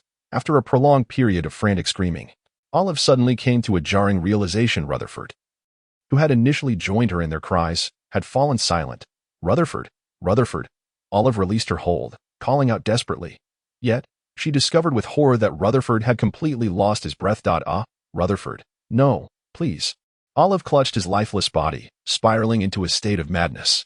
When Olive gave birth to Rutherford, she suffered greatly, and her health had never recovered, leaving her unable to bear more children. Thus, Rutherford was her only hope. Alas, he had always been frail, plagued by illness since childhood. Should he perish, it was conceivable that one day Lucide might remarry and sire another son, ensuring the continuation of his lineage. Given Lucide's ruthlessness and his obsession with noble status, compounded by his deteriorating mental state over the past 2 years, such a possibility was far from unlikely. Consequently, Olive had lived in constant trepidation before Lucide, as if walking on a tightrope, her spirit nearly fraying at the seams.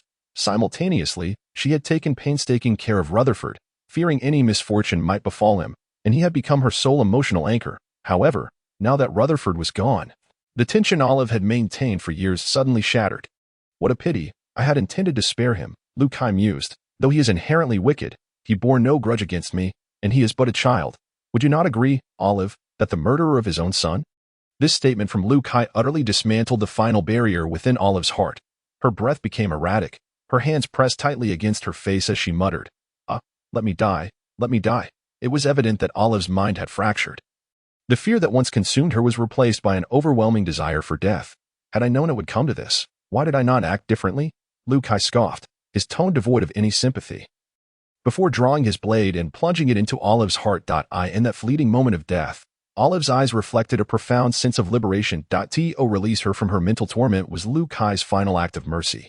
Without so much as a glance at the bodies of Olive and Rutherford, Lucide approached the lifeless form of the young boy, severing the bonds that restrained him and laying him gently on the ground. In the end, you were caught in my web. Alas, I arrived too late to save you. But the one who took your life shall soon accompany you in death. Having completed his grim task, Lucide exited the cell and approached Lucide, delivering a resounding slap to his face. The unconscious Lucide jolted awake, only to be met once more by the ghastly visage of Lucide. Ah! He screamed, only to faint away again. Is this not yet finished? Lucide seethed, removing his mask and stowing it away, then struck Lucide once more. This time, however, Lucide remained unresponsive. Furrowing his brow, Lucide pressed a pressure point on Lucide's body, rousing him yet again. This time, Lucide beheld a human face. Yet, this visage, though undeniably handsome, appeared to him far more terrifying than the ghastly mask, for it belonged to a genuine specter risen from the depths of hell to collect his due. Ah! Lucide's scream was heart-wrenching and prolonged, yet his body lay paralyzed, incapable of movement. This immobilizing sensation before a hellish specter magnified the terror in Lucide's heart. Ultimately, he succumbed to violent convulsions, which persisted for an unusually long time, intensifying rather than abating. After what felt like an eternity, his spasms gradually subsided, yet his life force waned alongside them, until it vanished entirely. The notorious scoundrel, Lucide, had indeed been frightfully scared to death by Lucide. Gazing at the increasingly cold body on the ground, Lucide's eyes held only indifference. Yet, he found no surprise in Lucide's demise. There is a saying, if one does not commit wrongful deeds, one fears not the midnight knock of a ghost. Yet, Lucide was a man burdened with guilt, his heart perpetually filled with dread. Despite his outwardly ruthless demeanor, he was, in truth, a coward at heart. From his understanding of Lucide, ever since his escape 4 years prior, Lucide had likely spent every day in trepidation, especially upon returning home. Witnessing the gruesome fate of the butler, the chef's accounts, and the lingering stench in Olive's chamber, had Lucide perished, it might have been a different story. However, he had escaped the onslaught of the guards. Even with his legs severed, his body had never been found, and the weight of his misdeeds left Lucide in a state of unending fear. Recently, upon seeing news of Lucide in the papers, Lucide plunged into a profound terror, realizing that the wild boy from 4 years ago was none other than the presumed dead Lucide. No matter how he racked his brain, he could not fathom how Lucide had survived. Was he truly a specter returned from the abyss? What other explanation could there be? At that moment, Lucide's terror reached an insurmountable peak. Lucide valued his noble status above all else, even his own life. He was afraid that Lucide still lived, terrified that Lucide would expose his assassination of the celestial dragon and implicate him as the mastermind. Should that occur, Lucide would inevitably lose everything he had gained. Thus, he feared Lucide's existence, yet even more so, he dreaded the possibility that he was already dead, because if Lucide is truly dead, it signifies that he has indeed returned as a vengeful spirit from the depths of hell. destined to seek retribution one day. Thus, for more than a month, Lu Said has been engulfed in a state of constant dread, his demeanor transforming into one of palpable neurosis. Subsequently, Lu Said, in a desperate bid, extended a lavish invitation to the most feared assassin of the West Sea, Poison Man, with the intent to eradicate the calamity that is Lu Kai. Regardless of whether he is man or ghost, he must be dealt with to prevent future repercussions. However, what Lu Said received instead was the disheartening news of Poison Man's failure in his assassination attempt on Lu Kai.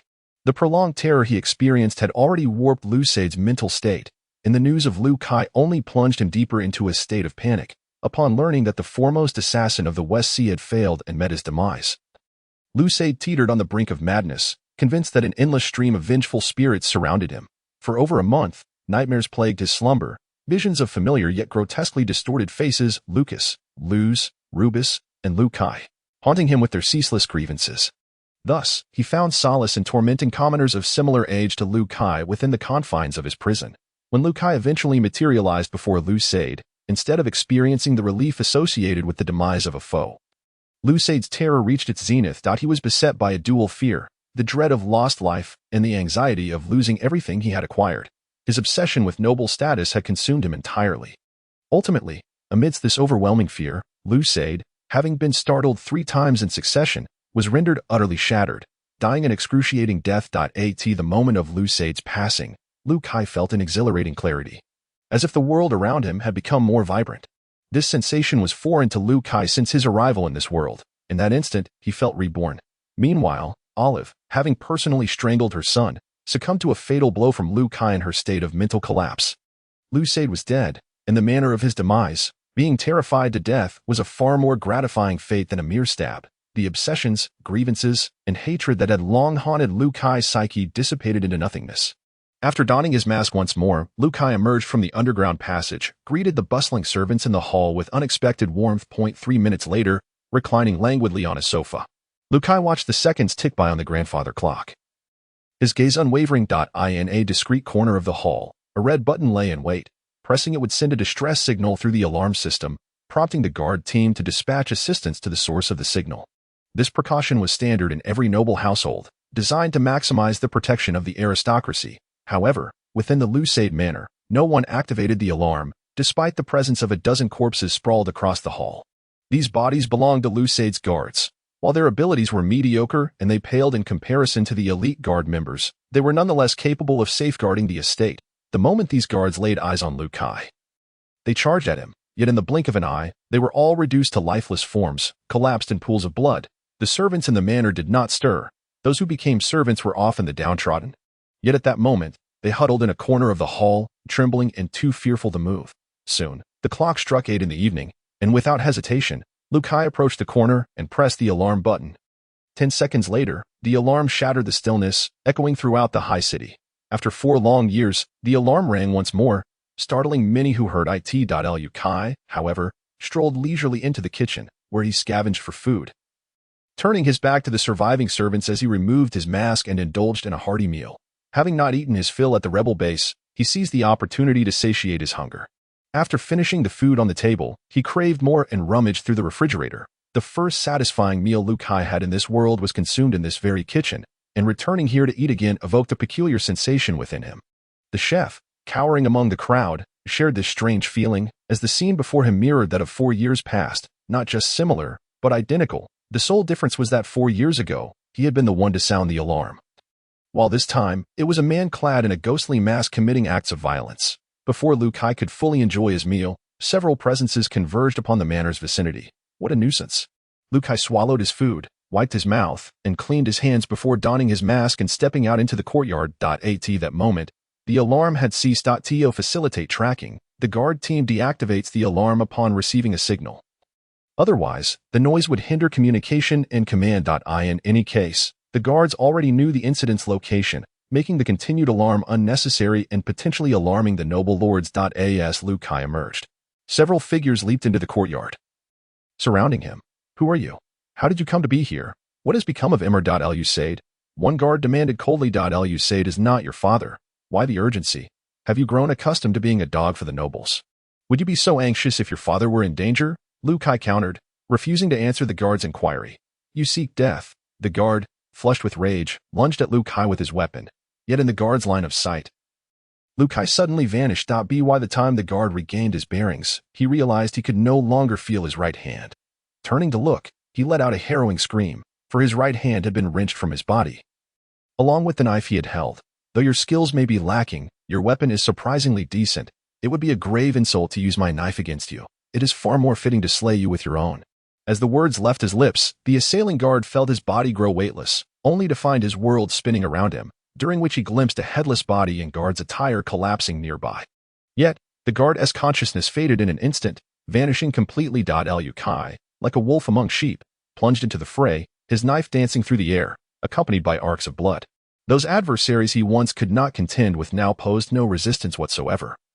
The scene unfolding as a one-sided slaughter. Within mere breaths, the courtyard was devoid of life. You came rather late, Liu Kai remarked with dissatisfaction after dispatching all his foes, before leaping out of the courtyard and onto the street. On the street, numerous nobles strolled leisurely, seemingly unaffected by the alarm. Familiar faces exchanged polite greetings. These nobility were adorned in splendid attire, their demeanor elegant, their speech measured, and their faces perpetually adorned with courteous smiles. Liu Kai scoffed, an abundance of darkness surging from beneath him, as if to consume the night itself. The darkness spread across the ground, enveloping all surrounding objects, which began to sink rapidly, disappearing from sight. Liu Kai then concentrated the darkness above him, and countless objects plummeted from the sky, crashing to the ground with thunderous clamor. In that moment, all present reacted, scrambling to escape. Even in flight, you don't seem so noble. Liu Kai observed disdainfully as the once graceful nobles floundered in panic. The colossal disturbance immediately attracted the attention of the guard team members, who swiftly converged towards Liu Kai's location. Yet at that moment, Liu Kai had transformed into a harbinger of death, no longer waiting for them to surround him but instead initiating his assault, hunting down all in his vicinity, regardless of whether they were members of the guard team or squad leaders. None were spared from his lethal blade. Halt! A sudden, icy voice rang out, and Liu Kai's spirits lifted. Luffy, long time no see. I have missed you greatly. Liu Kai gazed at the sudden descent from the heavens, where Luffy transformed into a red-haired woman. A faint smile surfaced beneath her mask. Who are you? Why do you attack the nobility? Luffy stared at Liu Kai in trepidation, having just witnessed him slay with the ease of slicing vegetables. His speed astonishing. She pondered that she could never reach such a level of prowess and contemplated a strategy of delay, hoping for reinforcements to arrive, intending to employ a tactic of attrition against Liu Kai. You may refer to me as the ghost, but could you enlighten me as to the whereabouts of the nobility? Liu Kai inquired with curiosity. Oh, you mean those hypocritical beasts in fine clothes? Impudent. Luffy retorted immediately, indignant that he would insult the nobility, a crime punishable by death. Do you comprehend the gravity of your words? Insulting the nobility is a death sentence. Liu Kai chuckled, clearly amused by Luffy's indignation. You place me in quite the dilemma, for I am currently committing murder in broad daylight. While I may not have slain a noble on the street, would that not also constitute a death sentence? Moreover, I might have inadvertently killed a few nobles as well. Does that not also warrant death? Yet, you would deny me the right to insult them, citing it as a capital offense. Suddenly, Liu Kai appeared to grasp something, slapping his forehead. I see. If I refrain from insults, you intend to let me go. Luffy was momentarily stunned, at a loss for words. What sort of twisted logic was this? Moreover, had he truly killed nobles? Such an event hadn't transpired in Gao City for years. Even the notorious little thief from 4 years ago had failed to create such chaos. At this moment, Luffy felt a surge of panic. Acutely aware that the man before her, who claimed to be the ghost, was impervious to her attempts at intimidation and showed no inclination to flee. Otherwise, he would not have confessed to slaying nobles right before her eyes. Thus, there was only one possibility: he had come to instigate trouble, and the greater the chaos, the better. Yet, the ghost exhibited overwhelming strength, leaving her with no chance of victory. In a fleeting moment of uncertainty, she was unsure of her next move. System, check the opponent's attributes, Liu Kai commanded. Luffy, human, female, age 34, character level, 37 attribute value, 3342 status, good fruit ability, Zoan type. Bird fruit, eagle form mastered skills, eagle fist, a unique boxing style created by Luffy, combining her agile movements to unleash tremendous power. Proficiency, top tier, shadowless steps, a unique movement technique developed from the elusive steps of the guard, significantly enhancing her speed through a series of foundational steps. Proficiency, top tier, cherry blossom swordsmanship, a powerful sword technique forged from various styles, characterized by its ethereal blade and lightning speed. Proficiency: top tier, carried items, phone bug carried weapon, one of the 12 supreme blades, Tongzi Chia and Gang Tongzi Chia and Gang. Upon seeing the weapon information displayed on the system panel, Lu Kai was taken aback and exclaimed. To his astonishment, the Tongzi Chia and Gang, one of the 12 supreme blades, was in the possession of Luffy. Lu Kai, who had initially shown little interest, suddenly found himself captivated, gazing at the blade hanging at Luffy's waist with admiration. Once a renowned bounty hunter of the West Sea, Luffy had acquired the Tongzi Chia and Gang after slaying a pirate. Feeling it suited her fighting style exceptionally well, the blade was not only remarkably sharp, significantly enhancing her swordsmanship, but also accelerated her growth as a swordswoman. However, Luffy remained oblivious to the true legend of the blade she wielded. At this moment, she felt increasingly uncomfortable under Lu Kai's gaze, a sudden urge to flee igniting within her. The aura he exuded when he glanced at her sword was far more potent than when he had been slaughtering moments ago. From the intensity of the ghost's recent display of power, it was evident that he had not utilized his full strength during the massacre of the guards. He had simply deemed it unnecessary.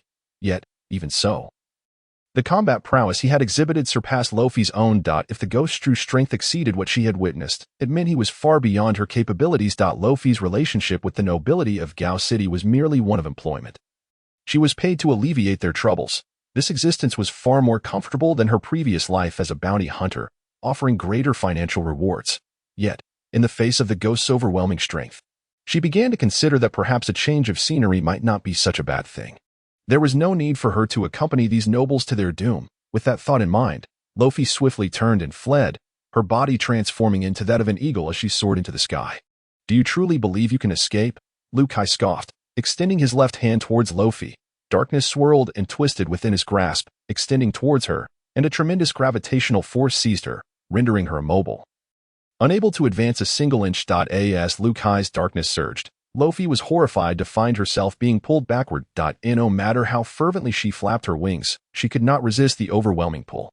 In an instant, Lu Kai appeared before her, grasping her neck, causing her to revert from her eagle form back to her human state, unable to maintain her transformation, despite her desperate struggles.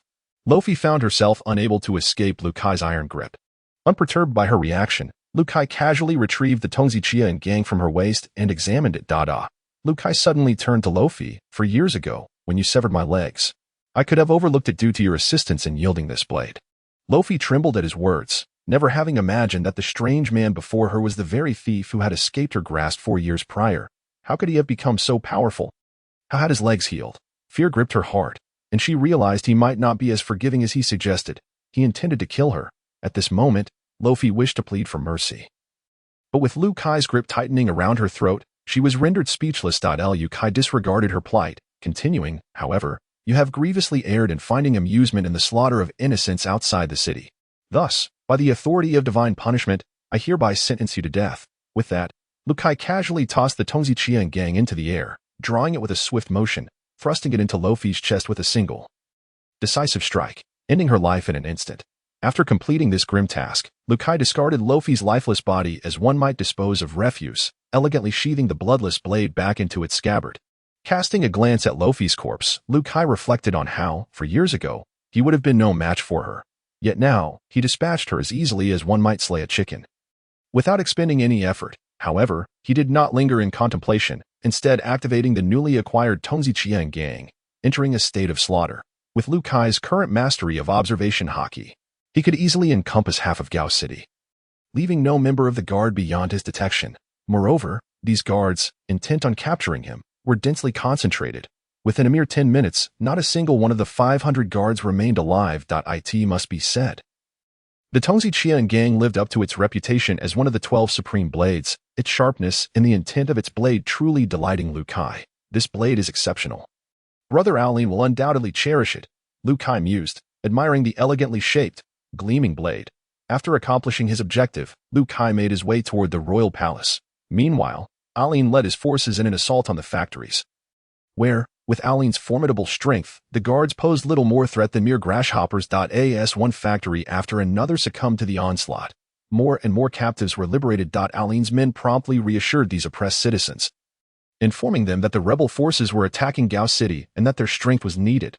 Initially, Aolin anticipated that these despondent souls would react apathetically to their proposal. However, to his astonishment, they suddenly came alive. Pounding their chests and wailing, tears streaming down their faces, many began to seize the weapons of the fallen guards, roaring in determination to charge toward Gao City. It seemed as though all the grievances, hatred, and fury that one had endured were about to be unleashed in a passionate outpouring. The lower city had descended into utter chaos. Countless citizens emerged from their homes wielding kitchen knives, iron rods, and even wooden sticks, taking to the streets in pursuit of the whereabouts of the soldiers stationed there, following the armored rebels. Any soldier who dared to retaliate would be swiftly overwhelmed by a multitude, beaten to death without mercy. In that moment, vengeance was exacted, and injustices were avenged. Nobles, who usually reveled in oppressing the common folk, found no peace even in death. Their lifeless bodies were dragged through the streets by the masses, who unleashed years of pent-up resentment upon their remains. Meanwhile, Luke had arrived at the gates of the palace. Despite the turmoil engulfing the high city, the palace remained eerily silent. However, through his observation hockey, Luke discerned that troops were being mobilized within. Yet, these individuals showed no intention of emerging to quell the uprising. Instead, they congregated outside a particular palace, forming a defensive perimeter. Clearly, the king had no intention of rescuing the nobles. As long as his own safety was assured, he was indifferent to the cataclysm outside. With two powerful slashes intersecting at the entrance, the massive door of the palace crashed heavily to the ground. Luke strode into the palace, making his way towards the palace surrounded by the Imperial Guard. The moment the guards spotted Luke, they brandished their weapons and charged at him with battle cries. Luke, wielding the sword Tongzi Chianging in his right hand and one of the twin swords in his left, plunged into the fray, swinging both blades without a hint of restraint. In that instant, Luke transformed into an emotionless killing machine, swiftly navigating the battlefield, with each strike resulting in the death of an Imperial Guard soldier. 3 minutes later, not a single guard remained standing beside him.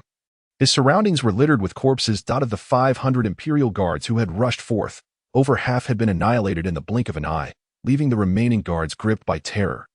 Too fearful to advance, they had shown courage, yet what unfolded before them was not a battle, but a unilateral slaughter. The ghastly-faced man was nothing short of a demon, and charging at him would only lead to certain death. A bunch of useless wretches, a frigid voice rang out as a man clad in the attire of the palace's chief guard cast a cold glance over the remaining guards, reprimanding them. You've been trained for 1,000 days only to act in a moment. Your duty is to safeguard the king and the royal family. Is it fitting for you to retreat at this moment? The soldiers exchanged bewildered glances, then lowered their heads in shame, some thinking, if you're so capable, then you go. Yet, to their astonishment, the chief guard indeed stepped forward, confronting Luke from a distance of about 10 meters. Since the establishment of the Rafia kingdom, you are the first to dare breach the palace and behave so audaciously. The chief guard said coldly, speak, how do you wish to die? Feel free to attack. Why waste words? Or are you merely trying to impress the rabble inside the palace? Luke replied impatiently. He had no time to play mind games. Everyone here had to die, and he wondered who this man was trying to impress. Such audacity, the chief guard bellowed, drawing his sword and launching himself at Luke with a powerful thrust. Remember, in your next life, to act only when you possess the strength. Luke dodged the man's strike while simultaneously sheathing the twin sword at his waist. He then drew the sword Tongzi Chianging from its scabbard, returning it to its sheath as he closed his eyes to gather his sword's momentum. The chief guard before him was one of the 4 individuals he had sensed earlier, each possessing an aura stronger than Bailofi's. Yet he was not the strongest among them. The strongest remained inside the palace, surrounded by royal family members, while the other 3 stood outside. Luke couldn't be bothered to waste a scanning opportunity on this guard. When the chief guard attacked again, Luke suddenly opened his eyes and charged towards him. As he approached the chief guard from the right flank, Luke harnessed the momentum of drawing his sword to deliver a swift diagonal slash, which seamlessly sliced through the guard's waist without resistance. As the blade passed through, Luke rotated it forcefully, allowing the momentum to shift as he slashed downward, swiftly cutting across the guard's chest. At that moment, Luke's body surged forward, and as his blade brushed past the guard, he executed a reflexive upward strike, severing the guard's head from his body. In an instant, Luke and the chief guard crossed paths, Luke appearing a distance of 10 feet behind him. Everything transpired in the blink of an eye. No one present could comprehend how Luke had executed his strike. They merely witnessed a flash of blue light as if lightning had struck. That blade was indeed exceptionally sharp. After the execution, Luke thought to himself, taking a few steps forward before coming to a halt. He slowly sheathed his sword, stating, God-slaying swordsmanship, lightning draw slash. For you. As the sword Tongzi Chianging was fully sheathed, the chief guard's rigid body lurched backward, blood gushing forth as his form grotesquely fragmented into 4 pieces, scattering lifelessly to the ground. Those who witnessed this scene were left utterly dumbfounded. Their chief guard, one of the palace's 4 greatest experts, had been cleaved into multiple segments in a single exchange. Just how powerful was this ghastly-faced man? Yet, Luke appeared to regard this as a trivial affair. In terms of perception, the chief guard's attributes were approximately 4,500, which was no small feat. However, the disparity in combat prowess between the chief guard and Luke was monumental. Moreover, Luke had not come seeking a battle. He was there to kill. Thus, he maintained his observation haki, employing armed haki during his attack.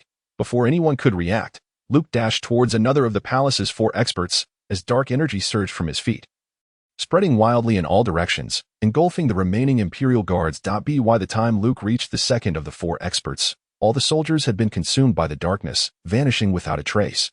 Seeing Luke suddenly appear beside him, the second expert, having witnessed the soldiers being devoured by shadows, was gripped by terror and instinctively turned to flee. However, the moment he moved, his body began to distort, and by the time Luke's blade descended upon him, he was unable to draw his weapon in time, resulting in his head being severed from his neck in an instant. Luke's momentum did not falter as he charged towards the last of the 4 experts standing outside the grand hall.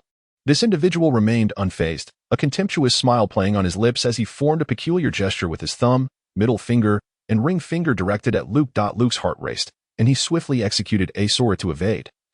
Just as a wave of light surged through the path he had just traversed, shooting off into the distance. A slow fruit user, Luke furrowed his brow, somewhat surprised.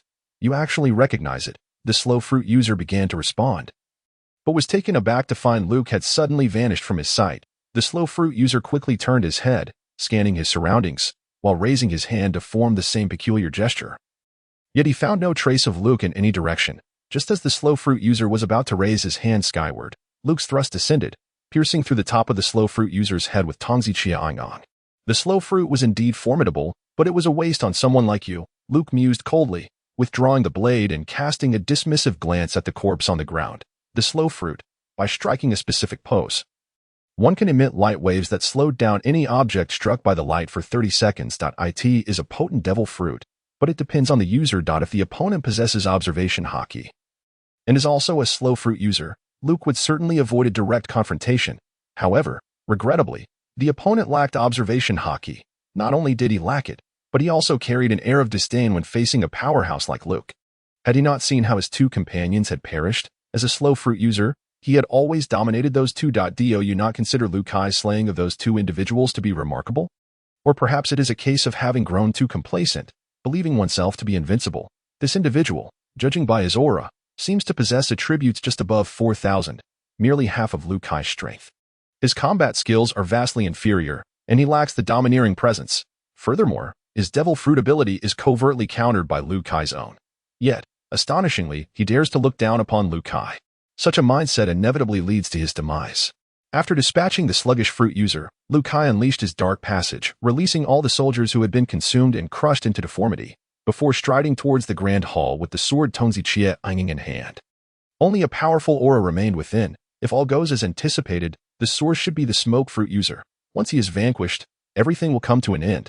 Upon pushing open the grand door, Liu Kai beheld an assembly of 50 to 60 individuals inside, over 30 of whom were adorned in splendid attire, consisting of men, women, and children, likely members of the royal family. Surrounding these royal figures stood more than 20 guards.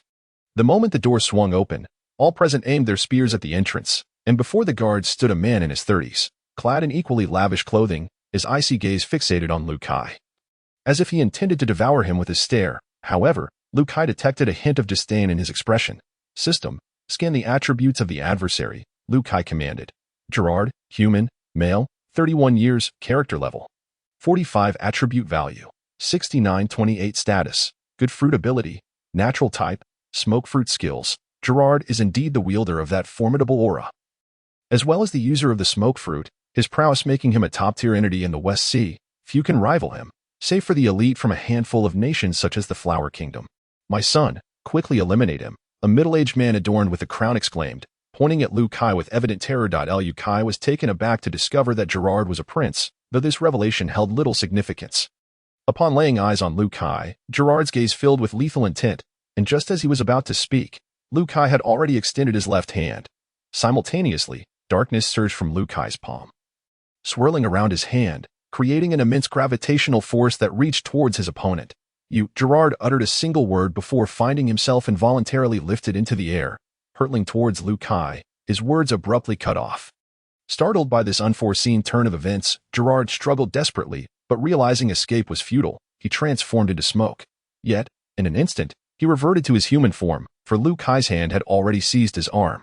Before Gerard could break free, Liu Kai's right fist pressed against his chest, and a powerful shockwave erupted from Liu Kai's fist, piercing through Gerard's ribcage, the force continuing unabated as it propelled backward, obliterating several guards in its wake, instantly killing them. Gerard's eyes widened in disbelief as he coughed up a copious amount of blood, gazing at Liu Kai with incredulity.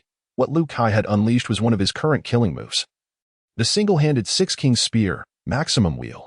Having long mastered the maximum wheel of the Six Kings Spear, Liu Kai had been experimenting with its release using a single hand since acquiring the abilities of the dark fruit. During the past month leading to his arrival in Rafia, Liu Kai had indeed developed this technique to better integrate the dark fruit against other users, although the power of the single-handed Six Kings Spear, Maximum Wheel was somewhat diminished when executed with one hand. It surpassed the strength of an ordinary Six Kings Spear. Moreover, Gerard was forced to take the full brunt of the attack, unlike Luffy, who had a natural resistance due to his fruit abilities. Thus, despite Gerard's formidable physical attributes, this strike left him grievously injured. The unfolding events far exceeded Gerard's expectations, leaving him in a state of shock. However, in his wounded state, he was utterly unable to escape Liu Kai's grasp. Nor was he afforded the time to do so, as Liu Kai unleashed another single-handed Six Kings Spear, Maximum Wheel, striking the same injured spot once more, feeling the icy grip of death. Gerard summoned an unexpected surge of power, violently breaking free from Liu Kai's left hand. After spitting out a mouthful of blood, he transformed into smoke and retreated swiftly. Yet, once again, darkness emanated from Liu Kai's left hand. As the dark water activated once more, drawing Gerard's corporeal form back toward him, Gerard was on the brink of madness. They had merely exchanged a glance, and he had yet to launch a single attack. Yet he found himself grievously wounded by Liu Kai's unexpected onslaught. This was indeed Liu Kai's strategy. Gerard's strength was not to be underestimated, especially as a user of the natural type, Smoke Fruit. Should he be allowed to engage in battle freely, it would likely prolong the conflict. In truth, even if Liu Kai were to confront Gerard head-on, victory would still be within reach. However, despite Liu Kai's mastery of Haki, engaging a natural-type Devil Fruit user invariably posed greater challenges than contending with an ordinary adversary. While Haki could indeed seize the tangible essence of the natural type, attacks would still incur a degree of attrition upon contact. Should Gerard manage to escape, the consequences could be dire. Thus, from the moment he became aware of Gerard, Liu Kai intended to exploit the self-perceived invincibility that often accompanies natural-type users, swiftly concluding the battle. As Gerard hurtled toward Liu Kai, he recklessly threw a punch in an attempt to strike him, but in his injured state, the force behind Gerard's punch was scarcely half of his peak capability. Liu Kai braced himself against the blow, seizing Gerard once more. However, this time, Liu Kai refrained from using the Six Kings Spear, Maximum Wheel, already drawing Tongzi Chiaangong as Gerard soared through the air. In the instant Gerard's left hand made contact with Liu Kai and reverted to his human form, Liu Kai's sword pierced through Gerard's abdomen. After enduring 2 heavy blows and a stabbing, Gerard suddenly weakened, succumbing to unconsciousness. Liu Kai felt a profound sense of satisfaction, realizing the dark fruit's abilities were indeed exceptionally effective against other users. Subsequently, he released Gerard's arm and charged toward the guards, swiftly dispatching them with precise strikes to their left chests, their hearts pierced in an instant, leading to their immediate demise. "You have the audacity, do you not?" The trembling king of Rafia stammered. "Do you have any idea where you are? Do you know who I am? How dare you be so brazen?" Liu Kai's gaze turned frigid as he fixed his eyes upon the king of the Rafia kingdom, casting a disdainful glance before turning away, carrying with him the prince, a user of the Smoke Fruit. After all, being a natural type, it should not go to waste. As for these high and mighty nobles, their execution would be left to the will of the people. As per Fuya's plan, Liu Kai could not be bothered to soil his own blade. Having accomplished all of this, Liu Kai felt a wave of fatigue wash over him, not due to the battle, but from the emotional toll of taking so many lives. Without hesitation, Liu Kai made his way to the gates of the high city, eliminating a few ordinary guards stationed at the entrance before pulling the lever to open the gates. At that moment, the gates of the high city began to slowly creak open. This opening was not merely the unveiling of a door, it heralded the dawn of a new era. Outside the high city, a throng of people had gathered, their hearts filled with excitement and trepidation as they anxiously awaited the moment. Their excitement stemmed from the knowledge that, according to plan, once these gates opened at the designated hour, it would signify the complete eradication of the High City's military might.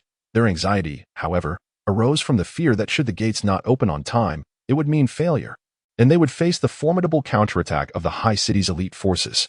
As the sound of the gates creaking open reached their ears, and the gap widened, a figure emerged from within, clad in a menacing mask resembling a demon's visage and a white hooded cloak. With 3 blades sheathed at his left hip and a corpse draped over his shoulder, the crowd erupted into a frenzy upon recognizing their own brothers, sisters, suffering compatriots, everyone, charge with me, Tara cried.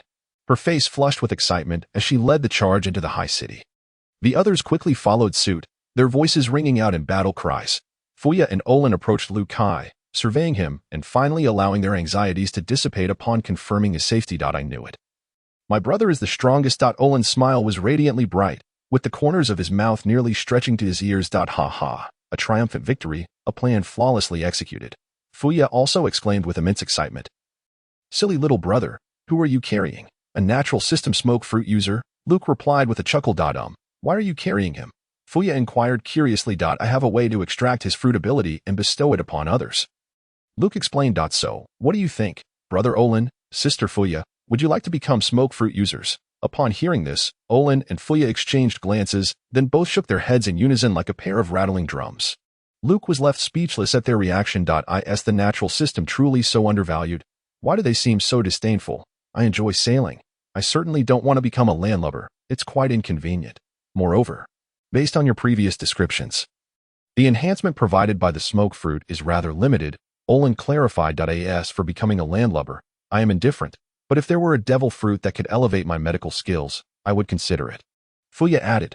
Luke found himself momentarily at a loss for words and eventually remarked, then what about Tara? Olin and Fuya nodded in agreement, showing no objections and even seeming pleased by the idea. At that moment, Tara was leading the resistance, rallying the citizens rescued from the factory and those from the lower city to rise against the tyranny of the upper city, and the uproar continued until dawn. All the nobles and royal family members were apprehended, with the vast majority imprisoned. Among them, those notorious for their transgressions, such as the king and Duke Karsa, were publicly executed on the gallows. Throughout this time, Luke and the others did not participate, as they could offer no assistance for the forthcoming challenges this nation would face, whether it be restoring order, distributing food, recuperating, or enacting reforms. All required substantial time and manpower. Such burdensome issues were best left to Tara. It was time for them to depart. Around 7 in the morning, an exhilarated Tara arrived at the gates of the upper city and immediately greeted Luke and the others with enthusiasm. Ha, Ghost, White Fox, Hungry Wolf, it is truly thanks to the 3 of you that we achieved such a resounding victory, Tara exclaimed, unable to contain his excitement. There will be a grand celebration of freedom in the upper city shortly, and you 3 must attend. Upon hearing of the feast, Luke's eyes lit up, and he readily agreed, with Fuya and Olin also smiling in assent. Inside a chamber of the palace, Luke and the others removed their masks and feasted heartily on a table laden with food. After satisfying their hunger, Luke let out a contented burp, having devoured the majority of the meal without wasting a morsel. Meanwhile, Tara, who accompanied them, remained in a state of shock, as he had unexpectedly become a natural system smoke fruit user. The surreal nature of it all left him looking somewhat dazed. By the way, Brother Tara, you need to prepare for 2 contingencies, Fuya said, sensing the atmosphere had calmed. 2 contingencies. What do you mean? Tara asked, perplexed. Rafia is a member of the world government, which, on its own, is not alarming, Fuya explained. However, this is the Pearl of the West Sea, the most beautiful nation in the West Sea. A place even the celestial dragons have praised and investigated. Do you understand what that implies? Tara, not lacking in intelligence, suddenly grasped the implication, beads of sweat forming on his forehead. We have achieved a resounding victory, and the citizens have gained their freedom. But what do you think the consequences would be if the celestial dragons were to become enraged? Fuya cautioned. What should we do? Tara asked anxiously. As for me, I am indifferent. Those citizens at this point have only one option, to publicly reveal the truth about Rafia Island to the world, emphasizing that the royal family and nobility of Rafia have deliberately created false pretenses to deceive the celestial dragons. We must firmly place this blame upon them, thereby delineating the separation between the celestial dragons and Rafia in public opinion. The true intentions of the celestial dragons in this matter are inconsequential. What matters is that even they, having committed unspeakable deeds, will strive to suppress the truth. Therefore, it is unlikely they would openly oppose public sentiment regarding this issue, which is trivial to them. If the world government takes no action, then you should embrace the will of the people and become king. I become king, Terra said, bewildered. No, absolutely not. My temperament is not suited for kingship. Are you foolish? It's not as if you're being asked to rule indefinitely. Once the nation stabilizes, you can pass the throne to someone you deem suitable. Fuya shot him an exasperated glare. Of course. This is under ideal circumstances, she continued. If the world government takes action and sends representatives to this island, you should first assess their intentions regarding retribution. If they do intend to purge, you must promptly retreat to the shadows and covertly guide this nation back on track. However, if they show no inclination for retribution, then all is well, and everything can proceed smoothly. Fuya added, moreover, should the government genuinely pursue retribution, you and the three of us must willingly accept all responsibility, ensuring that no one else is implicated. In no way, Terra firmly rejected. If matters progress to that extent, I must shoulder all the burdens myself. After all, it's better to have many lice than to fear their bites. I am the leader of the resistance, the root of all this chaos. If anyone is to be held accountable, let it be me. It has nothing to do with you. Brother Terra, our identities are not genuine. Luke interjected, ready to say more. Enough. Terra waved his hand dismissively, adopting an authoritative tone. This matter is settled. Another day passed, and the concluding tasks within the city of Rafia approached completion, with various street celebrations commencing throughout the land. The faces of the citizens radiated joy, and the entire nation began to exude remarkable vitality. On the same day, the front page of the newspaper reported the rebellion of the Rafia kingdom. Detailing the regime change, the article unveiled the brutal truths of the Rafia kingdom and illustrated how the former nobility had concealed the truth from the world and even from the celestial dragons. Simultaneously, the article hinted at the new king of Rafia's intent to foster goodwill with the world government, expressing a willingness to continue as a member nation and fulfill its responsibilities and obligations. As the architects of all this, Luke and his companions quietly departed. I never anticipated things would conclude so swiftly. I haven't even had my fill of excitement, Fuya lamented, gazing longingly at the Rafia kingdom from the bow of the merchant ship. I wonder what will become of this nation in the future. Emergence from chaos is a painful process for any place, Olin remarked, but I believe this nation will undoubtedly usher in new vitality. The healing of any wound requires time. However, those who yearn for light will cherish their hard-won new lives. Let us return in a year or two to see, Luke suggested. Although the rulers of the Rafia kingdom had been overthrown, the trajectory of subsequent events remained unpredictable. All Luke and his companions could do was occasionally check in and offer assistance where possible. Subsequently, Luke gifted Olin the sword Tonkatsu Kaiagain. Upon hearing that the weapon he had retrieved was the Tonkatsu Kaiagain, Olin nearly dropped his jaw in astonishment, adamantly refusing to accept it as a swordsman himself. Luke also required a fine blade. Ultimately, after Luke's insistence, Olin accepted the gift with great delight. Thus, on their return journey, even Olin, who usually hesitated to dedicate much time to practice, found himself compelled to spend considerable time testing the sword. The more he tried it out, the fonder he grew of the Tonkatsu Kaiagain, eventually becoming quite enamored with it. Witnessing this, Luke felt immense satisfaction. Not only Olin, but Fuya also received a precious gift, a necklace regarded as a treasure by the royal family of Rafia. Its exquisite craftsmanship and opulence were beyond description. This gift held far greater value for Fuya than any sword, leaving her smiling from ear to ear for several days on end. However, he was reluctant to bring it along, instead opting to encase it in an exquisite box, which he would occasionally open to gaze upon. During the month-long return journey, Luca and Olin faced off multiple times. Although Luca still fell short against Olin, the gap in their respective strengths had considerably narrowed. Over the course of 2 months, all of them made significant progress. When they disembarked, Olin's level stood at 50, with an attribute value of 9514, while Luca's current level was 45, boasting an attribute value of 6,941. According to the classification of naval strength as described by Sina and others, both Olin and Luca, based solely on their attribute values, were at the pinnacle of the Vice Admiral rank within the Navy headquarters. However, Olin possessed the abilities of both armament hockey and observation hockey, in addition to having mastered formidable killing techniques. Thus, Olin had effectively attained the strength of a newly appointed Navy Rear Admiral. This was indeed formidable, as Rear Admirals in the Navy headquarters were among the most powerful figures, capable of making a name for themselves even in the New World. Naturally, naval ranks were not solely determined by strength. Military achievements and renown were equally significant. Some individuals, despite their considerable power, remained only as vice admirals due to insufficient military merit or reputation. Conversely, others might have a notable disparity in strength compared to their fellow rear admirals, yet were promoted due to their substantial accomplishments. Luca had developed a general understanding of the hierarchy in this world. According to the system, a standard naval officer in the Navy headquarters possesses an attribute value of 10, while a vice admiral's average attribute value hovers around 7,000, typically ranging between 5,000 and 10,000, with a few falling below 5,000 or exceeding 10,000. Meanwhile, a rear admiral's average attribute value is approximately 16,000, significantly higher than that of a vice admiral, falling within the range of 10,000 to 30,000. The legendary Rob Lucci of CP9, who was once exalted in reputation, had an attribute value that, when enhanced by his Zoan-type devil fruit, nearly reached the level of a top vice admiral. Of course, this assessment is solely based on attribute values. A person's true combat prowess encompasses more than just this aspect.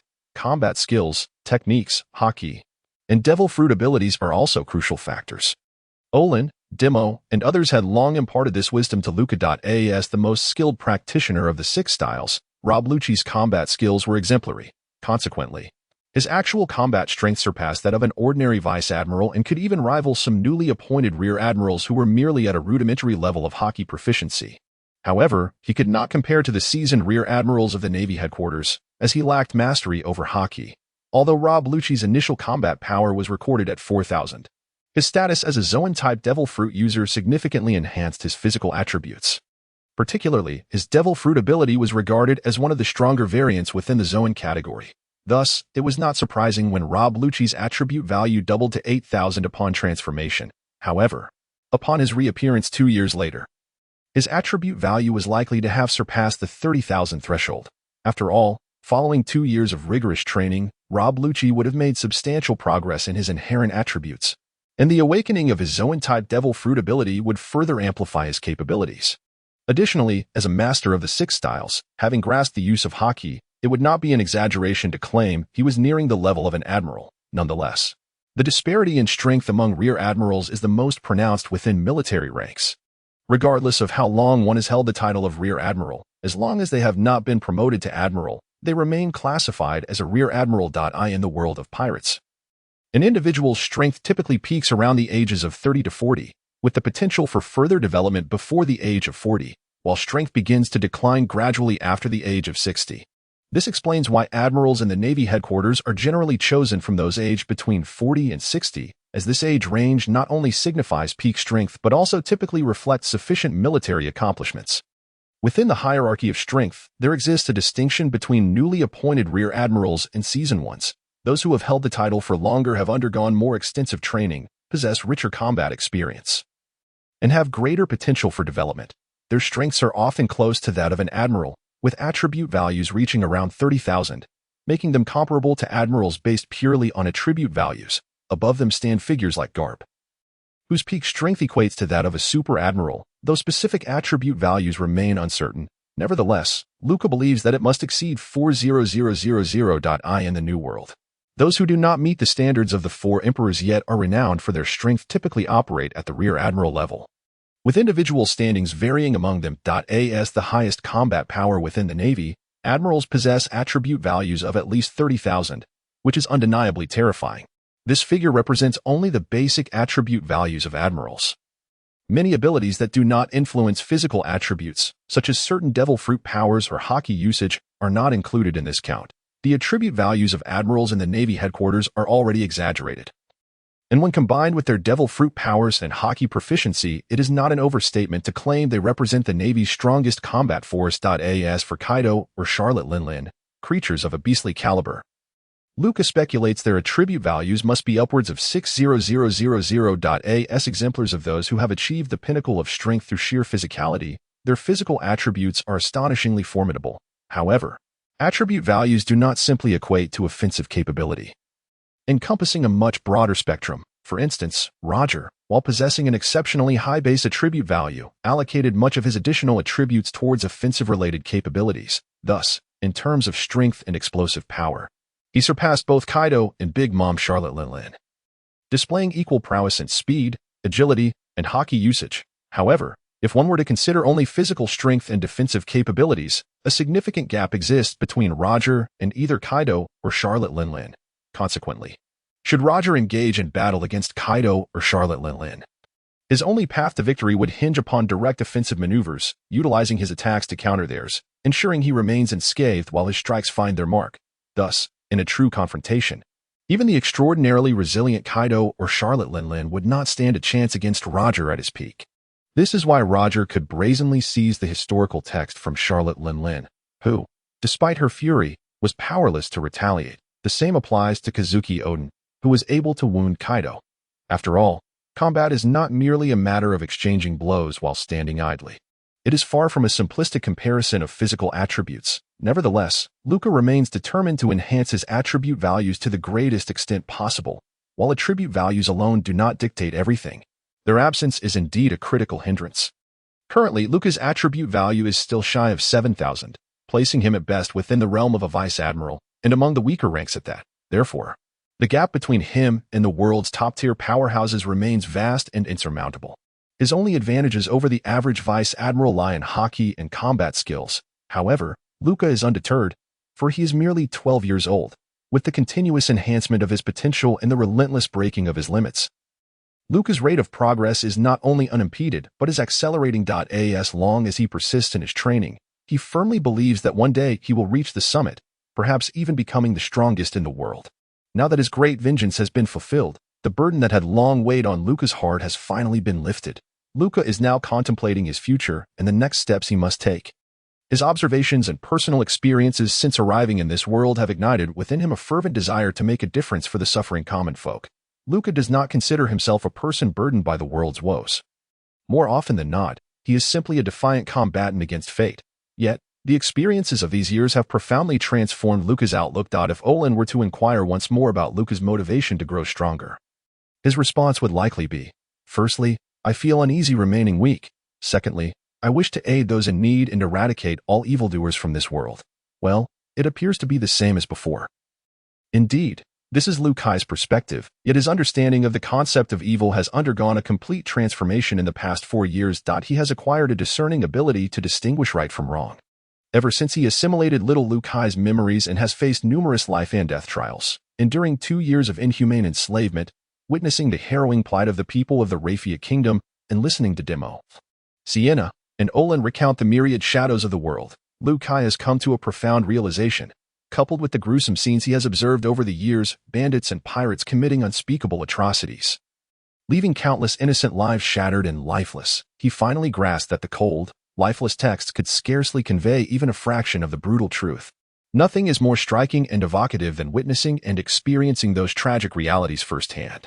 Furthermore, having encountered kind family members in this lifetime, Liu Kai, under their constant influence, has developed an even greater aversion to the suffering of others. As his thoughts evolved through his experiences and observations, his resolve to change the world has grown increasingly steadfast. However, he remains hesitant about the precise steps to take. It was only after Faya offered her analysis that he crystallized his intentions.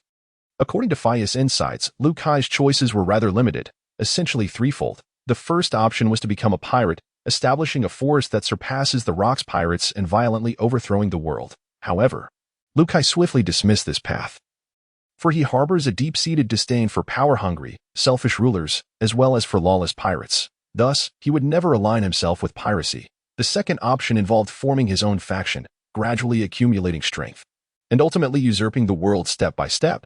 Though Liu Kai found this notion somewhat tempting, he reasoned that the Revolutionary Army would likely pursue this route, and he pondered whether it would be wiser to forge a cooperative relationship with them, potentially yielding better results. Furthermore, this path seemed exceedingly arduous. While he did not entirely reject it, he recognized the need for careful deliberation. The third option was to join the Navy, ostensibly maintaining a FAAD while secretly maneuvering behind the scenes. After considerable contemplation, Liu Kai ultimately resolved to pursue a career in the Navy, not merely as an ordinary sailor, but as a high-ranking officer, aspiring to the rank of Admiral or even Fleet Admiral. However, to embark on this journey, it was imperative for Liu Kai to first enhance his own strength, as he had no desire to toil away at the lower echelons of the Navy. To achieve his goals swiftly and ascend to the upper echelons of the Navy headquarters in the shortest time possible, overwhelming power became crucial. Upon returning to Springwater Town, Kai rested for merely 3 days before bidding farewell to his family and returning to the Carlson jungle. His determination to undergo trials in the Carlson jungle stemmed from 2 main reasons. First, training amidst the miasma proved far more effective than in the outside world. Second, he felt an irresistible pull toward the core area guarded by the 3 dominant factions of the jungle. This was a summons from the system, indicating that there might be something connected to the system at play, which was no trifling matter, as it could potentially reveal secrets about the system to Kai. Yet, as Kai ventured deeper into the jungle's heart, he began to sense something amiss. Instantly, he activated his observation haki. The findings were startling. He discovered a significant reduction in the number of the 3 dominant factions at the jungle's core. The White Tiger Clan and the Swamp Giant Crocodile Clan had lost at least half their members, while the remaining members bore wounds, with many even suffering disabilities. Strangely, the Dragon Snake Clan had vanished entirely. What could have transpired? Kai was left speechless, astonished. Could it be, he murmured after a moment of reflection, that the 3 dominant factions engaged in battle, ultimately leading to the White Tiger Clan and the Swamp Giant Crocodile Clan teaming up to annihilate the Dragon Snake Clan? Based on the evidence at hand, Kai believed this to be the most reasonable explanation. Little Dragon? Kai thought of the little dragon snake that had formed a close bond with him. His heart tightening. However, he detected no trace of the young dragon snake's presence in the jungle's central area. Kai quickly expanded the range of his observation haki, still harboring a flicker of hope. After all, the Dragon Snake Clan was formidable. If they had the will to escape, some might still be alive. As he extended his haki's reach to 5 miles, Kai indeed sensed the presence of the little dragon. However, simultaneously, he detected numerous other presences nearby. An uneasy feeling washed over him, and he hurried toward the direction of the little dragon. Upon arrival, the first sight that greeted Kai was a massive dragon snake. The Dragon Snake King. A creature he had previously glimpsed from afar. Yet, the aura of the Dragon Snake King had grown faint, its condition markedly deteriorated. Coiled within the Dragon Snake King's protective embrace was a much smaller dragon snake, the Little Dragon. Currently shielded by the Dragon Snake King, Little Dragon, Kai called out as he approached, immediately capturing the attention of both dragon snakes. The little dragon excitedly poked its head out, eager to crawl toward Kai. Only to be forcibly restrained by the Dragon Snake King. The Dragon Snake King, sensing a dangerous aura emanating from Kai, opened its cavernous maw, capable of swallowing him whole. Yet, it refrained from attacking. Seemingly attempting to intimidate Kai, the little dragon nuzzled against the Dragon Snake King, continuously flicking its tongue as if conveying some message. Gradually, the Dragon Snake King's demeanor softened somewhat, though it remained highly vigilant. It was not only wary of Kai, but also of the formidable beasts lurking in the vicinity. While the White Tiger, Swamp Giant Crocodile, and Dragon Snake were the most powerful dominants, there were indeed many other beasts in the Carlson jungle that, while not as strong, were still exceptionally formidable. Moreover, these beasts were astute, given the Dragon Snake King's grave injuries and the little dragon's status as a mere juvenile. Many predators would undoubtedly seize this opportunity for dominance. Although the Dragon Snake King still possessed a semblance of deterrence, should its aura weaken further, the surrounding beast would undoubtedly pounce. At that moment, an enormous wolf, standing 8 meters tall, could no longer contain itself. The giant wolf suddenly burst from the thicket, accelerating toward the Dragon Snake King, intent on launching a surprise attack while the Dragon Snake King was distracted by Kai. Anticipating the wolf's movements, Kai swiftly vanished from his position, reappearing beside the giant wolf. However, the giant wolf appeared to regard Kai as inconsequential. In its eyes, this diminutive figure posed no threat. As Kai initiated his assault, he unleashed an astonishing aura. By the time the giant wolf realized the danger, it was already too late to evade. In a flash, Kai executed his thrustful slash, infused with haki. Piercing the giant wolf, the entire blade embedded itself within the giant wolf's body, yet the sheer size of the beast rendered Kai's weapon relatively insignificant, although the blade was fully lodged within. The sword energy had pierced through a portion of the wolf's internal organs. However, it did not inflict significant harm upon the colossal wolf, but rather incited its fury. At this moment, the giant wolf disregarded the king of dragons and serpents. Opening its gaping maw to lunge at In response, swiftly drew another blade, unleashing a powerful dual strike. The colossal wolf deftly evaded one of the blows, yet the other struck its back. Nevertheless, Luca's full force attack merely left a 1-foot-long superficial wound on the wolf's back. Although blood began to seep from the injury, the amount was nearly negligible for the giant wolf. Clearly, this was not a fatal wound. As most of the strike's force had been absorbed by the wolf's thick fur, the newly inflicted wound did little to weaken the beast. and its momentum remained unabated as it lunged at Luca once more, who hastily dodged. Just as he sidestepped, the wolf's claws swiped at him. Despite his foreknowledge of the wolf's movements, Luca had no time to evade again and could only raise his blade to defend. The wolf's powerful claws sent Luca flying several meters, leaving him feeling as if his body were on the verge of disintegration. Confronted by such a colossal and formidable predator, Luca's current strength was indeed at a disadvantage. Previously, he had managed to evade the giant wolf, but now his fighting spirit surged, showing no intention of retreat. With the little dragon behind him, he could not afford to back down. Luca began to evade while sheathing his left-hand blade, simultaneously drawing the scabbard of the blade in his right hand. After sheathing it, he grasped it with his left hand, preparing to draw his weapon with his right. Then, with a powerful leap, Luca ascended into the air. And as he descended, he unleashed his ultimate technique, 9 Nether Slash. A flurry of blade shadows flashed, revealing several terrifying gashes across the wolf's back. Upon returning to the ground, Luca did not pause. As the giant wolf recoiled in pain, he suddenly dashed beneath it, executing an opening sky slash from below, cleaving upward into the wolf's abdomen. Blood erupted from the wound as the blade not only sliced through the wolf's hide but also inflicted damage upon its internal organs. The giant wolf quickly retreated, attempting to flee, but staggered after just a few steps, ultimately collapsing into a pool of blood with a final, defiant roar. The reason the giant wolf was so formidable was due to its tough hide and resilient bones, which could absorb a considerable amount of damage. Yet, it still possessed a vulnerability: its abdomen, the area with the least fur, the softest flesh, and the closest proximity to its vital organs.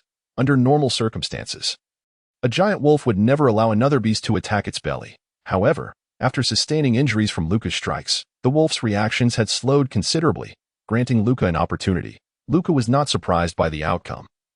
The giant wolf was merely one of the weaker beasts within the heart of this jungle. Typically, he avoided confrontation with giant wolves due to their pack behavior, but today, this solitary one stood no chance against Luca's full strength. Luca's actions had intimidated numerous other beasts. However, the king of dragons and serpents seemed to falter, as if Luca's emergence as a protector had caused it to lose the will to fight, its aura rapidly diminishing. Surrounding them were the echoing growls of countless beasts lurking in the foliage, poised to strike at any moment. Just then, a deafening roar resonated through the mountains, silencing the beasts. From the jungle emerged a magnificent white tiger, towering 10 meters tall and measuring over 20 meters in length, accompanied by 5 other white tigers. Another roar pierced the air as a massive crocodile crawled from the opposite direction. The king of the swamp, followed by 7 other giant crocodiles. Luca's expression darkened considerably. He was uncertain whether these 2 dominant creatures had been drawn by the sin of battle or were aware of the 2 remaining dragons and serpents, intent on exterminating them. In either scenario, it seemed beyond his capacity to confront. The aura emanating from the White Tiger King and the Swamp Crocodile King was overwhelmingly powerful. Even the other white tigers and crocodiles they commanded exuded a strength far superior to that of the giant wolf. The situation was dire, with numerous beasts surrounding them, and the 2 kings ready to launch an assault at any moment. In this predicament, Luca found himself at a crossroads. He could neither allow the dragons and serpents to flee nor could he let them remain. As the king of dragons and serpents was too weakened to escape, he harbored no illusions about being able to protect them. Even a single giant wolf had proven to be a formidable opponent. Though the battle with the giant wolf had appeared swift, culminating in its defeat within 3 moves, each strike had been Luca's most powerful technique, exploiting the wolf's weaknesses. Now, faced with adversaries of significantly greater strength and numbers, such as the white tigers and swamp crocodiles, Luca found himself with no chance of victory. Yet, he stood resolutely before the 2 dragons and serpents, unyielding. The standoff did not last long before the White Tiger King sprang into action, leaping forward with a force that shook the ground beneath. As it closed in, the White Tiger King unleashed a claw strike directly at Luca. Armed with dual blades, Luca struck at the colossal paw, simultaneously channeling his formidable technique, Twin Dragon Slash. The power of Luca's Twin Dragon Slash was immense, with a repelling effect. Yet the enormous paw merely hesitated briefly before resuming its assault. To protect the dragons and serpents, Luca had no choice but to employ Iron Block Divine Body, enveloping himself in the armor of Haki for added defense. However, even with his most formidable defensive technique, Luca was launched away like a projectile, crashing into dozens of trees before gradually coming to a halt. Damn it. After a while, Luca, trembling, managed to rise to his feet, blood trickling from his mouth as he muttered a curse. The White Tiger King's strike had nearly rendered him unconscious, but he quickly regained his composure, thankful for the cushioning effect of the trees, which had lessened his injuries. Regaining his strength, Luca rushed back into the fray, positioning himself between the two dragons and the other beasts. With a powerful sweep of his right foot, he unleashed a massive strike aimed at the beasts. However, upon making contact with the skin of the White Tiger King and the Crocodile King, the attack shattered instantly, inflicting no damage upon either. Realizing the futility of his current tactic, Luca abandoned it and deftly leaped to stand before the White Tiger King, executing an opening sky slash aimed at the beast's massive head. The White Tiger regarded Luca as one might a mere insect, showing no inclination to evade his lethal strike. Yet, when Luca's blade connected with the White Tiger King's head, it failed to pierce even the surface of its skin, merely severing some fur. How could he possibly contend with such a foe? Luca had utilized his full strength, employing a technique that harnessed his sword heart, wielding a blade of exceptional sharpness. Opening sky slash was one of his signature moves, intended to unleash extraordinary power. Moreover, he had infused his weapon with haki, making it his most formidable strike. Yet, facing an opponent who did not even flinch, and whose skin remained unbroken by his mightiest blow, seemed an outrageous exaggeration. This was the West Sea. How could there be beasts of such overwhelming strength? Such ferocious beasts as the three dominators ought not to exist. In this moment, Liu Kai could only perceive the world as utterly deranged. The sheer might of these formidable creatures was unheard of even in the Grand Line or the New World. The beasts encountered on Rusk Island during Luffy's 2-year training were nowhere near this level of power. Yet, reality offered Liu Kai no respite for contemplation, as the white tigers and swamp crocodiles surged towards the last two dragon serpents, just as Liu Kai intended to harness the powers of the dark fruit in a desperate gamble. He was abruptly engulfed in darkness, followed by a brutal collision that sent him hurtling 100 meters away. The impact was immense, yet astonishingly, Liu Kai found himself unscathed. Before he could fully comprehend the situation, another figure charged towards him. It was the little dragon. The dragon serpent king had swept Liu Kai and the little dragon away with its tail, conveying a clear intent: they must flee at once. However, this fleeting moment of vulnerability allowed the claws of the White Tiger King and the jaws of the Crocodile King to strike, inflicting gruesome wounds upon it. Remarkably, the Dragon Serpent King seemed unfazed. It turned its head and opened its gaping maw, unleashing a torrent of venom towards the White Tiger King and the Crocodile King. The two monarchs instinctively recoiled, evading the assault. Some of the venom fell to the ground, while another portion dripped onto the Dragon Serpent King's immense body, seeping into its wounds caused by the White Tiger and Crocodile. After executing this act, the Dragon Serpent King finally exhaled a sigh of relief, casting a loving gaze towards Liu Kai and the little dragon. This exchange lasted but a fleeting moment, after which the Dragon Serpent King suddenly succumbed to its exhaustion, closing its eyes as its colossal form crashed heavily to the ground, gradually losing its breath. Simultaneously, the venom that had pooled on the ground swiftly corroded the earth, releasing plumes of purple toxic smoke that mingled with the miasma, transforming into a dense cloud of poisonous gas that rapidly expanded outward. Those ferocious beasts, caught unawares or unable to evade the toxic fumes, let out anguished cries, soon succumbing to convulsions and foaming at the mouth as they fell lifelessly to the ground. The White Tiger King and the Crocodile King seemed to have anticipated this scene, leading their minions to flee at the first opportunity. After all, they were well aware of the lethal potency of the Dragon Serpent King's dying strike. The little dragon, witnessing the fall of the Dragon Serpent King, desperately attempted to rush towards it, only to be held back tightly by Liu Kai. "Little dragon, don't be reckless. We must not let the sacrifice of the Dragon Serpent King be in vain." As the little dragon's struggles intensified, Liu Kai shouted urgently. Finally, the little dragon quieted, yet Liu Kai could clearly feel the depths of its sorrow. "We must leave," Liu Kai urged once more, seizing the opportunity that the Dragon Serpent King had fought so hard to create. The little dragon stared at the Dragon Serpent King's lifeless form for an extended moment, its sorrowful eyes hardening into a resolute gaze before it turned sharply and slithered away with all its might. Observing this, Liu Kai hastened to follow, expanding his observation haki to its maximum range, guiding the little dragon on their escape. The duo finally paused after fleeing 20 kilometers from the central area. Realizing they were indeed safe here, according to the habits of the two great dominators, they would not venture beyond 5 kilometers of their territory. Liu Kai had brought the little dragon to this location for two reasons. First, there were virtually no beasts capable of threatening the young dragon here, and even if there were, they posed no challenge to Liu Kai. Secondly, the area was abundant with sizable beasts, sufficient to meet the little dragon's dietary needs.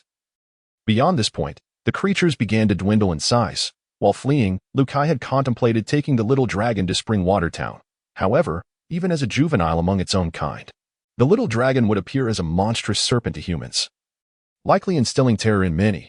Most importantly, the little dragon was unwilling to move any further. Upon reaching this spot, it seemed to take root, collapsing beside him. Completely still, Liu Kai understood that the little dragon was once again overwhelmed by grief. Yet, uncertain how to console it, he could only gently stroke the little dragon's head, remaining silent in its presence. I'm sorry, I arrived too late, Liu Kai eventually confessed, filled with remorse. Indeed, even had he been present during the clash of the three dominators, his current self would have been of little use. Among the three dominators, any single one, aside from the youngling smaller than the little dragon, would have been beyond Liu Kai's capability to confront. Nevertheless, he felt profound regret for not being by the little dragon's side when it needed him most. Thankfully, the little dragon had not suffered any grievous harm. Otherwise, Liu Kai would have been at a loss for how to cope. For 3 full days, the little dragon remained there, motionless, indifferent even to the roasted meat Liu Kai prepared, not sparing it a glance. Liu Kai could only train nearby while vigilantly monitoring the little dragon's condition. As another 2 days passed, Liu Kai could no longer contain himself. Although he was aware that the Dragon Serpent clan could endure extended periods without food after a meal. The current aura radiating from the little dragon suggested a desire for self-destruction. Little dragon, I understand your sorrow, Liu Kai spoke, but you must live on. This is the Dragon Serpent King's final wish, is it not? Only by surviving and growing strong can we have a chance for vengeance. At that moment, the little dragon suddenly moved, but instead of retreating, it opened its maw wide to bite Liu Kai. It appeared that his mention of its kin had provoked a response. The little dragon's sharp fangs pierced Liu Kai's arm. However, Liu Kai stood firm, neither resisting nor evading, allowing the little dragon to bite down. Fortunately, the little dragon refrained from releasing its venom. Otherwise, this single bite could have claimed Liu Kai's life, as the little dragon had no intention of killing him. Observing Liu Kai's acceptance of its aggression, the little dragon paused for a moment, then, seemingly enraged, violently tossed its head, sending Liu Kai flying. After being hurled into the air, Liu Kai crashed heavily to the ground, struggling to rise, while the little dragon charged towards him once more, roaring in fury. Although the sound it emitted was merely a hiss, Liu Kai, having spent considerable time with the little dragon and understanding the customs of the Dragon Serpent clan, realized it was blaming him for not coming to their aid, urging him to leave at once. Yet, Liu Kai had no intention of departing. Instead, he gazed at the little dragon with compassion. The little dragon, now even more enraged, lashed its tail like a whip, striking Liu Kai with tremendous force. The impact left Liu Kai feeling as though his insides were being shredded, yet the little dragon showed no sign of stopping, repeatedly striking Liu Kai with its tail. Only when blood began to pour from Liu Kai's mouth did the little dragon finally pause its assault, its tail suspended in midair, refraining from further blows. Upon witnessing Liu Kai's grievous state, the little dragon seemed to awaken from a trance, realizing the gravity of its actions. It swiftly recoiled, trembling, retreating far away, burying its head deep within its curled body. Tears of regret, despair, and sorrow cascading from its eyes. At this moment, Liu Kai attempted to rise from the crater left by the little dragon's furious blows. However, due to multiple fractures, he stumbled and fell repeatedly, unable to stand. Eventually, he managed to extract a knife to use as a crutch, forcing himself upright and limping towards the little dragon. Upon reaching its side, Liu Kai extended his hand to gently stroke the little dragon's head. The massive creature trembled, then relaxed, allowing tears to flow freely as Liu Kai continued to caress it. Liu Kai remained still, offering the little dragon a chance to vent its emotions. If it brings some comfort to Xiaolong, then he is duty-bound to do so. However, it wasn't long before Liu Kai felt as if all the strength had been siphoned from his body, and suddenly, dizziness engulfed him, causing him to collapse to the ground, completely losing consciousness. When Liu Kai finally awoke, it was already 6 o'clock the following morning. Upon opening his eyes, he was met with the sight of Xiaolong's large head, streaming with tears, gazing at him with profound sorrow and an expression of boundless regret. Liu Kai offered a gentle smile and reached out to caress Xiaolong's lips. Suddenly, Xiaolong shivered, yet quickly steadied itself, cautiously shifting because Liu Kai was lying atop its body at that moment. I'm fine now, Liu Kai declared. And with a swift motion, he flipped himself up, stretched his neck, and then indulged in a grand yawn, exclaiming, "What a splendid sleep that was!" Instantly, Xiaolong, brimming with excitement and affection, nuzzled against Liu Kai, expressing its delight while simultaneously seeming to convey an apology. All right, Liu Kai reassured Xiaolong, chuckling, "It's all good now. Everything is fine. There will be no more trouble." After a while, Xiaolong finally ceased its movements, and Liu Kai stroked its head, offering further comfort before beginning to devise a plan for Xiaolong's vengeance. In the ensuing days, Xiaolong appeared to regain its former lively and endearing demeanor, eating, drinking, and sleeping as usual. Xiaolong's inherently carefree nature, combined with its status as a dragon snake hatchling, meant that its emotional turmoil was fleeting. Yet, on occasion, it would still nuzzle Lu Kai in a playful manner to apologize, with fleeting moments of sorrow reflected in its eyes. Perhaps for Xiaolong, the significance of its ordeal eluded it. Nevertheless, the anguish and despair of witnessing its entire can perish before its eyes were starkly real. All Lu Kai could do was remain by Xiaolong's side, caring for and accompanying it as best as he could. During these days, Lu Kai contemplated numerous strategies to confront the two dominant powers, only to ultimately discover that none seemed particularly effective. Although Lu Kai possessed commendable strength and was also an adept of the dark fruit, the formidable might of the two rulers was daunting. At this juncture, Lu Kai's abilities with the dark fruit appeared rather inconsequential. Would engulfing them in darkness work? Given the extraordinary physical resilience of the two rulers, even if Lu Kai managed to ambush them into a black hole, it was unlikely they would sustain any notable injuries. Moreover, the larger the entity, the greater the burden on Lu Kai when employing the dark fruit, leading to increased exhaustion. Perhaps after consuming the two rulers, he could confine them within the black hole for a mere 10 minutes. However, after that, he would have no choice but to release them, as prolonged confinement would deplete Lu Kai's stamina, while the two rulers would likely emerge unscathed. Thus, attempting to confront the two rulers in such a manner, or even naively hoping to starve them, was utterly impractical. Such actions would only serve to provoke them further, inciting their entire clan against Lu Kai, leaving him to flee in desperation. After all, the dark fruit did not possess the capacity to enhance attack power like other fruits, such as the magma, ice, flash, or thunder fruits. If Lu Kai were empowered by any of those demonic fruits, he would have no reservations. Despite the formidable strength of the two rulers, they lacked the ability to utilize haki, rendering them incapable of harming a user of a natural-type demonic fruit. However, with the dark fruit, Lu Kai would be left vulnerable, and a single misstep could lead to his demise. Additionally, it seemed that his only means of escape would be through the air. After all, the two rulers were invincible on the ground but incapable of flight. Wait a moment, flight? A sudden flash of insight struck Lu Kai, as he realized he had been trapped in a misperception. He didn't necessarily have to defeat or kill them. Having spent considerable time with Sister Fuya, it struck him that he had failed to grasp any of her wisdom. While he might not be able to overpower them, he could certainly employ cunning. There were countless methods for seeking revenge. Why must he confront them head-on? To capture the thief, one must first seize the king. If he could manage the two rulers, dealing with the rest would be a breeze. While he was indeed at a disadvantage on the ground, what about in the air? The more Lu Kai pondered, the more sense it made, and it appeared to be his only opportunity. His greatest advantage. Though the two rulers possessed terrifying physical strength beyond Lu Kai's capabilities, they could not fly or wield haki. Furthermore, they lacked any offensive capabilities beyond physical attacks, revealing potential vulnerabilities, while their bodily resilience was formidable. Surely it could not compare to Kaido's. Lu Kai continued to contemplate. Although the two beasts had impenetrable skin, what about their internal organs? Kaido had leaped from a height of 10,000 meters without a scratch, which did not imply that the two rulers would fare the same. Moreover, he could accelerate their descent in midair, causing their speed to exceed that of a normal fall. Surely even the two rulers would sustain injuries from such an impact. The landing site was also crucial. It needed to be a solid surface, not just any ordinary location, but a place that could deliver a harsh blow. Thus, the plan was deceptively simple. First, ambush them with the dark fruit, engulf them, and then release them from a height. Throughout the process, he would continuously accelerate their fall, ensuring they landed precisely where they could be harmed. If one fall wasn't sufficient, he could attempt two. If two failed, then three. He would not relent until he had subjected them to a few days and nights of this torment. He was determined that this relentless back and forth would leave the two rulers in a state of disarray.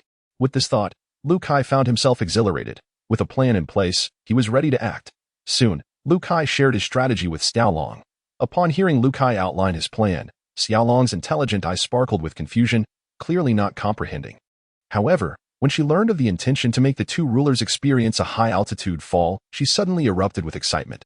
Lu Kai was uncertain whether Xiaolong was thrilled at the prospect of revenge or simply found the idea entertaining. In the following days, Lu Kai and Xiaolong traversed the Carlson jungle, ultimately discovering a stone forest in the west. The rocks within were extraordinarily resilient and featured numerous naturally formed spikes. Although the gaps between the spikes were spacious enough for humans, they were perfectly suited for the two rulers, ensuring an exhilarating experience for them. Just as dawn began to break, Lu Kai prepared to venture deep into the heart of the Carlson jungle alone. Xiaolong, Wait for me at the agreed spot, and don't wander off, all right? Lu Kai repeatedly instructed. Rest assured, I will be just fine. Xiaolong's eyes immediately glistened with moisture, and his large head incessantly rubbed against Lu Kai. Clearly unwilling to part from him even for a moment, reluctantly, Lu Kai offered prolonged comfort, assuring Xiaolong of his swift return, before the latter reluctantly bid him farewell. In recent days, Lu Kai had observed that Xiaolong's dependence on him had intensified beyond previous levels. He clung to Lu Kai at every opportunity. Lu Kai could only indulge Xiaolong, as he understood the latter's sentiments, having witnessed the annihilation of his kin and suffered tremendous fright. Coupled with the inherently social nature of dragons and snakes, Xiaolong had lost everything save for Lu Kai. After parting ways with Xiaolong, Lu Kai mounted a formidable black panther, fully tamed through their joint efforts, and raced towards the heart of the Carlson jungle. This magnificent creature stood 3 meters tall, measured nearly 7 meters in length, and possessed a tail extending 4 meters, moving with extraordinary speed, unlike ordinary leopards. The black panthers of the Carlson jungle boasted remarkable endurance, capable of sustaining rapid sprints for over 10 miles without faltering. After all, any creature exhibiting significant flaws would find survival in the Carlson jungle exceedingly challenging. The 15-kilometer distance was traversed in the blink of an eye. When Lu Kai was a mere 300 meters from the core, he dismounted, instructing the panther to retreat a kilometer and wait for him, cautioning it to flee at the first sign of danger. Subsequently, Lu Kai advanced towards the core area, following the path leading to the original territory of the dragon and snake. Arriving at a relatively open space within the core region, Lu Kai could not help but feel that fate had played a cruel trick on him. His first visit to the core area was under such circumstances. However, it was only upon arriving that he realized the force summoning him originated from beneath his very feet. Yet, Lu Kai had no time for further exploration, as he had already captured the attention of the 2 dominant beings in the vicinity. The 2 reigning sovereigns of the core region reacted immediately to Lu Kai, the unexpected intruder. Several white tigers and a few giant crocodiles swiftly advanced towards him, encircling him as they closed in. Once within striking distance, a white tiger lunged ferociously at Lu Kai.